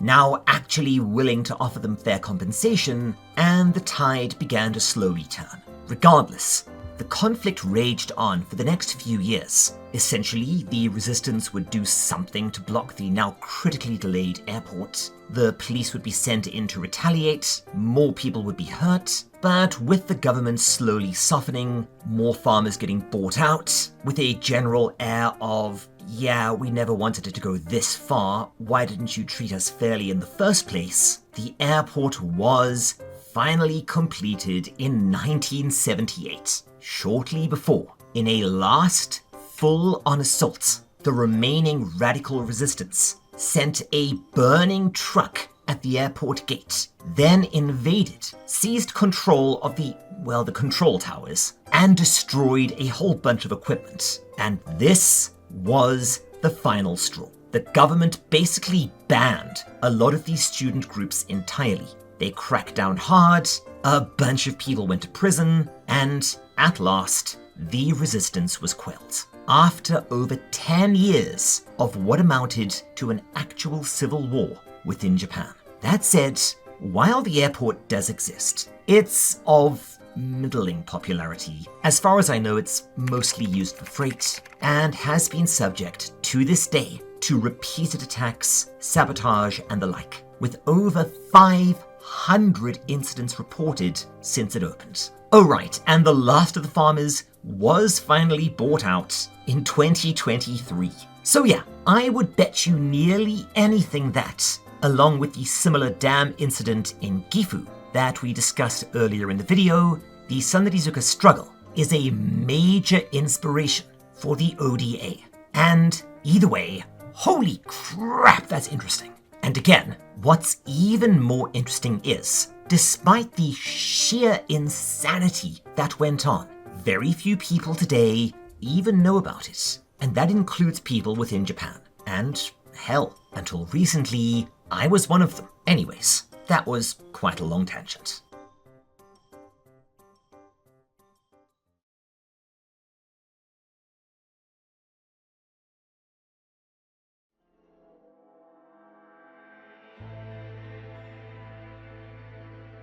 Back at the protest, we can see that it's rapidly turning into a riot as violence breaks out, with Mion and some of the cops getting into a scrap. This is almost certainly what was alluded to back in the previous arcs. Remember when Mion got herself into some hot water for doing this? And yeah, if you can't tell, I'm recording this bit while I am pretty damn sick. So apologies if my audio is cold ass on a stale bun. Toddlers, I swear. But it does give us an indication of just how tightly knit the village is. And Akasaka muses on just how strange this incident was. He rescued a Mion that was scared and submissive, but this Mion is a brawler. He reflects on this being perhaps similar to what he observed with Rika, a kind, sweet child suddenly transforming into something grim and sinister. Wait, hang on. Did he actually rescue Shion? And while, yeah, I know there are some ways to tell them apart, I still can't. Akasaka, perturbed, falls back to his car away from the riot and notices that Rika is approaching, seemingly trying to tell him something, only he cannot hear what she's saying over the bullhorns, and while she looks grave, she can't pass on her message and finally gives up and, looking sad, leaves. Oh dears. I hope that wasn't important. Now this, oh man, yeah, I always forget that this was introduced here as, frankly, an offhand remark. But pay attention. This is going to be bloody interesting once we get into the later answer arcs. Akasaka asks Oishi about Rika, and he says that while she is incredibly important to the village in her own right, it goes a bit beyond that. Sure, her parents run the shrine, and as their only child, Rika's viewed as a reincarnation of Oyashiro, but she also has actual supernatural powers. In particular, she does seem to be at least partially prescient, capable of predicting the future. That's interesting to hear in a time loop story. Suddenly, thinking back, he realizes that he could read her lips, and while he couldn't hear, he's able to finally put together her message. It's simple. Rika wasn't just sad, she was angry, chiding him for a fool and saying that she warned him. Oh crap. And that closes out the first volume of the arc. Volume 2 opens with a brief full-color segment as Rika spells out... so I am going to give a very, very mild spoiler at this point in time. She's explaining that one of the core mysteries to the overarching plot is, basically, who killed her, and also that it's entirely possible that we're still not asking the right questions. Yes, the answer to the riddle that is Rika's death, a dreadful murder with occult undertones, seemingly with no motive whatsoever, done to an innocent and well-liked girl who held a special ceremonial role in the village, no less. A murder so macabre, so brutal, that it's somehow even more explicable, is one of the most important mysteries in the manga. Who killed Rika Furude will tie a bunch of other mysteries together. But who was it? It can't be the Sonozakis, right? Then who else? And we realize that there are no answers here. We also see, oh no, Rika, run! That's Dr. Irie. I don't like where that hand is, mate. Someone please report this creeper. Anyways, we see the kidnapping carried out by a pair of seedy-looking thugs. Oh, and some really cool imagery in a nightmare. Probably the best visuals in the entire arc, honestly, as we see that he's up in an abandoned shack somewhere being terrorized by one of the thugs. This one is a nasty piece of work, but the other one is even more interesting. Take note, he does confirm that the families are involved, presumably the head families of the village. Our first absolute confirmation that this is indeed a bit bigger than the Sonozakis. And even more interesting, the man who keeps to the shadows for now appears to be wearing some sort of rustic uniform. Believe it or not, that one detail will be of crucial importance later. But we do see that they get a radio message saying that they have been successful, the dam project has indeed been cancelled, and this is confirmed in the next scene as Oishi has been privy to all of this in advance, before an official announcement has been made somehow. We see Akasaka once again musing on things. Yes, he should probably have the words "read a surrogate" tattooed on his forehead, but yeah, Rika's prediction did indeed come true. And if it did, what of her warning? Why would he regret coming to Hinamizawa? Said Benjamin Sisko to the prophets. Oh, come on, really? That's one of the best shows ever made and the saddest endings to anything ever, damn it, yo. Okay, I know it's obscure now, I'll stop. But sure, the resistance has won. But they did so by crossing a line that, yeah, let's be real here. If this had been Baby Owl, the second she was back safe, I would be reenacting that. Oh man, so there's this movie from a while back. One of your typical revenge rampage yarns. I think it might have been Wesley Snipes. He was a bodyguard, right? For this little girl, and his ward got kidnapped or killed or something. Was it in Mexico or Brazil? I forget. And yeah, he went full Frank Castle on a cartel to get revenge. Anyone know what that was? Let me know in the comments. And yes, that sound, if you can hear it, is Baby Owl frigging rampaging through the house. Anyways, by sheer luck, I think. No, I honestly have no idea how. They find the shack, and they note two interesting things. Now, the first is a red herring and kind of an annoying one, as Oishi notes that the shack is typically used by forest services, think park rangers in the USA, and yeah, if you think back to the uniform one of the kidnappers is wearing, you just got played. But I'm gonna spoil things, that's a red herring. There is no cabal of evil park rangers here, well, not exactly.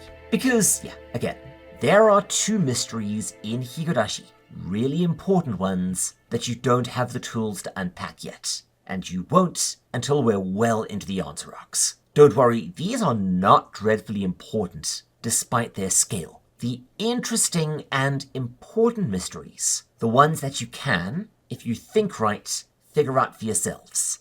Who killed Rika? The deaths of Takano and Tomitake, Mion rising from the grave to get revenge, etc. Again, you can figure those out, and I think if you think in the right way, you've got all the clues you need right now. The other stuff, the really big and frankly kind of silly mysteries, they are a framing device. They will be answered later, but their answers are, as always, both really mundane and completely crazy. Regardless, as it begins to rain, Oishi puts in a call for backup, and they prepare to enter the cabin, having no idea what's waiting for them in there.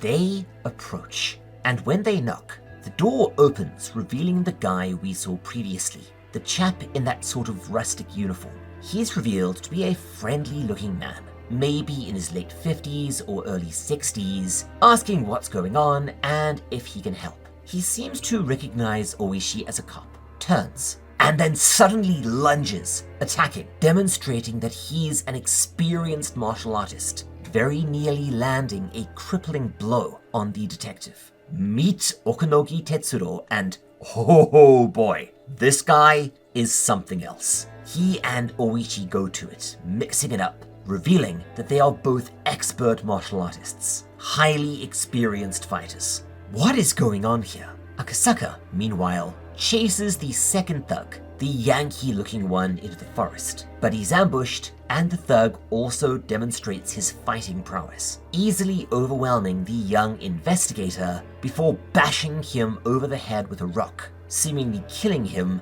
and fleeing with the kid. We get a...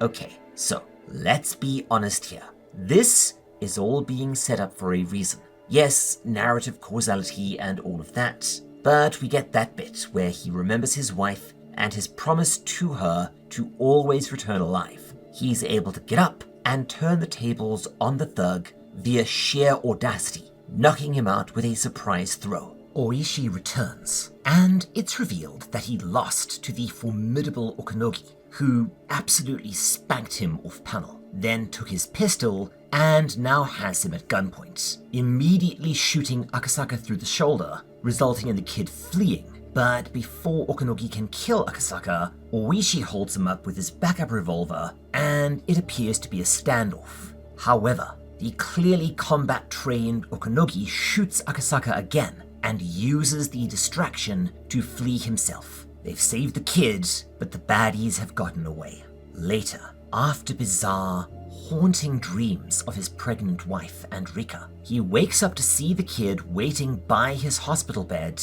and we also notice that he's in Irie's clinic. Yeah, kid, you're probably better off with Okunogi, I swear. Oishi shows up, and we learn that the kidnappers either went into hiding, or, more likely, the village is sheltering them. Either way, they're long gone and will not be found. But, more surprising, their superiors have said, emphatically, the kid is safe, leave this one well enough alone. Wait, what? Now I'm gonna give you another little nudge here. I think this was explained a little better in the anime, but the manga sort of cheats here, as they both just accept that the reason their superiors want them to back off is that the damn project is now cancelled, and that was giving into blackmail, but yeah, no. There is something else going on here, and the anime does at least hint at that, so I am not going to go out of my way to trick you lovely chaps. Regardless, they'll be given what does amount to hush money and be allowed to go back to their jobs. Oishi can proceed in bringing down the Sonozakis, and Akasaka, whatever he's doing in Tokyo with the cops, and I guess being able to see his wife again. That reminds Akasaka, and despite the late hour, he dashes over to use a phone, nearly bowling Takano over. Yeah, I'd bowl her over, giving half the chance. Ow! Yeah, I may have deserved that, but the line is dead. He heads out to find a payphone in the rainy nighttime town, but while he does find one, it is also dead, and we see that someone has cut the wire. Oh, bugger. That's never a good sign. Worse yet, as Akasaka leaves the booth, he gets the faint sense that someone is watching him. Oh, fuck. Dude, if you start hearing footsteps behind you, yesterday was the time to leave this town. Bloody hell. He spies another one, a payphone booth that looks worryingly familiar, and in a genuinely eerie and tense double spread, heads over to call his wife.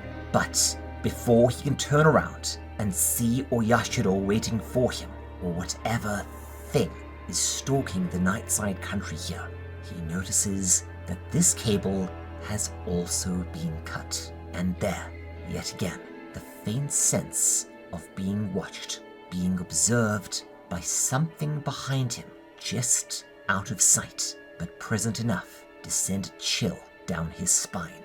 Oh dears. And then he hears it.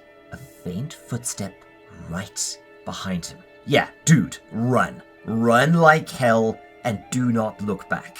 Only when he turns, he sees not some horror vomited up by the nighttime mountains. It's Rika walking down the street, carrying a suspicious pair of scissors. Just the thing to cut a bunch of phone wires. Wait, what in the what? He immediately yells at her. What the hell does she think she's doing? But no, her hand is completely empty, and seeing him shaken up tells him that he's a scaredy cat. Wait, hang on a minute. This is all very familiar, right? The anger, the paranoia, the sense of being watched, even the footsteps. But she was just holding scissors, right? Then, strangely, Rika pulls Akasaka down to her level and tells him that he needs to be all done for the night, to go back to the hospital and rest. And then she says something that confuses him, that even if he were to find a phone, it'd be too late. But no, that can't possibly be the way it sounded, right? Nah. Laughing, he realizes what she meant. It is way too late at bloody night to call his wife. And agreeing with her, he heads back to the clinic to get some rest. Oh right, I'm gonna note that there is a slightly different translation in the anime as far as I remember, but we're gonna go with this one as it works better for the story. Regardless, as Rika leads him off into the rainy nighttime town, Akasaka narrowly misses seeing something really important. A pair of scissors thrown into a culvert nearby as the rain begins to fall harder and he walks off into the darkness.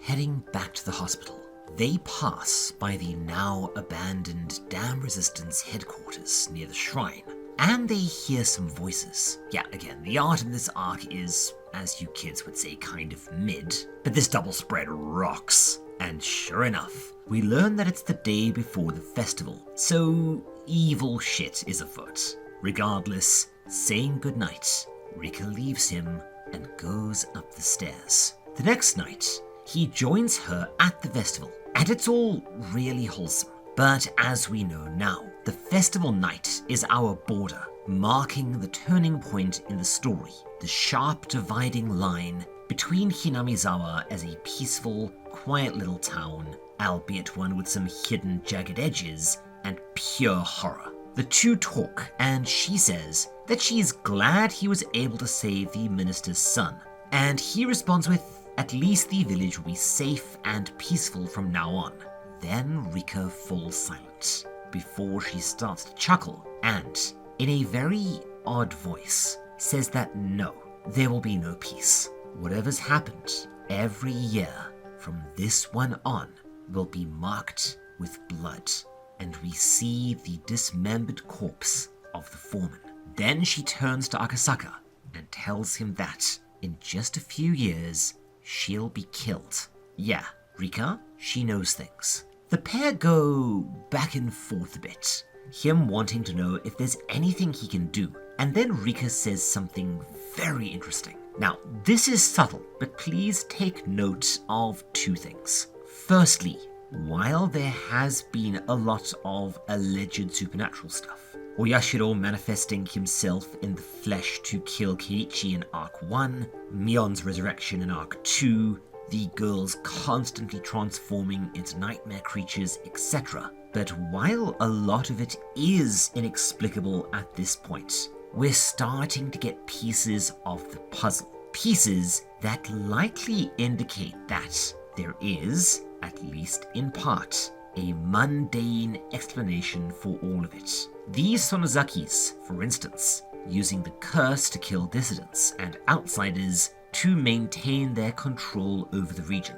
Rika, however, does genuinely seem to have some sort of ability of prophecy, albeit, let's say, Cassandraist. She's accurately predicted events that occurred, which is worrying, considering how adamantly she was warning Akasaka off. What's even more interesting is what this statement reveals. If she does indeed have some ability of prophecy, it's not absolute. She actually seems to be like that, oh criminy, the character with the mask. I forget her name. I think she was in a sapphic relationship with Mystique for a while, way back when. But yeah, she seems to be able to accurately predict some stuff, like large events or things that are more immediate, like the dam being cancelled.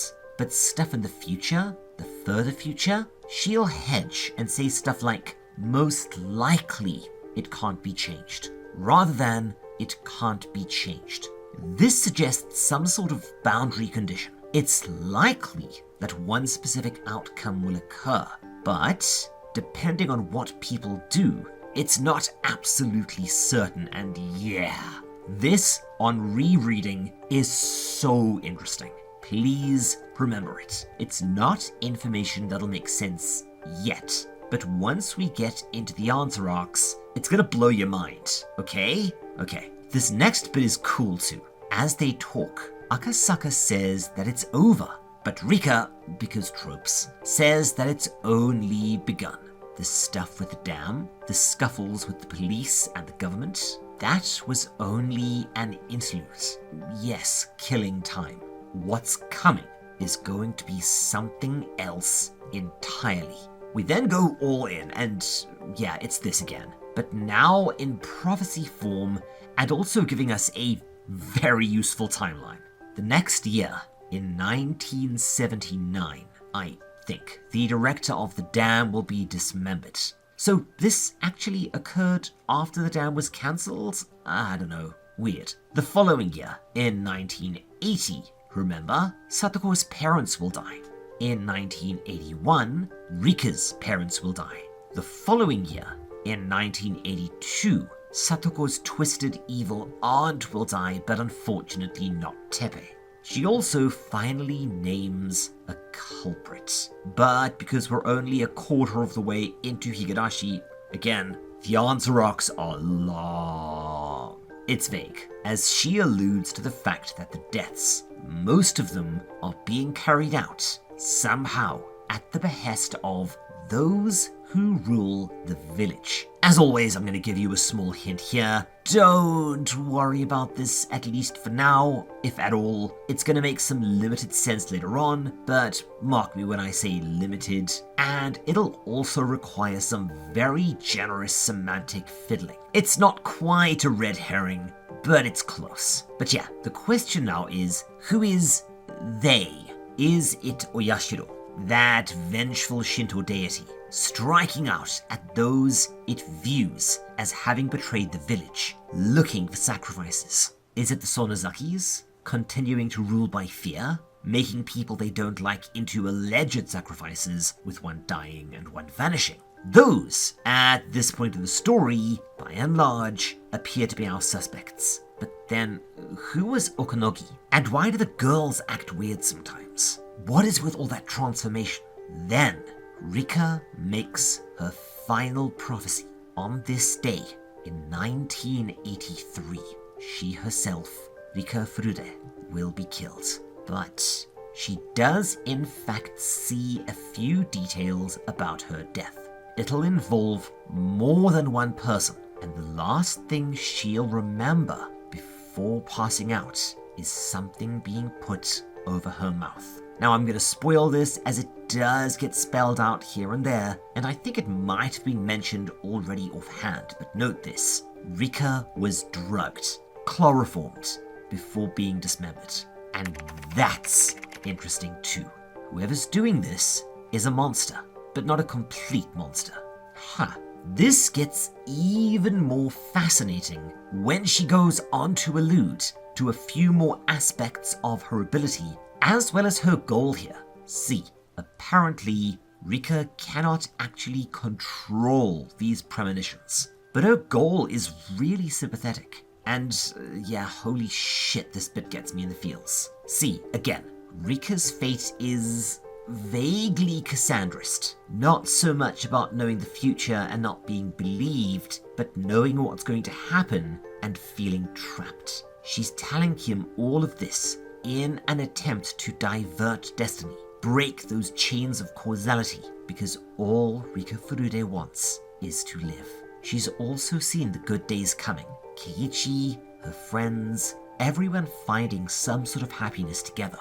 And then, no matter what she does, the deaths and the horror will arrive. And then, no matter what the loop, Rika will die. And all she wants is to find a way to survive. Bloody hell, Ryukishi, calm down. Yo, that is way too sad. But wait just a second. She said that things would kick off this year. So who's going to be the victim? Rika Furude then leaves and heads home. It would be the last time Akasaka would ever see her alive. Then Oishi arrives and grabs Akasaka. Initially, he thinks he's angry, but no, there's something very, very wrong here. The unflappable detective is now frantic and has something to say. But before we see that something, yeah, whatever is going on here is serious. He tells the young investigator to stay put and that no matter what he hears, he needs to be calm. Oh, hell. And then we learn the truth. His wife, Yukie, was walking up to the roof to pray for him, as he hadn't called that day, but she lost her footing, fell down a flight of stairs, and she is dead. Suddenly, Akasaka realizes what it was that Rika was trying to warn him about. If he remained in Hinamizawa, he wouldn't die, but his absence from Tokyo and being busy with his mission, saving the minister's son that day, would set in motion a chain of events that would result in him losing his wife. He would be unable to call due to the fight with Okanogi's henchmen in the forest. She thus went to the roof to pray for him, as she always did, and would then slip and fall to her death. Akasaka, in a roundabout way, has killed his wife. Holy shit, Ryukishi, dude! And this next sequence, I don't even know if I can call it one of the best in Higurashi, because holy crap, there are so many good sequences, but it's so cool, so well written, and I would grab the tissues for this one.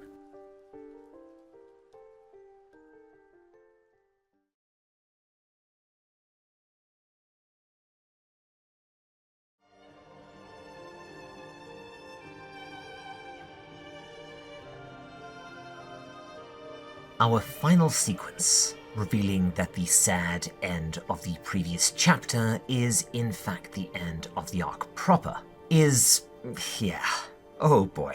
We open with a full color sequence showing a still grieving and troubled Akasaka and his daughter Miyuki 7 years later, well after the events of the previous arcs, and we start piecing a few things together, timeline-wise. At this point, Oishi has retired, and we will learn the reasons soon enough. The disaster we saw at the end of the previous arc, the death of Hinamizawa, that all happened. And with everyone dead, his enemies included, Oishi had no reason to keep being a cop, and thus he retired to Hokkaido, about as far away from Gifu as you can get. Oh, and there's this whole thing about him being kind of a perv and wanting to enjoy the northern women. This, believe it or not, is a thing. There's this persistent idea in Japan that any region with particularly heavy snowfall, especially the rural northern prefectures, have far and away the most beautiful women in Japan because, and I'm not kidding here, the white of the snow leaches into their skin and makes their skin whiter. And yes, I'm not touching that one with a 50-foot pole. Regardless, we learn that the only reason Akasaka survived losing his wife was his daughter. Miyuki survived, but was left in critical condition, and he knew that he had to live to care for her. We do get to see Miyuki proper later on, and she's crazy adorable. Like baby owl levels of cute. But Ryukishi, mate, calm down with this stuff. Yo, as a father, it hits way too close to home. And we then continue our timeline. In 1983, the year Keiichi arrived, the great disaster of Hinamizawa happened, rendering the murders moot. An underground eruption released incredibly poisonous gas into the countryside, killing everyone. And yeah, so we're starting to get a complete picture of our time loops. No matter what happens, some or all of the residents, Keiichi included, are killed during 1983. Sometimes he, however, survives. No matter what, a few things seem set in stone. The deaths of Tomitake and Takano on and around the night of the Watanagashi festival in 1983.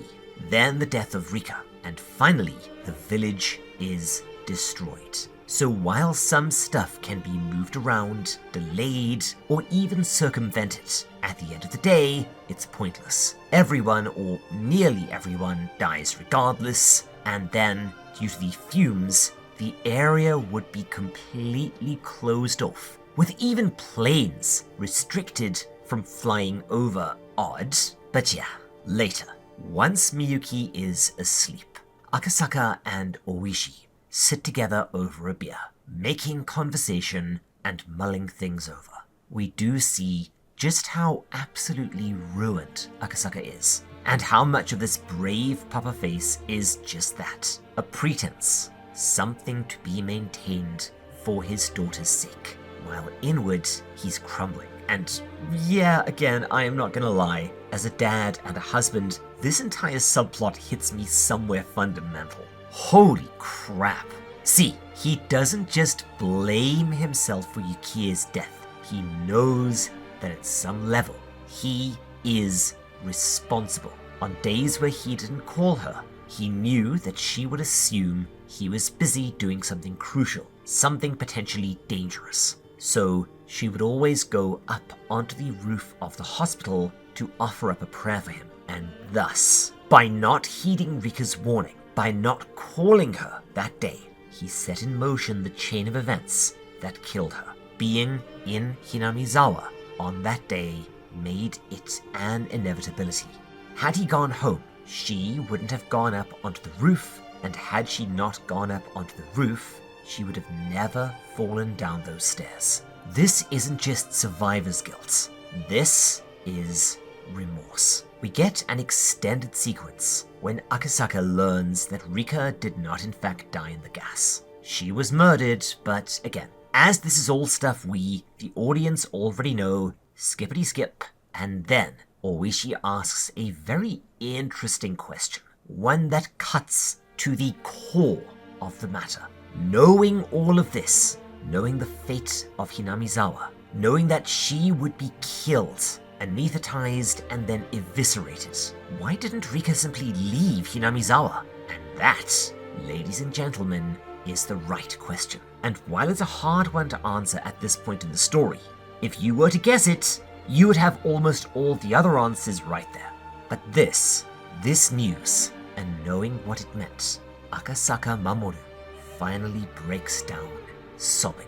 See, he knew that Rika wanted to live. He knew that she, almost certainly, had some kind of precognitive ability, and then he realizes, all too late, part of her motivations, and the utter tragedy of Rika's actions. She cut the phone lines as she needed to have a conversation with him.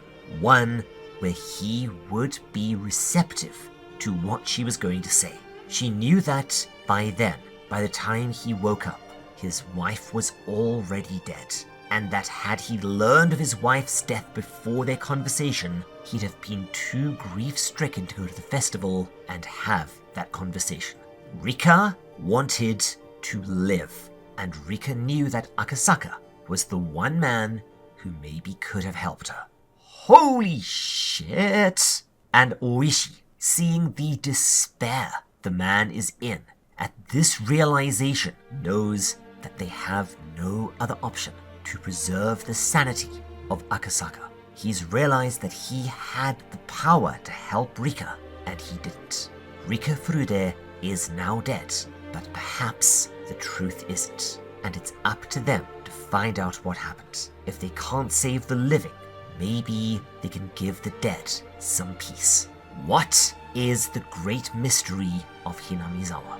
Who is responsible for all the deaths? Oyashiro, the Sonozakis? Who was Okanogi and who was he working for? Was he just some mercenary hired on to carry out the kidnapping, to prevent the dam? Or is there more to this? How did Rika know what she did? Why was she killed? And, most importantly of all, knowing that she wanted to live, knowing that she knew if she stayed, she would die, knowing that by then Akasaka could not help her, or would not, why didn't she just leave under her own power? No answers were found. The case is dead. The village, and everyone who knew the truth, or even might have, is long since deceased, and the area is walled off. Nonetheless, as the volume and this final question arc draw to a close, we learn that, in order to try and figure this out, to give those who have died some justice, Akasaka and Oishi wrote a book. They talked to people, read newspapers and documents, and used every tool at their disposal to amass information. Rumors, gossip, facts, all into one place. Their book. Not just to keep the memory of Rika Furude alive, but maybe, just maybe, in the hopes that someone, somewhere, knows something. Or perhaps can put these clues together and come up with an answer. And they named the book When the Cicadas Cry. And at the end, the afterword reads, "We alone cannot hope to uncover the truth about why these tragedies occurred. We thus ask you, the reader of this book, to find the truth. That is our one wish." Hell yeah! And that ends Himatsubushi. And with this, all of the question arcs are concluded. Next time, well, okay, I'm not going to say next time. It's going to be a while. But when we return to Higurashi, we're going to be starting on the answer arcs, and I am going to give you 2 spoilers. Firstly, the answer arcs. While they are definitely a little, let's say, long-winded in places, they are so fucking good that it's hard to do them justice. So please go and read them for yourselves before we get to them. And secondly, the bloody things are as long as a full manga themselves in places. So once we do get started, I am going to anticipate that they take a few years to finish. And who knows, by then, maybe Baby Owl, can even read Mion properly. At least, when the day comes where I can eventually put the full, completed thing together. Until then. Now, before we get to the credits, for everyone else, this is where our video is going to conclude. But as promised, patrons, I'm including a little extra something for you. Something replacing those summary segments that nobody watched. But here, it's going to be a brief chronological summary, as well as a list of all the clues that I think are relevant, as well as some of the red herrings, as I don't want to give you the answers too easily, and this is a good mystery after all.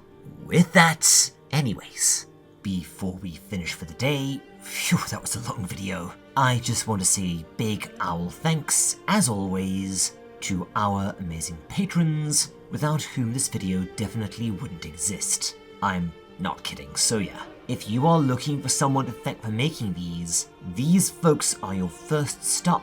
Jathis in particular. Oh, and with so many people coming in, people leaving, and of course channel memberships. Crikey Moses, I always forget you guys, sorry. I am almost certainly gonna cock this up. Please let me know in the comments if I miss you. Naxzul, Converge Man, Kayla Hardling, Bizarre Brucellosis, Slow-Mo Kid, Ryan Charles, Frosty Tien, Rosie, RJ Grendelsire, Harrison Clements, Cookie Dough, Emily, Amber, Frank Hartnett, Cam Trigger, Melissa Marston, BK, Taylor Smith, Ang, Alice Teacup, Melly Pepper, Sam Glasper, Majestic, The Spilled Milk, Brendan, Kamarian Lindsay, Taylor Smith, Tak2M, Yorgrim, Sefit, Kobareta Miruku, Anna MC, Miyuhaku, Huna Hexchen, Ad Claire Andrew, Fluffy Burb, Kamolian, Endymion, Jake, The Empress, Squid, The Hedgehog Gamer, Rafferty, #Hermit, Yorgborg, William, Aaron Arnold, Sallyface, Kane, Kozen Doji 180, T Durden 761, Krem Gulbin 9142, Fergus McFirkin, Mootle, Maverick Mooner, Hamwise the Stout, Gunslinger Zero, Jalen R, John Raub, Mike, Chilled Ice, Warbarian, Inuki Koji, John Knepp, Cal Quor, Opinion Custard, Matthew James Motil, Robert Dote, Wargle, Hunting for R2D2, Jalen R, Lee, Bianca Marie Carpio, Eleanor, Crazy, although I think she changed her name to Unpion, Question Man 6, Eric Scott DeB, Ring Miskull / Mina, Callie Caris, JL, Lance Goebel, Joseph Barrett, JMD Raid, Piece of Yeast, Lightspeed, Jathis, and Fogweaver. I'm also sure, again, that there's at least one person I have forgotten, so to you, my apologies and thanks anyway. If you want to support this channel, please consider patroning up. You will get access to some pretty damn cool perks, like exclusive video segments, extended cuts, significantly less censorship, ad-free cuts, exclusive emotes on the Discord, an exclusive channel, early access to videos, potentially exclusive videos and features, and a couple of other things. And if you haven't already, like, subscribe, comment, and all that good jazz. It does really help the video out in terms of the bloody algorithm. Keep in mind that White Whistle and Albart patrons can also commission videos and deep dives, and patrons as a whole have a lot of input on what manga I cover.